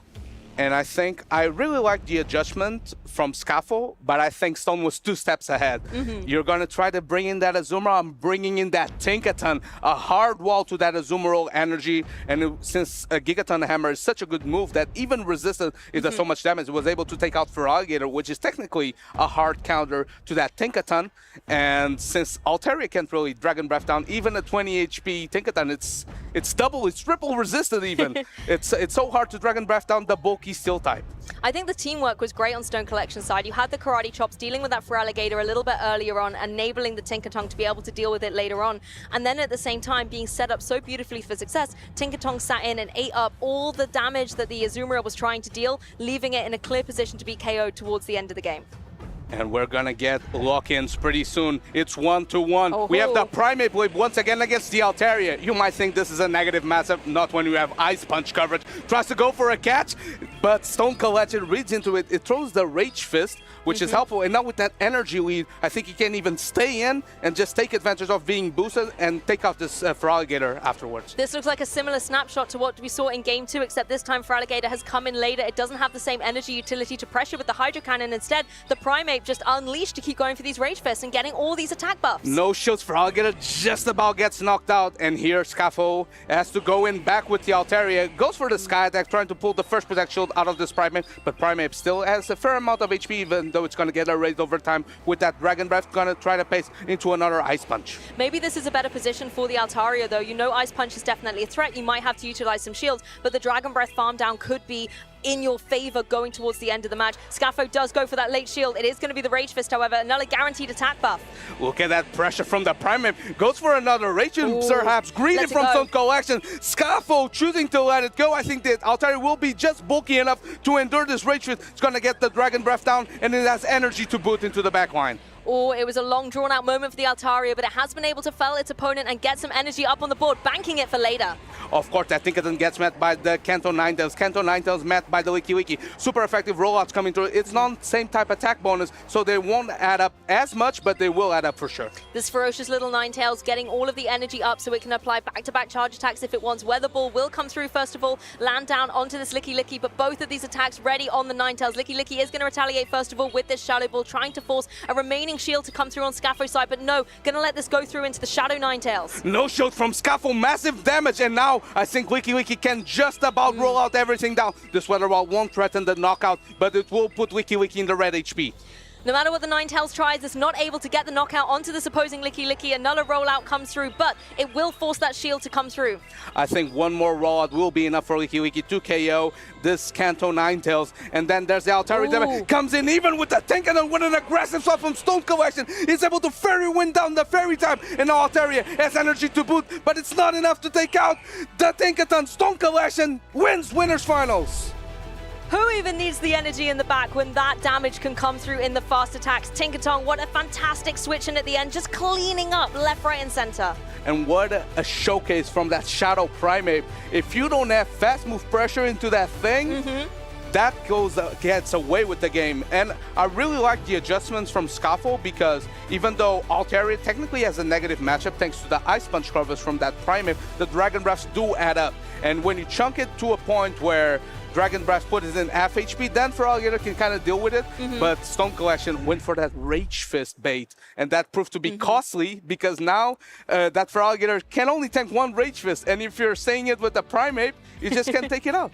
I think that's the thing though with Rage Fist, even if you're not able to get the damage connected, you still always get that buff, and that's guaranteed. So you know if you can get that boulder rolling down the hill, the momentum is going to be ferocious, and Stone Collection was able to do this so beautifully in all 3 games. Even in the one that he lost right at the beginning, you can't deny that Primate was absolutely on fire. And even the one that he lost was by 1 HP. It was such a close game. I guess the call was indeed to bench the little droplet, the mascot of the team, because Primate was the star of the show here. Of course, Castform here was able to absorb a lot of energy from that Feraligatr, and here that Rage Fist, even though it was no shield, look at that chip damage from the Karate Chop, putting that Wiki Wiki so low that Stone Collection could just come in with his own Wiki Wiki, soaking a lot of damage. But fortunately for Scapho, Azumarill is inevitable. That's the thing, we talk a lot about the Rage Fist potential, but actually once you get those rolling a little bit, the actual Karate Chop damage itself is what gave so much momentum to this Primate. I do like the adaptation by Stone, dropping the beautiful, cute little Drew Drop in favor of that Tinkerton, because Tinkerton was what was able to get through that success. You saw it be in prime position to get damage on the Feraligatr and eat up a load of attacks from the Azumarill. Great adjustment here in game 2, bringing in that Tinkerton to soak up that Azumarill energy, and of course here the Primate with a lot of baits in the middle from Stone Collection, some trickery from Stone Collection, if you will, getting the knockout here with the Ice Punch coverage, proving to be vital versus this fire meta. I also loved Stone Collection's reaction at the end of that game 1, really thinking, hey, we got to lock in and make some adaptations for this. That was close. I do not want it to be such a close-knit game in the future, and that's where these adaptations came through and made things a little bit more monumental on his side of the field, making it harder for Scapho to come back into the game. And it's so crazy that Stone Collection is so willing to use this Tinkerton offensively. He came in with that Tinkerton versus a fire type, just Fairy Winded all the way down. Stone Collection has no fear, and that sealed the win of his group, and we're going to see him in day number 2. Sometimes fortune does indeed favor the brave, and making those bold calls, getting those critical KOs are what sometimes defines a champion from a runner-up. So Stone Collection really looking on a tear for this tournament so far. Yeah, I'm really looking forward to see what he does in day 2. Of course, don't count Scapho out, as you've seen by his accolades. Former top 5 in the world. He doesn't play often, but when he does, he runs the show. And that's the beauty of a double elimination bracket. You can afford that one loss. You're still in the tournament. You just drop down. And even though it does make it sometimes a little bit more of a grind throughout the tournament, sometimes that fuel is what trainers need to be able to take the edge and go all the way. And I know a trainer like Scapho will be one to keep an eye on. But we're not holding back on the Pokemon action for you, trainers. We're jumping straight into our next Winners Finals. Speaking of keeping an eye on, the Queen of PvP makes another stream appearance, of course, on the back of that Shadow Politoed and Clodsire. An interesting adjustment into this fire meta, has access to that Stone Edge coverage, and of course, that heavy hitting Earthquake for the fire types. Yes, and both of these trainers we were able to showcase earlier on in the broadcast, so it's a pleasure to be able to continue watching their journey. Paulasha running that adorable little ferret, one of the mascot namesakes as well, that I know is a Pokemon very close to her heart, along with some other interesting choices. The Politoed is one, again, I wasn't quite expecting to see. But speaking of Politoed, we kind of have two brothers fighting because there's a Poliwrath on the side of Fashtinga. And to be honest, Poliwrath looks very good into this matchup. Versus the Politoed, you're able to wall the energy, you're able to resist the Sucker Punch from the Ferret, you have Icy Wind coverage for the Altaria.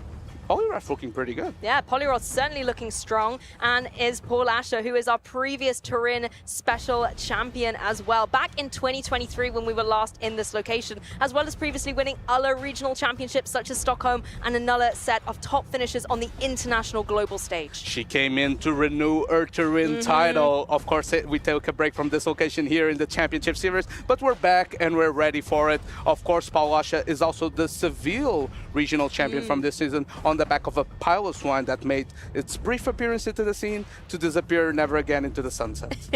Sometimes it is just a moment in the spotlight that's enough for these Pokemon to be showcased, but Paulasha running some interesting Pokemon too with that Clodsire. On the opposing side, however, of course, we have Fiantiga, a trainer we were able to showcase earlier, who did a phenomenal match with that Shadow Fortress. That really was the MVP of the set previously. Do you think it's got a good place in this particular matchup? Yeah, Shadow Fortress could be interesting because besides the Altaria, the Tinkaton matchup is deceivingly good for a Bug type into a Steel type because of access of that Sand Tomb coverage. And of course, if you avoid the Altaria, and even for that you have Rock Tomb coverage, I think you could put in a lot of course, Clodsire is known to be an HP demon in the Championship Series, so you're gonna need a ton of Bug Bites to add up to take it out, but again, that Sand Tomb coverage can prove to be vital. I want to mention here that we have some duality here, even though we have two Sableyes. We have one with Power Jam in the side of Paulasha, and there's the Drain Punch variant that has been winning in championships left and right lately for Fiatinga. So looking forward to see which one comes out on top.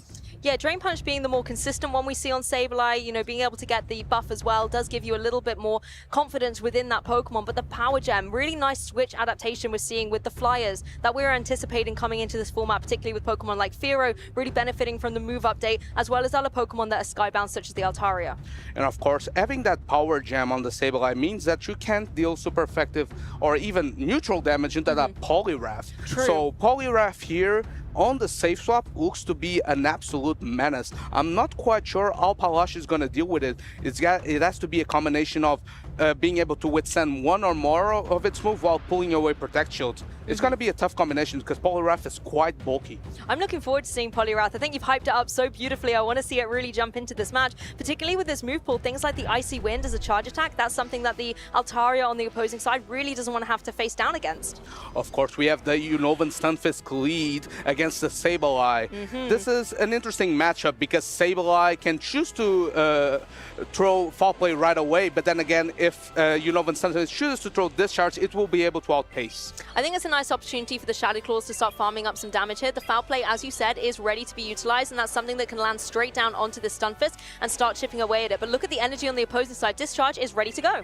And here, first Discharge coming through. Paulasha knows that Sableye can endure at least one move, so chooses to no shield, trying to potentially catch a Discharge or overfarm as much as possible. Second Discharge coming through. This will threaten a knockout potential on the Sableye. Paulasha trusting the Shadow Sableye. Is Discharge enough? I don't think it is. It will barely hang on. Sableye survives. Sableye just hangs on, able to get a couple more Shadow Claws off and retaliate with another one of these Foul Plays, but it is going to be unable to go through. But this could be interesting for Fiatinga because now, interesting. Paulasha with the undercharge, meaning that Fiatinga does get switch advantage, but it doesn't get an energy lead on that Poliwrath. And now coming in with the Tinkaton. Tinkaton obviously is a part Steel, part Fairy type, so it will only take neutral from Dynamic, but here comes the Bug Bite Fortress though. Of course, Fiatinga has that Icy Wind coverage with the Mud Shot as well. Paces so fast, gets the first Icy Wind just before the Sky Attack comes through. This is something the Altaria really does not want to see, but Paulasha opting to not go for the shield. Instead, the Icy Wind will come through, will connect, does super effective damage, and critically gets that debuff as well. Altaria does have a moment to try and retaliate though, but forces that shield to come through from Fantiga. Two shields being in play is helpful for Altaria in this matchup because the mud shots won't add up, but the Dragon Breaths will. So even though you can throw as many icy winds as you want, you do have 2 protect shields and you already tanked one. So you can just shield this, try to put as much Dragon Breath pressure in, so it's in Sky Attack range later or even a Gigaton Hammer range later. The shields are great for buying yourself a little bit of time because that switch timer is going to be up on Polash's side. You're farming up all of this energy just before you can go for one of these Sky Attacks and try and break through the final shield on Fantiga's side. Fiatinha is chooses the no shield. That's an interesting play because knowing that the Altaria was heavily debuffed, here comes the Shadow Fortress. Gigaton Hammer is going to come through. This is resisted, but it's going to do so much damage. This might indeed be a showcase of how devastating Gigaton Hammer can indeed be. Even going down into that Fortress, look how much that does, putting it right down into the yellow. Fortress can retaliate with the Sand Tomb though. Polash are going to let this go through. The Fortress throws the Sand Tomb as soon as it gets it, pretty much, trying to debuff the defense of the Tinkaton. Super effective damage as well. He's going to try to race to another Sand Tomb just before another Gigaton Hammer is loaded. Just not quite. Gigaton Hammer is loaded again. This will threaten a knockout. Will the Fortress pull the Protect Shield? There we go. Going to be protecting up the Steel type. In the face of a Steel type attack coming through, you know it's going to be devastating damage, and it does take so long for these Fairy Winds to stack up to another one of the Gigaton Hammers. You want to try and use those Bug Bites to get through, but there's going to be a switch. Altaria comes in. Pawashi is able to catch the Sand Tomb, predicting that Fiatinha would throw it just before another Bulldoze was reached, and now you can't really... Can you Bug... Oh, look at that Bug Bite damage! The Altaria is pressured to throw the Sky Attack, and here, can the Poliwrath overfarm just enough where it can throw an Icy Wind into the Altaria and an Dynamic Punch into the Tinkaton? It's going to be so close, but I don't think it can hang on. He has double Icy Wind, but gets Dragon Breath down. Palasha wins game number 1. That's the power of Dragon Breath. Even though there was so much energy stacked up on that Poliwrath, Dragon Breath was able to get the edge. And you see, even though behind 2 Protect Shields, meaning that the Sky Attack damage won't come into that Poliwrath, you're able to shield the first few ones that do damage before the Icy Wind debuffs, and we saw that the Sky Attack didn't even KO. Altaria's Dragon Breath is so oppressive that put that Poliwrath into potentially farm down range like we just saw. Here Palasha proving that the bulk of Altaria and Tinkaton, even for a positive versus an obnoxious matchup like the Poliwrath, can put in so much work. I think being able to get that Sky Attack down was a really nice window of opportunity for Polasha. You were able to farm so much damage down with that Dragon Breath pressure, as well as being able to utilize so much energy up. Banking it for later as well was so necessary in case you were able to utilize it or needed that charge attack pressure, but instead the Dragon Breath just putting in work, being able to close out that victory, putting Polasha 1 game closer to winning this winner's final. What's so interesting, you saw that Sand Tomb being caught by Palasha, and you think, well, Altaria is looking so good because you resist Bug Bite, but then you saw those Bug Bites just chunking away at the Altaria. That's the power of that Shadow Fortress. You have, even with a ton of resistances like Palasha has, it has that Steel Fairy type from the Tinkaton, it has Altaria Flying type. Even then, Fortress is so oppressive. This is the thing with Fortress, and Fiantiga was able to utilize it so well in a previous match, but those Bug Bites, as you said, absolutely gnawing away throughout the Altaria, getting so much damage up on the board. Even in a situation against Altaria, yes, you're going to worry about something like the Flamethrower, but you have to contend with your fast attack trying to put in work as well. We are going to be jumping into game 2, Altaria versus that Poliwrath. Poliwrath lead here is going to be able to outpace that Altaria to the first move. Icy Wind is double super effective. It will put pressure on the Altaria, but we saw that Altaria can hang on at least to 1, so, and Palasha know that, so shoot us a no-show. This will do a big chunk of damage though. Yeah, it's not the most offensive move, this Icy Wind. Critically, its benefits come through in this debuff that comes through. Instead, Altaria now can go for the Sky Attack. It is going to be a shield. The Poliwrath does not want to take unnecessary damage at this point in time. Shielding the first Sky Attack, maybe hoping to no-shield the ones that are more debuffed. Another Icy Wind is loaded, overfarming just enough before another Sky Attack is reached. This will pressure the first Protect Shield out of the Altaria. Yeah, Polasha has to make a decision with this Altaria now. Do you want to try and keep farming up some energy, or do you want to try and get the Sky Attack down onto the Poliwrath? You can see the damage coming through, but there's going to be a switch. Instead, it's the Scunfist. This is a great catch here by Fiatinha, because now that Sky Attack damage, it was already debuffed, and now it's nullified by Electric type of the Unovan Sunfist. Of course, Altaria trying to overfarm just enough. Doesn't quite bank a Sky Attack, but is able to overfarm enough, and now goes into the Sableye. Sableye is going to be met by this Mud Bomb, though. Great defensive switch coming in, and as well, all of the electric type attacks are not something Altaria appreciates. So Sableye now in a position where it's trying to go for these Shadow Claws, getting the foul play pressure up. And this foul play is going to come through. I don't think the Dragon Breath damage was enough to put it in foul play range. Diginovan Sunfist, no shields, gonna hang on, and now it has to overfarm just enough to be able to throw before the foul play. Here comes the move. The Mud Bomb is coming through because wasn't sure that Discharge would KO. Palasha just survived Discharge on the earlier games. Pulls up the Protect Shield, though. Sableye is going to reach another fall play. Just before another Mud Bomb comes through, Diginovan Sunfist was loaded with energy. And there's no Protect Shields remaining on Palasha's side, so the Sableye is going to be vulnerable and exposed, forced to take this Mud Bomb, and that is a KO down on Palasha's side. Yes, you get the Altaria back in. It's desperately trying to use those Dragon Breaths to farm up as much energy as possible. It does manage to get an attack off. Will this force the final shield? Great anticipation by Palasha, throwing the Sky Attack to pressure the shield out of this Poliwrath. And now the question is, will he shoot? No, catches an Icy Wind! Resisted Icy Wind onto the Steel type. This might put Palasha in the front seat of this game. The Fairy type's got the Dragon types back, is able to switch in, eat up this Icy Wind, meaning that the Altaria is nice and safe in the back for later. Can this Tinkaton deal with this opposing Poliwrath, though? Dynamic Punch coming through. This will deal neutral damage into the Fairy Steel type and potentially put it in Bug Bite into Sand Tomb range. So let's see if Tinga chooses to stay in, or will he let the Poliwrath or Gigaton Hammer is loaded. It has to be thrown because Bulldoze wouldn't be enough. Gonna pick up the knockout into this Poliwrath. All of this energy unleashed though on Tinkatong's side will be going down into that Poliwrath. Does get the knockout, but has the Poliwrath done enough? Fortress with full HP is able to come in and just start bug biting down. Palasha throwing this Bulldoze, trying to stall the switch clock to be able to come in back with the Altaria. Altaria did just throw a move into the Poliwrath, so I believe it's energy dry. No, it has a bit of energy. It's going to race to that Sky Attack. Sand Tomb is reached. I think even though it's resisted, it will be enough to pick up the knockout versus this low HP Altaria. Yeah, there's only a little bit of HP remaining on that Skyfall Pokemon. It is going to be felled by the Sand Tomb, and now you're in the Tinkatong. Tinkatong, I don't think is going to have enough energy to be able to get through this. Yeah, even if it reaches the Gigaton Hammer, we saw from the damage range in the past that it was able to withstand it. Fiatinga has some fight in him, has the 1-1 tie, and we have a series right now. Yeah, fighting with that Fortress, absolutely tremendous play. Really love the way that the Poliwrath was able to set up so much success for that Fortress to come in at the end game and just sweep through. I love the adaptation by Fiatinga. Instead of using the Poliwrath as a safe swap and getting it switch locked into the Altaria potentially, now he used it as a lead because he knows he can outpace either the Altaria or the Tinkaton that have been the choices to deal with the Poliwrath by Palasha, either throwing the Icy Wind or the Dynamic Punch, and potentially going to his damage soaker, which is that Diginovan Stunfist. Of course, the cherry on top, he was able to even catch a Sky Attack on the electric type, which put him in the front seat of this game. Yeah, that was a beautiful play, really using that defensive switch to eat up a lot of the energy that Palasha had diligently set up with the Altaria, and critically as well, putting the Altaria in a position where the Fortress wasn't as vulnerable to it. You know, you really don't want to take a flamethrower for that Pokemon, particularly if you've already utilized through your shields. So putting in a position where the Fortress can come in a little bit more safely and shine through was fantastic, optimal play by Fantiga. Yeah, and here Palasha is kind of in a rough spot. She's been relying on that Sableye Altaria Tinkaton to try to maybe nullify the Poliwrath as much as possible, but Poliwrath is kind of inevitable in this matchup. I think Palasha will have to do some dancing around to stop it once again. Though Sand Tomb, Bug Bite Fortress meets Sableye. This is a very positive matchup, especially behind two Protect Shields. Well, let's see how they do tango together. We've got the Sableye versus the Fortress, getting to that foul play nice and early. The Shadow Claw is actually doing very respectable damage into the opposing Shadow variant.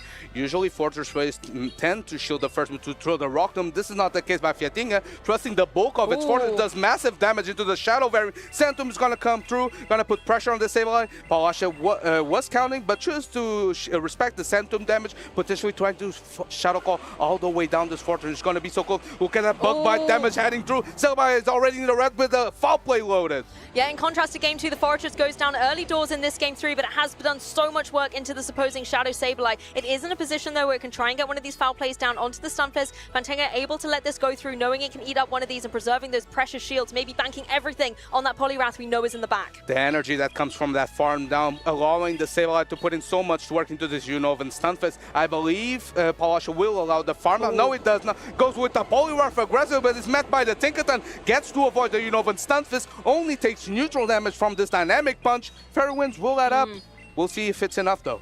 Yeah, both of these fast attacks, Mudshot and Fairy Wind respectively, doing significant damage into their opponents here, and both of them switch-locked on the field, forced to have to just eat up all of this. But look at the energy you're getting as a reward. Tinkertong in a really formidable position, already forcing these shields to come through on the Poliwrath. Seeing the Poliwrath behind two protections means that the Bulldoze is going to come through. Bulldoze bait gets done. Another Bulldoze is going to come through. This won't do massive damage, but Dynamic is threatening a knockout. Will the Tinkerton lose the last protection? He does, but the Bulldoze was pressed. And if Fiatinga is counting, it knows it doesn't have to shield this. Yep, exactly. Knowing Gigaton Hannah is not primed and ready to go, so the Poliwrath can easily eat this up, forcing Tinkertong to unleash some energy and have to keep that grind up for that Gigaton Hammer. I think it's 14 turns it's going to take. And the Poliwrath overthrowing just enough, but catching that Tinkerton out of surprise as the loaded Mud Bomb is going to come through. But now, this is the perfect setup for that Altaria from Palasha. Can the Altaria come out of this matchup with a Sky Attack loaded? Poliwrath is just one Mudshot away from Icy Wind. That's the thing, these Dragon Breaths can put in so much work. When Pokemon are at low HP, you can try and farm them down and get the knockout. You are going to have to take the discharge coming through here from the Stunfisk. It's not going to be doing too much damage critically. It's all about that Poliwrath in the back. Can the Altaria get all that energy farmed up and hang on? Yes, it can take another one of these. Double discharge comes through. This will not put enough of a dent on the Altaria. I believe the Poliwrath is one Mudshot away. Sky Attack is loaded almost double. Though the Poliwrath is behind the protection, can it double up on Icy Winds before double Sky Attack is reached? First Sky Attack coming through, pulling the last Protect Shield out of this Poliwrath. One Sky Attack down, last shield on Fantiga's side. Now you're going to see, can it get to it? Yes, the Dragon Breath is all banked for later. Sableye comes in. Poliwrath takes it down, but we know that the Altaria has the Sky Attack, but with the Icy Wind charge attack priority, the Poliwrath is going to get it. Palasha goes for her only win con, trying to catch that Icy Wind, but it's not enough. Fiatinga, so patient, gets the parting. Icy Wind is going to win his group versus the Queen of PvP. What a fantastic match. You called it, Jocks. That Poliwrath was going to see the superstar, and a superstar it was. You see, Fiatinga in his interview earlier on, he mentioned that he needed a top 16 to potentially qualify for Worlds. Top 16 he gets. He gets top 12 even because he won his group. Can he build up even more on that? That is such a beautiful story. Already history being written here in Turin, and we are only on day one of the competition. Huge congratulations to our trainers here. Fiantiga being able to be victorious and advance through into day two of the competition with that incredible Fortress.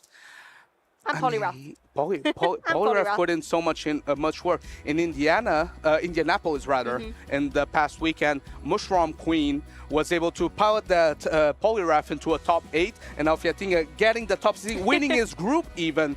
This means Poliwrath got hands, it's come to play. Oh, definitely. It means business, and it meant it in this set, being one of the key components to enable the victory for its trainer. If you're joining us, we have our replay here in the game one. Palasha and Fantiga went to real lengths here, being able to use this Fortress to try and bug bite down as much as possible. But this was a beautiful catch by Palasha, eating up this ground charged attack. And I just gotta say, Fiatinga adapted. Obviously, the trainers used the same three Pokemons in all 3 matches, and Fiatinga lost the first game. Yes. But he was able to reverse sweep Palasha, adapting, realizing that Poliwrath, if I keep it healthy enough, maybe dance around with it, it's so flexible in this matchup that I can't afford to lose switch advantage. And that Fortress, even when the line versus the Altaria put in so much work, Fiatinga got at the recipe, and he had the wrong measurements in the first game potentially, but he was able to stir it up and make a sweet dessert. Sometimes you go back to the kitchen, reassess your recipe, like you said, tweak a few little bits of spice, and that's exactly what came through in this winners finals. This Poliwrath was the superstar. That dynamic punch going down into the opposing Tinkerton, even though it was neutral damage, it still was really adding up time and time again. This was such a great catch by Palasha, and here Palasha tried her best to go for her only win con, trying to catch that Icy Wind on the Sableye, but Fiatinga is not usually in this top position, but playing like an absolute veteran. He knew that catch was coming, he waited, and he knows that Poliwrath has no chance of losing charge attack priority versus Altaria. Very well played. I mean, every single top trainer starts somewhere in the tournament, and everyone who is able to reach those top levels will have a breakout at some point on the way. Maybe for Fiantiga, this is that particular event in Turin, taking down the reigning Turin champion, knocking them into the losers bracket. And this will not be the last time we see Palasha on stream, potentially Definitely the losers finals coming up next. But before that, we have some more winners finals for you. We just saw him on stream. Arceus Aurelius is trying. clawing away, trying to get that qualification. He hasn't been able to play as many tournaments this season. Of course, a former Dortmund regional champion facing against the reigning Italian champion Philbag that went 100% win rate, 0 losses in his last Bologna run, and he's trying to repeat glory once again here in Torino. So both of these trainers know what it takes to go all the way in a tournament. Philbag, a trainer we were able to showcase earlier, using this triple water core of the Azumarill, Quagsire, and the Empoleon to great success. Primate being one of the key Pokemon we've seen in the competition this weekend so far, using those Rage Fists to boost up the Karate Chop to be absolutely devastating, and Ice Punch constantly threatening all those flyers, particularly the flying Dragon Altaria. We just saw how much pressure a Shadow Primate with no opposition can do, but then again, Arceus is a bit better prepared for that Primate. He has that Seeking with the super effective coverage of Peck. Yes, we've seen the Seeking do incredibly well, just constantly pecking away, farming up all of that energy. It's not the bulkiest of Pokemon, but if you can get the alignment right, where it's able to just get the pressure of an Icy Wind or a Drill Run out, it can be really formidable. Two of the other key Pokemon on this team for me is this Stunfisk, the Galarian Stunfisk, a little bit of a blast from the past. Galarian Stunfisk that put in so much work in the previous stream match by Arceus Aurelius. He was able to even endure a Furret matchup with super effective Brick Break. That was an insane showcase of its bulk, and it's now back into the meta. Actually, Galarian Stunfisk has the same stats in terms of its move that it had back in its glory days when it was winning World Championships. So let's see if Arceus Aurelius can bring Stunfisk back to its glory days. Of course, he has to meet Philbag, who's ready to repeat as Italian champion. Yeah, that Stunfisk also running the buffed Earthquake as well, going to be able to deal a little bit more damage. Pokemon on the opposing side, like the Ninetales, is going to have to try and avoid that at all costs. But critically as well, you have that Jumpluff, a Pokemon that's running that new Energy Ball that can apply so much pressure into the water types on Philbag's side. Yeah, and of course here, if you look into Philbag's team, I feel like it's well, even though you have 3 water types, you have a lot of super effective coverage into that jump off. You have Ice Punch on the Primate, Drill Peck on the Empoleon, Ice Beam on the Azumarill, Stone Edge on the Quagsire, Sky Attack and Flamethrower on the Altaria, and Weather Ball Fire on the Ninetales. This Jumpluff may come, but it will get hurt. It's not going to be safe, put it that way, if it's able to come in. I think alignment is certainly going to be key on Arceus Aurelius' side.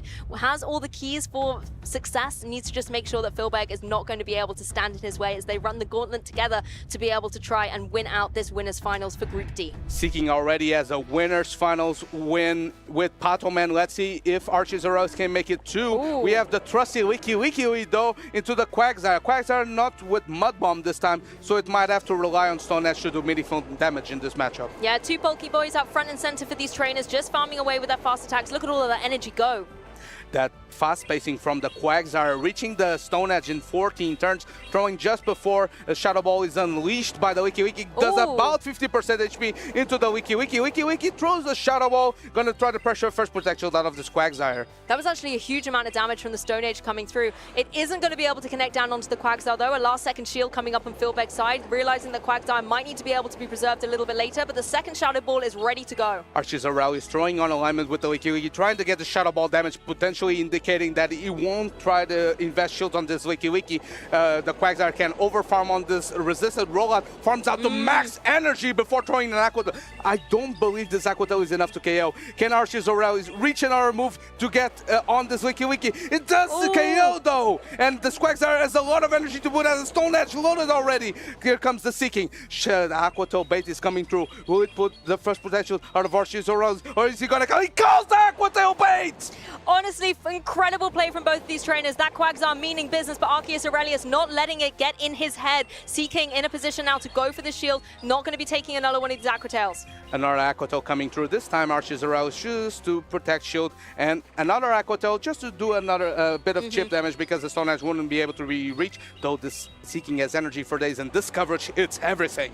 Yeah, the last hurrah for Quagsire. It has put in a shift in this game 1. Now we're going to see another water type join the fray in the form of this Azumarill. It's going to be able to eat up this attack coming through from the Seeking. The Drill Run will connect, but it's doing underwhelming damage. Of course, Drill Run, not same type attack bonus. It also got a damage reduction in the new Forever Forward meta. Drill Run is going to be reached again, over farming on the resisted bubbles. This Seeking pace is so fast, going to put a chunk into the Azumarill already under 50% HP. But the bubbles are stacking up, even though they're not going to be doing too much damage. They are enabling all of this energy up onto the Azumarill. But as you mentioned, Drill Run able to be paced to so quickly thanks to the recent update, and it will just be constantly chipping away at the Azumarill. Archie's Arrows trying to predict the charge attack priority. Instead, Philback goes for the extra bubble, going to throw the resisted Ice Beam. I believe it will be enough to KO this low HP water type, and then Azumarill has extra energy that it can throw under the Sableye in the back. It can reach a super effective player. Chooses to throw the Ice Beam instead. Will Archie's Arrows choose to no-shield since he knows Sableye can endure this? He no-shields!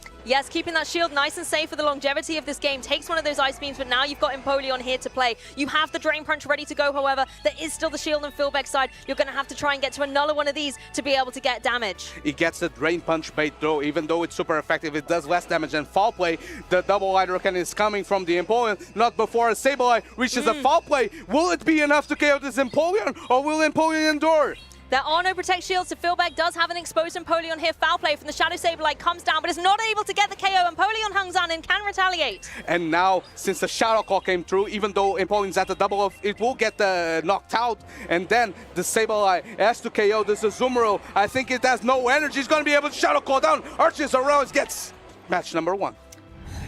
That Sableye is definitely a force to be reckoned with, particularly the Shadow variant, giving it that edge on its offensive capabilities. But what a close endgame. Azumarill, one of the key Pokemon that we see time and time again, felled by the little Sableye. And the champion trying to settle himself. He knows what it takes to reach the mountaintop. The former Dortmund regional champion, breathing, trying to settle himself. He knows he's one win away from securing that top 16, which is vital in his aspirations to qualify for the San Francisco World Championships. But Philback, look at how stoic he is. He's not worried at all because he knows that he has what it takes as well. He went undefeated last year. So if he can string all those match wins in a row, why can't he reverse sweep here? That's the thing. This is the composure of champions. Arceus Aurelius has one game ahead, but that does not make the set. It is not over until that best of 3 has been played. So Arceus trying to calm himself, keeping himself focused one game at a time. Philbeck reassessing. You can almost feel the cogs and momentum in his brain working out what went wrong, what do I need to do better, and formulating a game plan that Arceus Aurelius is going to have to adapt to. Philback opted to run this triple water strategy in game number 1, and that Jumpluff was benched. Even so, Arceus Arouse was able to get the win. Will he over-adjust and maybe try to bring the Jumpluff? Or will he realize that Jumpluff has so many threats on the opposing team that might not be worth it to bring? Well, this is where it's not just playing Pokemon, it's playing the player across the table from you, trying to get into the mind game and mindset of, is that Jumpluff coming or not? Is my opponent suspecting it? Can I bring it as a surprise to try and overwhelm? Sometimes the trainer is almost like the 7th Pokemon on the team. That's so true. But now we saw how much damage that Shadow Quagsire, how much work it put in on the lead matchup in the early game. Will Arceus Aurelius adjust ever so slightly to be able to keep up with that Quagsire pacing-wise so it doesn't run away with it? Because it was putting so much pressure with that Stone Edge coverage that multiple Aqua Tails baits came through. Even though he called one of them, a second one was shielded. So that means that Philback knows how much potential this Quagsire can have in this endgame with that Stone Edge coverage. We have, though, the Jumpluff. It does come out and it meets its target in the Primeape. Though this Primeape has Ice Punch cover, double super effective into the flying grass type. Yeah, you do just have to eat up a couple of these Fairy Winds coming through, but as you said, the Ice Punch is going to be the ultimate deterrent to this Jumpluff. No shield coming through on Arceus Aurelius' side, so it is going to have to eat one of these up. This is good news for that Primeape, because even though Jumpluff can hang on, that means that the Primeape can go straight Rage Fist into this matchup. And I think Philback is taking some notes out of the Stone Collection book, because it's going to invest shield in this Primeape. Here comes the Seeking, another source of super effective damage into the Primeape. Rage Fist coming through. It's not boosted though, so it won't do that much damage. But it will be boosted afterwards, and this is the thing, you want to sometimes use your shields on the Pokemon with all the boosts in order to utilize them, but instead, actually just going to go for a switch, getting a little bit of damage on, and instead bringing that really strong, sturdy Quagsire onto the field to eat up some of these attacks. The lack of Mudbob coverage gonna prove costly in this matchup, because he has to reach all the way into that Stone Edge to knock out the Seeking. Seeking is spacing so fast into that newly buffed Drill Run. Stone Edge coming through. Will Arceus Aurelius call it? He tries to call it, but it is indeed a Stone Edge. It's gonna pick up a knockout. Yeah, big damage coming its way. Seeking has been felled, forcing this little Sableye that was the superstar of Game 1 into the fold for Arceus Aurelius. And I think this is a very interesting switch by Arceus Aurelius. He had that Jumpluff, which usually has a very positive matchup, into the Quagsire. Instead, trusting energy on the Sableye is the key for this game. Going for the Drain Punch is trying to invest on the defense of the Sableye, maybe even invest 2 Protect Shields afterwards. That's true, setting up the defensive support and then maybe needing that jump off, wondering if there is indeed that Azumarill in the back, something that the Energy Ball can deal with a little bit better. For now, it's going to be this Sableye trying to get all of this energy up on its side of the field, leaving Arceus with the opportunity to go for this foul play. A Sableye tries to maybe predict the charge attack priority. Philback doesn't fall for it. Resisted foul play is going to come through. It doesn't do super effective damage, but this Azumarill is already so chunky. It's almost at 50% HP. Another foul play going to come through. Thanks to that Rain Punch, the defense buff, the bubble down is very hard in this matchup. That's where you can start to see the light at the end of the tunnel once you start chipping away at the Azumarill. But look at the energy that Philback has been able to store up here, forcing one of those shields to finally come through on Arceus Aurelius' side to keep Sableye in the game. Sableye has that fast move pressure in this matchup, that Shadow Claw damage. Here comes the jump lift, maybe as a sacrificial lamb, because another Ice Beam is going to come through, going to get the knockout, and Sableye is no longer defense buff because Arceus Aurelius chose to clear it, but now these bubbles will add up. Even though he can KO this Azumarill, the Primate would be able to karate chop down. Arceus Aurelius realizes that, concedes the game, and it's a 1-1 tie. I mean, we did say these trainers were going to be really thinking about their adjustments coming into this in order to be victorious in the set. Philback made a fantastic adaptation, bringing that Primate in front.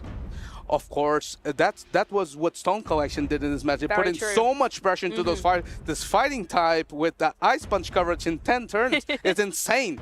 But of course, Arceus Aurelius here maybe realizing that even though he brought, I'd say, his 3 hardest Primate counters in the jump off, because you can withstand that Ice Punch, the super effective packs from the Seeking, and of course you resist Karate Chop as a Ghost Dark type of Sableye, you still couldn't hang on with that Primate. I think as well there was too much flexibility on Philback's side. You had Pokemon like the Quagsire that, even though it's the Shadow variant, it can still take a hit or two, being able to come in and maybe give a little bit of breathing room to that Primate. On the other side as well, once Primate gets the Rage Fist going, it can be so formidable, and that's a scenario that Arceus Aurelius does not want to envision. It's kind of crazy that you mentioned flexibility alongside 2 Shadow Pokemon, because they're usually attached to needing all the shields to themselves. So true. But the Shadow bonus gives the coverage that they have for Quagsire as a ground type, that super effective coverage into flyers. Also for the Primate as a fighting type, the super effective coverage as well. That means that they pull those Protect Shields even with non-safe type attack bonus moves. And it does make them quite flexible, even though they are quite more frail. I guess that's why they are some of the top meta Pokemon out there, because they have that utility to be flexible in different matchups. You can really rely on them if you need them for offensive or defensive capabilities. I have to say, as much as I really enjoyed seeing the jump off, I'm not sure it's going to be the call coming into this match. It just wasn't able to get itself going. We were pointing out early that there's a lot of super effective coverage into this jump off, though Azumarill has been a little superstar for Philback because it's able to soak in so much of the damage of the Arceus Aurelius team. Actually, jump off is the only Pokemon in this team that has super effective damage into the Azumarill. And if it's so hard to bring, how do you get rid of it?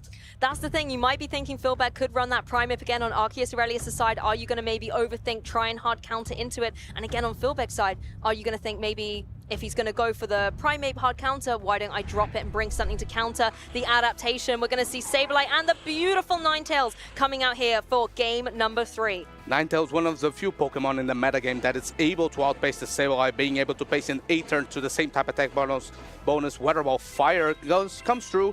Sableye knows that it doesn't do much damage, but it chooses to use the first protection. This might be an indication that a Drain Punch might be coming through. Yeah, exactly. You want to use those Shadow Claws to get up as much energy as possible in the face of this Ninetales, and it looks like it is indeed going to be the charge attack, but it is instead going to be the foul play. Foul play, having it. The Ninetales chooses to no shield. This is going to do significant damage. It has the Weather Ball loaded. Does he go for the catch? Doesn't fall for it. Energy Ball catch on the Wiki Wiki though. A great sponge for that Energy Ball. This is going to really bounce off this Licky Licky in play. The Energy Ball does come through and connect, but really it's not phased by it at all. An adaptation on Philback's side, bringing in one of the bulkier Pokemon of choice. Look how fast though it can pace up to these Aqua Tails. And this is decent chip damage for Philback, because now with the Energy Ball chip, he's able to even overfarm as much as he wants on the Quagsire now that he used the Protect Shield, and could have used the Stone Edge instead, going for double Aqua Tail. At least this time the Aqua Tails are going to be able to put in a little bit of work. You can keep chipping away at this opposing Licky Licky. You're actually at another one already locked in for Philbeck here on that Quagsire. Goes for it here, trying to get rid of this Licky Licky or force Arceus to go for that shield. Predicting the charge attack priority, Arceus Aurelius doesn't go for it though, but it does get indeed the knockout on the Licky Licky. This Sableye has already energy to boot, has another fall play loaded, is going to pressure potentially the last shield out of this Quagsire. Though Quagsire, I think it's just barely able to hang on. Philbeck is going to trust in it. It has energy load, it's going to pressure shield out of the Sableye. Stone Edge coverage coming through. It worked so diligently to get to that Stone Edge, and now it can unleash it onto this unprotected Sableye. It will find its mark, it will get the knockout, and Arceus Aurelius goes down. Now just has this Seeking in play. Aqua Tail coming through because the Stone Edge wouldn't be able to be reached. This will do decent chip damage into the Seeking. The Seeking energy is so valuable though that will put Arceus Aurelius in a decent spot for the end game. Here comes the Azumarill that can withstand several of these drill runs as it was showcased before. Yeah, drill run able to come through, but Azumarill not going to worry about this in the slightest. Instead, is happy to just keep going for these bubbles, maybe even trying to get itself up to a play rough. It can really withstand anything that Seeking is sending its way, just sponging up every single attack. And that Aqua Tail chip might have looked meaningless, but it puts the Seeking dangerously close to play rough range. An Icy Wind coming through though, trying to maybe prolong the shelf life of this fish, because the play rough is going to come through, but it's not going to pick a knockout. You can farm this down to Seeking. That's one way to limit the potential of the play rough, by getting the attack drop, but as you can see, it puts it right down into the red. And even if you're able to get through this Azumarill, there's two Pokemon in the back here on Philbeck's side, but the Seeking doing its best to get as much energy up on the board as possible. You still have that shield. Is this going to be enough to keep Arceus in the game? He doesn't seem to think so. I believe that Seeking will have to use both the drill runs to take out this Azumarill, but here comes the Quagsire, putting this Seeking dangerously low. I believe he can even come in with the Ninetales, trying to take away one of the... But Philbeck wants to win it with Ninetales, the mascot, the fire type, trying to take out this water type. First drill run comes through. It does. Ember is not enough to KO, but unfortunately, no more energy for this Seeking. Azumarill will be able to bubble down. Philbeck locks in the place in the top 16. And unfortunately for the Ninetales, it's not going to be the one closing out. Instead, it is going to be that ever enigmatic Azumarill for Philbeck.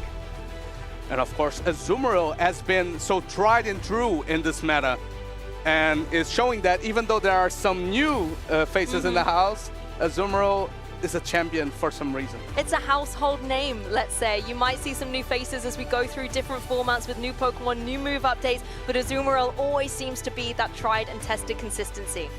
Commiserations to Arceus Aurelius, though, he does have a good chunk of championship shop, and it's not over for him. Certainly he still has the loser finals to play through, and has been playing so well this weekend. I believe he has a shot to make it today too still. Definitely. He's someone who has so much experience and wisdom with the game that even if you do drop down into the losers bracket, that's not going to phase him. He's been there before. He knows how to keep his composure, and he's going to be able to keep battling it out. So still a name to keep an eye on. But Philbeck, as you were saying, one of the trainers who has had phenomenal runs in the past, already on a tear here in Turin. And of course, Arceus Aurelius is kind of a fan favorite because he has such emotion attached to playing. He loves Pokemon so much. And he's bringing some curious picks like that Seeking that has done well for Patoman. Earlier on, he won his group, and now he's doing very well for Arceus Aurelius. I can't wait to see him go further in this tournament. Of course, Philbeck here, stoic as always. We saw him after game number 1. He did have a hard loss, let's say. Of course, winners finals, the stakes are so high. Every loss is hard. Are. Exactly. But he kept himself so composed. That Quagsire was so trustworthy. Even when Jumpluff came through, it didn't miss the target with the Quagsire, and that meant that Quagsire could reign supreme. I think as well, Jumpluff just didn't get the showcase it needed to. Arceus wasn't able to find its mark down onto the water types with those energy balls. And the Empoleon here hanging on in the beginning of that game as well. Really, really nice moment. But game 1 went to this trainer, went to Arceus Aurelius. He did focus, he did lock in, but so did his opponent. Philbeck made some incredible adaptations coming into game 2, most notably bringing that Primate. And here hitting the Stone Edge to true Protect Shields that flipped the game 2 on its head, because now the Sableye had to endure several of these Aqua Tails. It can't tank one of them, but if your team is so spammy, you can't really hang on that much. This Weather Ball was a decent catch for Arceus Aurelius, but that meant that it was already in double move range for Quagsire. That matchup made it way easier, and Quagsire pace is so fast, it had an arm move ready for the secondary matchup. And the Ninetales hadn't really been neutralized at that point. It could still go for energy balls, it could still go for more of the weather balls as well to just keep chipping away at Arceus Aurelius' team. Critically as well, though, coming into that Game 3, despite being the superstar of Game 2 for Filberg, there was no Primate. And I wonder if that was something that factored into Arceus Aurelius' decision-making for the team as well. Maybe he was expecting to see it. I know I certainly was. I think you hit the nail in the head. You have certain picks that are so oppressive that you have to overcompensate versus them at times. You have to always think about them. Yes, and if they don't show up and you're maybe saving all your protect shields, you get farmed down, or I don't know, you just don't bring picks that adapt well. And that's the role of these glass cannons. They're there to be behind 2 protect shields, play a sweeper role, but sometimes they can just chill on the bench. You bring a more neutral team, and then your opponent, wait, where's the Primate? I was expecting it. I was so sure that I could KO it with my jump off, but then it gets met by a Kanto Ninetales, for example. I think that's the thing, though. Pokemon Go is such a fast-paced game at the best of times. You're constantly keeping counts, damage, calculations, math. There's a lot of maths involved. That there's already these things to consider, and then suddenly when you see what your opponent's bringing, and it's like, wait, I have to adapt on the fly, that can actually be a really difficult strategy to utilize. Someone that was able to adapt on the fly and get a reverse sweep in this matchup was indeed Feelback, and we can't wait to hear what he has to say. Here goes with Farid for the interview. I'm joined by the winner of those group winners finals. It's Filberg. He's had so much success here in Italy over the past few years. And Filberg, you've made day 2 yet again. How are you feeling? Pretty fine.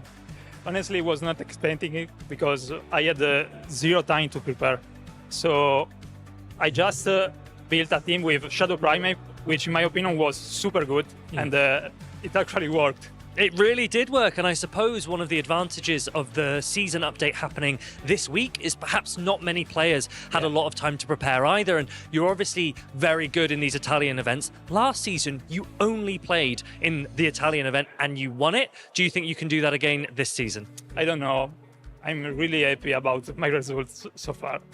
So it will be amazing, but I'm happy already. And you've got a lot of support here, obviously your fellow Italians. I saw them cheering in the crowd. Do you have any shout-outs that you'd like to say? Yeah, especially to my big friends, Scafo, Leonardo, Alejandro, and Amaijoke. And did you team build at all together? Have you worked with them throughout the season, or is it? I usually team build with Scafo and Leonardo, and in fact, me and Chileo have pretty similar teams in this tournament. Really nice. And you've now got an opportunity to rest. What type of preparation might you be looking to do as you prepare for tomorrow?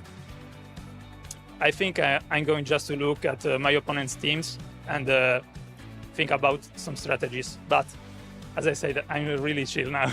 Yeah, you can take a step back and relax. Now, one more question. You mentioned that Shadow Primate, which you're really happy with. If you could rebuild your team, is there anything that you would change? Is there a Pokemon that you wish you had? I'm still not totally sold on the fact that I don't have a normal.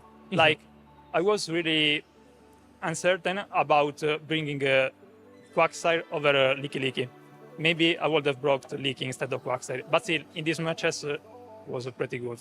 Yeah, I was going to say, Quagsire looked like it did a good job for you.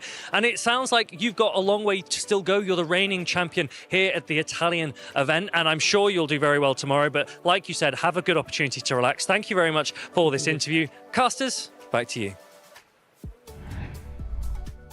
Truth is that in Italian events, Filberg still hasn't lost since last year, so keeping his run going, locking in his place on the top 16, sweeping his group, and hungry for more. That's kind of crazy. No, that's actually a phenomenal accomplishment. Just like last year, can he go for another undefeated run?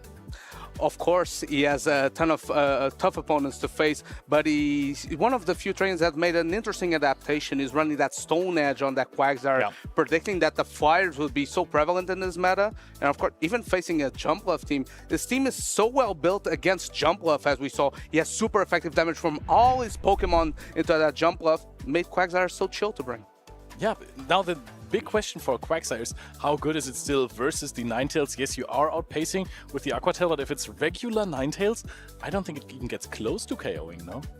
Well, but the beautiful thing about Pokemon Go is not all matches are played at face value, even energy, even shields. There are so many nuances and variances, right? So that doesn't mean Quagsire is useless, even though now loses to Kanto Ninetales, and we saw Philback pivoting that Quagsire beautifully. But now, of course, we have another two trainers. We have our reigning Utrecht regional champion, Nezabethan, playing against San Rodrigo. Nezabethan, an absolute beast, 2-times champion already, bringing the Celio again, a Pokemon that I have hoped I would see more of, especially considering the fact that there are so many Jumpluff and Altaria around. But so far we haven't seen too many. Nezabethan now pairs it up, of course, with the Empoleon. Actually, his team looks kind of weak to fighting-type Pokemon, only has the Sableye there. Yeah, and even versus the likes of something like Poliwrath, potentially it could be troublesome to face. Though maybe that's a matter. Sometimes you have to think that you won't see a certain type of Pokemon. You might want to dodge a few of those Primates that have been making day 2. Though he's benching his trusty Gorgas that brought him that regional championship. He brought him the 4th place medal in Prague. Instead, he went with a Shadow Kingdra newly buffed. And Shadow Kingdra kind of likes facing Incinerate users like a Turtonator. Turtonator that has been a pick used by San Rodrigo in the World Championships in Anaheim, if I'm not mistaken, and he's bringing it back, trusting it to pivot it to glory once again. My goodness, I thought this was an LAIC exclusive, but seeing it here in the group finals is very, very cool. Pokemon is incredibly flexible with Brutal Swing and Dragon Claw coverage, of course also fast attack pressure of Incinerate. It's always so nice that you can use your same type attack bonus boost on your fast attack already with a decent fast attack pressure, not something like Ember. And then you can basically outsource your charged attacks to coverage moves. Looking into San Rodrigo's team, I'm kind of sad he's not bringing like a Grumpig, because he would be shouting out LAIC, EUIC with the Seeking. True. And then it would be the Grumpig that's going to be a medal staple for in 1 week's time, actually, in the North American International Champion. Though instead he's trusting on the Galarian Corsola, Wiki core to deal neutrally into a lot of these buffs, because let's face it, Corsola, even though it didn't get buffed, is still the king of neutrals here. But is that so? I mean, we haven't seen too many Corsola today. Why is that?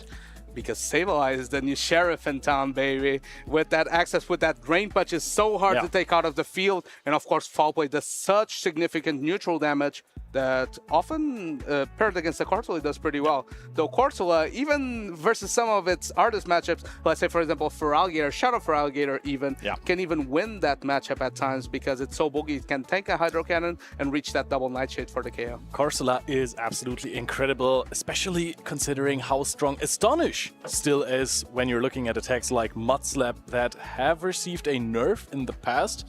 Astonish is still astonishingly kicking. Yeah, nice. Yeah. And here I'm kind of expecting Kingdra to mainly come every game, and Jumpluff has to come to boot, so maybe a core of Kingdra plus that Shadow Celio could be interesting for Nezabethan, because looking into his team, Empoleon is this Dragon Resist, but what he's gonna throw drawbacks, but resistant metal sounds. I feel like that matchup surely isn't that bad, right? Yeah, but I mean, you know, Kingdra also doesn't have anything to hit Empoleon with, right? So you throw Swift, you throw Surf, you have the resisted Dragon Breath, so I also don't think... I think it goes both ways, that the matchup is rather disappointing for them in terms of damage. I mean, the streets say that Dragon Breath no longer goes brew, but now we have the Celio into the Jumpluff. Interesting matchup here, because even though the Powder Stone is super effective, Energy Ball is able to being reached. Instant pivot into that Empoleon has a slight energy lead into this Unova Stunfisk, and that can prove costly in this matchup for Nezabethan. Yep, that can give San Rodrigo an energy advantage if Nezabethan really wants to. He can still easily flip the switch or keep the switch with this matchup, just because you are then going to you're going to be able to take a Hydro Cannon, but then of course you will farm down after landing one of those Mud Bombs. No shield by here by San Rodrigo, because he knows he can barely withstand this Mud Bomb, and now it's gonna pressure this Unova Stunfisk. Do you want to keep the Celio on the Jumpluff, or are you going to give him a shield? That's the decision as a beast, and has to put that shield coming through. Shield advantage is kept, but shield advantage for San Rodrigo. Nezabethan just says you don't have to make it harder than it is sometimes, and just farms up a lot of energy here. The thing is, this Jumpluff is not necessarily too threatened by the discharges, so it can overfarm a massive amount of energy and then hit the Celio for at least some super effective damage on the Energy Ball. Yeah, it's interesting though. I don't believe you can really fairy win down this Unova Stunfisk, so you're gonna have to eventually throw that Energy Ball. Of course, Kingdra wants to avoid this Jumpluff, so probably Nesabithin is going to allow the Energy Ball to come through, let it go, and then realign that Celio into the Jumpluff. But I think the really bad matchup for San Judigo is lingering in the back, and that is the Shadow Kingdra onto this not Incineroar. Help me. The Turtonator. Thank you. Yes, but of course, the Energy Ball is going to come through. Deals decent chunk of damage to the bulky Celio, but now interesting that he chooses to throw the Surf instead of going right away into the Kingdra, but it's going to pull the Protect Shield out of this Turtonator, and now Kingdra can come through, double resisting this, triple resisting even this Incinerates, and it's going to do massive damage here. Dragon Claw is rich, but the bait of Brutal Swing comes through. I absolutely love that he threw the Surf of the Celio into the Turtonator, because the energy of Celio is not too valuable against the Jumpluff. Your damage comes from Powder Snows. Now Nesabithin is going to retaliate with the Swift Shadow Kingdra, deals massive amounts of damage. Would that be enough to knock out? No, it is not, but the Brutal Swing was already reached, so there is a bit of damage that is going to go off here. Does San Judigo have a winning angle in this game? I believe now Kingdra will be able to farm this all the way down, as a Swift loaded already throws it into the Jumpluff, and now Jumpluff must shield this move, because if he doesn't, Powder Snow down could come through. Here comes the Kingdra pressuring the Jumpluff, comes the Celio right away, going that super effective ice damage. Energy Ball is reached, but this Kingdra is going to be able to potentially Dragon Breath this on. It's going to be so close, Leo. I think maybe it just needs to reach a Swift faster than the Jumpluff. How low are they? Oh, the Swift is going to be reached, and we are going to connect this. The good lead, the good alignment for Nesabithin wins him the game in the end, but San Judigo made this incredibly close. That's Energy Ball coverage from the Jumpluff came in so clutch, because it was able to put Celio in such low health. It did around like 55% damage, and that meant that in the end game, the Jumpluff could pull some strings.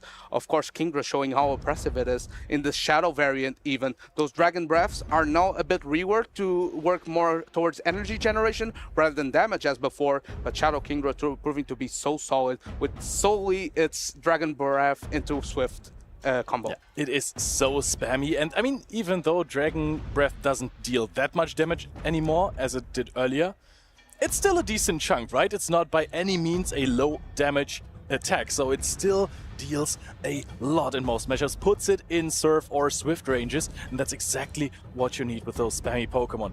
Kingdra, incredible defensive typing, only two weaknesses, which are Dragon and Fairy. Okay.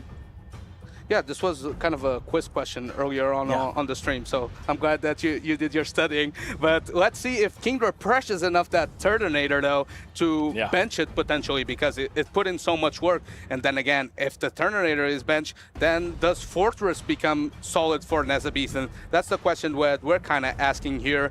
Though I believe that Nesabithin, being with the lead, can take a bit more risk, while San Judigo maybe has to play to his safe choices, something like the Corsola and the Hiliki. The Fortress that you just mentioned is a Bug Bite Fortress from Nesabithin, so it does not only have one big threat on the team of San Judigo in Turtonator, but also the matchup versus Empoleon gets significantly worse, and Galarian Corsola is a really, really hard answer now, because you're just resisting all of these Bug Bites, and they really don't charge up near as much energy as Volswitch. I'll be honest, if you don't have fire pressure in your team, I believe Fortress is always something to take into account. But let's see what these trainers have chosen. It is the Corsola lead into the Empoleon. This is a fairly neutral matchup, and if Empoleon invests Protect Shields, it can even beat this Galarian Corsola. Yep, what Nesabithin will be sad about is that the Shadow Sableye in the back is not meeting that Galarian Corsola. However, the other matchups for Shadow Sableye, they don't look too bad on paper. Yeah, especially if this, like Nesabithin is running that Rain Punch, going to be super effective coverage into the Steel type and in the normal type.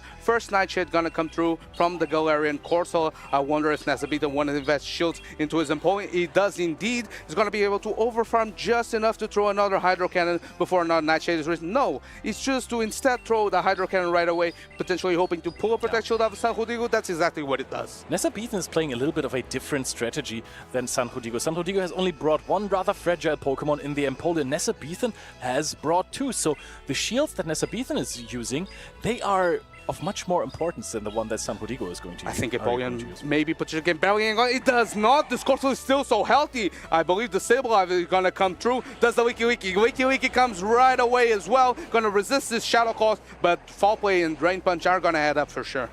But that is such a good team read by San Diego that he says, hey, you don't have a good answer to this Licky. I can just throw it in here. You don't get to farm up as much on my Galarian Corsola. I can still have it in the back for later matchups. And now this Licky is on a rampage here, throwing the first Shadow Ball into the Celio. Yes, this is not going to deal too much damage because Celio is quite beefy, but the rollouts actually do add up in this matchup. That Foul Play chip is going to put this Licky close to the Surf range. Surf is going to come through. San Diego hoping potentially to survive this, and the Celio gets to avoid the Empoleon. Slight undercharge by Nesabethan. He wants to overfarm more into this Wiki. Shadow Ball is going to control. I don't believe it's enough to KO, but might be in range for a rollout down. Rollout down. Did we just see a potential undercharge? Oh, swaps in the Empoleon, tries to go for a farm down here. Yes, Body Slam will be reached, but that is very much resisted. Not a lot of damage coming out here, and San Diego finds the advantage that he needs to beat Nesabethan in this game, question mark? Isn't quite able to reach that Surf, and that's going to prove costly because this Empoleon is now outside of that Foul Play range. Yeah. The last protection coming from Nesabethan. Sableye on this Hydro Cannon. Sableye is going to potentially hope to Drain Punch to potentially survive. The next Hydro Cannon is going to be so close though. That is surely still going to deal a lot of damage. Also take into account that San Diego has other Pokemon in the back. Nesabethan doesn't anymore, so every damage that is dealt now matters so much. Even the Galarian Corsola can swing in later on and deal some damages with Astonish. How much damage does it do? Barely in the red. Corsola is being swapped in here with the fast attack pressure. Nesabethan is going to try and Shadow Claw down, but no, San Diego got this. The fast move pressure proving to be too much, even into a Drain Punch boosted Sableye.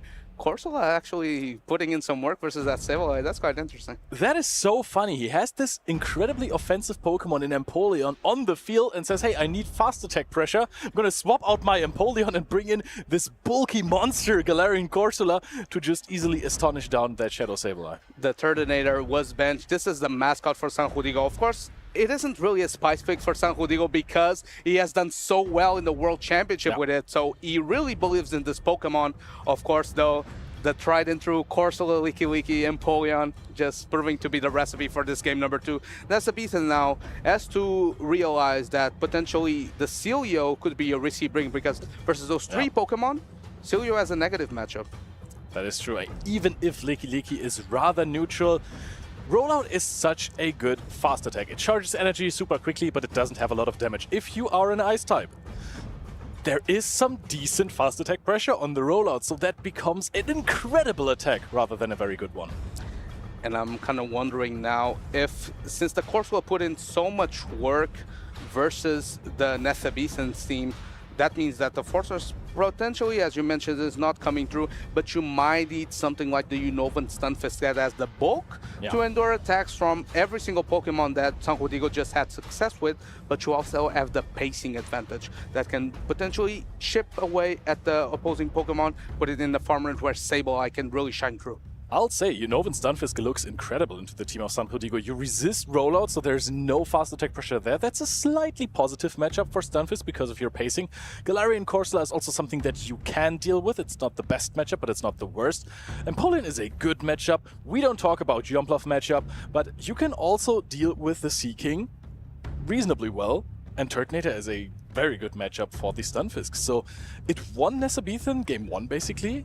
Why did he not bring it in game 2? We're gonna find out, but he brings it in game 3. Yes, absolutely in the lead even versus this Galarian Corsola. San Diego might be quite fine with seeing it. San Diego may be predicting that Celio to be benched. That wasn't the case, though. The tried and true Celio that has won Nesabethan a title already this season is in the back lurking, trying to potentially get matched up into that jump love. Though Corsola is able to guarantee switch advantage for San Diego, and he doesn't know it yet, but it's going to be vital for this matchup. Yep, you don't want this Celio on your Jumpluff unless you have a lot of energy advantage and shields are down perhaps, because then you're going to be much more efficient. So Jumpluff does have some tools. However, we are still playing out the lead matchup. Stunfisk versus Corsola. battle of the bulkies.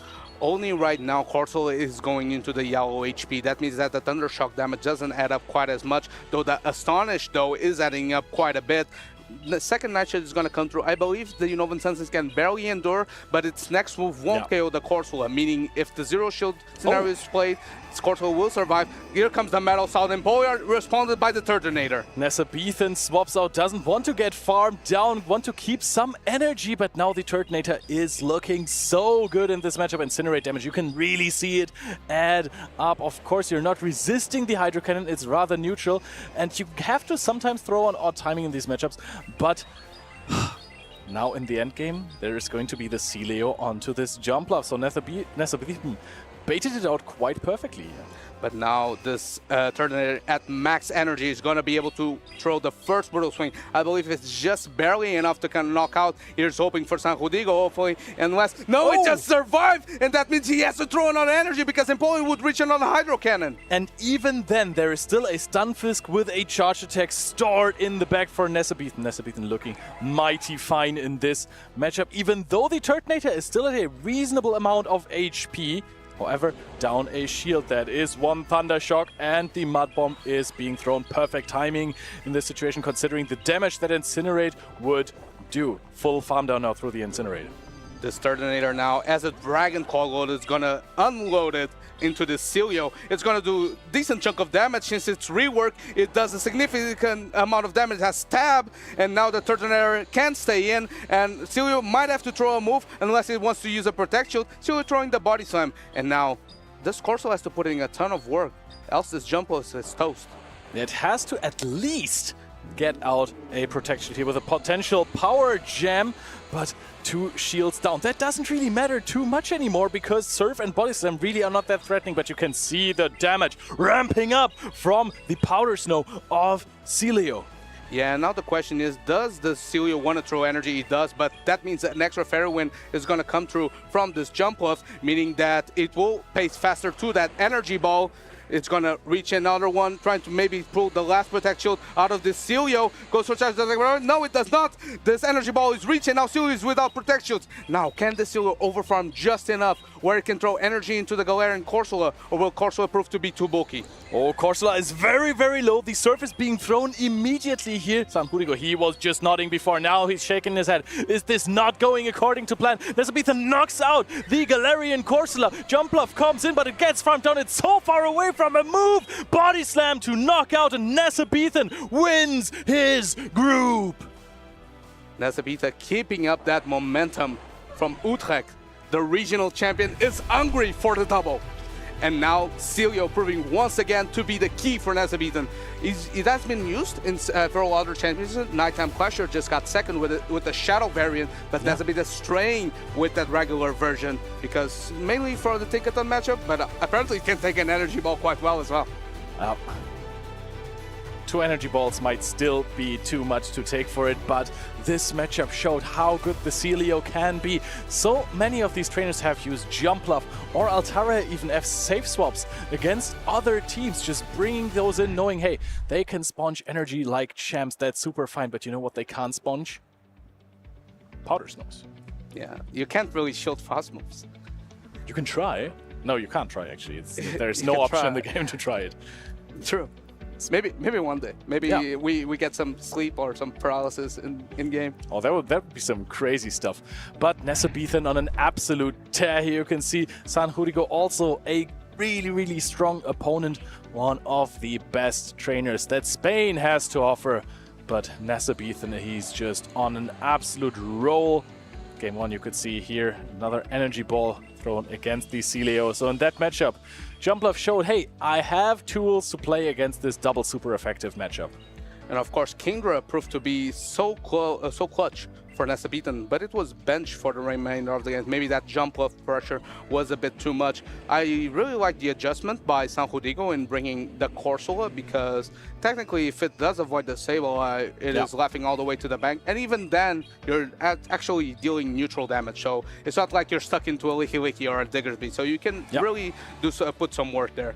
Of course, the Sableye did come through here, and it had a lot of play into this ending matchup. Here, the low HP survival of that brutal, forcing San Rodrigo to dump another brutal swing that was so costly, because if we could bring all that energy into the secondary matchup, maybe we could get 2 Dragon Claws into that Celio, and maybe we were telling a different story. Look at that HP on the Celio, that's pretty much Dragon Claw range, I'd say. Yeah, that's true. I mean, the thing is, that's the big disadvantage of running something like Incinerate. Your opponent is almost always going to get one full fast attack through, unless it's a 4-turn fast attack, before registering the damage. So farming down Pokemon, it can be quite easy. If you're playing something like a Shadow Talonflame with Incinerate, you're going to get into the situation a lot where you farm down opposing Pokemon. But in a chaotic mid-game situation, sometimes your opponent is going to reach an attack before you register the damage, and then you're forced to either use your shield or you're forced to throw immediately because you don't want to spend that shield because it's important later on in the game. And then situations like these happen, you know. Technically, it looks like you're winning that game. There's a 1 HP Empoleon, but that 1 HP Empoleon is pretty much threatening a knockout on you. Have you ever had a matchup where you lost because you had Incinerate instead of a lower energy duration move, and then you said, man, I'm just going to attempt to Fire Spin, for example? Yes, but I mean, in this situation with Turtonator, mostly Ember was used at LAIC, for example. You would have never been in that situation with Ember anyways, because you haven't dealt like half the damage that you did with Incinerate. You casted LAIC. Yeah. Were you Team Ember or Team Incinerate on turn? I was Team Incinerate all the way. If you're just looking at the raw stats of that attack, it's just better. Fast attack pressure is such a relevant factor in Pokemon Go. Speaking of fast attack pressure, there is a ferret on the side of Chris. Chris also with a phenomenal, outstanding season this year. Yeah, that fast attack pressure is no joke, but JK is gonna hope to put a stop in Chris's tracks. Chris has been having an unbelievable season. Yeah. Chris, I believe he said multiple times in interviews, this is the first season I actually invested a lot of my time and money into, and he's been doing so well. Yeah. He's done a race for the Travel Award. He's actually one of the few trainers that is on the top of the leaderboard that doesn't have that golden ticket. He's surrounded by golden tickets, but he himself doesn't have one. Can he lock it in on the Turin Special Championships? I think that would be a finale to the European part of the season that everyone would be very much happy with. But on the other side of the table, there is JK, and he's not kidding. That's a serious competitor in the group finals of Group F. Is this Group F? Yeah, I believe so. Yes, Group F winners finals. So we have Bugbite, Shadow, Fortress. This is so interesting that the same Pokemon with just one difference in attacks can have such a different impact on the game. Yeah, that is interesting though. Fortress has been tried and true with both variants. I feel like both Volt Switch and Bugbite. It's such a completely different Pokemon, I'd say. Though I believe that Chris would be as his base is covered versus both variants, because the Bugbite variant doesn't want to face Altaria, and to be honest, the Bugbite variant doesn't do as well versus Empoleon, though I'd say it's kind of a neutral-ish matchup. And that's true, but Bugbite is so much better versus the Stunfisk. It's also worse against Prime, if you're right about that. But I want to say Volt Switch also is not the greatest versus Altaria. It has some different applications there. At least you can farm down, I guess. Yeah, the Flamethrower is... Though I did see, I think earlier on stream, he got a Centum debuff and those Bugbites looked like charms almost. Yeah, so that true. Was crazy. Bugbite is such a strong attack when it comes to damage. It really deals a lot. When are we getting Bugbite Caesar? Oh man, do we already have that? No, right? No, we don't. We have either Fury Cutter or Bullet Punch. Fury Cutter, but yeah, interesting though. Speaking of fast attack pressure, of course we have the Ferret.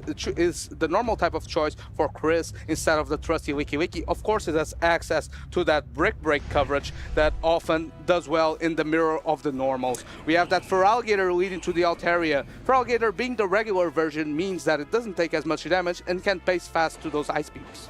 Yep, that's a much better matchup for the regular one. Nice save swap of the Primate because it paces so incredibly quickly to Rage Fists. You don't need to worry about chip and dip strategies from your opponents most of the time because you are just outpacing there.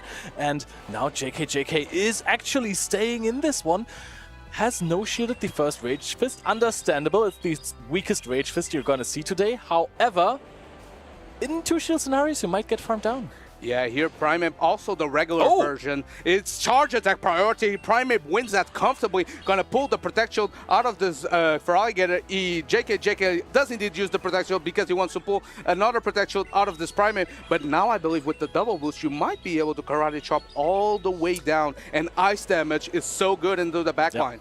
No, I think, yep, JK is swapping out. I like how he managed this absolutely wild Primeape because you can shield here and the Karate Chops aren't dealing too much damage against this Stunfisk. And I think the next attack is going to knock out. No, preserves the Primeape, brings in Altaria. And now Altaria, it's kind of checkmating the Stunfisk a little bit while both deal neutral damage to each other. The attacks of Stunfisk, they are not that efficient in bulk-on-bulk matchups, and therefore Altaria just soaks this energy so much better than Primeape could have ever dreamt of taking it. Of course, that boosted Karate Chop damage makes it to a point where I believe the Unova Stunfisk with the Dragon Breath might be in double Flamethrower range, which is quite helpful for the Altaria. First Flamethrower gonna come through, it doesn't threaten a knockout, and this Unovan Stunfisk will be quite healthy, might reach even multiple moves. Yep, I think one more Discharge plus Thundershocks wouldn't cut it.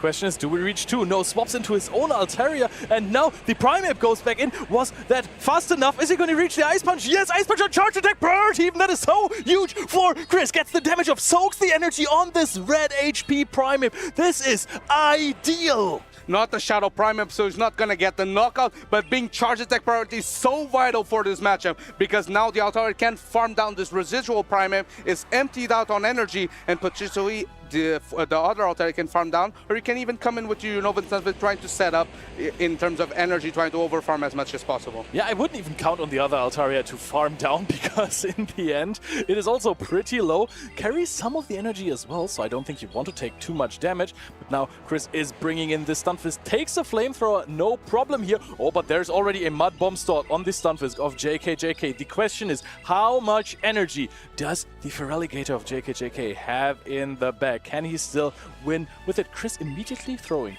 the Mud Bomb there. Does not want to risk anything. Does not want to risk a potential charge attack priority that could come off soon. Doesn't want to risk, isn't quite sure about the energy on the opposing Unovan Stunfisk. This Stunfisk did release his Mud Bomb, and now the Feraligatr is quite healthy enough where it can reach a move. Question is, can the Unovan Stunfisk outpace it? It does reach the discharge, gonna KO this Feraligatr, and now can Altaria hang on, or is it gonna get Thundershock down by the Unovan Stunfisk? No, it's gonna be bzz, bzz, and goodbye. This is completely dry. Altaria just threw the Flamethrower as the last action before swapping out. Gets farmed down, and Chris wins this close game after this masterful swap-in of the Primeape. You know what? It might have been an accident, but I think this was an absolute masterclass of energy management and counting because he knew that if he was going to throw in the Primeape, he's going to match it on charge attack priority, and that is fantastic. I think that's what we dearly call in the community trophy moves. Yep. Because, yeah, that's crucial. That Ice Punch won him the game pretty much, because if the Altaria didn't charge attack priority, that it would have been able to farm down the Primeape right away, use that energy into the backline. We saw, of course, that Unovan Stunfisk was from feigning, so I believe that was actually the game-winning play. Yep. If this happened to me, I would at least act like it was my intention. I'd say, yeah, I knew it. You got a aura farm, right? You got to play it cool. Exactly. But it wouldn't have been true, and I would know that. But that's a whole other story. So Chris is leading 1-0. JK needs to somehow come back from this disadvantage. He was very close in the first game, but Chris displayed dominance with the trophy move of swapping in the Primeape exactly when the Altaria was 10 Dragon Breaths away from the Sky Attack. And if you look into the team comp of Chris, he had that Altaria lead with Primeape in the back. That meant that the only thing that can outpace the Primeape safe swap would be a Kanto Ninetales lead. And that Altaria lead checked that scenario, meaning that the Primeape safe swap is pretty much unstoppable. I think, though, JK played that beautifully. I feel like he managed that so well. Getting both shields with the Feraligatr, maybe he could have not thrown on charge attack priority, but those Primeape charge so fast that it's tough to handle the energy sometimes. Though we again see the same scenario, Altaria lead versus Feraligatr. I'm expecting again that safe swap Primeape, but this time is met by the Altaria, though this is not Shadow Primeape, so this means the Ice Punch won't do as much damage. But if it's going to be no shielded, then straight Rage Fist is a possibility for the continuation of this matchup. It gets no shielded, deep in the yellow, immediately in the red after the next Karate Chop. Never change your running system, Jocks. This is such a good strategy, and you said it. This safe swap is guaranteed. You can always get this Primeape in this good position because there is also no hard counter on the side of JK. And Chris, of course, Altaria already paces rather slowly, and Primeape, he's just a speedster, no? You can just spam Rage Fist here almost 2 before the next Sky Attack is reached. JK hoping to outpace the Primeape, but Primeape again wins that charge attack priority, though this means that the Primeape is going to be dry. Feraligatr can potentially come through, but not before another Rage Fist comes through because of the pacing of this Primeape. Is going to reach another Rage Fist. It would be charge attack priority. JK this time doesn't throw, is able to overfarm, and potentially it's going to shield this matchup. It does shield because it would be doing massive damage. Yeah, triple boosted, but now he's also down 1 shield, JK, that is. And there is the Altaria in the back. Chris is going to bring in the Stun Fist, but Stun Fist is down a lot of energy. Can hang on to a Hydro Cannon. A silver lining on being with the shield disadvantage is that this energy hits for super effective for both Pokemon on Priestess backline. Of course, the energy lead means that the Feraligatr is able to pace the 2 moves before Chris reaches even 1 with the Unovan Stunfist, and now the last Protect Shield is used. Will he get potentially a catch of the Discharge? Is going to try to do it. It doesn't fall for it. Mud Bomb is going to be thrown. And this will put a nice chip damage. And I believe Chris, what he can do, he can overfarm to get a move bank and then go into the Altaria. Yeah, you can also try to get a Mud Bomb catch if you want to be really crazy. Oh, throws another Mud Bomb here. That is rather interesting. Believe he can hang on to an Ice Beam from the Feraligatr with the Altaria, and the Feraligatr is already pretty low. Now Chris is swapping in the Altaria. Is he going to try to go for 2 attacks?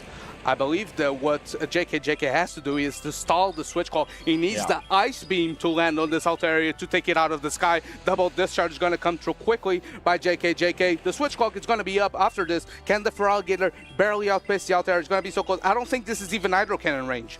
Oh, but Chris has the win condition of just farming down, brings in the Feraligatr, can't outpace here. Chris is going to try and seal the deal with a Sky Attack, knocks out the Feraligatr. Now Stunfist is sitting with very, very little HP in the back. He's trying to charge up to another Discharge, but with that even knockout, we'll never find out because Dragon Breath down is happening and Chris advances to day 2. Chris, stoic as ever, getting another win, making its case for being one of the best performing players, not only on the CP leaderboard, but in general in Europe and in the world, is on top form. And what a time to be on top form when you're heading into the World Championships in San Francisco. Exactly, it's going to happen so soon, just around the corner in August. Chris is in peak performance mode. Another 2-0 victory here, advancing to day 2. He is, by this point, a staple in day 2 at European Regionals and Special Championships. What a trainer as well. We're seeing so many of these talented trainers. It's absolutely, it's astounding. Yeah, and I feel happy for Chris because often on the broadcast, since he didn't play that often, people always mention him as, oh, he's Patoman's best friend, he's Patoman's friend. No, he's Chris, and he's here to play. It's Chris, and he's crushing it as well. Next matchup is already being queued up. I saw these trainers going around the corner, but let's focus on this one first. JK also with a great performance here. Just, it's when you're sitting in the winners finals on stream, already a lot of nerves going on there, and then you're playing versus a trainer like Chris. That is such a huge task to ask. I feel like Chris put JK in a position that we call in chess Zugzwang, that he couldn't really get out of this position. That means that since he led the Altaria and had the Primeape in the back, meant that the Kanto Ninetales lead wasn't possible, so a Primeape safe swap was pretty much unstoppable in this matchup. And that put Chris in such a great position to win this matchup. It's one thing to play against these fantastic trainers that have all of these resources to play well. They know all these strategies. They have their own strategies that they want to pull off that you might not know. But it's a whole nother thing if you are in a team comp disadvantage. If they have a strategy that is incredibly safe against you, you have so little room to outplay them, to come up with strategies that can squeeze out a win from certain scenarios. If your opponent is always super safe against you, it's hard to steal a game from them. Because honestly, let's, for the sake of practice, let's try to put a strategy up for JK here. Imagine he knows that this strategy is coming. What's your best option? Like, lead your own Altaria, do enough Dragon Breath damage, and then go into the Feraligatr? But then you're going into a Feraligatr with energy disadvantage versus a Primeape. I feel like it's so hard to counter that. You have nothing to stop this Primeape. You have absolutely nothing to stop this Primeape if you don't have the Ninetales in the lead, because then the safe swap doesn't really work. You're outpacing, but you can cover the Ninetales lead. You explained it perfectly before. It is an absolutely foolproof strategy. You will always be able to decide whether you want switch or shield advantage. And now that you were able to witness both Shadow Primeape and regular Primeape on stream, all of them have been having that Ice Punch coverage because of this fire meta that we're in. What do you think it's best? Now with the uprise of Azumarill, I'm a big fan of the Shadow Primeape, because I think you mentioned it also earlier before. That was something that we've seen in one of the EOICs where Kaifia was extremely strong. It's such a positive matchup. You just shield a little bit. You come out triple boosted at some point. Azumarill is just going to get so outpaced that you aren't even able to reach another Ice Beam. And then try to cover that. You need a Wigglytuff for that in the back end. I don't think that's what some people have anymore. But speaking of Kaifia, where's your Shadow Primeape? He has been summoned. He doesn't have Shadow Primeape. He does indeed have another Shadow of choice, that Shadow Sableye that's been tried and true for so many trainers in this meta. Of course, also opting for the Kanto Ninetales, the Shadow variant, but a new visitor has been so good in past metas. It was gone for a while. There are so many Fairy types around. Maybe now it's time for Guzzlord back. Yeah, maybe with the Charm Nerf, Guzzlord is going to make the big comeback here. I know that Kaifia is a gigantic fan of Guzzlord. It's one of his favorite Pokemon. But also Corviknight is a Pokemon that has been an absolute staple in top-performing teams in the last tournaments. And it feels like it has vanished just a little bit. Why is that, Joao? I'm not sure. I guess Kanto Ninetales being around makes Corviknight kind of hard to run. Unova and Stunfisk has been such a meta staple as well, and since there's not much grass coverage in the meta, now with Ninetales we're changing that slowly but surely. Maybe even Ninetales is a core breaker to that Unova and Stunfisk plus Corviknight.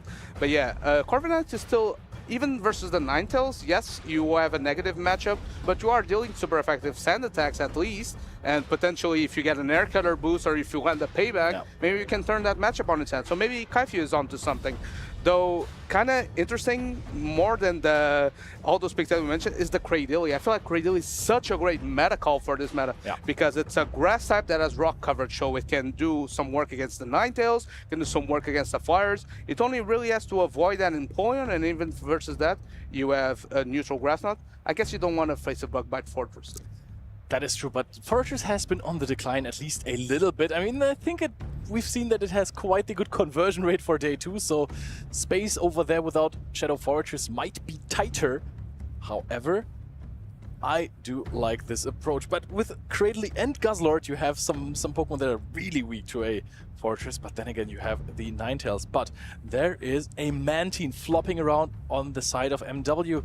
Jox, how did you feel about Mantine so far in this tournament? I felt like it looked always just a little short of winning the games. We saw it only a couple times, right? I guess Twister is not same type attack bonus, so it's not really helpful for Mantine. But then again, versus Guzzlord, who paces so fast with those 9 turns to Brutal Swing, be able to kind of match up with that 10 turn. Twister is ideal, and Mantine is bulky for day, so he probably wins that matchup. Though we do have Sableye lead into the Empoleon. Let's see who wins Charge Attack Priority, because this could flip the matchup on its head. I think most of the time Empoleon should be favored there, but there are scenarios in which Empoleon tries to go for a catch here on the side of Kaifia, or just to bring in the Empoleon a little bit early after 4 Shadow Claws. Now is in the matchup versus the Jumpluff, and I think resisting almost everything and then going for Drill Packs, that could be quite the play for Kaifia. Drill Pack does almost 50% health to this Jumpluff. Jumpluff almost at the back-to-back energy ball. The Empoleon was closing in on the Drill Pack. I believe it will be barely not enough to KO this Jumpluff, but it will come quite close. Let's see if the Drill Pack is pressed on Charge Attack Priority. Empoleon does win that. And is this enough to KO the Jumpluff? Or can MW-U22 pull a I think it knocks out. I think it barely knocks out. No, 1 HP in the Dream on the jump bluff. It's going to throw the energy ball. You're absolutely spot on. You can barely see the HP on this Pokemon. And Kaifi has to put up a shield now. That is such a huge difference. The difference between having a shield in the end game or not. And of course here, M Double, as that energy advantage from the lead matchup, is able to bring his own Empoleon to soak in the excess energy of Kaifia's Empoleon. But of course, Hydro Cannon is such a good move, it does massive damage even when resisted. Is going to be able to take out Kaifia's Empoleon. Kaifia a little bit ahead when it comes to HP in total on his Pokemon. However, of course, one shield is missing. MW, is he going to pull the second shield here on the Sableye? No, because Corviknight comes in. Corviknight in a decent position, actually, against this Empoleon, but it also doesn't love to soak double Hydro Cannon. Double Hydro Cannon is going to come through, potentially trying to force a last Protect Shield out of this. Corviknight doesn't pull the Protection, but this is good news for M Double, because now the Mantine can come in and just throw Twisters at this Corviknight. Oh, that would be fantastic. However, there is still a full charge attack loaded already on that Shadow Sableye. We forgot after 4 Shadow Claws, it swapped out, so now it can start throwing Foul Plays. No pressure with Power Gem, though, because we are running Drain Punch. Though I think M Double was maybe predicting a Drain Punch being thrown because Kaifi was at a shield disadvantage. He does end up shielding a Drain Punch and no shield the Foul Play. Double whammy here. Kaifi trying to take advantage, trying to pull this game back. Goes for the hard-hitting Water Pulse. That is same type attack bonus. It would be near KOing Sableye. Sableye does use the last Protect Shield. Can Kaifi now get rid of this Mantine, or will M Double pull up the last Protect Shield? Better save than sorry on the side of Kaifi. Uses that Protect Shield against the Water Pulse. Now MW matches shields, and now we're completely in the open, but a combo play. Corviknight comes in, throws an Air Cutter. Is this even enough, or will it put the Mantine to just very low HP? This is not the strongest of attacks. Takes it out completely. And now I think you have so much fast attack pressure on this Corviknight, but wait, can we actually see a metal sound down? No, the Air Cutter is being reached. Now, send attack down on a jump bluff? Is this real? Is this real life? That's kind of cinema. The boost is going to ensure that. I guess that little grain of sand was all that needed to KO this jump bluff. Game number 1 win goes for Kaifia. That Corviknight in the end game proved to be quite bulky enough. He was able to soak in that Empoleon damage, that double Hydro Cannon, which was quite interesting. I felt like Kaifia was in a bad spot because that Empoleon had so much energy, but the natural bulk of Corviknight coming in clutch. And maybe it's out of the meta, but it shouldn't be. Yeah, he made it possible. That was insane in the end. Also, people scoff at sand attack damage, but against some Pokemon, the super effectiveness of it boosts up the damage quite a lot. And also it was very important that it's, of course, only 9 turns to the charge attack against this Empoleon in the end game. You got to the, not Sky Attack, you got to the Air Cutter. Air Cutter, yeah. Air Cutter, I'm not even sure if it, I mean, I guess Empoleon was closing in on the Hydro Cannon, so you kind of had to throw that. But yeah, Corviknight with this defensive profile, paired with this flexibility offensively, proving to be quite good in this matchup. Of course, no fire type in the team of M Double, and that might prove costly because Corviknight, if it's only counters Unova and Stunfisk, I think you're in a pretty good spot. You also wall the jump bluff, which is quite interesting because not a lot of Pokemon can do that, and you have super effective coverage into that Empoleon with the sand attacks. Yeah, the thing is, Jump Bluff with Acrobatics still deals, it puts a dent into the Corviknight, but Air Cutter being super effective and occasionally grabbing a boost there still makes this a really positive matchup. But it's not like you can farm it down with sand attacks. I mean, true. Jump Bluff got hands or got pom-poms, let's say. We got the Empoleon lead into the Licky Licky. This is a positive matchup for the Empoleon because you're heavily resisting the rollout. The Licky Licky has such great natural bulk, and with access to Shadow Ball, it can make this matchup quite close.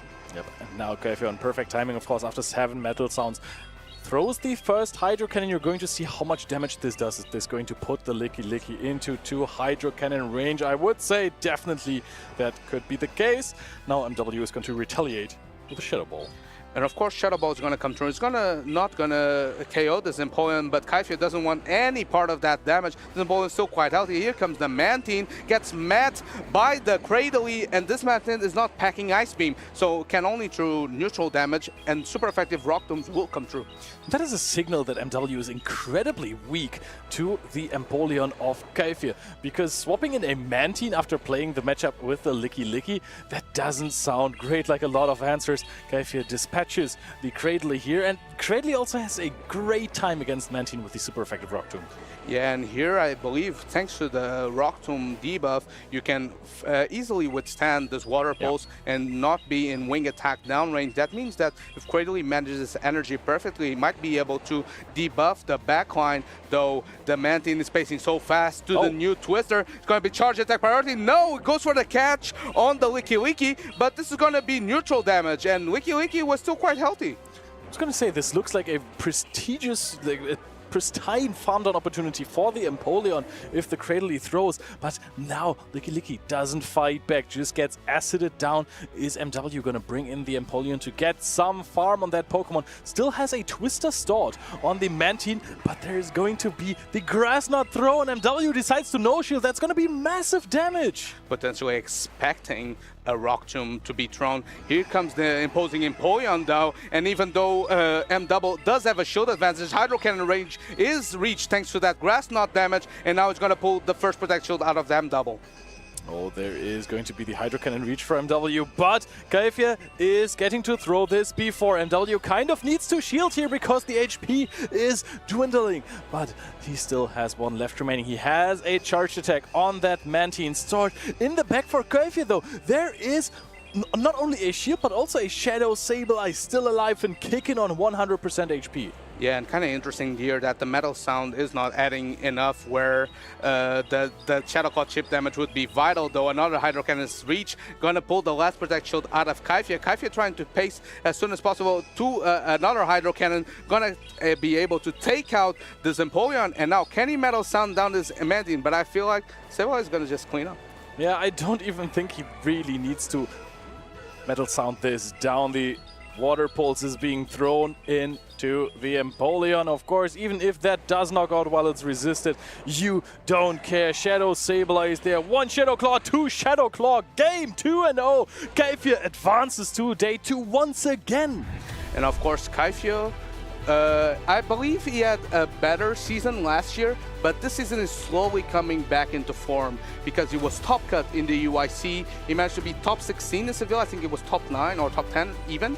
And now he's on top 16 here in Torino. So I think Kaifia is just building up his form heading into the World Championship. Yep, and this is where it matters the most. Kaifia needs to be in form for the World Championship again, wants to get this high placement there. Look at this champion standing there. Also a trainer with incredible potential that hasn't won a gold medal yet. So this is just something that Kaifia could fulfill for himself this weekend, could go for his first tournament win. Though it's not his first rodeo, of course, a trophy earner in was 2 seasons ago or last year? 2 seasons ago on the UIC was 3rd place on that back, that Shadow Primeape. I think it was one of the first times that we saw Shadow Primeape in its absolute spotlight and putting so much work for Kaifia, that Primeape Corsola core, I believe even. I will never forget this 70% close combat onto an Annihilate because it was just triple boosted with Rage Fists already. The double resisted close combat. And of course here the jump of showing great natural bulk, being able to withstand double drill pack from that Empoleon, even when thrown on charge attack priority. That was optimal by Kaifia, just not enough. Here a double whammy for the M-Double because he no-shielded the foul play and had to shield the Drain Punch afterward. That's kind of unfortunate, but that's that Drain Punch Sableye attack. Sometimes you have to shield Drain Punches and Sableye just gets even beefier. It does fix some matchups. It does give you more durability for the endgame. In some scenarios, you always want to throw it. It's an interesting part of the coverage now, hitting the normal types for super effective damage and steel types, etc. But also, it gives you such a funny opportunity to bait. Yeah, it does give you a funny opportunity, and I feel like it plays some mind games into your opponent. Yeah. Because I'll be honest, if I'm shielding some Drain Punches, I'd be pretty tilted. Imagine you're on stream and then you keep shielding Drain Punches while they're not even super effective or something.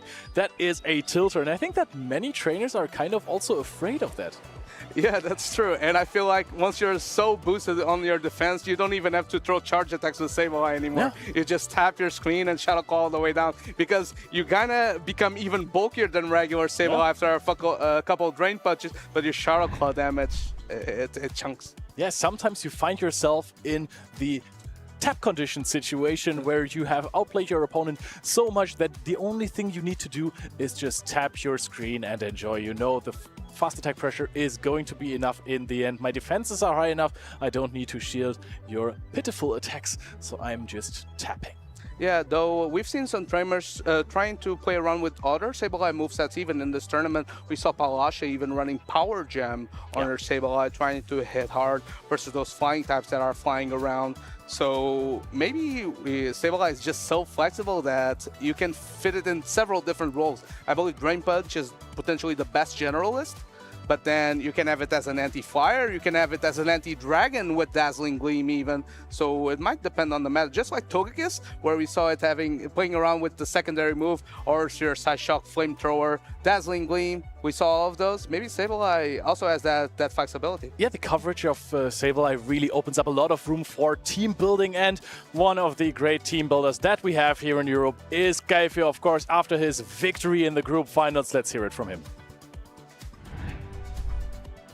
Thank you, casters. I am joined by Corfier, the master of the steel types, after seeing great success with Corviknight and Empoleon in that last match. How are you feeling after that victory? I'm feeling ecstatic. I came in with good confidence, thinking that I had the meta good under control, and I really like the team that I built so far.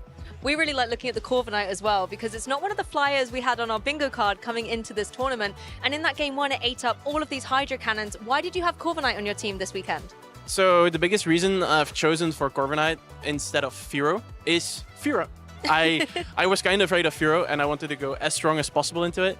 And Corviknight really helped me with building ABA strong lines, where I can just soft lose the lead as well, and then just eat all the energy, and then it's basically neutralized, and Firo is not as good as it could be.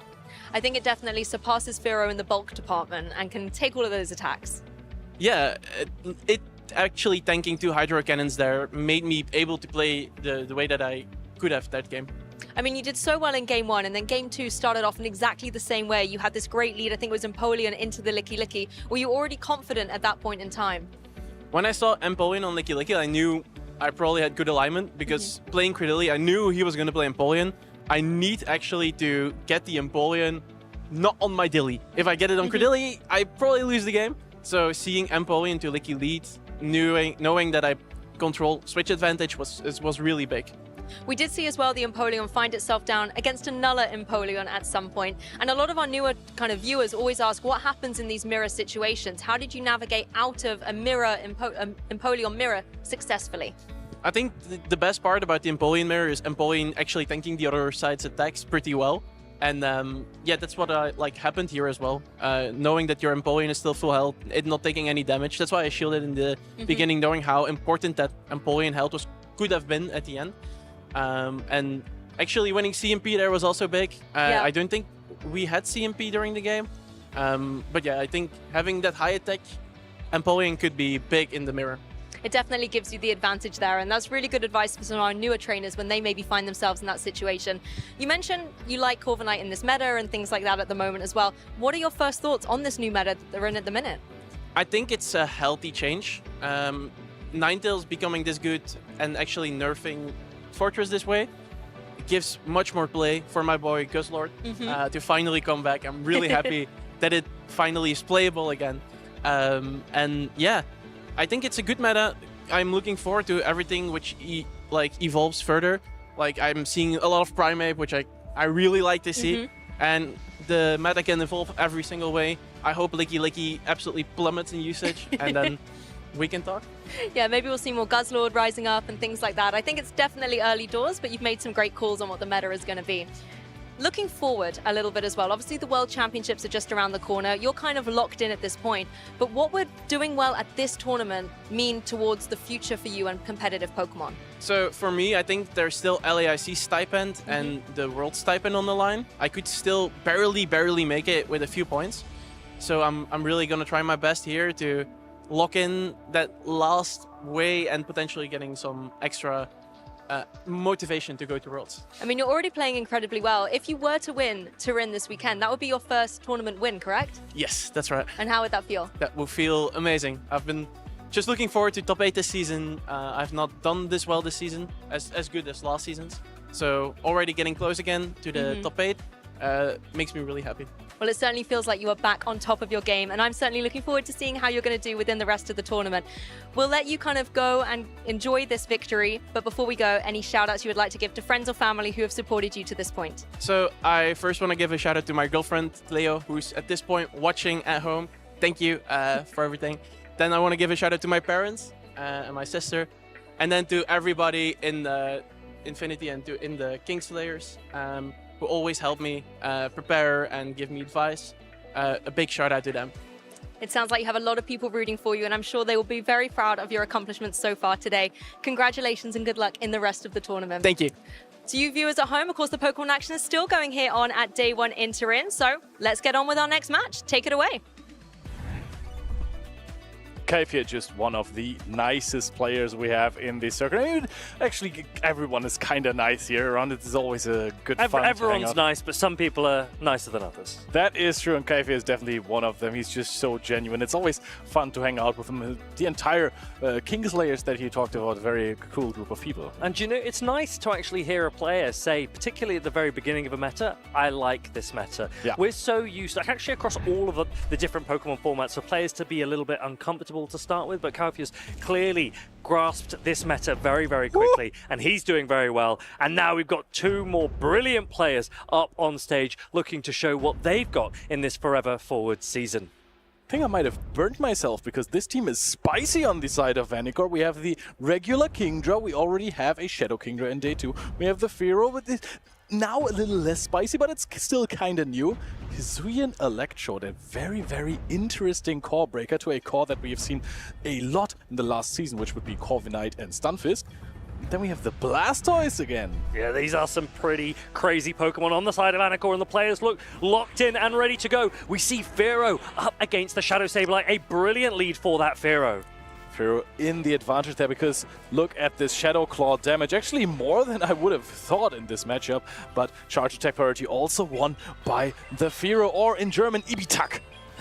Fearow, not only does it get more damage with those pecks into this Shadow Sableye, the advantage it's really got here is that it can hold on to a foul play without being farmed down in the twos, whereas the Shadow Sableye has to be shielding these drill pecks up, but Anacore can see clearly that Fearow has more to do, so he will shield that foul play, get a little bit of a head start, and then come and catch that very first body slam onto his Blastoise, a rollout user of his own.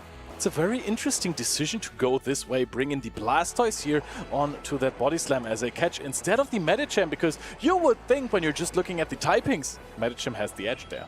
Well, I guess from Anacore's perspective, he's wondering, is this Licky a bait out for that Medicham? There is the Diggersby, the Empoleon, and even the Altaria that would take super effective damage from the Medicham as well. Perhaps Anacore is anticipating one of those, but it's actually going to be Cockshak's own Medicham in the back. Another argument for the Medicham could have been that you have it out of the way for the Shadow Sableye, because now if Cockshak finds a way to flip the switch, flip the script, he could profit from having Shadow Sableye onto that Medicham, but that is probably not what's going to happen. The Medicham is being brought in. Myriad swap in by I love the Fearow. this. Really aggressive swap into that Fearow by Anacore, and it looks like Cockshak was playing A weak to it. Both the Shadow Sableye and the Medicham both can take a lot of damage from this Fearow. At least Medicham can hit back the super effective damage with these ice punches. Anacore uses his second shield. But how much energy is still on this Shadow Sableye? Can it knock out here here from a foul play range, but Anikor has so much energy himself. Goes to throw a drill pack here on charge attack priority. That is a bulky Medicham, but can it hang on to this attack? Here it comes. Super effective drill pack with same type attack bonus. Medicham goes down, and Firo has a ton of energy. Reaching another drill pack. This will do heavy damage to this Shadow Sableye. Absolute dominance in game one from Anikor here, bringing in that Blastoise onto the Licky, and Firo going for a clean sweep, not even showing the last Pokemon. 3-ball flex. Sometimes you can get away with an ABA. Not this time. Cockshack, Shadow Sableye, and Medicham go down to the heavy-hitting drill peck. Firo laughing, and Anikor did not even reveal his third Pokemon, his own Medicham, in the back. How would Firo laugh, in your opinion? I have absolutely no doubt that you are going to give us a superb impression, Leo. Let's hit it. You know what? No. Just to you're going to shake save things it. up a bit. You're going to have a little think, and maybe after this match, I want to hear your best laughing Firo impression. Yeah, let's do it at the hotel, yeah? Now, earlier we actually talked about Pokemon that have a lot of resistances, and I didn't actually give an answer last time. Did you come up with an answer to which Pokemon has more resistances than an Empoleon? I mean, I've seen it's something that's cheating that Triptundo said Corviknight and Skarmory, but I still think that there's a lot of resistances in the typing of Dialga or Hisuian Gudra. Well, there are. I mean, all steel types do have a lot of resistances by their very nature. Neither Corviknight nor Skarmory nor Dialga have more resistances than Empoleon. There's actually only one Pokemon typing that does, and that's Electric and Steel. So your Magneton, Magnezone, those are the only Pokemon with more resistances than an Empoleon. Unfortunately, in Pokemon Go, they're very squishy, so the resistances don't really help them a lot of the time. Maybe that can change in the future with another Electric and Steel type, we don't know, but that's a funky mirror match there. Blast from the past, Psycho cutting their way down. Am I crazy, or does this look like one Medicham has a breakpoint? Well, there are different ways that you can play Medicham. I don't know if one of these will have a breakpoint on the Psycho Cut, but what's interesting is that Dynamic Punch is actually the more efficient attack to throw in this matchup, but we're going for Ice Punches here from both sides. So these players have calculated what attacks they need to throw and how many of each they want to throw for this mirror matchup. If I remember correctly, the way to win this matchup is double Ice Punch, Dynamic Punch. Let's do it. Let's see if these players agree with you. That is the most energy efficient way to win the matchup in the mirror match. Let's see, Cockshack is also now going to throw an Ice Punch here. Are we going to see the Dynamic Punches very soon, or is it smarter to go triple Ice Punch and then go for a farm down? Could be the big question, and actually Anikor's going to go straight away for this Ice Punch. This isn't going to be enough to threaten a knockout. I wouldn't be surprised to see Cockshack farm up a little bit more, and then if he throws a Dynamic Punch, he could seal the deal.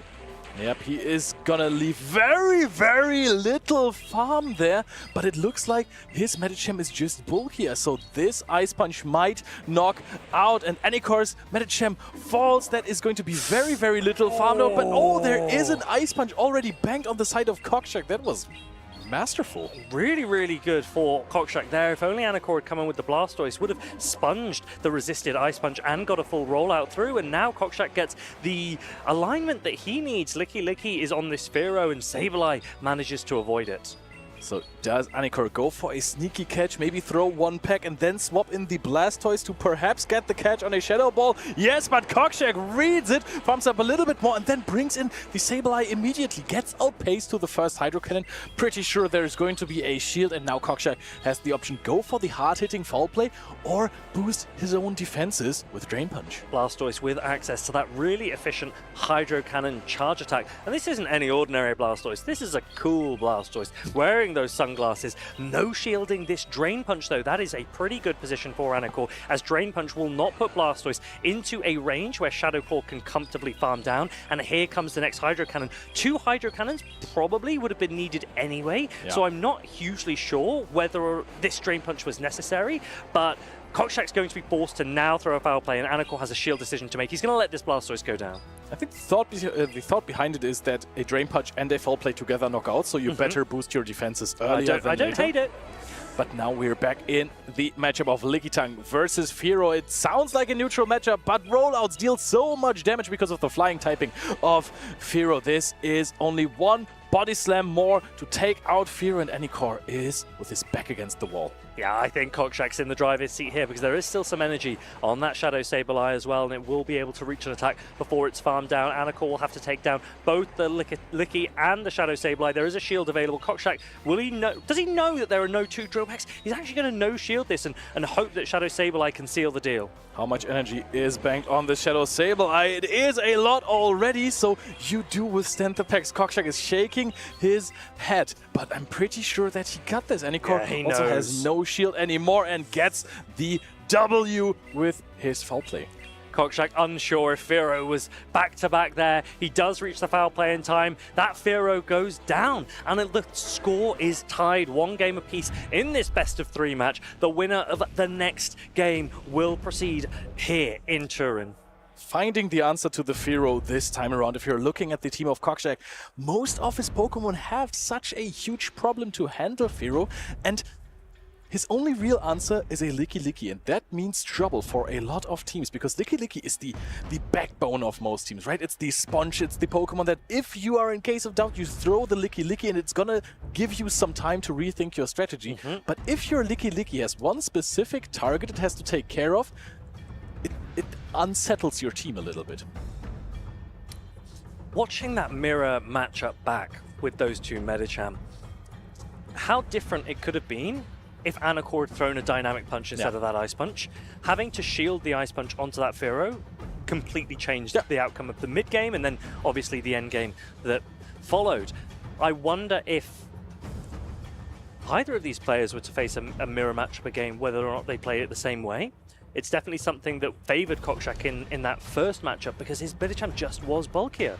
Yeah, I'm thinking if I would be Anykor right now, I would just be Pity, right? I would just petty. I would just go in with the Medicham lead again. He's doing okay. He's still got a chance here. Bring it on. Bring it on. I'll have my Medicham ready this time. This time I'm going to throw a Dynamic Punch because just getting out of the mirror match with 1 full charge attack, that sounds crazy to me. Yeah, doesn't seem right. But, well, one for you at home to take away. Dynamic Punch is slightly more efficient in that mirror matchup because Medicham gets same type attack bonus and Dynamic Punch is an efficient attack already. It's just so incredibly strong, especially paired with a Pokemon like Medicham. Ever since Psycho Cut got that damage buff, it puts so many more Pokemon into a farm down range, completely changing the mirror match dynamic apparently as well. Both of these players looking to lock in. It seems like they are ready to go. The lead for Game 3 is going to be Medicham into the Hisuian Electrode for the first time. Finally, we see some spice. And now we can see this Hisuian Electrode with that cheaper Energy Ball available. Also still has access to Wild Charge, which does a lot of damage.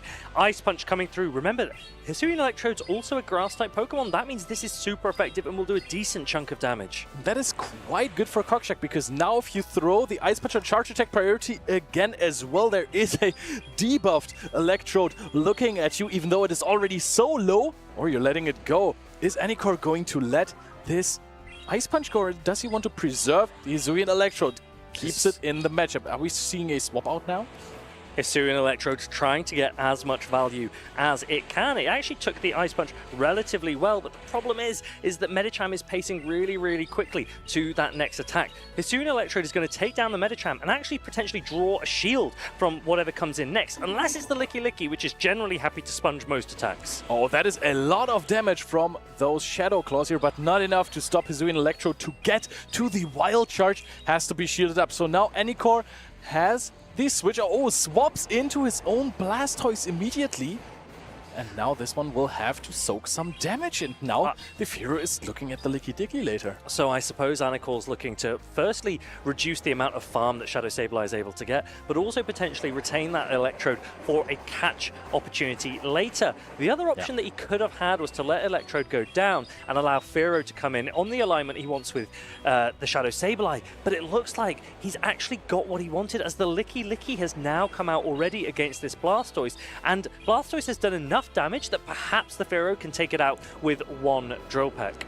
Oh, it's very cool, but it's not cool enough to hang on to the Shadow Ball in this situation. So honestly, the Licky, I think it is way too healthy to fall to one Drill Peck at this point. But maybe Anikor can now deal more Peck damage and then throw, keeping the one shield for another foul play. I think a Drill Peck will take it out, particularly after the Pecks. And there is now the option to catch as well on this Hisuian Electrode. So the question for Kokshak is he going to shield it and is he going to throw straight away? It's going to be a really tricky one to get right, and it looks like there is that pause to make sure that there's no catch available, and now Anikor is forced to use his shield. The question will be how much energy is on that Shadow Sableye, because it doesn't look like it's in a position to go down to one Drill Peck. They're going to actually reach the attack at the... Shadow Sableye will have the attack after this Drill Peck lands, so can Anikor actually farm it down? I don't think it's going to make a difference. Oh, I think that's just so smart. Catching here with the Hisuian Electrode, getting that Drain Punch in. If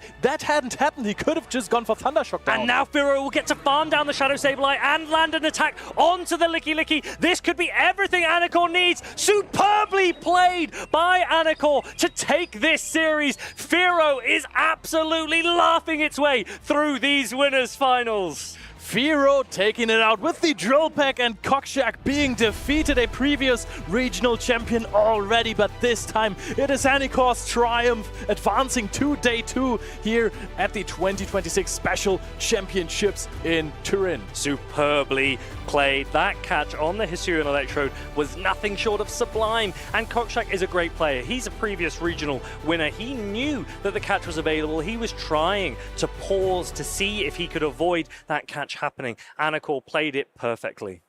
Yes, but even if he realized that there was a catch happening, even if the catch didn't happen, I think at this range, the Hisuian Electrode had an okay chance at maybe dealing enough damage with Thundershocks to take out the Sableye. It was very close. It would have been really, really close, but really well played by those players. Now, are you going to entertain us with an attempt? No. No, you know, this weekend... He's not willing to put his reputation on the line. Ask him to do a Univan Stunfisk impression, he's here all day. But not a laughing Firo yet. That is true. He's going to practice it tonight. I know he's going to practice it tonight, tomorrow. Sorry to my neighbors in the hotel. It's going to be a long evening for you all. I'm your neighbor in the hotel.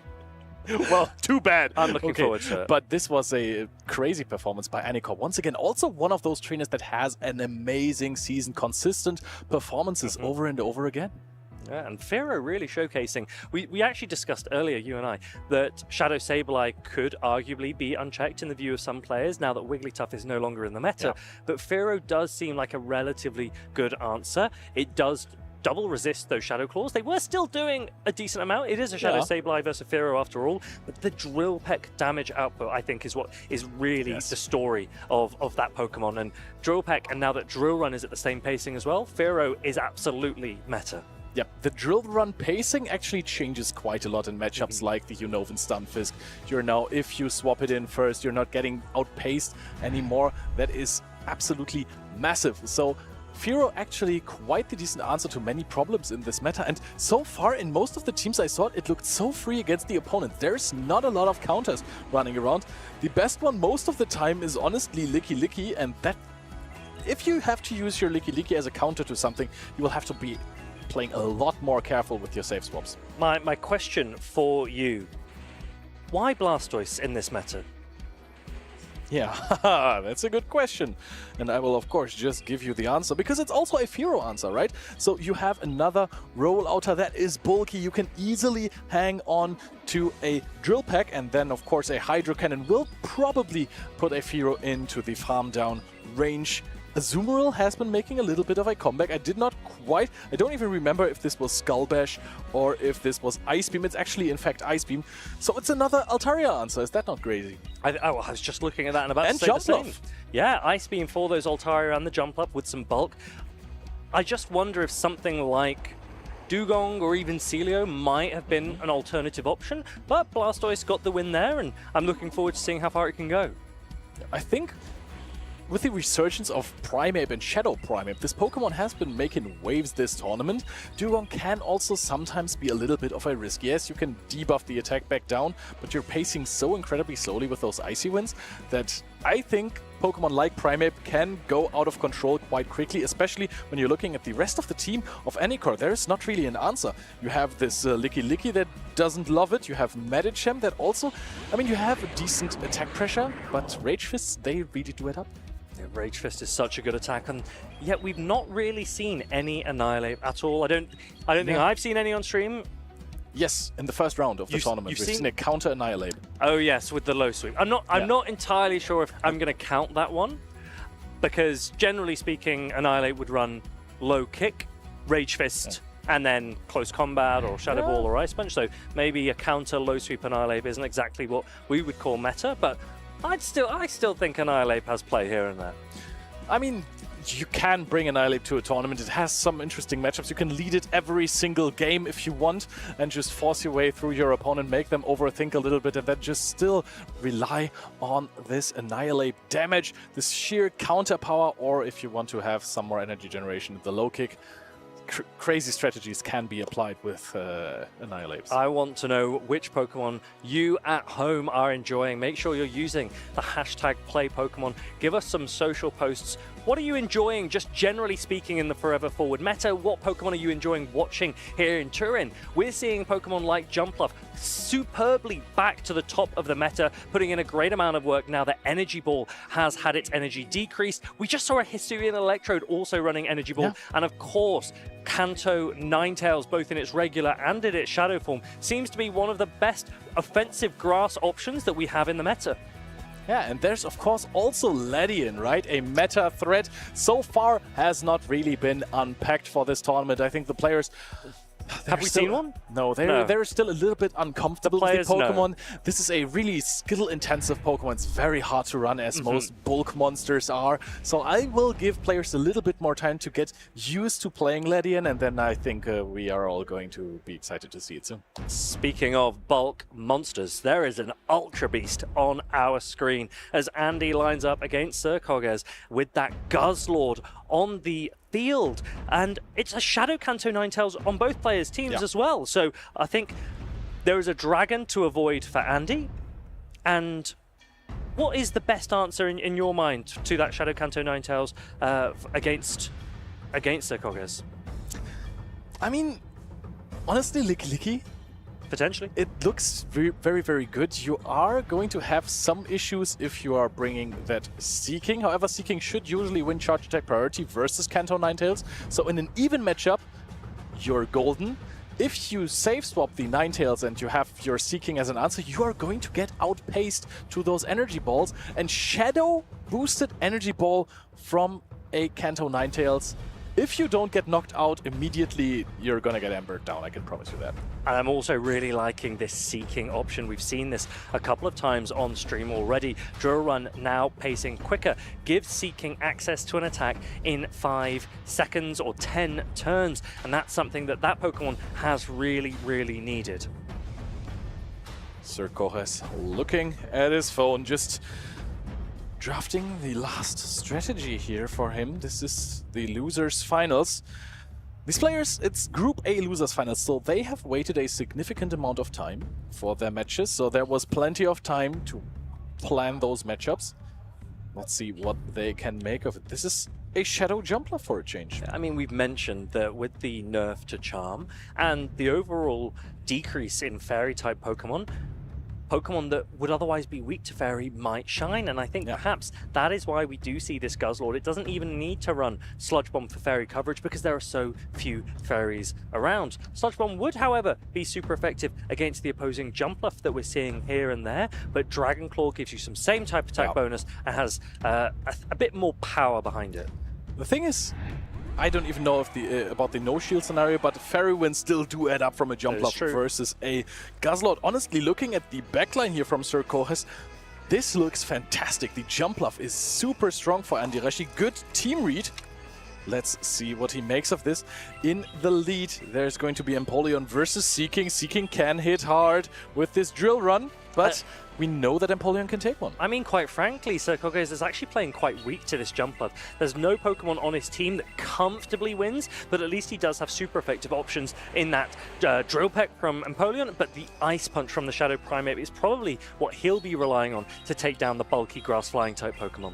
Now there is going to be a Drill Peck in the Zero Shield scenario. Now, since Drill Run got changed, this is super close all of a sudden. Seeking, of course, still hangs on to double Drill Peck, but one Drill Run plus Pecks don't knock out anymore. But this is very low HP. You're not going to make much of this Pokemon anymore. The Seeking will be swapped out. Might be a sacrificial swap later on, but now we have Shadow Primeape with the Ice Punch coverage versus a Clodsire. And I don't hate this from Andy by any means. He gives up his alignment coming in with the Clodsire, and because Ice Punch is super effective, that Shadow Primeape can do a ton of damage. But the Guzzlord does come out. If it had stayed in the back, then that would have been really good for Andy, because Jumpluff has such a dominant matchup against that Dark and Dragon type Pokemon. Guzzlord comes in to sponge some of the energy and then do some damage of its own with this hard-hitting Dragon Claw. But Sir Kohes decides, does not throw the Dragon Claw before. Might sacrifice this Guzzlord here, takes it out, and now you will have to use your Primeape to get rid of this Clodsire first. Puts all eggs in one basket. The thing is, this is a Shadow Primeape. It is incredibly frail. I can see... Do you think that Andy Rashi is going to bring in the Seeking first just to get a peck through and then try to go for a Fairy Wind down? No, you've just got to go to full Fairy Wind at this point. Just completely commit to the Fairy Wind. No need to throw any attack. There are 2 shields available to the Shadow Primeape, and every time that you throw a charge attack, your opponent's going to get a fast attack through, and Karate Chop generates so much energy, you don't want to let that happen. Sir Koges is trying to farm up as much as he can, but I think he recognizes that the win condition of fully farming down by Andy will take out this Shadow Primeape. A couple more Fairy Winds to go. This time it's a Rage Fist bait, but you're not even reaching another one. Jumpluff takes care of the issue, wins the game for Andy Rashi, his debut tournament. He is playing on the big stage for the first time. Had to play winners finals versus Patoman already. Gave it a decent show. And now in the losers finals versus Sir Kohes is looking mighty strong. Yeah, I'll be honest, we've watched Andy a couple times already, and he has looked really good so far this tournament. He is showcasing that even though it may be his first tournament, he is absolutely a player that people need to respect his opponents. He's been taking players down, some big players as well, and some of his play has been sublime. Yep, he is looking so confident and so strong in these matchups so far. Let's see how he can capitalize on that in the next game, because now Sir Kohes for sure has to bring more answers to this Jumpluff, because we have seen it before. Empoleon is also not the craziest answer to Jumpluff. Empoleon, it's interesting actually, because the metal sound doesn't do a ton of fast attack damage. No. The Drill Peck's obviously super effective, but Jumpluff is able to take down an Empoleon with 2 energy balls. And that means if the Jumpluff comes in first, Jumpluff does have an advantage. And I do think Jumpluff looks really good in this matchup, but for that Shadow Kanto Ninetales. Yeah, you can't really bring it in first if you don't know what your opponent is running exactly. Maybe we have now seen no Kanto Ninetales from Sir Kohes, so there is a chance that Andy is going to take a risk and safe swap the Jumpluff, but that might be capitalized on by Sir Kohes. Let's see what the leads are. Empoleon again versus Seeking. Same old, same old. It's the same leads. It also looks like very similar backlines, except it's now a Licky in the back, and the Guzzlord has been dropped by Sir Koges. Licky is much more comfortable in the matchup versus Jumpluff than a Guzzlord, let me tell you that, especially if it doesn't have the Sludge Bomb Drill Peck being thrown by this Empoleon now, almost dealing exactly half together with the metal sounds, but it is just not quite half. Look at the damage of that Drill Run landing on this Empoleon. And I wonder if you were to not throw straight away, if you were to actually just shield and fully farm down, how much pressure could the Seeking put on the Empoleon? Thankfully, Seeking has got enough bulk to hold onto this Drill Peck and now threaten a knockout. There's not enough health on the Empoleon to warrant a shield, so Seeking is going to win the lead matchup again. Will Andy give up alignment once more, as he did in that previous game? Yes, straight away into that Clodsire. And this time, Sir Koges doesn't have the Guzzlord to sponge, but he does have the Licky. Yep. Does he want to bring in the Licky though, or does he want to stay in this matchup because he knows there is a good chance that there is Jumpluff in the back? And this matchup is by far not the worst. Decides to go out into the Licky, and Licky is going to face an Earthquake now. Yeah, I mean, he's playing exactly the same as he did in game number 1. So Koga's bringing in his Pokemon and preserving the Shadow Primate. This time, it is a Guzzlord, and the Licky will go down to 2 Earthquakes rather than an Earthquake and a Stone Edge. And I wonder if that's going to really make a difference, or if we're going to see a very similar outcome to what we had in the first game. I'm quite curious to see if this is Karate Chop downrange for that Primeape. I don't even think that we are going to get into that situation even with a no-shield, because Jumpluff is going to be brought in immediately. Are we going to see another full farm down here? Oh, maybe we are seeing a no-shield now on the Rage Fist. Let's see. Will Andy call it? Oh! He does call it! The Rage Fist lands, and that could be it, because now the Fairy Winds will start to stack, and Sir Koges is going to experience exactly what he had in the first game. He's not sure what he could have done differently, but the no shield on the Rage Fist was a huge call by Andy, and now this Jumpluff yet again is going to fully farm down. Andy Rashi found the tap condition, now just needs to hammer down on his phone and throw Fairy Winds at the Shadow Primeape, fully farming it down before it reaches the next Rage Fist. And Andy Rashi on his first tournament makes it to day 2 in such a stacked group. This is an absolutely phenomenal performance by Andy Rashi, a historical tournament. Recognizing his win conditions, executing them perfectly. Andy Rashi takes victory against Sir Koges. He proceeds to day 2 here in Turin, and he looks absolutely relieved. There is nothing else we can do but applaud for Andy Rashi. What a tournament so far, and he's of course still in competition for winning that title, winning a medal, winning great prizes. Everything is still on the line for him. It is a little bit harder since he's on the loser side of the bracket. We are not in the winners groups anymore, but still everything is left on the line. We have seen crazier things happen. I think no matter what happens, he needs to be immensely proud of this tournament. To make day 2 at a regional or a special championship is a huge achievement. To do it first try, very impressive. That is absolutely incredible. There we can see him making day 2 immediately. Andy Rashi, now a name that everyone has on their note sheet. You can see here in that game number 2, the Guzzlord going down to the Earthquake and then the Stone Edge. So Koges looked to adjust by bringing the Licky in game 3, but it still goes down to 2 attacks from the Clodsire. And I guess the question is, what would have happened if Shadow Primeape had simply stayed in? If you'd used the shields on the Clodsire energy, which takes a while to charge up, and getting those Ice Punches in, and then perhaps even some Rage Fists to boost the damage, maybe that could have made all the difference. I think for Shadow Primeape especially, this is actually a really good matchup just because you're pacing so much faster. Yes, you will have to throw at least 2 Ice Punches to take care of the Clodsire, but if you shield once, you can overfarm so much energy before you throw your next Ice Punch. Add more Karate Chops and then maybe be more versatile in the endgame. I think the difficulty here was that Sir Koges' Empoleon was the only real answer to Andy Rashi's Clodsire. And so as soon as the Sea King took down the Empoleon, that gave full freedom for Andy to bring in the Clodsire, knowing that there was nothing that would really punish that loss of alignment.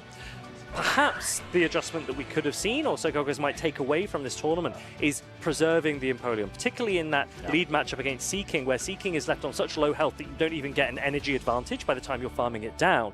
But perhaps coming in with the Licky against the Sea King rather than the Licky against the Clodsire. That Clodsire showing that even though it didn't get an update or any buff in this new Forever Forward season, it's still one of the best Pokemon in the game. Yeah, definitely. Super flexible backbone of most of these teams in the tournament. Licky is an absolute powerhouse. Not my favorite poison ground type in this meta though, Leo. Clodsire, but it received a buff. Earthquake. True, it does slightly more, it does do slightly more damage now. Did that damage change affect the matchup against the Guzzlord, do you think? It now allowed it for an Earthquake Stone Edge rather than a double Earthquake? maybe it did make a difference. I think that might have been possible. We have seen quite some Earthquake ranges already. Unova Stunfisk coming back into the meta, perhaps on the side of Arceus Aurelius as well. So the Earthquakers are back. If you were to run a Swampert or a Quagsire, would you opt for Earthquake for each? I think, to be honest, I think you need to go for Sludge, and that's because in this meta, the water ground types are terrified of the grass flying type Pokemon that seems to be dominating the field here in Turin, and that is Jumpluff, a Pokemon that we have seen time and time again over the last couple of seasons. It's a Pokemon that's won international championships, it's won regional championships. Jumpluff now has Energy Ball with its lower energy cost, and it is putting in a ton of work.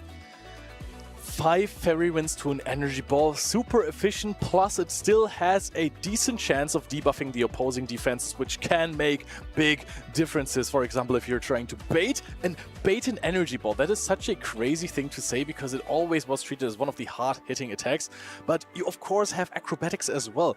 The attacks of this Pokemon are so incredibly efficient that even when you're checking this out here, the Kelos, Ninetales, in scenarios where the shields are down, doesn't appreciate an acrobatics, and you are in this matchup where none of them are Shadow, you're not going to fall to 2 Weather Balls. That's right, acrobatics, one of the most efficient charge attacks, and 2 acrobatics from Jumpluff generally knocks out a lot of Pokemon that can't resist it. The Ninetales that we can see here on screen is a Pokemon that we talked about since the beginning of the day because we saw it so high up on the day 1 usage. I'm not sure if I'm really seeing it shine necessarily in the games that we've been watching. It feels like the trainers are going more of the approach what they're used to already, right? So everyone is a little bit prepared for the Ninetales, and everyone is a little afraid of bringing it into a Dragon type or into another Fire type or of some sort. Yeah, both Dragons that have been available. Also Licky Licky, it does have super effective rollout, but more importantly than the rollout damage is also just the spam, those body slams, the access to Shadow Ball as well, which is slightly more efficient, even though the body slam gets same type attack bonus.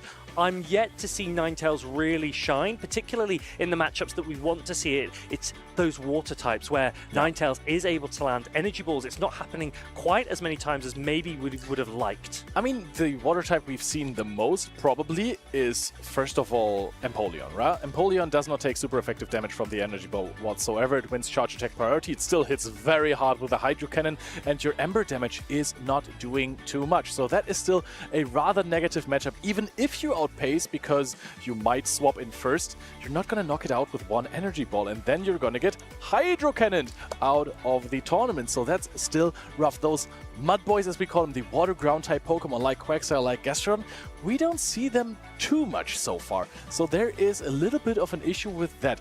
Maybe the players have adapted so much to the Kanto Ninetales that it doesn't really find the right Pokemon to beat, because if you're in these big neutral matchups versus something like a Licky Licky that also has super effective fast attack pressure, Weather Balls from especially a normal Ninetales, they don't add up enough just to threaten knockout. The only thing that I would potentially add to that is that a lot of the other options outside of Licky Licky, perhaps they overlap slightly. So for example, there are a variety of dragons. We've seen Guzzlord, we've seen Altaria, we've seen Kingdra, whereas the fire options that are available to players is a little narrower in terms of the selection there, and that might be why Kanto Ninetales has a higher usage. But in terms of performance, I'm really liking some of the dragons. I'm really liking Pokemon like Altaria, and this looks so good. I saw actually a Shadow Celio earlier from Nezabethan as well, and I think that could be another great option. So I'm really interested to see what the day 2 usage is like tomorrow.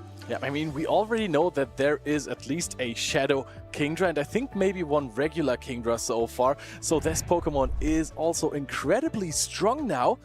Key losses, you can see there is a Wigglytuff, but I mean, by now, how many Wigglytuff have you seen this event? This is the key thing. So we've got that Water Dragon typing, and the first thing to note is Water Dragon is not a common typing. It doesn't have very many weaknesses at all. Which other Pokemon is Water Dragon? Well, it's the Palkia. Yes. Palkia, which we have seen, Inadequance has brought it in the Pokemon Go Championship Series before, but Kingdra was one of the stars of the show in EUIC earlier this season.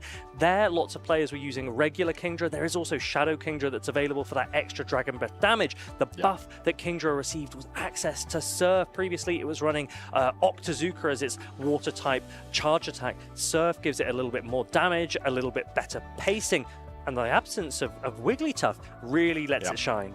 I find this incredibly funny because Surf is not the attack that I would say is absolutely meta-breaking right now.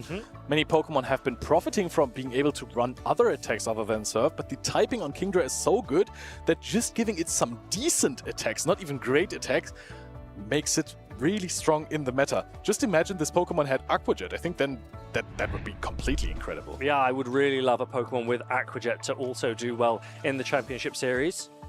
Maybe Starmie? Does anyone? Play it, please. Please.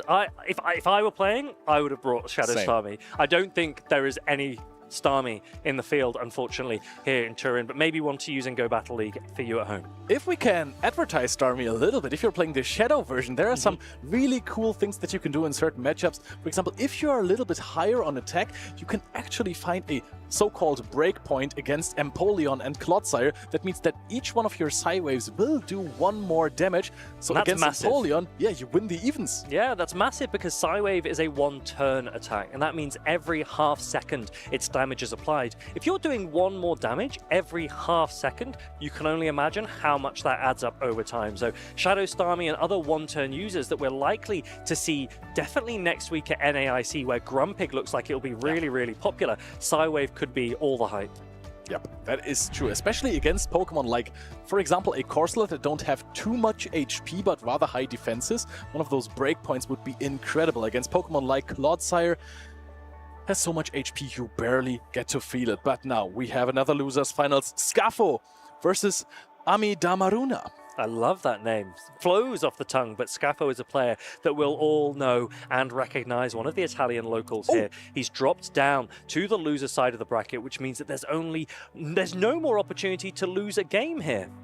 And we, of course, love a good Scafo game. He's running the good old reliable Azumarill and the regular Feraligatr, and of course also the Shadow Kanto Ninetales. Maybe this is going to be the big game where we see it absolutely shine, but he has more than enough answers to a Shadow Kanto Ninetales of his own. He has the Empoleon, he has Altaria and a Lickilicky, so it is not necessarily a Pokemon that I would bring against him if I was running it. However, we have seen a Pokemon on the side of his opponent, and that would be the Shadow Milotic. Yeah, I really, really like this pick. Shadow Milotic is a great Pokemon. It got a buff to Wrap. It's actually opting for Waterfall rather than Dragon Tail. If it were running Dragon Tail, it would actually beat the Altaria in certain shield scenarios. With Waterfall, it has an even stronger matchup into that Shadow Kanto Ninetales. Despite Kanto Ninetales now having access to Energy Ball, I'm really interested to see whether or not that Shadow Milotic hits the field. It's a Pokemon. It's by definition a beautiful Pokemon.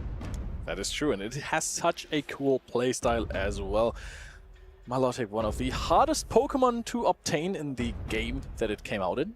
In the Hoenn games, it was almost impossible to get one. Can you remember how? Yes, there was one lake in which you had to fish in a specific spot, I remember. I think it was there was a body of water just after or just before the town that you would catch most of the flying type Pokemon, and I remember there was like one spot to go and fish for a Feebas, and then you had to like max out its beauty before you could evolve it. And I mean, it's not particularly easy to evolve in Pokemon Go either. You've got to walk with a Feebas as your buddy for 20 kilometers, which is a lot of walking. So let's see if that will come in to good use here in the Turin Special Championships. We do see it. We hear the sound of Milotic. Scafo smiles because Shadow Waterfall will do a ton of damage. Instant switch out into the safe Feraligatr to be met by a shiny Guzzlord. What a game! How safe is this Feraligatr really? Because this is gonna get chomped on by the brutal swing of Guzzlord. Shiny Guzzlord that is, but also an Ice Beam is threatening a lot of damage. Are we going to see baits from Scafo here? No, really immediately goes for it, the Ice Beam. Ami Damaruna, he lets it go! How much damage is this going to deal? It's going to do a lot of damage, but it is a regular Feraligatr rather than a Shadow. And Ami Damaruna doesn't go for the brutal swing. He actually lets the Hydro Cannon be reached, and now he's going to put up this shield. The big question is, can he farm down No, he needs to throw immediately, and all of a sudden, he is down 1 shield. And if we remember any conversation we had about this Shadow Kanto Ninetales, is that against water types, energy advantage is key to winning games. So you can actually farm up to an energy ball and then almost threaten a knockout against the Shadow Milotic. Yeah, Shadow Milotic does take more damage because of that shadow variance, and these waterfalls will do a lot, but it's actually met by a Licky Licky, which isn't really an answer to the Milotic, but it is a very bulky Pokemon. Not for long. Rat will guarantee a drop to Licky Licky's defense, and now these waterfalls will start to do a little bit more damage. This might be incredible for Amida Maruna now, knowing that in the back there is only going to be this Shadow Kanto Ninetales, so you have to only take care of this Licky Licky. Has gotten a defense debuff already. Look at the damage from these waterfalls. Can you actually take out the Licky Licky? And also, the Galarian Corsola avoids the Licky Licky. And the really nice thing about Shadow Milotic running Waterfall is that the Aqua Tail is reached after just 3 waterfalls once Wrap is thrown. That puts so much pressure onto Scuffo's Licky Licky, which will be able to take down the Milotic with this next Body Slam and a rollout. But actually the Milotic's going to dip out immediately, and the Corsola comes out to meet the Shadow Kanto Ninetales, the Halloween Shadow Kanto Ninetales, as you can see from that costume. Amida Maruna is playing this perfectly, swapping out, not giving any extra sort of energy to Scuffle. And now look at this costume, Galarian Corsola as well with the shades. It's taking these weather balls like an absolute champ, and this has potential for a 3-ball flex. Look at that. Best buddy, sunglasses, Galarian Corsola. I am absolutely loving this. Shield investment goes up for it to protect it. It's got a lot of energy that'll look to offload into the Licky Licky. Licky Licky doesn't have a ton of health left, so you can actually just go for straight Nightshade, which will be thrown before the Licky Licky reaches the Shadow Ball. But can Licky Licky pull through here? There's not a lot of HP on any of the Pokemon of Amida Maruna, but I think that maybe this Guzzlord can hang on. No, doesn't even throw the Shadow Ball. Thinks there might be a catch, but just takes a Nightshade to the face. Amazing Shadow Milotic, sunglasses, Galarian Corsola, and shiny Guzzlord. Is this the way to Amida Maruna? I'm absolutely loving this match. So many cool Pokemon. We have a Shadow Costume Ninetales, we have a Shadow Milotic, we have the Costume Corsola and the shiny Guzzlord. Everything looks so pretty in this matchup, and the team is really just cool. You also have a Dugong there, which is a Pokemon that has gotten a little bit of a change in the Forever Forward update. Now, what do you do to adjust here from Scuffo? That for Alligator, it was a relatively safe swap. We saw how much damage it put to the Guzzlord. It actually took shield advantage there. Do you play in a similar way? Do you adjust because you're trying to appreciate that the Milotic's waterfall pressure into that Shadow Kanto Ninetales means that unfortunately this might not be one of those water types that loses to the energy ball of the Kanto Ninetales? I mean, what else are you going to bring against this Milotic? I think it's rather safe there. Altaria is a huge answer. Really good. But Altaria has some other issues with this team. There is a Dugong, there is a Tinkaton, there is a Galarian Corsola. While this is not the worst matchup, you don't appreciate power gems. And in some scenarios, Guzzlord can also be a huge problem. That really depends on how defensive the Guzzlord is, though.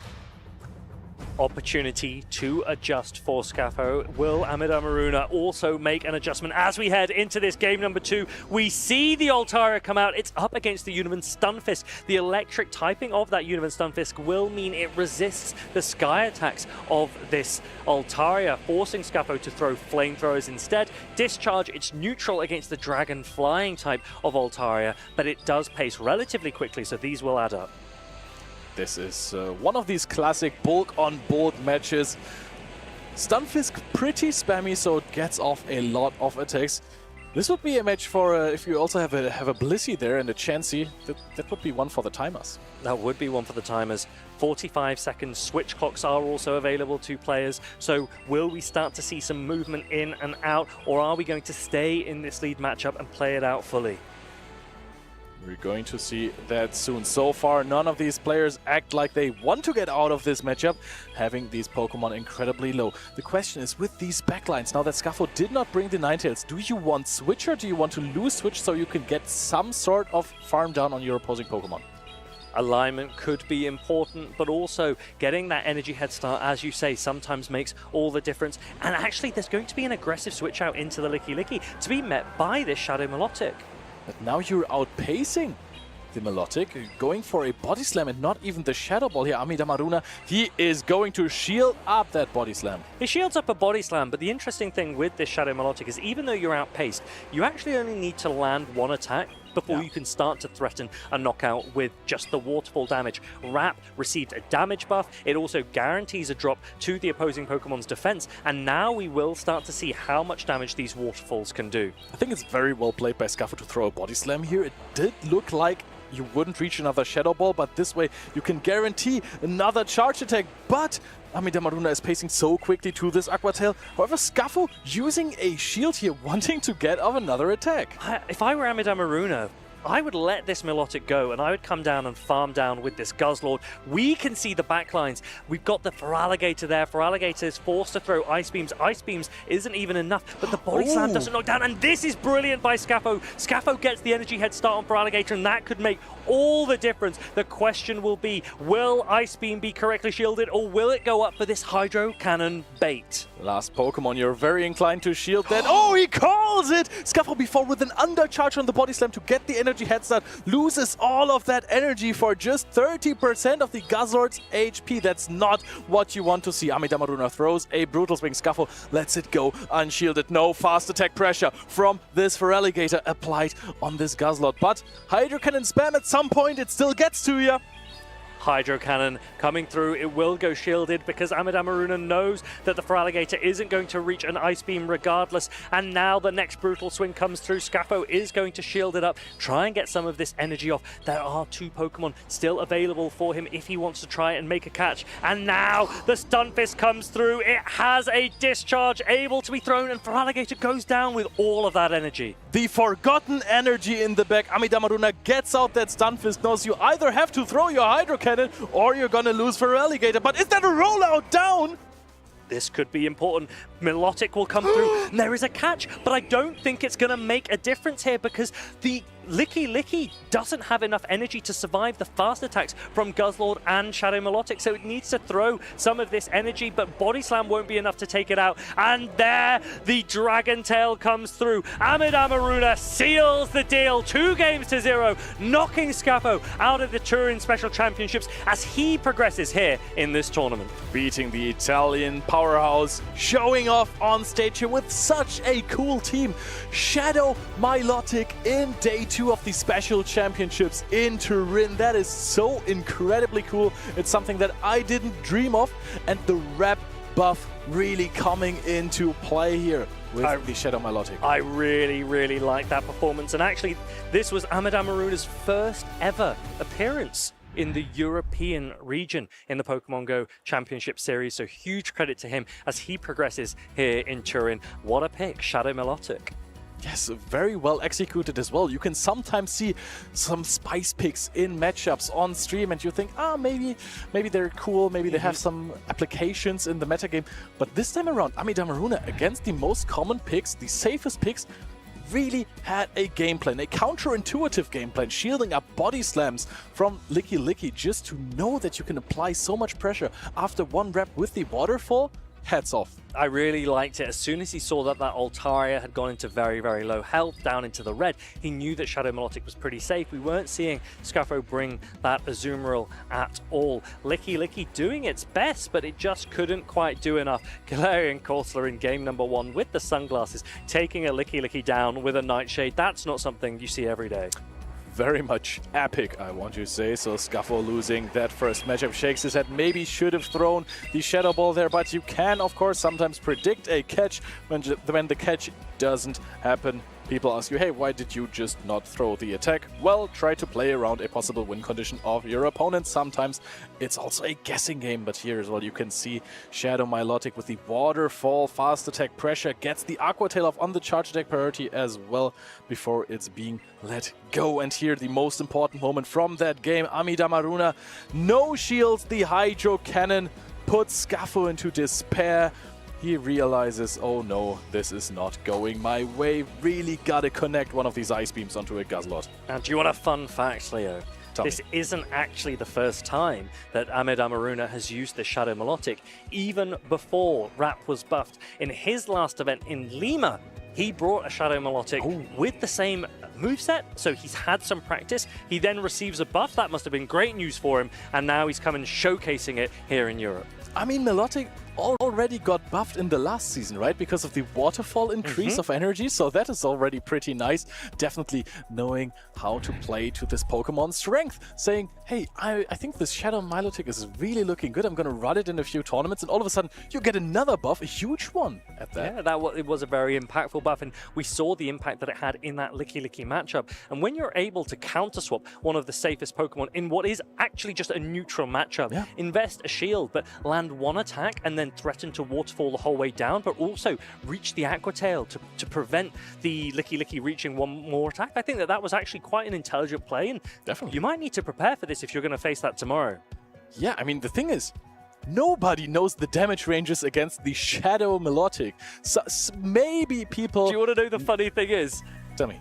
You can't even really prepare for it because so few players actually have a Shadow Melodic, because you've got to get a good Shadow Feebas, which is already rare in Rocket Grunts, and then you've got to do the 20 kilometers walking, and then you've got to... So actually preparing for that is going to be pretty tough. Do you have one? I do have a Shadow Melodic, and I probably wouldn't be bringing it because I'd be bringing a Shadow Starmie, as I've mentioned many times instead. But the players look like they are preparing. Next up, we're going to have Paula. Paula's dropped down to the losers bracket, but she is a champion. She won the last time we were here in Torino, and she also won earlier this season in Sevilla. If you missed that action, stay tuned. It's over! Polasha wins! After everything she's been through this season, the doubts, the struggles, she came back and she took it all! The queen of PvP is back on her throne! Polasha, Sevilla Special Champion! I'm Paula, Paula77, and I won Pokemon Regional, and I'm so happy right now. I have no words. I wasn't expecting to be here, so yeah, I'm really grateful. I'm really happy right now. Against Pato, I think I had a good matchup because my Pilot 1 and my Gator were so good. And luckily, in the last game, I saved my Pilot 1 for his Togekiss because I was expecting another different thing in back. I think my team was really good because it was core breaking everyone. I was a little bit weak to fire, but I beat 3 of them, so I was placing my team a lot of core breakers and they worked. The most fun part that I find is try to build some teams, to try to analyze the meta, how is it evolving, and I get motivated with walls. For example, I get the Travel Award 3 times. I mean, it's always fun to meet some people, to go to the tournament, and you are meeting with some people that normally you are not faced in real life. The people is amazing, to see the community, do some tourism, obviously. I love traveling in general. I will be in Prague competing. I was feeling for the last month that I wasn't able to top place in a lot of times because I thought that I didn't have the level at this point, but I can demonstrate to myself that I can still competing, I can still fighting for the win. I decided very late to come to Sevilla because I was struggling practicing. I wasn't very motivated, so I was thinking about coming here but not competing. Luckily I competed, so I'm not gonna regret. I mean, you have to still playing. I mean, sometimes you are playing, for example, Go Battle League, and you are feeling that everyone can beat you. A lot of time you are going to struggle, but yeah, the main reason for being here is just enjoy the game. If you enjoy the game, it will be, you will have like better days and worse days. If you play every single day and you are thinking about your teams, you are going to improve.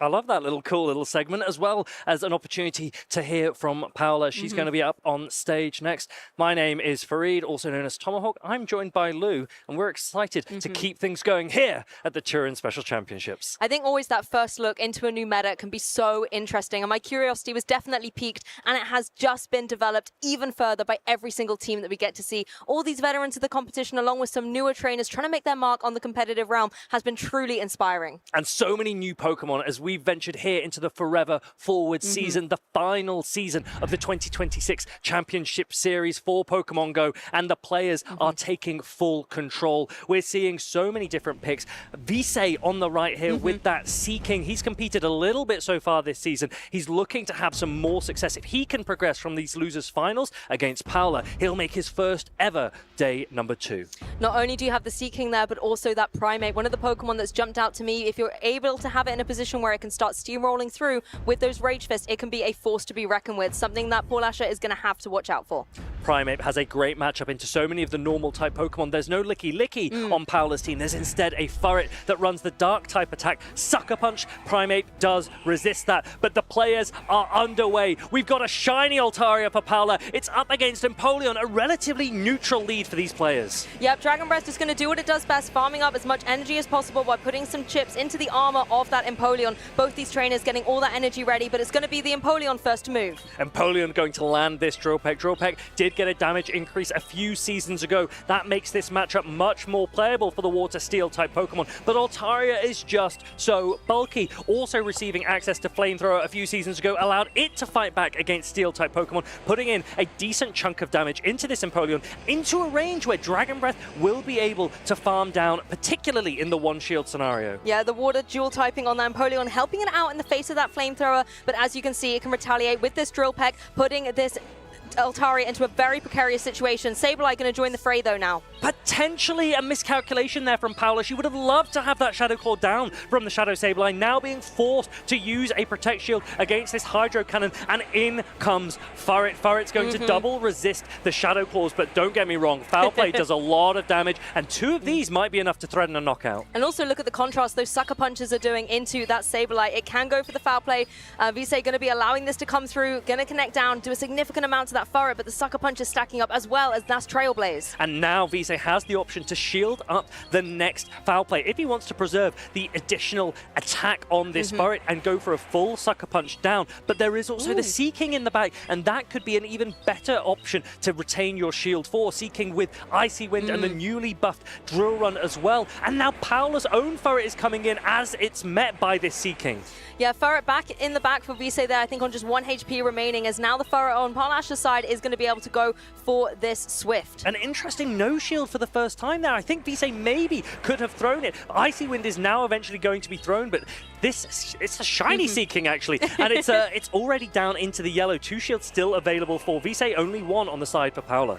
Critically, the attack dropping as well on this Furret, so the Sucker Punch is not going to be dealing too much, but it already had the energy ready for another Swift, and is going to be forcing finally one of these pressure shields out on Seaking, not known for its bulk.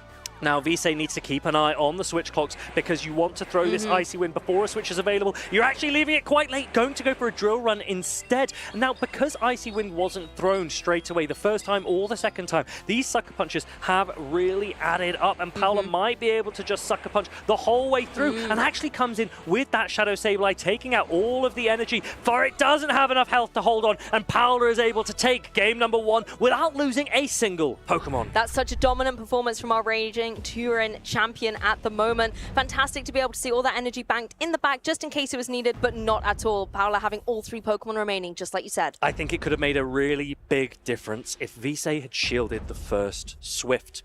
Once an Icy Wind lands, the attack of the Furret would have dropped, and that would have allowed that Seaking to win, particularly in the 2-to-1 shield scenario. Maybe something that he can take forward into game number 2. Paula, on the other hand, she'll be pretty pleased with that game. There was a bit of an unfortunate circumstance at the beginning when the Shadow Sableye wasn't able to take down the Empoleon without having to use a shield, but she adjusted, she maintained some health on all of her Pokemon, and she takes game number 1.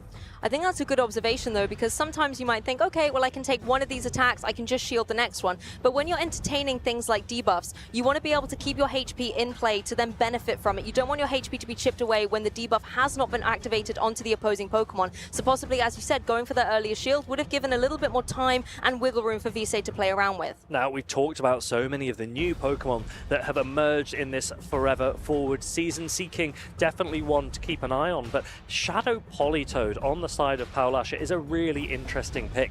It has access to Ice Beam. It wasn't directly buffed if it is running the Ice Beam as Paula is. Earthquake did receive a damage increase, but that's not the move that Paula has opted for. It runs Weather Ball and Ice Beam, which gives it good coverage, but the pacing is probably what sets it apart from a lot of its counterparts. Well, the trainers are ready to get into game 2 here in the losers finals. Their tournaments are on the line here, and we're going to see a water duo out front and center, Politoed versus the Empoleon. Now, the Shadow Politoed does have access to Mud Shot, which does slightly more damage to the steel typing of Empoleon, but it doesn't have a way to hit it back with its charge attacks. Ice Beam's double resisted by the Empoleon, so Shadow Politoed will be looking to just spam Weather Balls. And it pays so quickly to those Weather Balls as well. The Politoed is ready to retaliate with a charge attack of its very own. Of course, being a still water type, it's going to be able to take this really well, so Visay not utilizing a shield in this position. Now, the question for Visay is does he know how this matchup plays out? Because although Empoleon wins the zero shield scenario, Shadow Politoed will win as soon as shields are invested.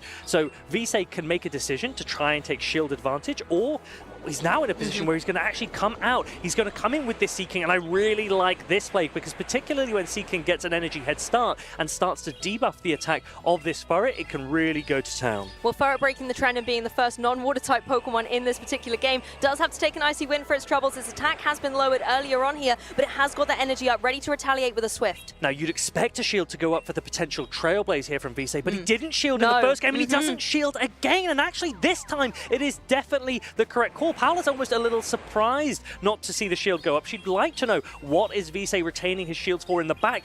We can see that it's going to be a Furret. We can see that it's going to be up against a Shadow Sableye, and Visay might have made the absolute correct call with that decision. Once again, no Trailblaze coming through. It is going to be that Swift, and swiftly it will land onto that opposing Seeking here, this time to secure that knockout. But there's the reveal of the Furret, the Pokemon that maybe is going to hold those shields dear for Visay. Now Visay has an opportunity to shield, but yet again he anticipates the foul play available to the Shadow Sableye as doing the most damage, and he'd be absolutely correct. He's going to try and fully farm down this Shadow Politoed. He succeeds in doing so, and now he's got the opportunity to just boost his own attack. This is the benefit of running an attack that boosts your own attack rather than that lowers the defense of the opponent. There's no way that Paula can reset this buff. This Furret stays in, and this Furret is going to start doing heavy damage. It's protected by 2 shields. Paula will probably need to try and make a catch if she's going to try and win this game number 2. Yeah, those Sucker Punches were coming in thick and fast, particularly down onto this Ghost type of the Sableye, followed up by another Trailblaze here.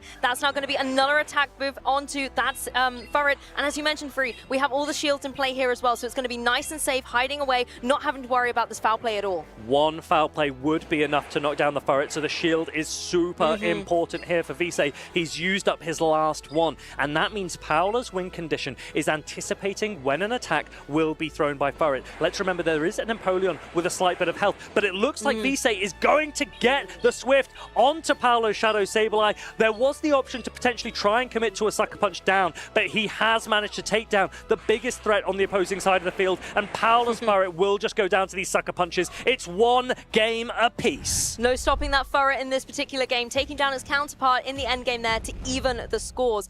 Absolutely fantastic play, just showing once again, if you're able to get those buffs rolling, getting constant attack boosts from that Trailblaze, it means the Furret is really in such a dominant position. I think the alignment was perfect for Visay in that endgame.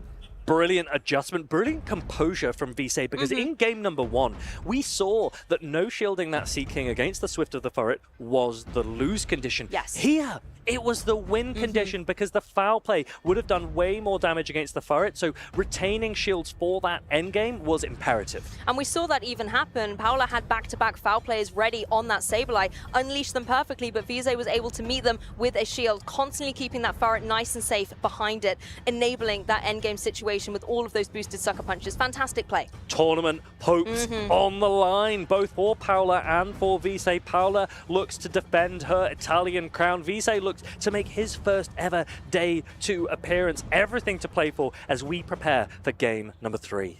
I mean, coming into this game number 3, I wonder what adjustments we will see. Palasha was bringing that Politoed in game 1, decided to bench it out for game 2, wasn't really in prime position. Wonder if it's going to make a reappearance or if she's decided it's the Pokemon that has to rotate out here. So many options available to these players, very flexible teams. We're not seeing any RPS really so far in this meta, and that's something that's really exciting to look at from a viewer perspective. Furret, one of the classic examples of neutrality, and we get it in the mirror. The way they ended game 2 is how they start game 3. Both of them just going down against each other. Sucker punch here, sucker punch there, getting all of this energy up. But who is going to be first to blink? It looks like Paula's going to throw this Trailblaze first. It is going to land. Visay's preserving his shields once more, and we're looking at those backlines already. Double water in the back for Visay, which actually gives a lot of neutral play across the board. It doesn't look like alignment is going to be the most important thing. So Visay's going to go for a double Swift instead of that Trailblaze. Yep, just trying to apply some pressure here early on. But again, Swift ready on Visay's side. Not going to go for a shield on Palasha's side, maybe needing to preserve that for something a little bit more sensitive like the Sableye. Now, does this Swift threaten a knockout with a Sucker Punch? I think Paula's going to hold on. And now it's really nicely played by Visay because the Furret does reach a Swift, but it's basically caught onto the steel typing, resisted on this Empoleon here. And now Paula gets to come in with the Altaria. The benefit for Altaria is that this Empoleon is in a range where one Flamethrower should be enough to threaten a knockout. Visay has a slight energy head start. Yeah, and those Metal Sounds able to get a little bit of energy while taking down the Furret on the opposing side. Drillpleg not doing too much into the opposing Altaria, but take a look at the way that this fast attack is stacking up. Altaria ready with that Flamethrower now. Now, if a shield does go up for Visay here, he could get a ton more energy, and I think that that probably is the correct play because Dragon Breaths aren't going to be doing a lot of damage against this Empoleon, and you should be able to reach 2 Drill Pecks before the Altaria reaches its Sky Attack, and it's not like Paula's able to swap in her Shadow Sableye, so she needs to start thinking about whether or not enough damage is being done. Do you try and preserve this energy and come in with the Furret? Yes, you do! You recognize that your Furret has done a good job already, although it could have done a pretty good job against the Shadow Sableye as well, but the advantage that Visay here is that Seeking has access to Icy Wind. So once the Shadow Sableye comes in, if Visay does debuff it, Paula will be locked into that matchup. And it forces all of that energy for the Sky Attack that the Altaria was getting ready has been all for naught, completely unleashed, and now the Seeking is in a much safer position. Sableye comes in, however, we know how quickly those Shallow Claws can stack up, and now Foul Play once again pressures down into the Seeking. But no shield. Visay saying, I need that possibly for the end game. Takes a chunk of damage, but look, the Icy Wind is ready. I'm going to be honest, Lou, I think that can't have been the right call from Visay because now the Seeking is in a position where it's going to get farmed down anyway, and Empoleon doesn't have enough health where it will hold on to the Shadow Claws either. There will be a Drill Run reach, but he's not going to go for it. He's actually going for the Ice Wind, and I think Visay recognizes that this Shadow Sableye is going to put in the work because it does have enough energy to throw back-to-back Foul Play, and I don't think the Metal Sound from this Empoleon will be enough to knock it out. Shadow Claw just too strong, showing why it's one of the best fast attacks in the game. Getting to another Foul Play. Hands go up. Commiserations to Visay here, but it looks like this Foul Play is coming through. Porlasha staying in the tournament. Oh, Visay doesn't throw the Hydro Cannon into the Shadow Sableye to potentially do the 1 HP of damage that might have taken it all. Shadow Sableye may well have had more HP than that, but Paula does not care. She progresses into Day 2 here in Turin. She retains the opportunity to hold on to her crown. She'll be very, very pleased to go through to Day 2, but I know Paula, and she won't be happy that it's on the loser's side of the bracket, but we've seen runs happen before. I've got no doubt that Paula has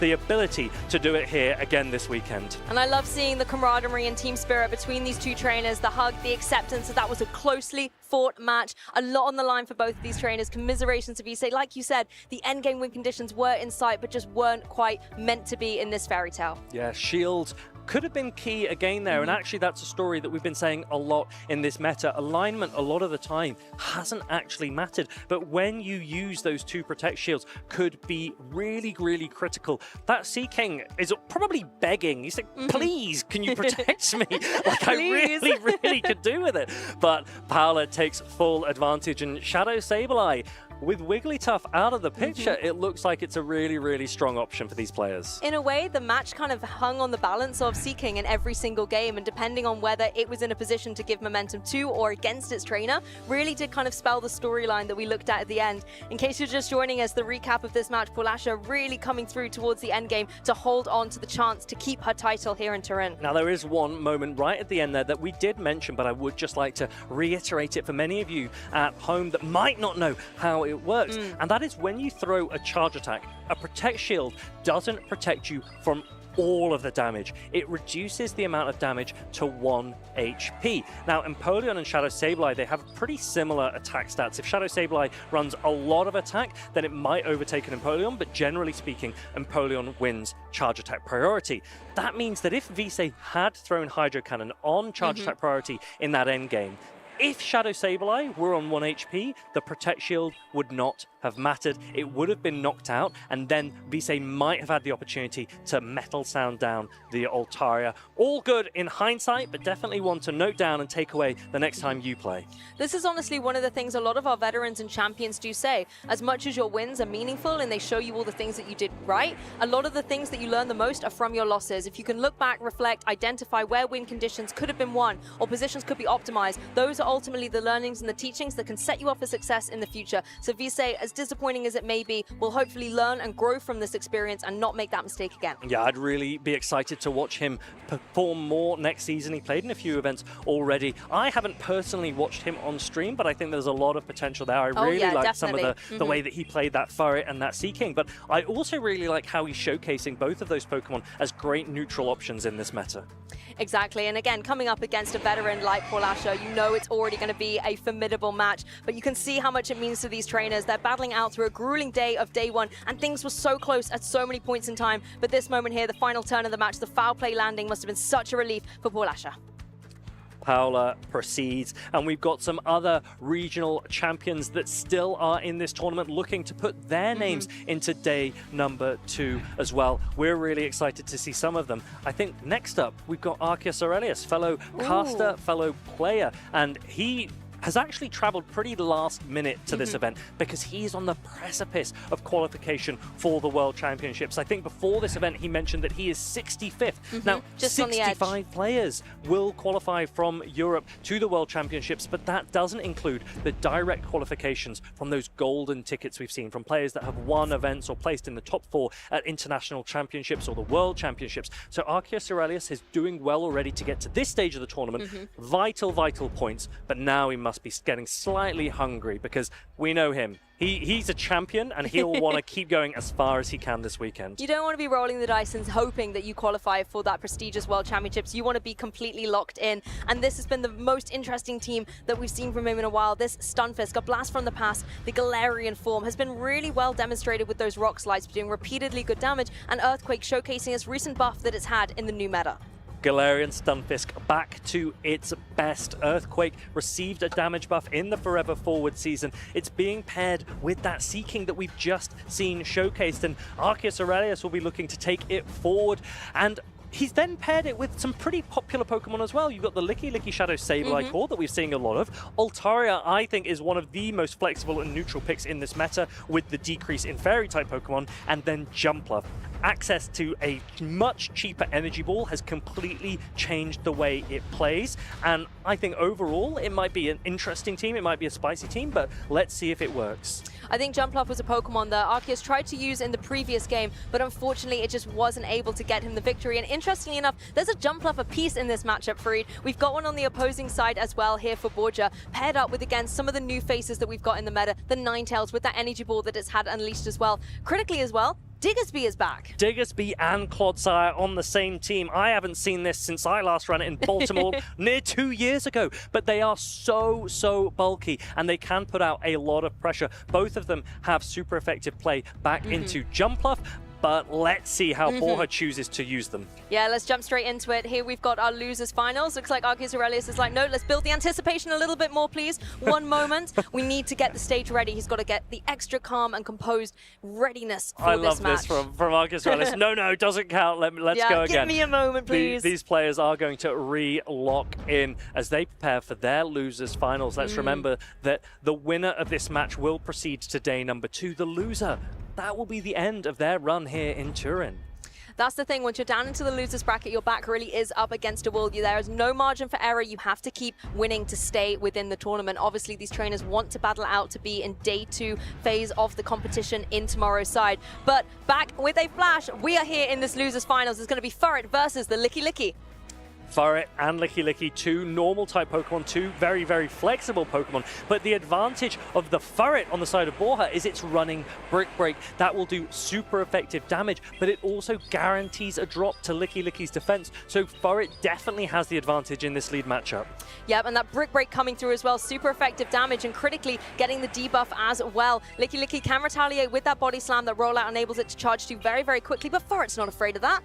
Furret absolutely comfortable. 1 Body Slam won't do a lot. 2 Body Slams wouldn't even take it out. And it's not like Licky Licky can throw Shadow Ball either. So Arceus Aurelius pivots into this flexible Seeking pick. But Furret is very, very comfortable. It doesn't have Trailblaze, so Arceus Aurelius doesn't need to shield anything. And now it's met by his own Seeking. But Arceus Aurelius has an energy head start. And the question is, how much pressure will 2 drill runs put onto Borja's Seeking?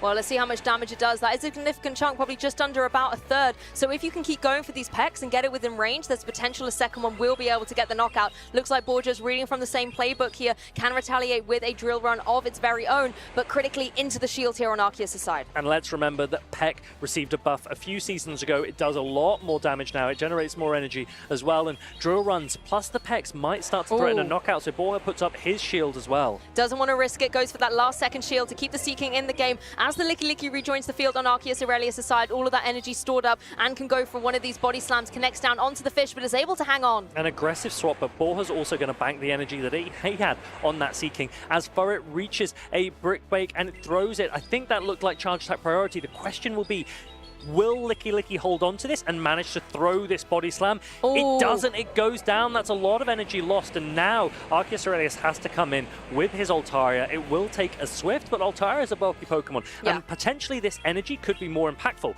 What he doesn't know is it's going to be sponged by the Poison Ground type machine of Clodsire in the back. Yeah, Altaria might be happy farming this down, getting all the energy up, but it's not going to be happy to see the Clodsire come in from the back. Yes, you can try your best and go for the Sky Attack, but honestly, Clodsire can take these all day long. The advantage as well for Borja is that the Furret damage into the Altaria has put it into a range where 1 Stone Edge will threaten a knockout. So Borja has a great position here. He needs to ensure that there isn't a catch. Similarly, Arceus Aurelius has to be aware that a catch is available for Borja as well. Seekings on either side in the back, with both on very, very low health. Yeah, the Poison Sting's just coming through, but critically, as you said, getting to this Stone Edge. This would be significant into the Altaria, so Arceus Aurelius forced to protect this beautiful dragon in the sky by going for that final shield. Dragon Breath, yes, is stacking up, getting to that energy, but Clodsire is hot on its heels. Clodsire does have a shield available, and Borja has to decide, will he put up a shield to try and get this Altaria down with a Stone Edge? Will Arceus Aurelius pivot into the Seeking? He actually doesn't pivot into the Seeking, and now Borja's in a little bit of trouble because he needs to throw energy into this Altaria, but also he's going to need energy to take out the Seeking. I can't remember exactly how much energy the Seeking has, but it's going to be a race to a charge attack either way. Well, the Altaria does go down. Seeking is back, and as you can see, it's going to take a couple more pecks to get to that drill run, but it does get to it. It's going to be able to connect down onto this Clodsire and take that little bit of damage away from it for the knockout. Really nicely played by Arceus Aurelius. He recognized that the Furret had Brick Break and so had a better matchup into the Licky Licky, but absence of Trailblaze made Seeking even more safe for Arceus Aurelius, and it took full advantage closing out that game number 1. That's where we can see sometimes these swings and roundabout scenarios with the moves options that you have on your Pokemon. Yes, having that Brick Break, great into a Pokemon like Licky Licky, such a dominant Pokemon in the meta at the moment, but at the detriment that you don't have the Trailblaze, which again is a fantastic move for a lot of the water types that we see running around. Some trainers out there are running triple water Pokemon on their teams, and in the case of Arceus Aurelius, that Seeking can breathe a little easier knowing that that Furret is not running that move. As long as you don't get it up against your Licky Licky, then you're in a prime position to be able to corner down and close out that Furret. So much neutral play there by both players. And if you're watching in the Twitch chat, let us know. What do you think of this Forever Forward update? What do you think of the meta that we're seeing? The first showcase in the Pokemon Go Championship series of all of the different Pokemon and the flexibility that they've got. Because from my perspective, the initial thoughts are we are looking a lot of neutrality, a lot of flexible play, a lot of energy and shield management. And I'm really, really liking the way that this meta is shaping up already. I think coming into this game as well, from Borgia's side, you have your tournament on the line here. You need to be able to adapt and come into this game too with a plan. Do you feel like the Pokemon were the right options, or is Borgia going to shake things up here? I mean, I think Furret is just a great option, and Seaking and Furret together, we've seen it a few times now. I wonder if there will be an adjustment from either of these players, and actually we do see Altaria against Clodsire this time in the lead matchup, and it's the Shadow Jump Up that now makes an appearance in the back. Let's remember Seaking has access to Peck and Icy Wind, so that Water-type Pokemon is definitely not left flat-footed in that matchup, but let's focus on the leads here. Altaria against Clodsire. Yeah, Vanilla Sky Attack coming down very comfortably into the Clodsire that's just farming up all of this energy here, wanting to get to that Stone Edge to apply pressure to the Altaria, and that's exactly what it locks in for here. Arceus forced to go for this shield very early on to keep the Altaria in the game. You want to be able to go for those Dragon Breaths and farm up as much energy as possible later on.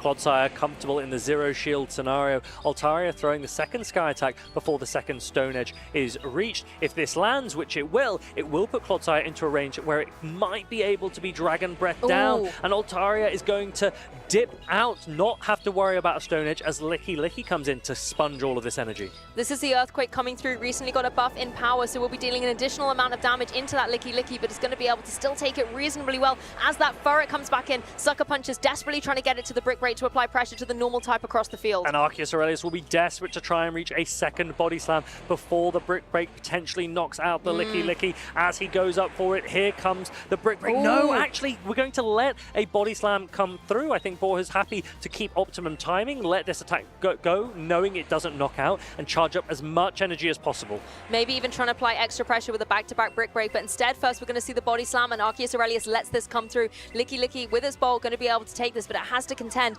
with the fact that there's going to be, actually it goes straight down. Yeah, the Swift is enough to knock out, and there is another Swift banked for this Furret against the Altaria. It probably will reach a third Swift because Altaria's Dragon Breath doesn't do as much damage as it used to, but Jumpluff is going to come straight in to be met by this Seaking. And this is a bit of a tricky position because although Icy Wind will do double super effective damage, Arceus Aurelius has just used his final shield, so the Icy Winds are going to go shielded. Energy Ball will still do super effective damage, but after the Icy Wind debuffs, the question is how much will one Energy Ball do? This is a Shadow Jumpluff, remember.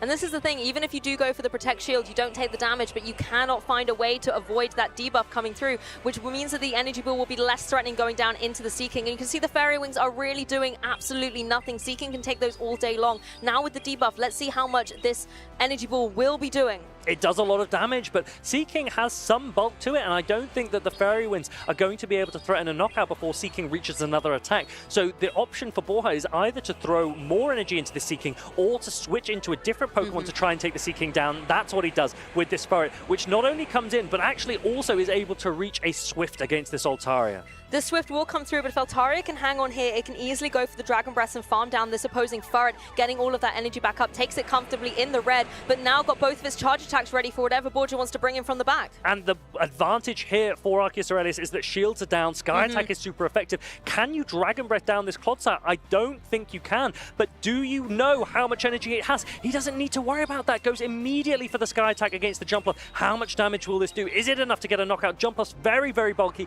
but this is the Shadow. It does get the knockout, and that is huge. And now there is a race as this Altaria tries to Dragon Breath down, and it succeeds! Arceus Aurelius takes game number 2, and he progresses to day number 2 here in Turin. Absolutely incredible plays from Arceus Aurelius, keeping his name in the game. A sigh of relief that Altaria. We said the Dragon Breath would be important, and boy was it in that endgame. It looks like he wasn't even expecting it. That match was so close. As we got into that endgame, we thought that Furret was putting in so much work. It was taking down Pokemon after Pokemon. Arceus Aurelius had a sliver of health left, but Altaria did its job. Sky Attack taking down Shadow Jumpluff, Dragon Breathing down Clodsire. Arceus Aurelius, we'll see him tomorrow. What an incredible match. Also, the way that Arceus Aurelius was completely able to neutralize that jump bluff, get that energy up, and as you said, just threaten the Sky attack when it was forced to come back in. No hesitation, click that charge attack, jump bluff was out of here. And I think that this does open up that question once more. Jump bluff or shadow jump bluff? And there, a regular jump bluff does not go down to a Sky attack. And it's the jump bluff that are the regular variants that we're seeing that perhaps are performing a little bit better. So that's definitely one for you at home to consider if you're using any of these Pokemon in the Go Battle League. We don't yet know what the Worlds meta is going to be. Even if Worlds were to be a limited meta, the Pokemon as you see them right now, the attacks that they have, the parameters of those attacks, they're not going to change between now and the World Championships. So it is useful to learn these matchups as much as you can. You're never going to know when it's going to come in handy. I think as well, Altaria being able to be in a position where it didn't have to worry about the Icy Winds coming through from the Sea King because Borgia just wasn't able to find the alignment down against that Flying Dragon type, did give Arceus Aurelius a lot more momentum. This drill run as well in that game one was the perfect way to close out against the Clodsire, showcasing one of the new moves of this meta. Really superbly played, and actually one of the calmest that I've seen Arceus Aurelius. I know it's been a very busy month and a very, very busy time for him, so it's quite impressive that he's been able to come with such composure. Definitely, you know, you can see him after that game one as well, really focusing, one game ahead. You're in the losers finals, you cannot afford to lose this set or else you're out of contention, and he was able to stay composed and bring that forward. Commiserations, of course, to Borgia as well, an incredibly well-played set. So much great play with that Furret as well, brilliantly showcased, particularly with that Brick Break. That certainly put on a lot of pressure, but it just wasn't enough to be able to secure the victory. Yeah, I mean, I really like the idea behind Brick Break against Licky Licky, but it looked like actually the absence of Trailblaze against the flexibility of Seeking perhaps cost it more, and that just goes to show, although Licky Licky was the highest usage Pokemon at day one here in Turin, there are so many other flexible options. It's not like Licky Licky is your only neutral pick and everything else then has to struggle in certain matchups. Seeking, Furret, and particularly that Altaria as well look like really great options if you want neutral play in the Forever Forward season. And that neutrality of Swift, I think, as well, is just so dominant on Furret. It's so reliable. But you almost wish there was a world where you could have had Trailblaze and Brick Break. Maybe go for a Trailblaze first, boost up, and then Brick Break would be wreaking havoc with the opposing Licky Licky. But you're only allowed 2 charge attacks, I'm afraid. That's true. There are a number of Pokemon out there that would be desperate to be able to run 3 charge attacks, but you're limited to 2, and the choices you make can completely impact the game. We're seeing Shadow Sableye actually make day number 2 with 2 different movesets. We saw Powler running Power Gem, a more traditional hard-hitting rock type attack, but Drain Punch seems to be one that has become even more popular. Nezabethan won the last event with it, and we're seeing a few more of them feature, and they'll be back in day number 2 as well. And speaking of trainers who are looking forward to advancing into day number 2, Arceus Aurelius is, I believe, ready and waiting with Leo for a post-game interview. Take it away. Thank you so much indeed. Arceus Aurelius is here next to me. How are you doing? How are you feeling after this incredibly close match? I'm feeling thirsty, but also I'm super happy to be greeted by your bright, warm smile, so there's nothing that could make me happier than sitting here on stage. You know, I believed I was done as a player because clearly I need a personal stylist to make my hair look good, so I thought it was done for the camera, or that I was only working the camera for now, but clearly I still have some in me. Papa still got it, right? Papa still got it, yeah. So, talk to me a little bit about your team. You have some quite spicy picks. You have the Seeking and the Galarian Stunfisk. Why did you bring back this Pokemon? So I felt Seeking was super flexible, doesn't have a lot of hard counters. Fortress is on the downrise. Unova Stunfisk is obviously not great. Otherwise, Seeking has been very, very safe and good.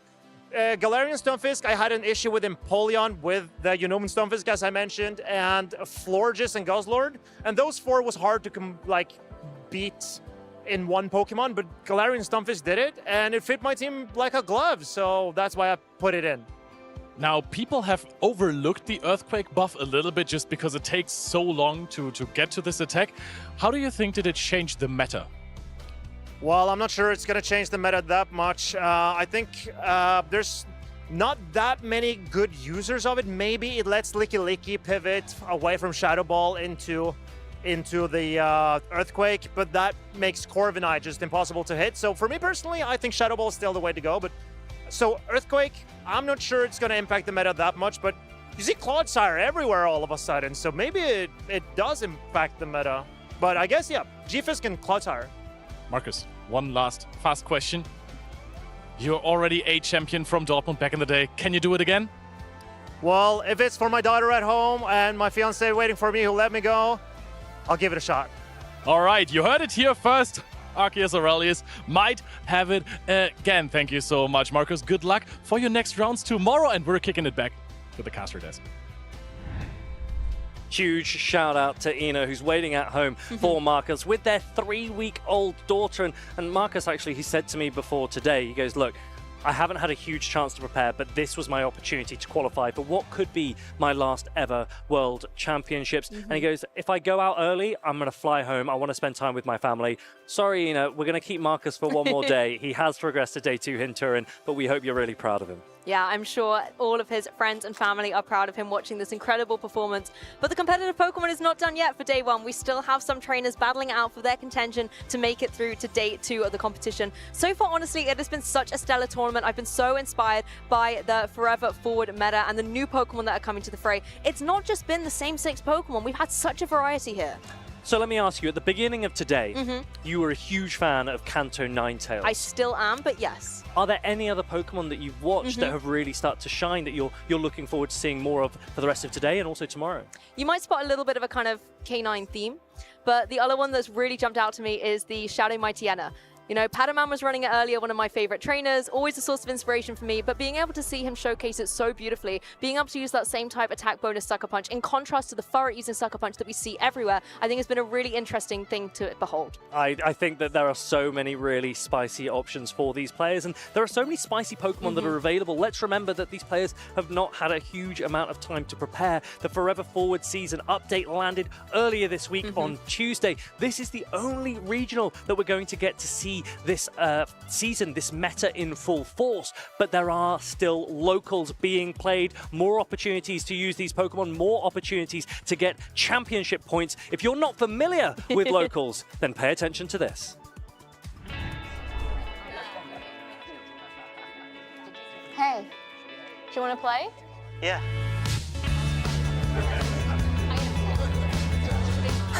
Nice. One shot? Wait, that card, yeah.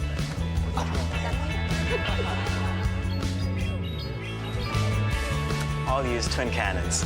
Great game, guys. Bye. See you next week. Come play at your local Pokemon League. So many great opportunities to connect with the community.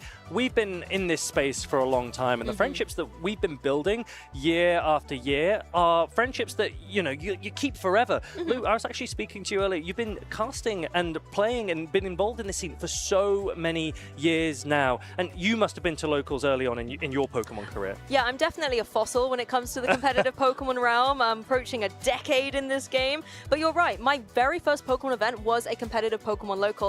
I went along, I didn't know anything about competitive Pokemon. I think I had a varied in-game team, but by scanning and finding exactly the local events to me, I was able to make new friends in a new city I had just moved to, and these friends have become lifelong friends. I mean, some of them are at the event today, even battling in their respective games. And I think that's been one of the beautiful things. Not only do you get to connect with like-minded people who also share this love of Pokemon, but you can be able to learn more about the competitive realm, enjoy Pokemon in a new way. So please make sure to find a Pokemon competitive event near you by scanning this QR code. And then we cannot wait to watch your journey and hopefully see you here at some of these regional and special championships where players have been able to showcase on stream to the world. We know that you're watching from all over. There are so many events that have been played this season, and it's kind of crazy to think that we're almost at the end. But this is not the end of today. For some of our players, we've got San Diego against Chinja X on stage right now. Yes, and so many interesting Pokemon choices in here. San Diego running some familiar faces we've showcased across the broadcast, but that is a Turtonator.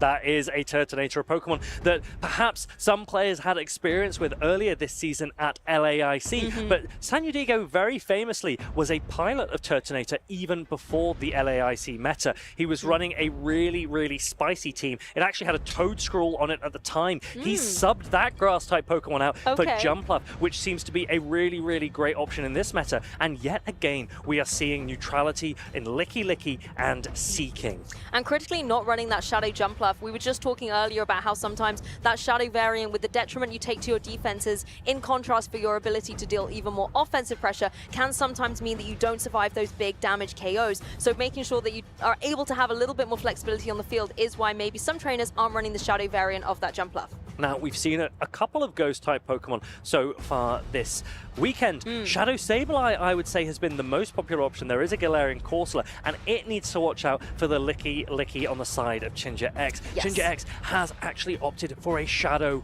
Primeape. We've seen a few of those so far today already, and I think that the aggression of that Ice Punch double super effective into the opposing Jumpluff could put a lot of pressure on San Digo's team. And speaking of something aggressive, the Gigaton Hammer that you can get on that Tinkaton once it is all up can be devastating. Even if it is a resisted attack, the absolute chunk of damage it can do is always in a position to maybe set up another partner Pokemon for success to farm it down later on, or just give you the edge to get a KO with a charge attack. So honestly, by the time you get up to it, it is worth it on that Tinkaton. Now looking at these teams, Seeking on the side of Chinja X does look pretty neutral. I wouldn't be surprised if we see it, but we seem to be seeing it in every single game, and we do see it once more. Does Chinja X know how to play out the Galarian Corsola matchup, or does San Diego know how to play up the Seeking matchup?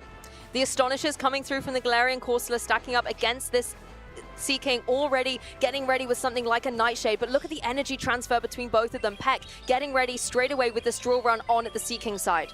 Drill Run is pacing much quicker in this season, and that's why we're seeing so many Seeking. Chinja X immediately throwing it and actually going for a superb catch onto the Licky. That's what we love to see. Nightshade going to do little to no damage here. Licky gets a rollout through and starts to farm up. San Diego wants to retain some of the energy on the Corsola, so actually farms up before meeting the Licky with Licky of its own, maybe hoping for a Shadow Ball catch, but Chinja X recognizes that and throws this Body Slam first. Yeah, not to be. Instead, Body Slam going to connect down to its counterpart across the field. And now we're in a position where the rollouts are just going to start coming through. But Chinja X seems to have a little bit of energy advantage there, getting straight away to another Body Slam. But San Diego happy to take this and keep farming up energy of his own. Now, this Licky mirror somewhat reminds me of the Lickitung mirrors back in the day. Oh, for sure. But thankfully, neither of these Pokemon are running Lick. That means the rollouts do a little bit of damage, and these body slams are actually starting to spam quite quickly. It does give the players, however, time to adjust and make a decision, and Chinja X is going to take advantage of that extra time to bring in the Univan Stunfisk, which does have a decent amount of bulk and does resist the rollout pressure as well. Yep, shaking things up, going to be able to resist rollout, like you say, but also critically able to take these body slams while getting lots of energy up on the board. Obviously, the Jumpluff coming in, not going to be able to appreciate too much from this discharge, but his Grass typing helping it out there. Energy Ball is pacing much quicker. The question will be, is Energy Ball going to be enough to put the Univan Stunfisk into a farm down range with Fairy Wind? And honestly, I'm not sure it will. Energy Ball will do a lot of damage, but Univan Stunfisk is bulky, and Fairy Wind doesn't do much damage at all. So Chinja X is going to just start spamming these discharges, and Energy Ball, now, here we get an opportunity to see just how much damage it does. Well, whether we'll see it or not is yet to be determined if the shield is going to go up, but no, Chinja X happy to let this go through. Super effective, taking it down into the red and critically switching in for this Seeking that has all of that beautiful energy bank with the Icy Wind coming through. Yeah, not even close to a knockout against the Univan Stunfisk, and now a shield is forced on the side of San Diego, but he does have an Energy Ball. This could threaten a knockout to the Seeking, even after the Icy Wind debuff. Will Chinja X risk it? No, he won't. Shield goes up, and now Seeking can start to apply more pressure. Finally, the Galarian Corsola can come back in and throw the Nightshade energy that was sponged by the Licky earlier in the game. Yeah, much happier here for the Galarian Corsola to get that Nightshade down. Not enough to get the knockout though, so a couple more pecks going to come through, but Galarian Corsola is going to be able to get its revenge. Licky though, its nemesis across the field comes in, but this time is going to have to go for the power gems. This is going to be more significant than the Nightshade had been previously if Chinja X wants to let it go through, which he does. Chinja doesn't actually opt to throw the Shadow Ball on Charge Attack priority, which would have threatened a knockout, and he's actually going up to maximum energy, maybe wasting some of the energy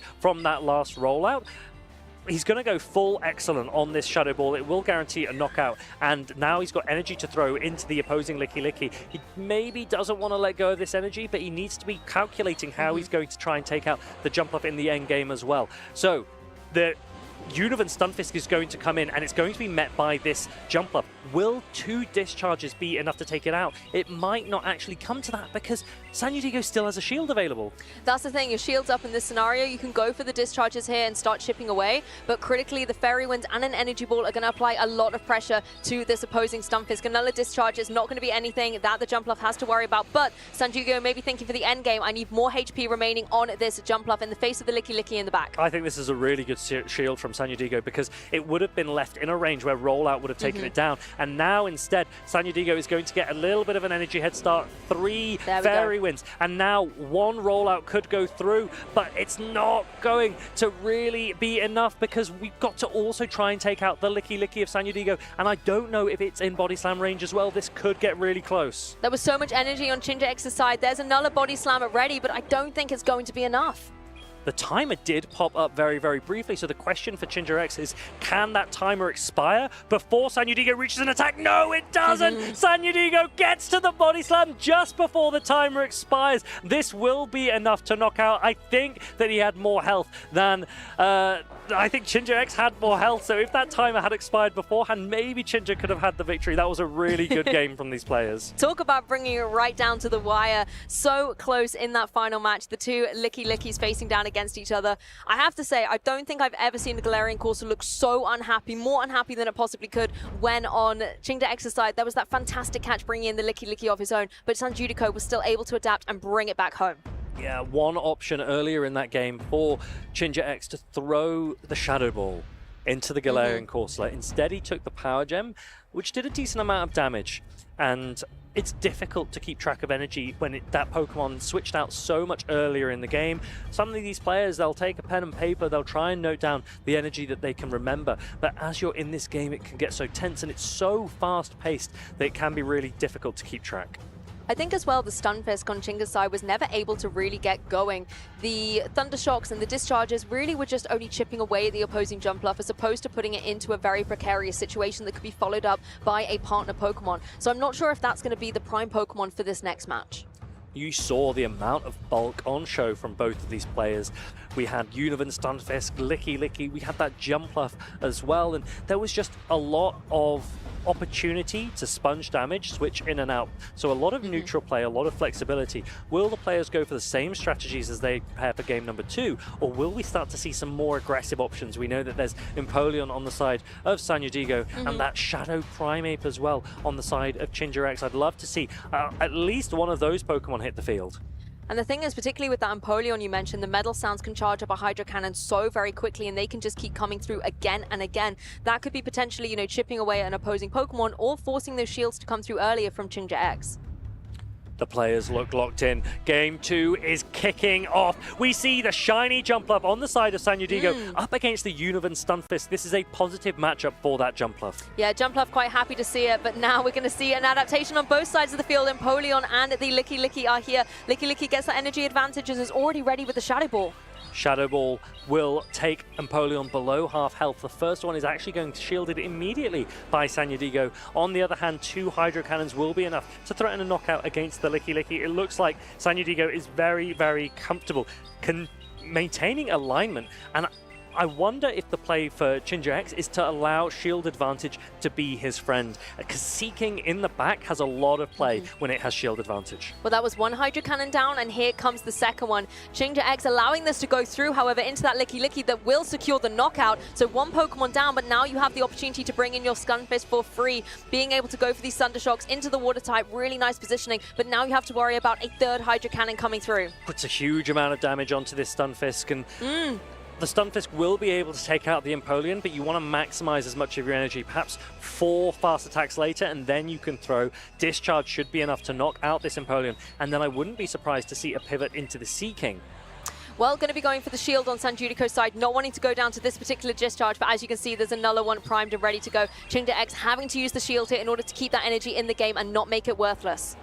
Hydro Cannon will go shielded. A lot of energy on this Univan Stunfisk, and now again farming up. Maybe could have done one more Thundershock, but doesn't want to risk it being caught onto a different Pokemon. The Univan Stunfisk has energy, but it doesn't do a lot of damage. It doesn't have a particularly high attack. However, this Seeking has an energy, has a shield advantage, but the Jumpluff has an energy head start. So I would expect to see a shield of the first one, and then some pressure with the Icy Wind. San Diego actually does have the option for his own Seeking as well, and he will go for that switch, doesn't get the catch, and now there is the option to just start spamming these drill runs. You probably will take a drill run of your own, but if you can land an Icy Wind against the opposing jump up, that could make a massive difference. Yeah, we're diving into the ocean now between these two fish, just going for the pecks, going for the drill runs, and just kind of playing the same game against each other, trying to get all of the damage on the board, and as you mentioned, trying to find a mark down onto the opposing jump bluff if you are Chinja X.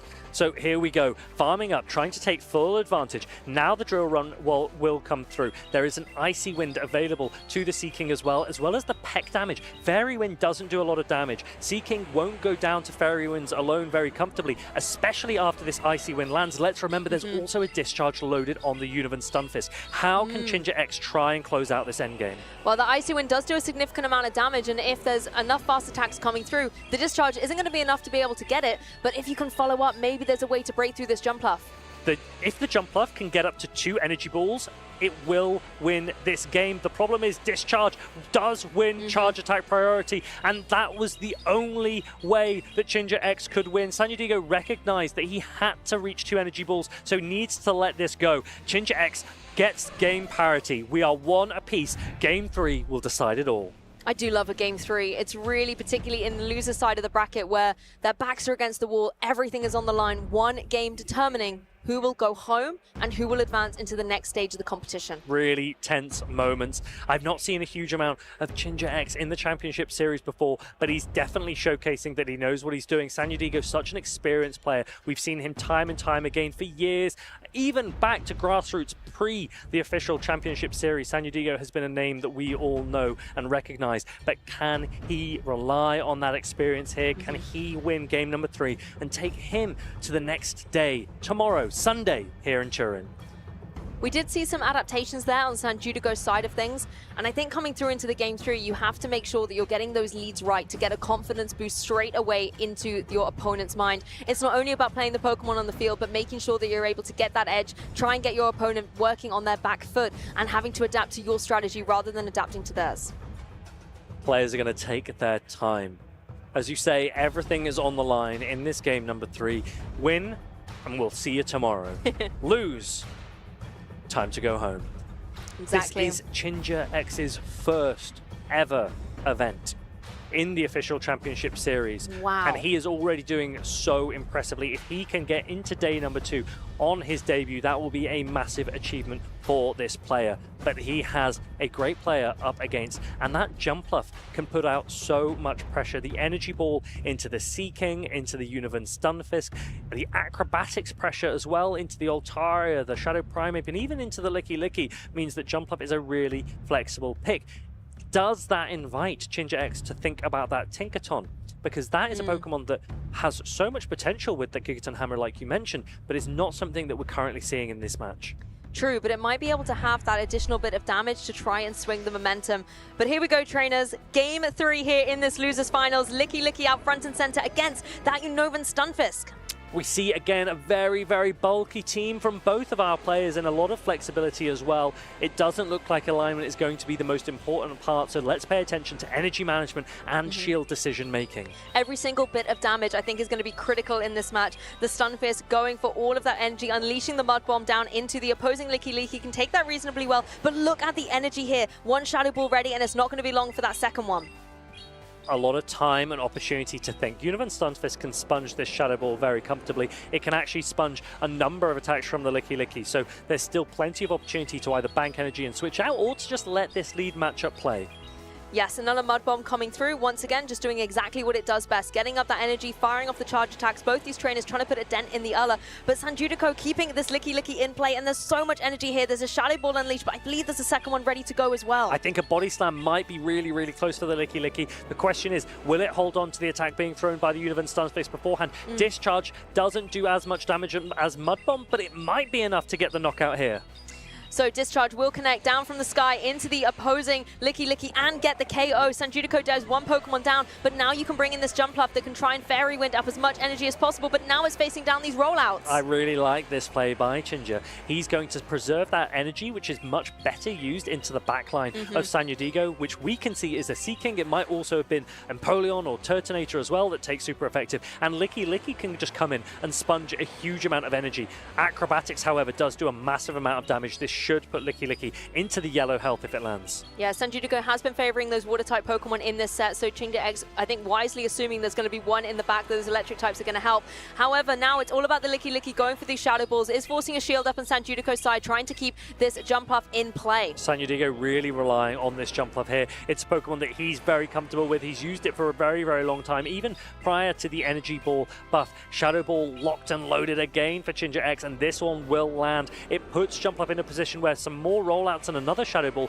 might threaten a knockout. So Acrobatics is going to come in here to try and take this Licky Licky off the field. The rollouts might be slower paced, but they are certainly putting in work against this opposing Jump Up. It can retaliate with the Acrobatics, but it's not enough to be able to get the KO. Looks like the Licky Licky safe in the back as the Seaking comes through for Chinja X, trying to utilize the Peck, dealing some good damage into that Jump Up, as well as protecting against this Energy Ball. Now, did that Licky Licky bank a Body Slam? That's something that I didn't quite see, but Chinja X will at least get to use it as a potential catch option later. Now the Seaking is met by the opposing Seaking, and we're starting to see drill runs being spammed once more.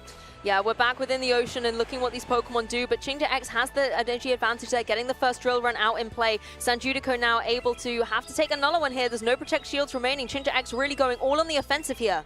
A lot of opportunity for clever play in this endgame, because we remember that the Univern Stunfisk has an attack loaded. So do you bank an Icy Wind and come in and snipe? Ooh. That's possibly the win condition here. You bank an Icy Wind, you bring in the Univern Stunfisk, take out the opposing Seaking, but it's not going to happen because Sanjudigo has back-to-back drill runs, and this one is going to be enough to knock out. Now the Univern Stunfisk has to think it can hold on to a number of pecks. So you can bring in, you need to try and time this as well as you can. You can take out this Jump Up just before it reaches the Energy Ball, and you now will be able to reach another Discharge because the Seaking in the back does not have any energy. It looks like Chinja X is going to take this. Absolutely superb timing from Chinja X here. You can see the fist bump in the air. Seeing another Discharge come down onto this opposing Seaking is going to be incredible. Superbly played. There's potentially going to be a review. Sanjudigo wasn't happy with something that happened, but Chinja X, you cannot take anything away from his gameplay. That game management was superb. And if all goes ahead, it looks like it will. Chinja X puts his name into day number 2 here in Turin. You said that he was just starting to write his own history book on competitive Pokemon Go, and Chapter 1 has been an incredible read, a thriller. I, for one, cannot wait to see what Chapter 2 is going to be unfolding in day 2 of the competition. It's so exciting to see new faces, new names, new players, and new Pokemon all featuring at our regional and our special championships. I'm really, really excited for Chinja. That was really well played. Yet another showcase of Seaking. It looks like it's performing as one of the best picks in this Forever Forward meta.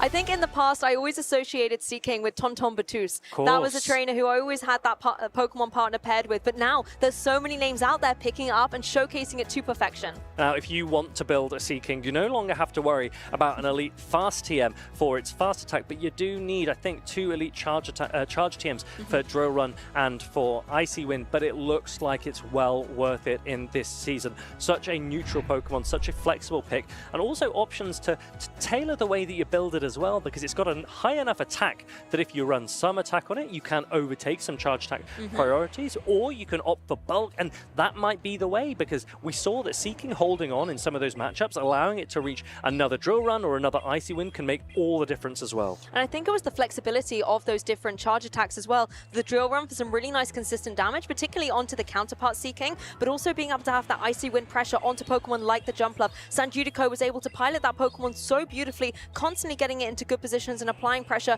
with the Energy Ball, but this Icy Wind meant that there was always a way for Seaking to try and deal with it.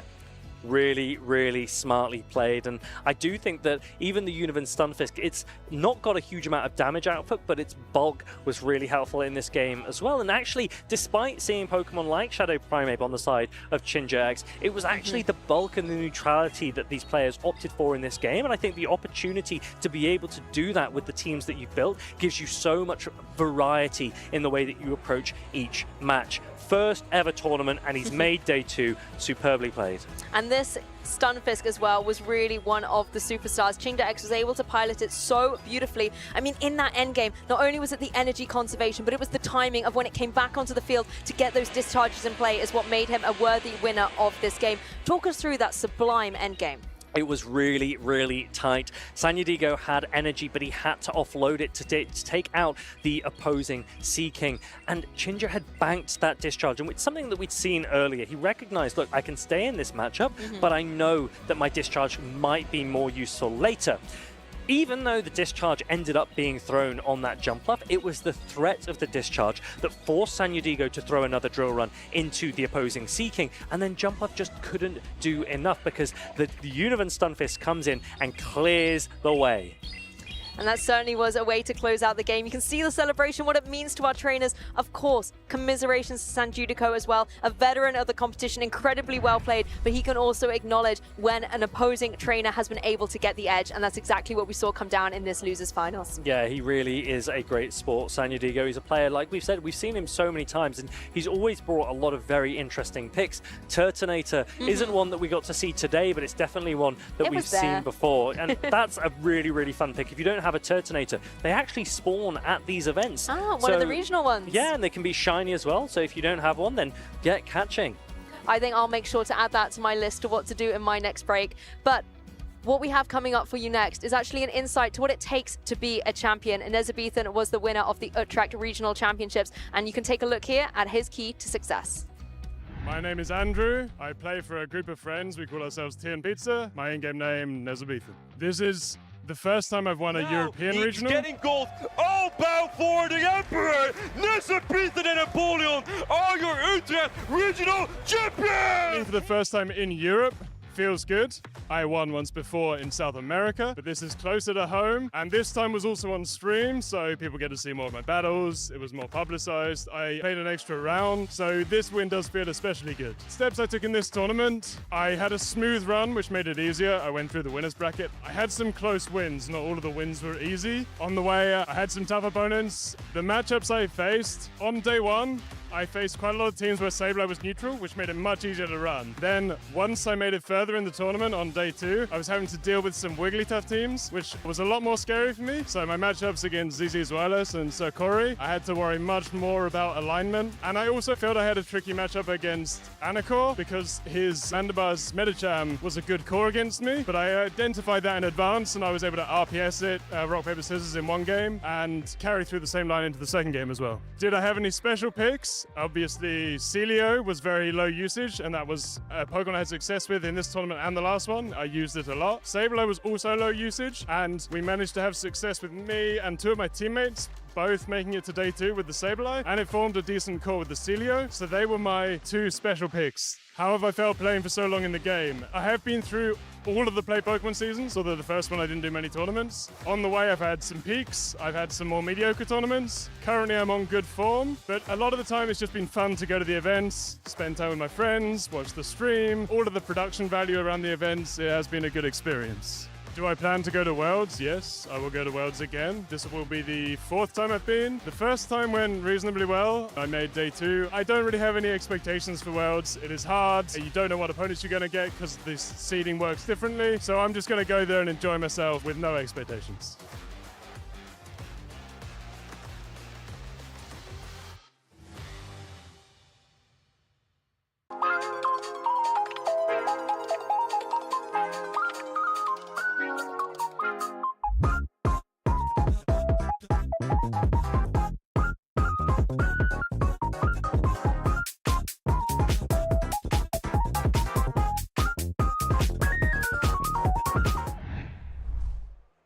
Of course, we just got to hear a bit about Nezabethan, the Utrecht champion. He's been on such great form lately. Got a 4th place, and immediately after that, got the gold medal. And we just saw a new trainer making history for himself. Sinja just got on his first tournament, he's got his first day too as well. That's so inspiring. Honestly, it's amazing to be able to see not only veterans of the competition demonstrate their consistency, but for new faces to break out into the meta as well and capture our attention. And that's exactly the storylines that we're seeing unfold here in Turin. And who knows, if this weekend someone else makes its history in Turin, that would be so awesome. A new meta and a brand new champion, that would be amazing. Yeah, new things all round. That would be absolutely incredible. And we might be on the home stretch here for day one of the competition, but the competition shows no sign of slowing down. We're jumping into our next losers finals here. This is going to be an incredible match. Look at these Pokemon jocks. Yeah. Maybe you're thinking about some old new faces like JK, who's been making strides. We saw him earlier on stream versus Chris. But Jojo Go-Go Dancer, an old face, especially for Torino. If you guys don't remember, it was third place in the last Torino event that was held here a few years ago. So no stranger to the big stage here in Torino. And it's his best performance of his career, and he's trying to replicate there. That's trying to go into day number 2. Again, in Torino. So maybe on familiar turf is going to feel that energy, know what it takes to go all the way. And with such an interesting team, we've got Wigglytuff back in action. Charm, Nerf, it doesn't care. It wants to come back and be one of the favorites for Jojo Go-Go Dancer, as well as some of the new Pokemon that we're seeing coming through, as well as some I was not expecting. Morpeko was not on my bingo card. I've said this about a few Pokemon. I'm adding another one to the list. Okay, I was about to say, on his team, I think Wigglytuff is one of the Pokemon that you can point out because it was indeed nerfed, but he's running Morpeko and Shadow Blaziken. How does a madman reach the losers finals with those Pokemon? But they are both so oppressive. They pull shield so easily, and that means that if you're not prepared for them, they can sweep your entire team. I mean, Leo was asking me earlier, what fire Pokemon would you bring to maybe counter the fire types that are out there in the moment, like the Ninetales? We've seen some trainers maybe opt for things like the Typhlosion, but Blaziken maybe is an option. Of course, Blaziken in old move updates got access to a few new tools. Ember, that generates energy fairly quickly. Usually it ran either Fire Spirit on counter. Ember allows it to pace the moves very fast. And of course got access to Aura Sphere as well. Aura Sphere is a very nice neutral fighting type damage. Same type attack bonus from the very attack weighted Blaziken. Very true. And that means, for example, versus the likes of Kanto Ninetales, unfortunately, since you're walling the typical Ember, Weather Ball, Energy Ball moveset, Aura Sphere puts in some work there. I think it's also a Pokemon that Licky does not want to face down against if it's going to be hit with that Aura Sphere, particularly as you mentioned with that same type attack bonus combined with the Shadow extra offensive pressure that you're able to get from the Shadow Blaziken. But if we take a closer look at these teams as well, there is a Licky on JK's side, as well as some of these classic Pokemon that we've seen throughout the broadcast, the Stunfisk, the Altaria, but also that Shadow Forretress. The Bug Bites have been on a rampage this weekend. Of course, that Shadow Fortress will try its best to avoid that Blaziken. Blaziken looks a bit 50-50 into this team. Of course, it has positive matchups into the Licky, into the Fortress because it heavily resists the Bug Bite, and into the Kanto Ninetales because you wall the typical moveset. But of course, Mud Bomb, Stunfisk, Hydro Cannon for Alligator, and of course that Altaria that walls the entire moveset. Blaziken doesn't want to see that Altaria. Yeah, that's true. It's a bit of a coin flip about if Blaziken is going to find its alignment or not. I think the Feraligatr is always quite intimidating. As you mentioned, those Hydro Cannons, they're so quick to get to with the Shadow Claws as well. And that's something that a lot of the Pokemon on the opposing side aren't necessarily going to appreciate, the Clodsire either as well. And just the relentless damage it can keep dealing through into the opponents can really stack up. But then you have Pokemon like the Empoleon and the Mantine that aren't going to mind those too much. Yeah, Mantine actually looking pretty interesting into this team. If it does avoid the Unova Stunfisk, it looks to be a fairly solid damage dealer all around, though it also has that Water Pulse coverage with the ground type for super effective. Morpeko, on the other hand, really doesn't want to see that Unova Stunfisk because this Morpeko has opted for the coverage move Psychic Fang instead of Seed Bomb. Though that means that it paces quite fast to moves, and at times you can even buff your own damage by nerfing the defense of the Pokemon in front of you. Of course, oh, there it is. Speaking of, there's the little mouse, Morpeko facing the Altaria. Of course, you're gonna resist the Sky Attack, but those Dragon Breaths will chunk. Though each time Morpeko throws an Aura Wheel, it will buff his attack one stage. Yes, as well. We're going to see that aura wheel come through, and this is something that Morpeko likes to do and get itself a little bit hangry as well. Morpeko connects so much damage down into that opposing Altaria, and hangry mode has indeed been activated. Angry mode has been activated, and of course, you're trying to potentially catch a move on that Clodsire. Altaria doesn't throw right away. She's need to over farm ever so slightly. The Sky Attack is not going to do much damage into that Clodsire. No shield coming through. Yeah, Clodsire are happy to eat this up, just going for these poison stings, getting up as much energy as possible, and now you're in a position where you can get that Stone Edge ready for the Altaria later, or unleash this Earthquake that has got the buff in this new meta and apply a lot of pressure to that Stunfisk. And that Sky Attack chip damage could be proven vital in this matchup, because obviously Thundershock is heavily resisted by the poison ground type Clodsire, but double Mud Bomb might get the KO here thanks to that Sky Attack chip. Yeah, both of these Pokemon can play the same game with these ground-type charge attacks. Mud Bomb is going to come through, do super effective damage into that Clodsire, but there is going to be the retaliation of the Earthquake before the Stunfisk can go for that second Mud Blunt and threaten the KO. The Stunfisk chooses to protect shield once again, and now it can overfarm on the resistant. Oh, not again. Here comes the Wigglytuff. You thought she was gone? No, no, no. Here comes Charming away into the Unova Stunfisk. First discharge coming through. Wigglytuff is quite booky. It's going to hinder. Yeah, it's going to be able to take that really well, proving that it's still a threat to be contended with in this meta, going for the charm. Obviously not very effective into this majestic Ninetales on the opposing side that can go for this Weather Ball.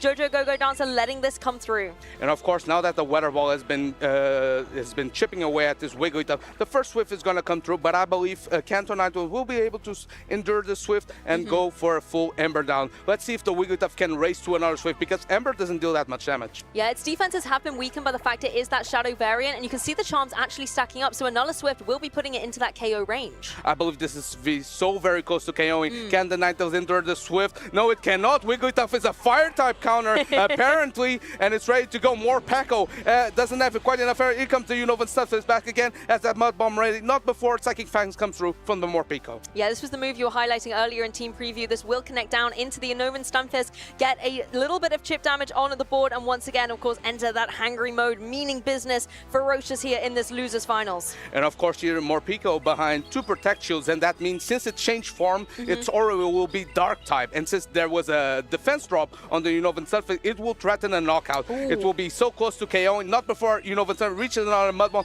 maybe potentially trying to desperately get out into that Altaria. But Jojo has wisely kept all of these shields intact, so you can protect that Morpeko, keep it in a position to threaten with that Dark-type Aura Wheel, but we are going to see an adaptation. The Altaria comes in and is going to be able to take this attack, but it's going to be the Psychic Fangs. And this is such a great play by JK. Why? Because now Aura Wheel, it's back to the electric form. That means that the Morpeko will have to throw another move, turn that move into the angry mode, and then throw the Dark type damage. Wigglytuff comes in, that's an extra Thundershock for Unova Stunfisk, and now it's going to be a race. Double Mud Bomb is needed for this Unova Stunfisk. Can both Clodsire and Morpeko do enough work to take out this Unova Stunfisk? I love the way JK has manipulated this Morpeko to not be in the offensive position that Jojo tried so hard to get it into. Instead, we're going to see the Stunfisk now go for this Mud Bomb once again. No Protect Shields remaining on Jojo's side. This Clodsire is going to be exposed as the Mud Bomb comes through. That's a knockout. And taking into account that the Morpeko did swap out, there are no buffs to its attack. Psychic Fang is going to come through. It's going to try to race as fast as it can to that Aura Wheel Dark type, but I believe Unova Stunfisk paces ever so slightly fast enough. It's going to try to race towards that Mud Bomb and get the KOing move. Yeah, some decent damage in here, but it looks like the fast attacks are not going to be enough. Stunfisk is already ahead of the game with another one of these charge attacks coming through. No Protect Shields remaining. Poor Morpeko is going to have to take this. And I believe we're gonna get a knockout very soon. It does. JK gets 1 point on the board, 1 win away from making it to the top 16 of this tournament. Of course, Jojo Go-Go Dancer, he kind of ran a line that was fairly soft into that Unova Stunfisk. He had that Morpeko and had that Clodsire in the back. Both take super effective from that Mud Bomb, and even Wigglytuff only takes neutral. I think that's the thing. You sometimes think on the Stunfisk side, or the Thunder Shocks and the Discharge, those are things that Morpeko and Clodsire really don't mind dealing with, but it's all about getting that energy generation for the Mud Bomb, and that's something that forced their shields to come up on Jojo Go-Go Dancer's side, and then also critically in the end game get those knockouts. Yeah, and if you look into Jojo's team, Unova Stunfisk puts in so much work. He deals super effective damage throughout the board besides that Wigglytuff. So Jojo will have to dance around that Unova Stunfisk. Obviously, it's one of the most popular picks in today's tournament, so I feel like he potentially faced a few down the way, build some strategies around it. Of course, backing its struts on the bulky Clodsire can be a solution because, of course, it takes at least 2 Mud Bombs if it's not chipped, and it can deal that super effective Earthquake that's been buffed in Forever Forward season. What were your thoughts on the Wigglytuff in this one, though? Even though it was nice to see it as the counter to the Ninetales on the opposing side, I'm not sure it was able to get as much damage off as we've previously seen it be capable of doing. It did get switch locked, but as you can see, the Shadow Charm, even though it had a damage reduction for this Forever Forward season, it still did quite a bit of work. It even reached 2 Swifts to KO that Kanto Ninetales, so maybe even either the Shadow Ninetales isn't quite bulky enough, doesn't do enough damage, or Wigglytuff is not really gone for good. Hey, it's still holding its own. I absolutely love to see that, and I'm sure the Wigglytuff believers will also be cheering on Jojo Go-Go Dancer in this losers finals as well. This is going to be potentially the final match for one of these trainers. The trainer who is able to win the set will advance into day 2 of the competition. The loser, unfortunately, will be knocked out at this stage. So everything is on the line. They're focused. They're ready to go. Let's get into it, Jocks. Can Jojo dance around this Unnovan Sunfist? He does lead the Mantine, and it does avoid the Unnovan Sunfist. He meets the Altaria. Mantine, in this new season, got access to Twister. Twister is a super effective dragon move that makes this matchup a bit smoother. Yeah, it gives it a little bit of pressure into the dragon type of the Altaria on the opposing side, and it's already going to be whipping up the winds in the sky to apply pressure very early doors. JK lets this go through. You can see that super effective damage coming through, but the energy has been banked on that Altaria for later. Rollouts coming through, but finding itself into that Clodsire. Interesting that he decided to indeed go into that Clodsire instead of the Wigglytuff, maybe not expecting a Fortress or a Kanto Ninetales in the back since there was an Altaria lead. It can be the correct decision because Unnovan Stunfisk is so strong. First Earthquake gonna come through. Let's see how much neutral damage it deals into this Licky. Yep, Earthquake connecting through, did get a buff, so that's a significant amount of damage into Licky, but is ready for it here. Can retaliate with a Shadow Ball. Jojo keeping both of these pressure fields, maybe for something like the Mantine later on in the match. The Clodsire can overfarm ever so slightly, as you see by the Shadow Ball damage. Another one won't get the knockout, and here maybe can pivot the Clodsire to get an energy at start. It does indeed choose to throw the Stone Edge, the cheaper attack, even though they're both very expensive energy-wise. Licky chooses to shield, trying to get another Shadow Ball through. Yes, it means you don't lose quite as much energy, particularly going down into the Protect on that Licky, forcing it to go for this Shadow Ball now. A Protect also utilized on Jojo's side. So both of our trainers here going 1 shield down. Here it comes with the Altaria that had that energy bank from the initial matchup versus the Mantine, trying to get the last Protect shield out of the Clodsire. Clodsire Protect shielding because it wants to reach that Stone Edge to hit the Altaria. Gonna overfarm ever so slightly. No, choosing instead preserving that energy and trying to get some value out of this Wigglytuff. Here it comes, trying to charm it down. Maybe not before the Altaria gets off a Parting Sky attack. Not quite able to get the KO, but it has put in so much work. And considering Wigglytuff is going to be able to eat this up, it has the potential to try and get the KO with the charm in the next couple of turns. And look at that, Altaria goes down, and there's so much energy on this Wigglytuff. And this energy lead might be so valuable for the Wigglytuff because there's the Unnovan Stunfisk in the back that takes super effective from the Icy Winds. Licky is quite low. It might be able to still reach a Body Slam, but no, here comes the Unnovan Stunfisk. First Icy Wind coming through after the charm, going to do super effective damage. This is one of the great things we see with Icy Wind. Not only can you get good damage, particularly super effective onto your opponents, but you get that debuff as well, meaning that the attack is not going to be as devastating from the Stunfisk. It's going to have to work extra hard to get those KOs that it was able to do so successfully in game 1. I like this adjustment by JK, realizing that the Mud Bomb wouldn't be able to KO, instead opting for double discharge. Here comes the Licky, though. Mantine predicts that swap, and Mantine's going to try to go for a full farm down. This energy is going to be so valuable for the endgame because even though it's a water flying type, it has access to Water Pulse, super effective into the Unnovan Stunfisk. This is really, really nice. You take a couple of rollouts for your troubles, but look at the payoff. You have the Twister in play as well. There's going to be some nice coverage. And does JK, he doesn't call the bait. Great bait by Jojo Go-Go Dancer. Now he can pace so fast to that Water Pulse, only 2 wing attacks away. He doesn't throw the move, so Water Pulse going to come through, going to do super effective damage into this Unnovan Stunfisk. This is not something Stunfisk is going to appreciate at all, as it takes this devastating attack directly. The Water Pulse connects through. That's a knockout, and Jojo Go-Go Dancer evens up the score. And trainers, if you add in your bingo card a water flying type defeating an electric, you can scratch that right off. Jojo Go-Go Dancer getting the tying game right here. 1-1, everything to play for. We're throwing all the curveballs here in the Turin Special Championships. So many different scenarios of great precision from these Pokemon trainers being utilized out there on the field.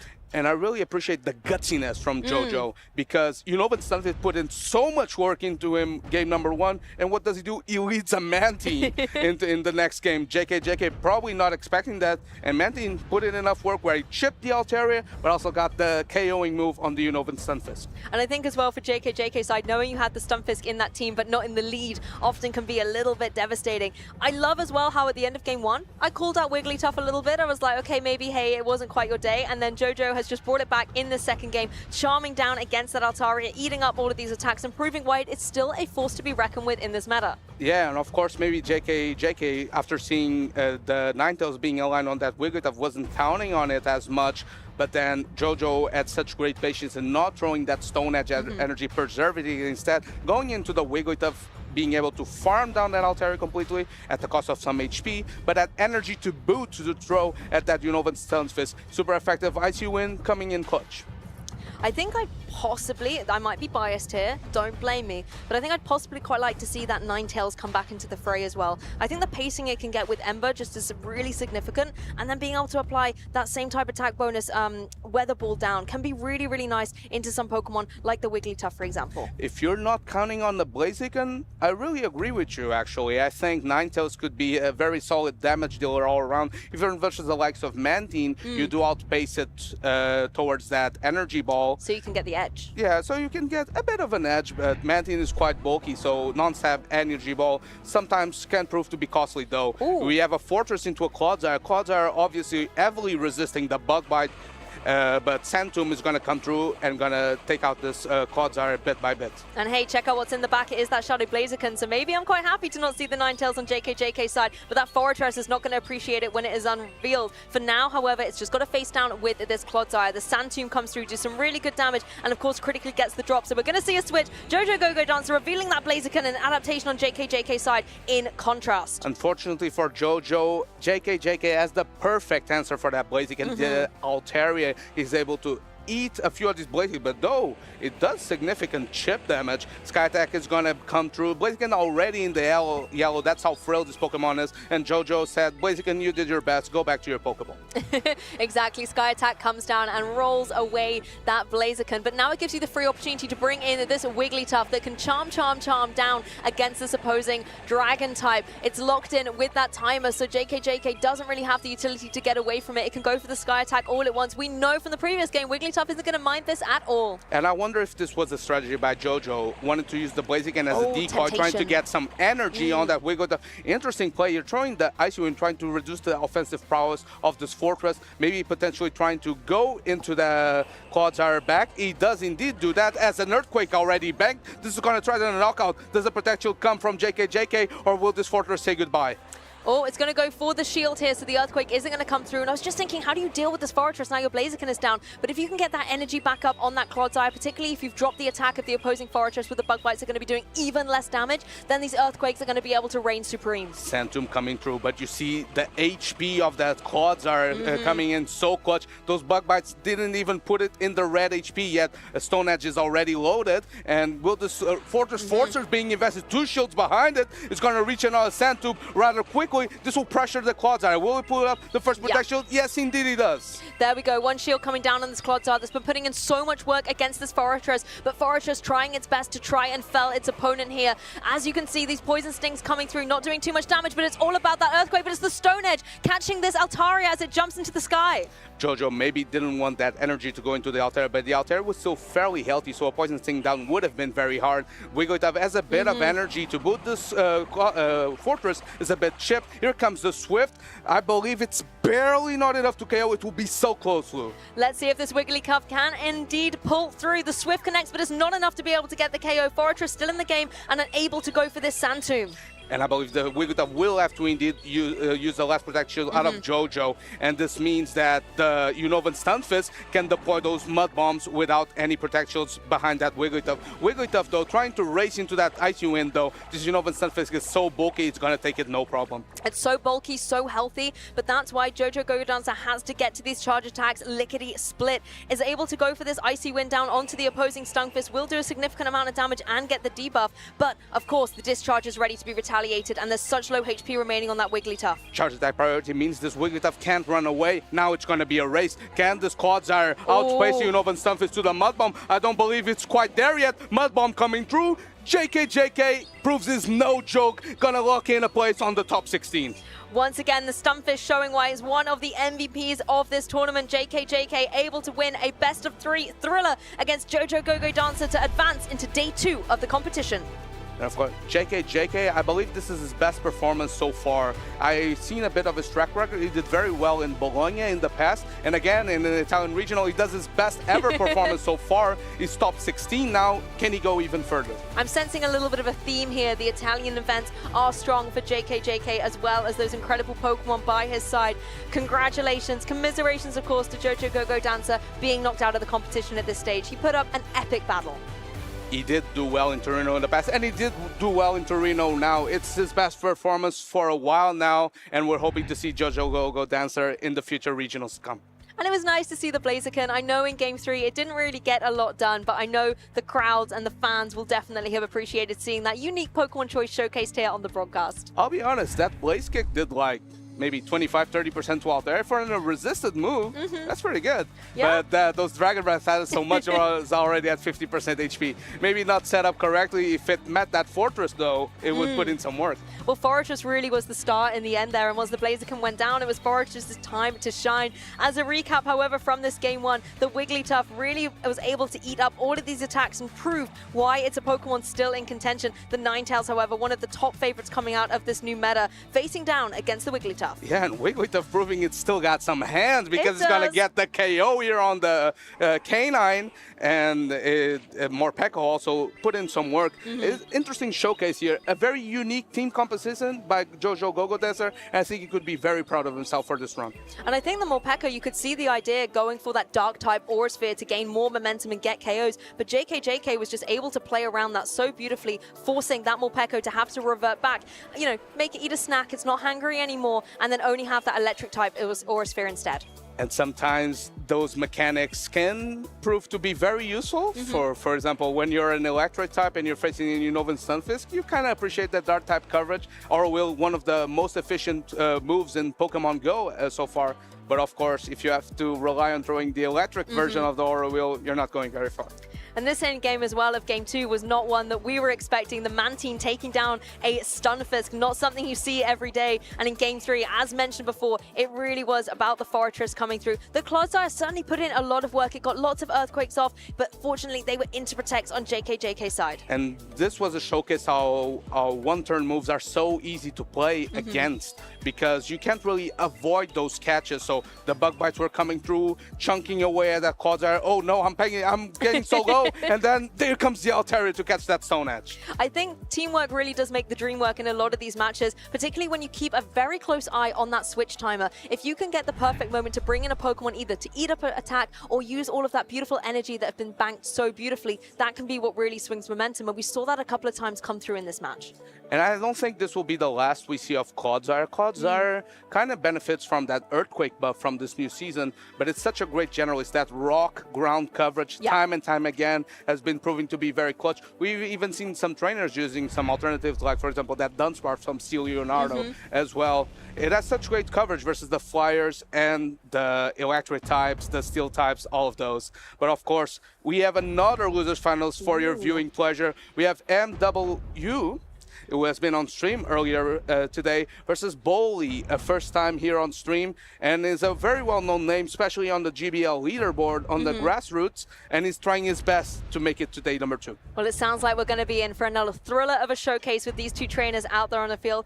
MW able to utilize Pokemon like the Mantine that we're able to see, but to me, it's not the most interesting water type in this matchup. If we take a look across at Bowley's side, we've got that Jellicent. Jellicent is a ghost water type that has access to X, Surf, and Shadow Ball. Surf that paces so quickly that does very well into the likes of Unova and Stunfisk, but also you're a water type that resists Metal Sound from Empoleon, and you really don't take that much damage from those Drill Packs. So that means Jellicent is one of the premier Empoleon counters, because we've often seen trainers trying to switch in Unova, Stunfisk, or Quagsire into the Empoleon, and those Hydro Cannons still chunk so much. That's not the case with Jellicent. Jellicent can handle Empoleon just fine. It certainly can, and having that utility of Shadow Ball that we see lots of different Pokemon like the Licky use, for example, just to get that consistent damage, but this time with same type attack bonus can really give it the edge over some of those KOs. And Hex, just a really nice fast attack to have. And I think this is a very unique combination from Bolly, because even though we've seen a Guzzlord on stream by the part of Kaifio and Anacor also use that Medicham, we haven't seen really this combination of Pokemon together. And I'm trying to see if this recipe from Bolly tastes delicious. I mean, talk me through this Medicham, because this was a Pokemon that I first got years ago, back at the beginning of competitive Pokemon Go, really, but it's a Pokemon that's popping up again here on Bolly's team. If you think about it, we've seen a lot of Primeape with access to that Ice Punch, and Medicham benefits from that as well because it has access to Psycho Cut that generates energy very, very quickly. Oh, nice. But it also has the bulk to endure a lot of the moves that Primeape can't. So it's a bulkier version that has a similar type of coverage. Of course, acquiring its target here versus the Licky. Super effective Dynamic Punch, gonna put a ton of work here, but also Licky has access to Shadow Ball. Yes, and Licky gets out of there before the Dynamic Punch can come through, but both trainers locking in some energy in the back. Now it's going to be the battle of the water types as Jellicent and the Mantine take to the field. An interesting team comp here by M-Double because he ran that Licky lead, being strong into the Jellicent, and has two Pokemon weak to Jellicent in the back, in the Mantine and the Empoleon. Mantine does draw out that Jellicent has access to the new Twister in its arsenal that allows it to deal significant damage over time in neutral matchups, just like Jellicent. Yeah, really putting Jellicent in a spin here as it's trying desperately to use that Hex to get up its energy, but not before another Twister can come its way. Yeah, another Twister coming through. He's going to put this Jellicent actually at red HP already. Another Shadow Ball is going to come through. No overfront from this Jellicent. This means that if the Mantine just lets it go, it did a very good job because it neutralized this Jellicent quite a bit. Yes, Mantine may go down, but both of those shields are also preserved for later on. Now you're going to have the Licky coming in, a Pokemon that does not mind taking these Hexes at all, nor the Shadow Ball either, utilizing the Surf in this occasion then for this Jellicent. And interesting play by M-Double. Instead of opting to throw the Shadow Ball or even the Body Slam, the Jellicent is rather low. He's going to try to go for a full rollout down. He does indeed get it in exchange for a bit of HP, but it has energy to boot to throw at both the Medicham and potentially the Licky. You just don't want to get your Shadow Ball caught, though. That's very true, and you can see it was maxed out on energy there. The Shadow Ball will come through, finest mark on this Medicham, so I think a wise shield coming up on Bolly's side here. You want to keep this Medicham in the game, particularly if it is able to get to that Dynamic Punch that it already had saved up. But look at that, Licky's like, I'm not even going to give you the room to maneuver. Here's a second Shadow Ball. You're going to have to go for your second shield. And not every day that we see a fighting type having to double shield versus the normal type. First Dynamic Punch going to come through. Licky did a great job. I believe you can go back to your Pokeball safely. It's all up to Empoleon. Just now, Dynamic Punch gonna get the KO, but now Empoleon is behind two protections. Medicham has energy to boot, though. Double Dynamic Punch is gonna come through rather quickly. That's the thing. It's almost like Medicham has to return the favor, have back-to-back charge attacks to put the shield pressure on MW's side of the field. Here comes the first Dynamic Punch. Looks like the second one is also ready to go. Another Dynamic Punch is gonna potentially pull the protection, but first here comes the charge attack priority. Drill Pack is super effective coverage. Medicham, though, showing its bulk, its gamble to endure the super effective move and gonna peel away the last Protect shield. But this is the devastation, though. All of that effort for the Dynamic Punches, but it's not able to actually land a single punch. Both shields come up here, and now the Metal Sound's just trying to chip away at this Medicham. And that Psycho Cut is so fast to generating energy that it forces Empoleon to throw another Drill Pack to get rid of this Medicham. And now the question is, can this Licky endure enough damage to reach potentially double Shadow Ball to KO this Empoleon? This is the thing, all that energy has been used up onto that Medicham, so now the Empoleon really has to start from scratch. Gets that Hydro Cannon ready, though, and we've seen this time and time again, Jocks. You use those Metal Sounds to get back-to-back Hydro Cannons. You can do so much damage, relentlessly going down into that opposing Licky. Look at that damage! First Hydro Cannon gonna come through. It's already loaded. Another one. Shadow Ball is gonna come through from Bolly. It's not enough to KO this Empoleon, though. The question is, can Licky endure this last Hydro Cannon so the Licky can reach another Body Slam? Here comes the Hydro Cannon. It's gonna be so close. Let's see if it is going to be able to get the knockout onto Licky, or if it's going to be within a margin to keep it in the game. Empoleon has locked on. Hydro Cannon comes through. Licky goes down. MW takes game number 1. And the play of the game here for MW was that farm down on the Jellicent. In exchange for a bit of HP, letting that Surf go, he got to max energy on that Licky. That Shadow Ball coverage, very crucial because Medicham is part Psychic type, so it takes super effective from those Shadow Balls. That double shield that Licky, a very bulky Pokemon, took out of the Medicham, allowed Empoleon to sweep in the endgame. I think that's a great observation. MW really had the future sight to lock in for those Shadow Balls, knowing that the Medicham was going to be a thorn in that Licky side, particularly with the dynamic punch. So almost thinking, okay, I know there's a Jellicent in front of me, but that's not what I'm worried about right now. How do I set up for my end game win condition? Thinking turns and turns ahead of his opponent. The strategy that MW used from this play was called an ABB strategy. He led very strong into the Jellicent with his normal type Licky, and then he used that Mantine as a decoy to try to pull that Jellicent out of the back, because he knew if the Jellicent was out of the way, Empoleon had a great chance to sweep the end game. That's exactly what it did. Great execution by MW. And you know what? I loved seeing the Medicham in play. I think it was, again, in a prime position where it was able to use that Psycho Cut to get all the dynamic punches ready for that Licky. But unfortunately, Bowley wasn't able to get rid of the shield on MW's side of the field, meaning that it was kind of null and void in the end. No matter how hard that Medicham tried, it wasn't able to find its mark. Yeah, though we see you were asking why run Medicham. That's exactly why, because it had such great bulk to endure that drill pack. It even forced that Empoleon to throw its energy early. And if that was a primer, it would have been gone a few drill packs ago, maybe. Honestly, I think I'm getting all the answers to my questions today. Earlier, I was doubting Wigglytuff, then it showed why it was really still to be a Pokemon you can't count out. I asked why Medicham, and Bowley's like, I'm gonna show you why. Now, Bowley has to find a way to show us how he's gonna stay in the tournament. We're a very educational stream here in the Special Championships in Turin. We can always learn something from these top trainers. Bowley trying to make his way into day 2, but not before he gets a great lead. He gets that Mantine locked into his Jellicent. This is a positive matchup for the Jellicent, but as we've seen before, Mantine can put in some work here. Exactly, and Mantine is getting ready with those twisters. As you mentioned, one of the new moves it has ready to be unleashed down onto this opposing Jellicent.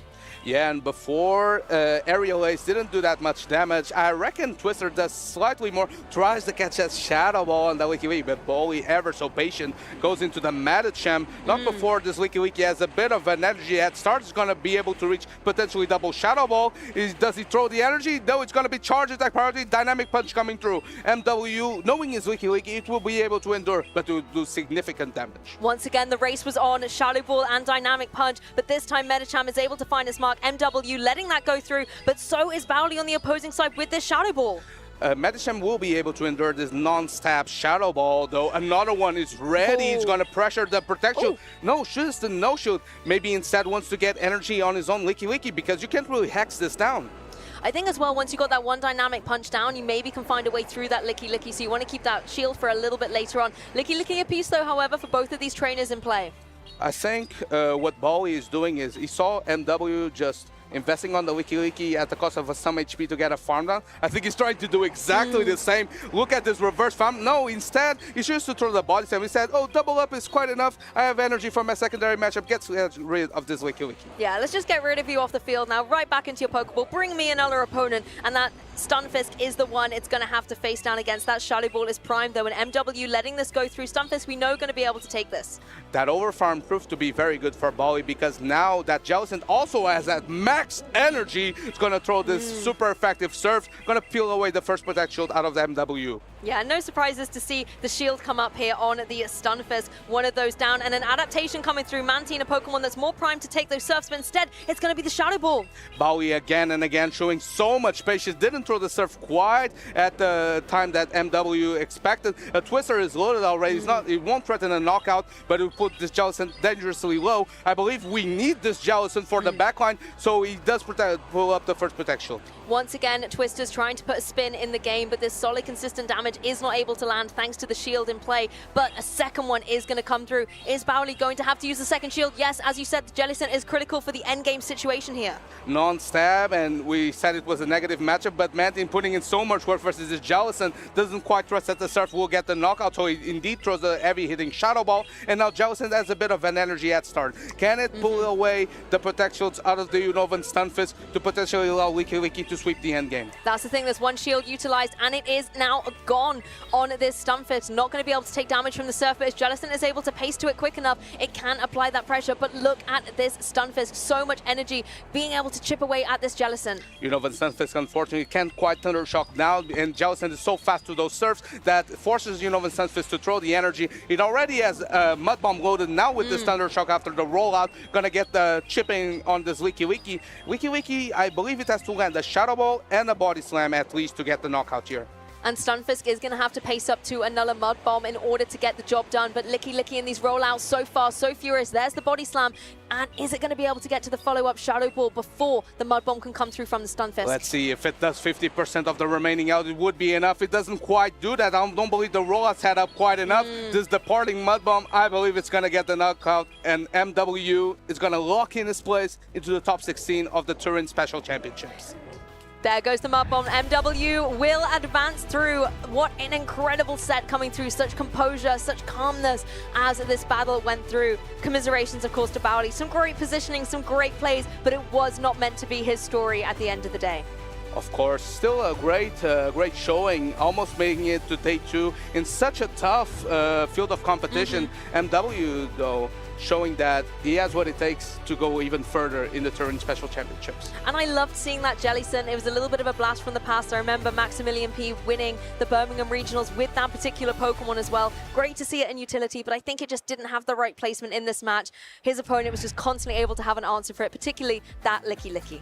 I want to highlight the play that MW did in that first game, that reverse farm down with Licky Licky into the Jellison, because he knew that the coverage from Shadow Ball would be so vital into the part Psychic type Medicham. So he realized, well, Dynamic Punch is going to hurt anyway, so if I take a Surf, not really that big of a deal, but if I get double Shadow Ball into that Medicham, at least I pressure Protect Shields, and then my opponent can put in so much work, and that set up the foundation for a very solid executed game number 2. It's almost like taking one step back to take 10 leaps forward in a way. You take a little bit of damage, but you can reap the rewards from what you're able to soak up in energy. Here we can see that Medicham that, even though it wasn't able to win in game 1, I thought was just such a great Pokemon coming through, getting this damage down on the board. The Empoleon, however, for MW was great in that first game as well.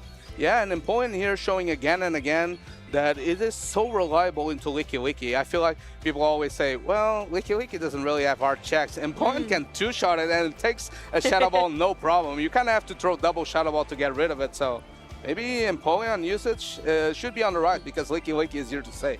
And this was the moment where Medicham was finally able to land a Dynamic Punch down onto the Licky Licky. But MW, I think, showcased so beautifully why Licky Licky is one of the best Pokemon at the moment in the meta. It was able to tank a lot of attacks. It was able to farm up so much energy without even flinching. I think at one point it was completely maxed out and then could just be relentless time and time again with Shadow Ball after Shadow Ball into a variety of different opponents that would not appreciate that. Medicham and the Jellison, for example, taking super effective damage. That is not exactly what Bowley wants to see. And you know, Stunfisk, of course, flopping around the meta staples and showing it is indeed one of them as well, because it has the bulk to endure, but also the spamminess to chip away slowly but surely into these Licky Lickies, these Corsolas of the world.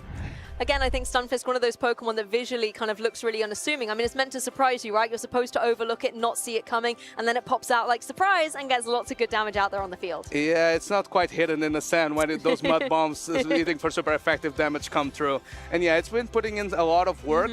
It's interesting because we were saying, well, Kanto Ninetales with Energy Ball coverage is coming through. It's going to put in so much work versus these ground types. Maybe they'll be gone, but not quite, because, you know, when Stunfisk has the bulk because it's only ground typing, it doesn't have the water typing like Quadsire, so it doesn't take double super effective from those energy balls, meaning that it can tank one and at least deploy that Mud Bomb and do very solid, super effective damage. We are seeing a lot of those ground type attacks coming through, whether it is obviously from the Stunfisk, but also Clodsire and Quagsire are out there doing a lot of damage. And also we've got to remember the concept with the Seaking at the moment as well, being able to have that coverage. Yeah, I believe the coverage that we are looking for is to be able to hit fire types while also doing the ground type damage. Yeah. Even if it's non-safe type attack bonus, ground just have it there. Yeah, ground is such a useful offensive move in the current metagame, and I believe most ground types don't do that well into fires, unless of course you have access to some Icy Wind, to some Ice Punches.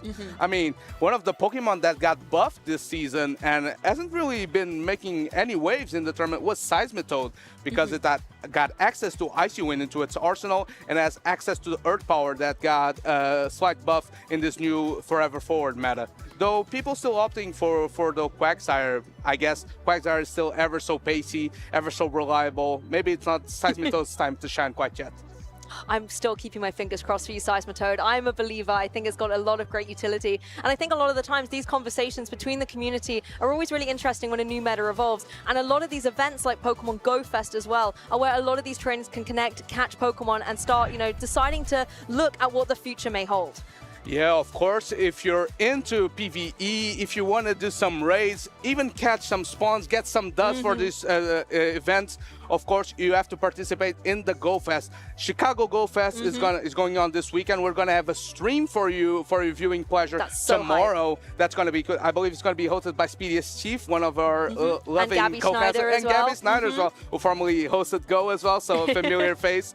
And so if you guys have some extra time after the Turin stream, don't forget that Sunday, right after the regional, we're going to have that transmission live from Chicago. Absolutely love the Pokemon Go Fest. I also love this little Bulbasaur here. The first time I took a look at this beautiful mirage of Pokemon, I actually thought it was a little Pikachu sitting on its head, but actually it's rocking a really cute little hat. So I absolutely love seeing that Pokemon there too.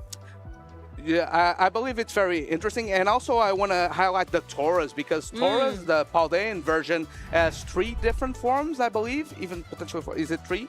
Yeah, it has 3 forms. It has a part fire type, one with part water type, and one that's pure fighting. Yeah, so those Pokemon could prove to pay dividends in the metagame, because, for example, we've seen Poliwrath doing so well, and that version of Tauros with the water fighting typing, I believe it could be very viable because it has access to Double Kick that generates energy quite quickly, Aqua Jet that has been distributed in a couple Pokemons in the Forever Forward meta, and Trailblaze that can hit for super effective versus opposing water types. So could be a very interesting pick. Maybe do some raids for those, trade with your friends, try to get some PvP viable Tauros. But of course, we're here in the losers final, and we have 2 veterans of the game. We have Cockshack, who's been doing tremendously well this season on the Travel Award race for the entirety of the season. He had that 3rd place finish in Lille, also rocking that Medicham with the Sableye. Pretty cool. Back-to-back Medicham, absolutely love to see that. Along with another blast from the past in the form of that Diggersby. Being able to have that Mud Shot can get really good consistent damage, and you have some nice coverage with a Fire Punch for those pesky Fortress that are running around. Yeah, if you want a reliable Licky counter, look no further than Diggersby, because you resist heavily that Shadow Ball and those rollouts, so it could be a very viable meta option. Of course, he's going to face a Mind Joke. He's the local hero, is one of the many Italians that made their presence felt here. We also had brand new Italians into the competitive Go scene that made their first day too.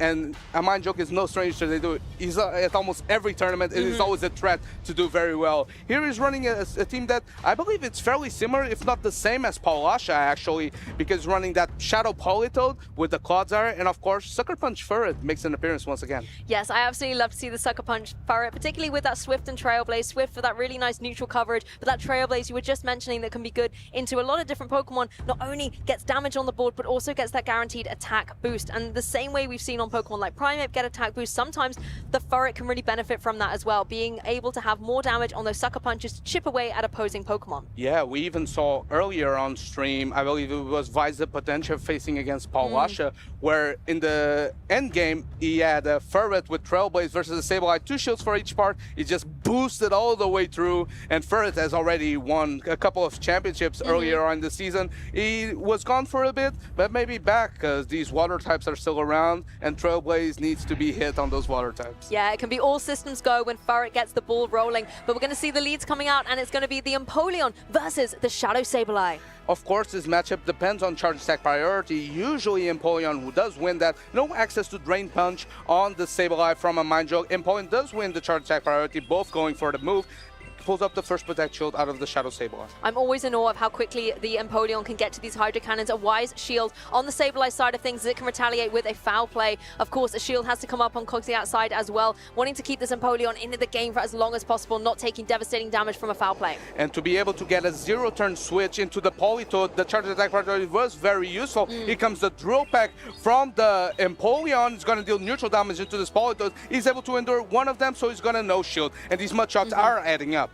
It is, of course, that Shadow variant as well, so its defenses are a little bit more vulnerable, but it's going to be able to still retaliate with this Weather Ball connecting down into the Medicham that is exposed on Coxiac's side. But then Medicham can start farming up with all of its damage as well. Those Psycho Cuts, as you mentioned, able to get to charge attacks nice and quickly. Medicham will be able to endure another Weather Ball. I don't think a third one will be able to KO. It might be quite close, actually, so he does have to throw its move just before another Weather Ball comes through. So fast, this Politoed, but Dynamic Punch coming through, no shield, and it's going to get rid of this Politoed. Yeah, doesn't want to risk it, so unleashing some of this energy and dealing with that Politoed so quickly. But now the super effective damage from the Shadow Claws comes through. Thankfully for the Medicham, it had enough energy banked to be able to go for the Ice Punch here. This reverse farm will be so valuable for the Sableye. Now it will have energy to deal out into the opposing Pokemon. Gets a very hefty Shadow Claw down, has a lot of energy. Here comes the Licky though. No Drain Punch in this Sableye, but Foul Play still does heavy damage here. This is nice for the Licky though. In contrast to the Medicham, it's going to be able to take these Shadow Claws much more comfortably. Of course, Foul Play still doing a sizable chunk with the rollouts now connecting into the Altaria in this guy as the adaptation comes through. Energy banked on Licky and Poleon's back in play. And of course, with that chip damage, this Empoleon is already in Flamethrower range. This Altaria will be able to endure several of these drill packs, but it's going to look forward to maybe prevent some of this HP to go down. It maybe wants to go towards Sky Attack because this Empoleon is already so low. Will Cockshack try to put a protection? He does not. He trusts his Licky to claim the end game. Yeah, really banking on Licky towards the end as the Empoleon goes down. Dragon Breath trying to do its best, but you can see how negligible that damage is that's coming through. Instead, Altaria has to lean into its charge attacks with this Sky Attack. Obviously, Coxiac able to let this come through. No protects on this Licky at this time. And of course, Licky trying to build up as much energy as possible. Chooses to throw the Shadow Ball, maybe even predicting a potential catch on the with the opposing Sableye. Shadow Ball is going to come through. It comes with the shield from the Altaria, shielding the heavy-hitting move, and now it's going to race to another move. One turn away, one Dragon Breath away, but Shadow Ball is loaded, but it's not thrown. Cockshack maybe considering, no, we still think that Licky can get this done. Yes, really trying to get Licky to deal with this opposing Sableye in play, going for that final shield. You've got the Shadow Ball, you go for it here, but it looks like coming through, the Shadow Claw gets the knockout. I believe this was so close, Lou, because that Altaria did not have a move banked. So that means if Licky is able to endure that last Shadow Claw, it would have back-to-back Shadow Balls. So even though we were saying, oh, maybe Cockshack is good. No, Cockshack almost got that win there. That was a game of margins.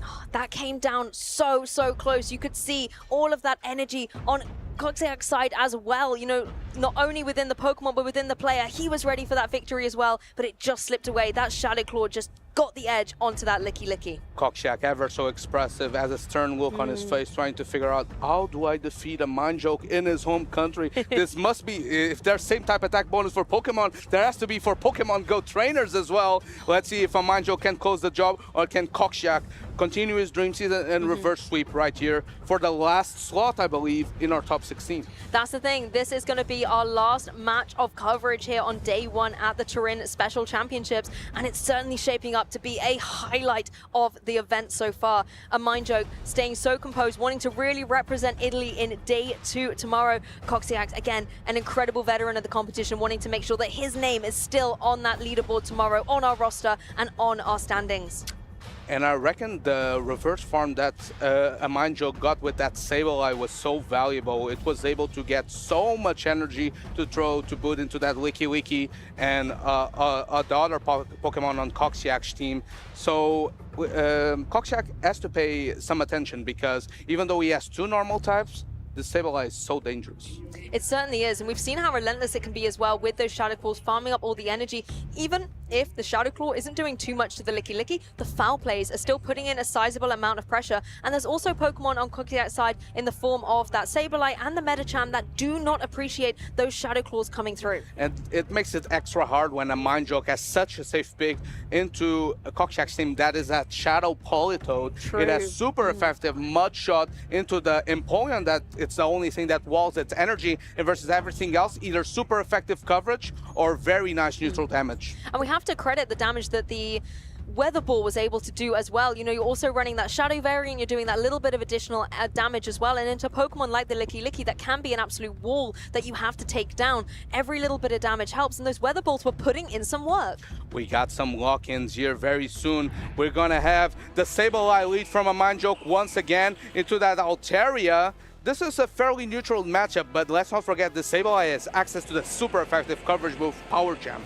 Yes, these trainers are ready, as it is possibly one more game for a Mindjoke to take through to the next day. Altaria going for the Sky Attack and forcing an early shield here on a Mindjoke side. And now that the first Protect Shield has been pulled, Sableye can play a bit of a baiting game here. Will it go straight for the hard-hitting move? Goes for the Power Jam, but it's caught, predicted by Cockshack. That Power Jam is heavily nullified because Licky adores to take charge attacks. Yeah, Altaria evades taking that Power Gem. Instead, the Licky able to eat this up, but now it's going to face down against the wrath of this very angry Politoed. The rollout's coming through, farming up lots of energy like Licky loves to do. Not going to be able to go for the shield here, instead letting this Weather Ball come through. Weather Ball coming through is going to put a significant dent into the Licky. Licky throwing the Shadow Ball right away, fearing that the Politoed will reach another Weather Ball. This is going to put a significant dent into the Shadow version of this Pokemon. Yeah, where Licky has previously kind of lent into its defenses while farming up this energy, I think it now has to click that offense button to deal with this Politoed. Now it's going for the Body Slam, however, a Mindjoke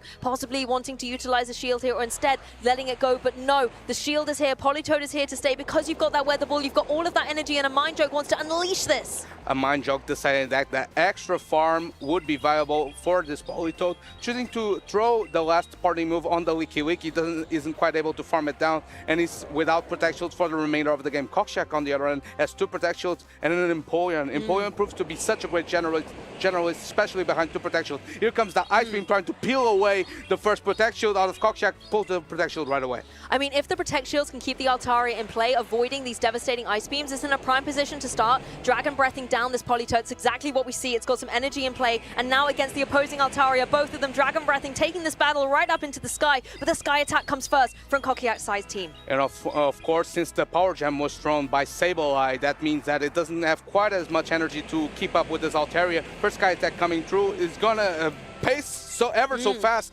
to the second Sky Attack. I don't think this gets a knockout, but it's going to put this Altaria dangerously low. Yeah, will connect down across the sky into the opposing, the shiny form there of the Altaria, as the energy is up on a Mindjoke side of the field as well. Here we go, Jocks, another one of these Sky Attacks swooping across the field. Cockshack trusting Empoleon to get the job done in this endgame. Shield advantage. We're going to try to get the Metal Sound down. Can the Mindjoke reach a Flamethrower, or at least a Sky Attack? Sky Attack chip, so vital here. But Cockshack with the move counting. He knows it's only a Sky Attack, does resisted damage, and now Empoleon has so much energy, I believe it's going to be able to outpace the Sableye. Sableye not quite at a move, and it's already in Hydro Cannon range. Cockshack's going to tie this series up 1 apiece. Look how unfazed this Empoleon is. It literally, as you said, was able to count down every moment, was not fearing a Flamethrower coming through, and is in a prime position to even out the score for its trainer. And for you guys at home, I feel like you're having a treat here, because this type of matchup only comes in day 2 usually. I believe both these trainers have been in the echelon of getting medals and more medals, and you're getting that in day number 1. What a treat. Well, you just mentioned the accolades, so let's check them out here, Jocks. Cockshack here has been the Warsaw Regional Champion all the way back in 2023, as well as having an outstanding array of different Top Cut finishes at EUIC, has been able to get top 32 and top 16, and also this season in Lille, a top 4 finish. And of course, here, he wants to replicate that Warsaw success. He did come quite close in Lille, getting that 3rd place finally. Though a Mindjoke here with 2 top 4 finishes and of course 2 top 8s. A Mindjoke's best position so far has been 3rd. And people, I feel like if you're not following every single stream, you would think, man, a Mindjoke has to have won a tournament. He plays so many, he gets so far usually, but no, not quite. But if we've seen anything this season, that a lot of these trainers that are grinding the circuit have won their first medal. The likes of Stone Collection, Arrow, for example. They play so many tournaments, they got their first gold this year, and a Mindjoke wants to add his name into that list. I think it's about time, right? A Mindjoke has so much consistency. You can see that from his accolades, but there's so many medals he's able to take home, so many Top Cut finishes, but he is missing that elusive gold. Even a silver would be appreciated, but particularly in Turin, you want to go all the way if you're a Mindjoke. Both of these trainers getting ready, however, because for one of them, at the end of this match, Jocks will be going home. What a better place to write history than your own country, a few miles away from your own house, or kilometers since we're in Europe.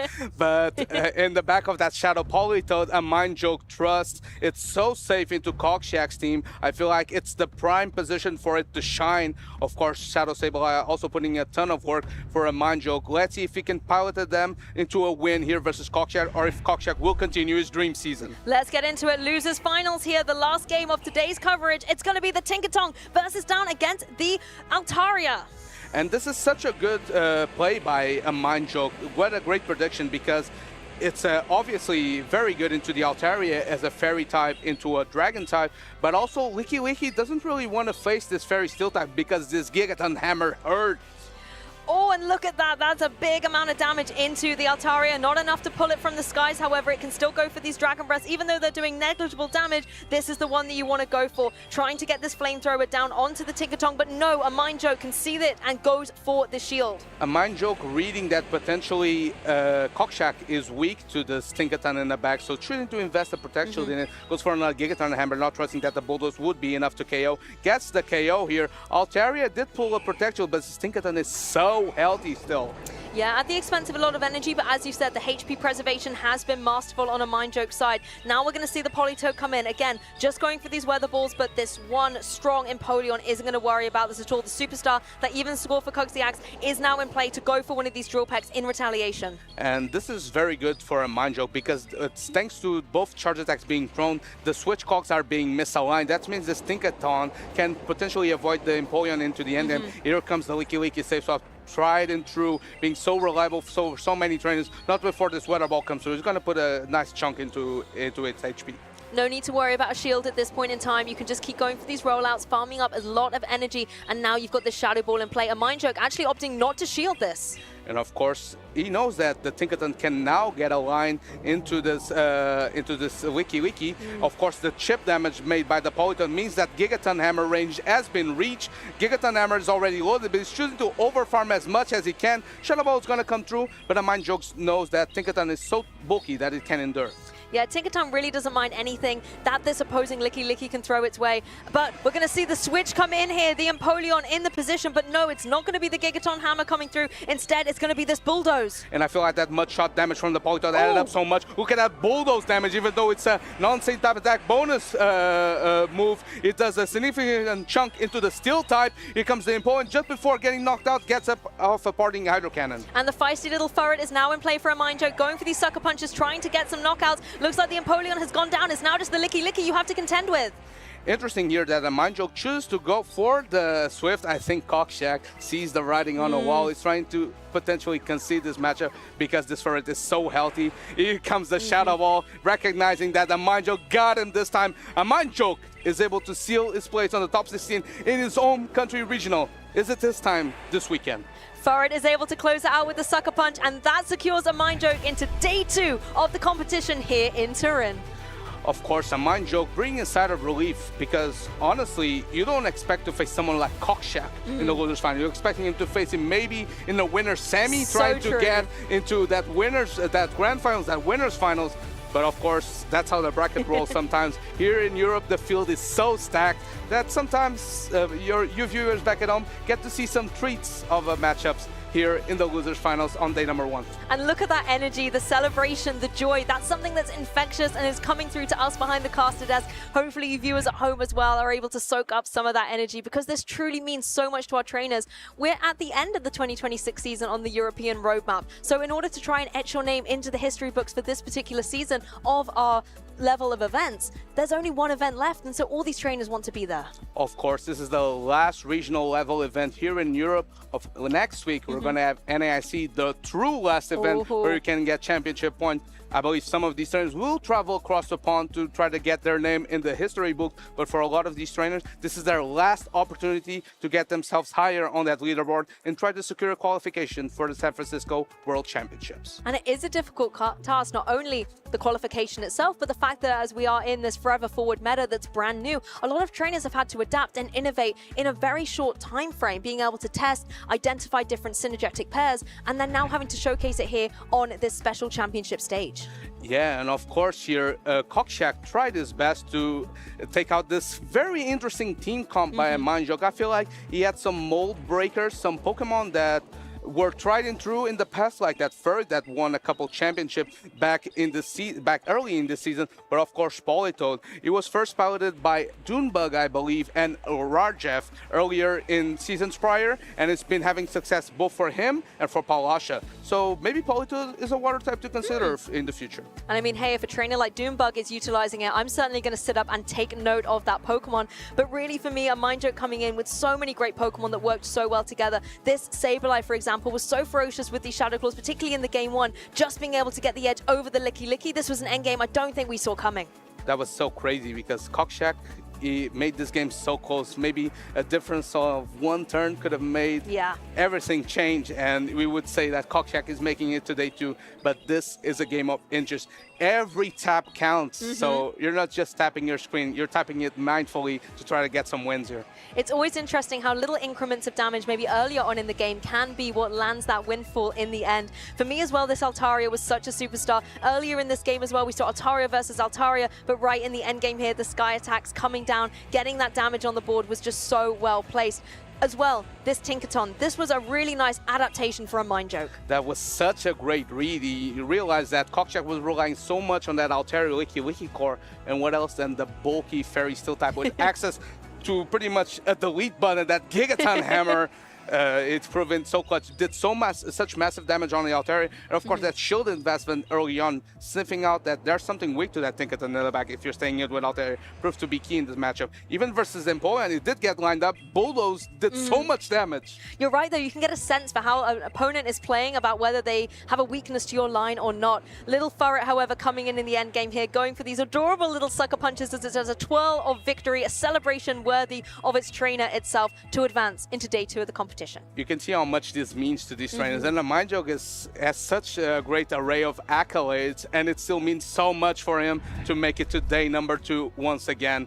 So this might be not the end of his story. Maybe he's trying to write himself as the Torino Special Event Champion. I mean, that's the thing. We're only halfway through the competition. Although day 1 might be coming to a close, day 2 is set to be an absolute incredible showcase of competitive Pokemon play. We've been able to take so many nice insights into the Forever Forwards meta with a lot of the new faces. I have to say, as much as I've seen the Ninetales on teams, I haven't seen it out in the battles as much as I would like. Are there any other Pokemon that you're maybe still waiting to see come through from this new meta?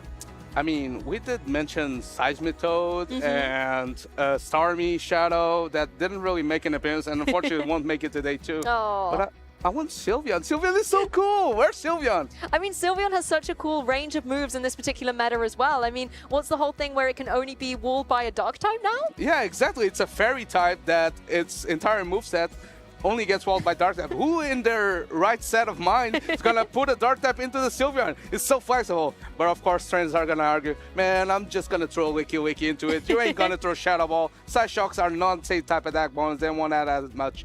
Maybe not the meta for Sylveon this weekend in particular, but for NAIC, it will be quite interesting because it resists Sucker Punch, which is going to be a vital fast attack from the Kecleon, who got updated in this moveset as well. It's going to be a major part in the NAIC meta. And of course, you have Shadow Ball coverage for the likes of Grumpig and Hypno that's going to be prevalent in that meta. So maybe not this weekend, but I expect to see some Sylveon down the line.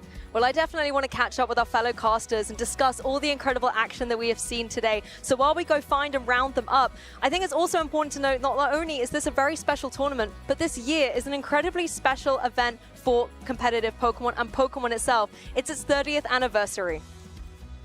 What's my favorite? My favorite's the one that's got jet black hair. He's extremely fast. Limitless. So cute. She has a 12-octave vocal range. Can be calm. Powerful. Estilo como yo. 닮기도 한 것 같아갖고.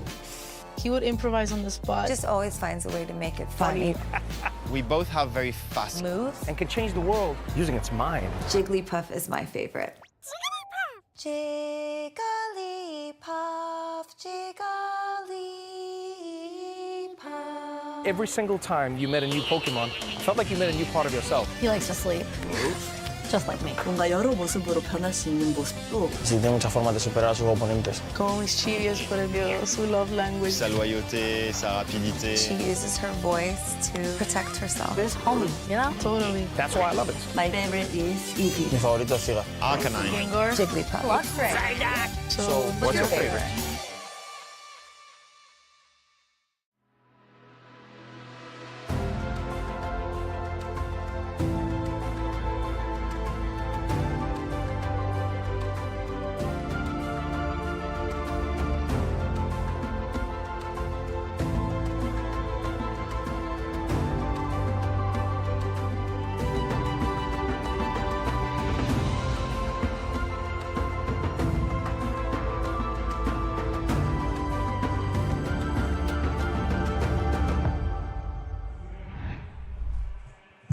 And as we wind up the day, I believe the temperature has been rising here in Italy. And not only here in Italy, the temperature has been rising, but the battles have been hot as well. My favorite moment for this day was how many new Italian faces we've seen. What were some of yours, guys? Honestly, for me, being able to see, like you say, all the new faces, but the veterans of the competition really making their mark in a brand new meta where we're looking for inspiration, we're looking for our foothold into what new Pokemon are maybe to be taken note of and to be tried and tested. It's been really inspirational, and I've certainly been taking notes. I'm just really excited at so many new Pokemon that we're getting to see in this format. And honestly, this Forever Forward season really is proving to be one of the most flexible metas so far. I'd love to see some of these Pokemon at the World Championships later this summer. And I like it when consistencies keep, also the persistence of players. Mind jokes pop off just in that last game, breaking the curse this season. Not a single day 2 for such a highly decorated player. Now finally getting it in the last tournament in his home country. That's a beautiful story, isn't it? That's so inspirational. And of course, we want to see what trainers ran during this tournament for day 1. What are some of the picks that we were expecting? Of course, Licky still in top of the stands, but some new faces here. Yeah, we have the Shadow Sableye with a stunning performance, but of course, on number 2, the Kanto Ninetales. Even though we haven't seen too much play of it, it was on almost every single team. And then also in top 12, the Fearow. Well, I was just saying this to Jocks. We saw a lot of the Ninetales, on the roster, but we didn't see it in play as much. And you stole my line there, Leo. I was going to say Fearow might be on the graphic, but where was it on the broadcast? But of course, talking about the Ninetales, that it seemed it was everywhere, but I'm kind of interested what Pokemon outperformed the usage and maybe were some of the niche picks that trainers needed to get away into that day number 2. Ooh. And we see Altaria as the number 1 pick for that is exactly what we've been trying to talk about all day, is the flexibility of Pokemon like Altaria actually overtaking Licky in top usage. And you also see that Seaking, 31% usage for a Pokemon that we felt was superb day 1 here in Turin. I know a king when I see one, right? Of course, Kings are the trainers that did indeed make it into day number 2. They piloted some of these picks to perfection. Some of the match for me, my favorite specifically was that Primeape. Shadow Primeape in the lead for Stone Collection, put in so much work. If there's no fast move pressure on that thing, woof, it gets away with games. I also loved the safe swap that Chris abused with the Primeape. It was so safe. I think that was the non-Shadow one, the only one of the multiple ones that we have in this tournament now for day 2. That was sublime. Yeah, let's see what some of the pairings that we're gonna see for day number 2. Of course, Patoman versus Kaifia. That has to be exciting. What are some of your favorite ones? I mean, you've already said it. I saw Patoman at the top there, and I'm like, I think we've only had him on broadcast once today, right? That's got to be a record for how little we've been able to showcase him before. I'm ready for some Patoman action tomorrow, but his opponent going to be a formidable threat as well. And we also have a couple of regional champions still in the mix. We've got Nezabethan, he's up against Fiantiga, and Stone Collection takes on Anacor. I actually believe those two are rooming together this weekend, so a typical opportunity to prep. Guess who their third roommate is? It's Kaufia. No! So yeah, I feel like that's gonna be really hard to prep for that. Of course, Philback trying to make his dream run of Bologna last year continue in Italian soil is still undefeated in the regional scene. So excited to see how he hangs on versus Chris, who has been one of the best trainers in this season. Of course, in the lower bracket, some familiar names as well. Yes, we have Paulasha, another champion. We have Arceus Aurelius, who just spontaneously came to Turin, flew in yesterday night, and is gonna stay for another because he made day 2 a mind joke as well, just popping off there. Looks like it's not just familiar faces. A few players with their first ever day 2, and as some of them are on their debut tournaments as well. We saw Chinja, and we've also got Andy as well, who both played really, really impressively here in Turin. And Andy, I think that he had a brutal bracket because he had to face Celio on stream, and then Patoman, and then he had to face also Italian trainer Serkoga is probably a local of his. So that was a very great run. Of course, his debut tournament, we obviously, some of you that play GBL maybe have seen Andy before, is a household name in the GBL scene, but glad to see him showcase his prowess in the Show 6 scene. And of course, we're going to be here bright and early, so you want to get some good night's rest because there's going to be some fiery battles. Of course, at 9:20 a.m. Central European summertime. And if you're on the other side of the pond, I think this is even on the Saturday before? No, the early Sunday perhaps. Yeah, it's going to be on Pacific time after midnight. So if you want to stay awake, maybe you're having some zoomies, you want to stay around and watch some Pokemon Go action. And of course, also, we already mentioned during the broadcast, but I feel like this is the last championship series that we can get championship priority here in Europe, but you can expect some trainers here to go into the NAIC later down this week.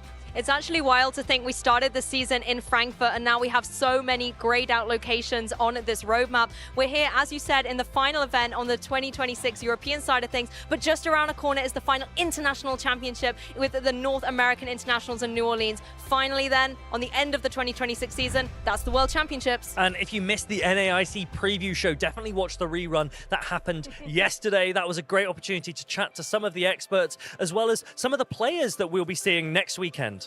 Yeah, who was the expert for Go again? Was it an expert? Was it an expert? Managed to cheese my way onto the NAIC preview show, but we had some great conversations. We interviewed Rise. We talk about the new meta that we're going to see in NAIC. Obviously, forever forward here in Turin, but it's a limited meta, brand new limited meta next weekend. And we've got some big players, European players that we'll be supporting as they compete.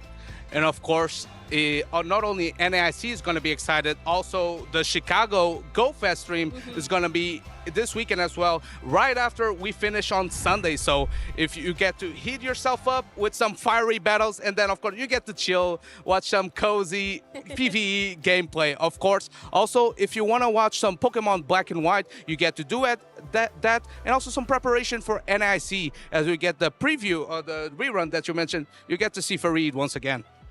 And of course, Thursday you can watch the anime a little bit more, but then the action goes down at the NAIC live from New Orleans.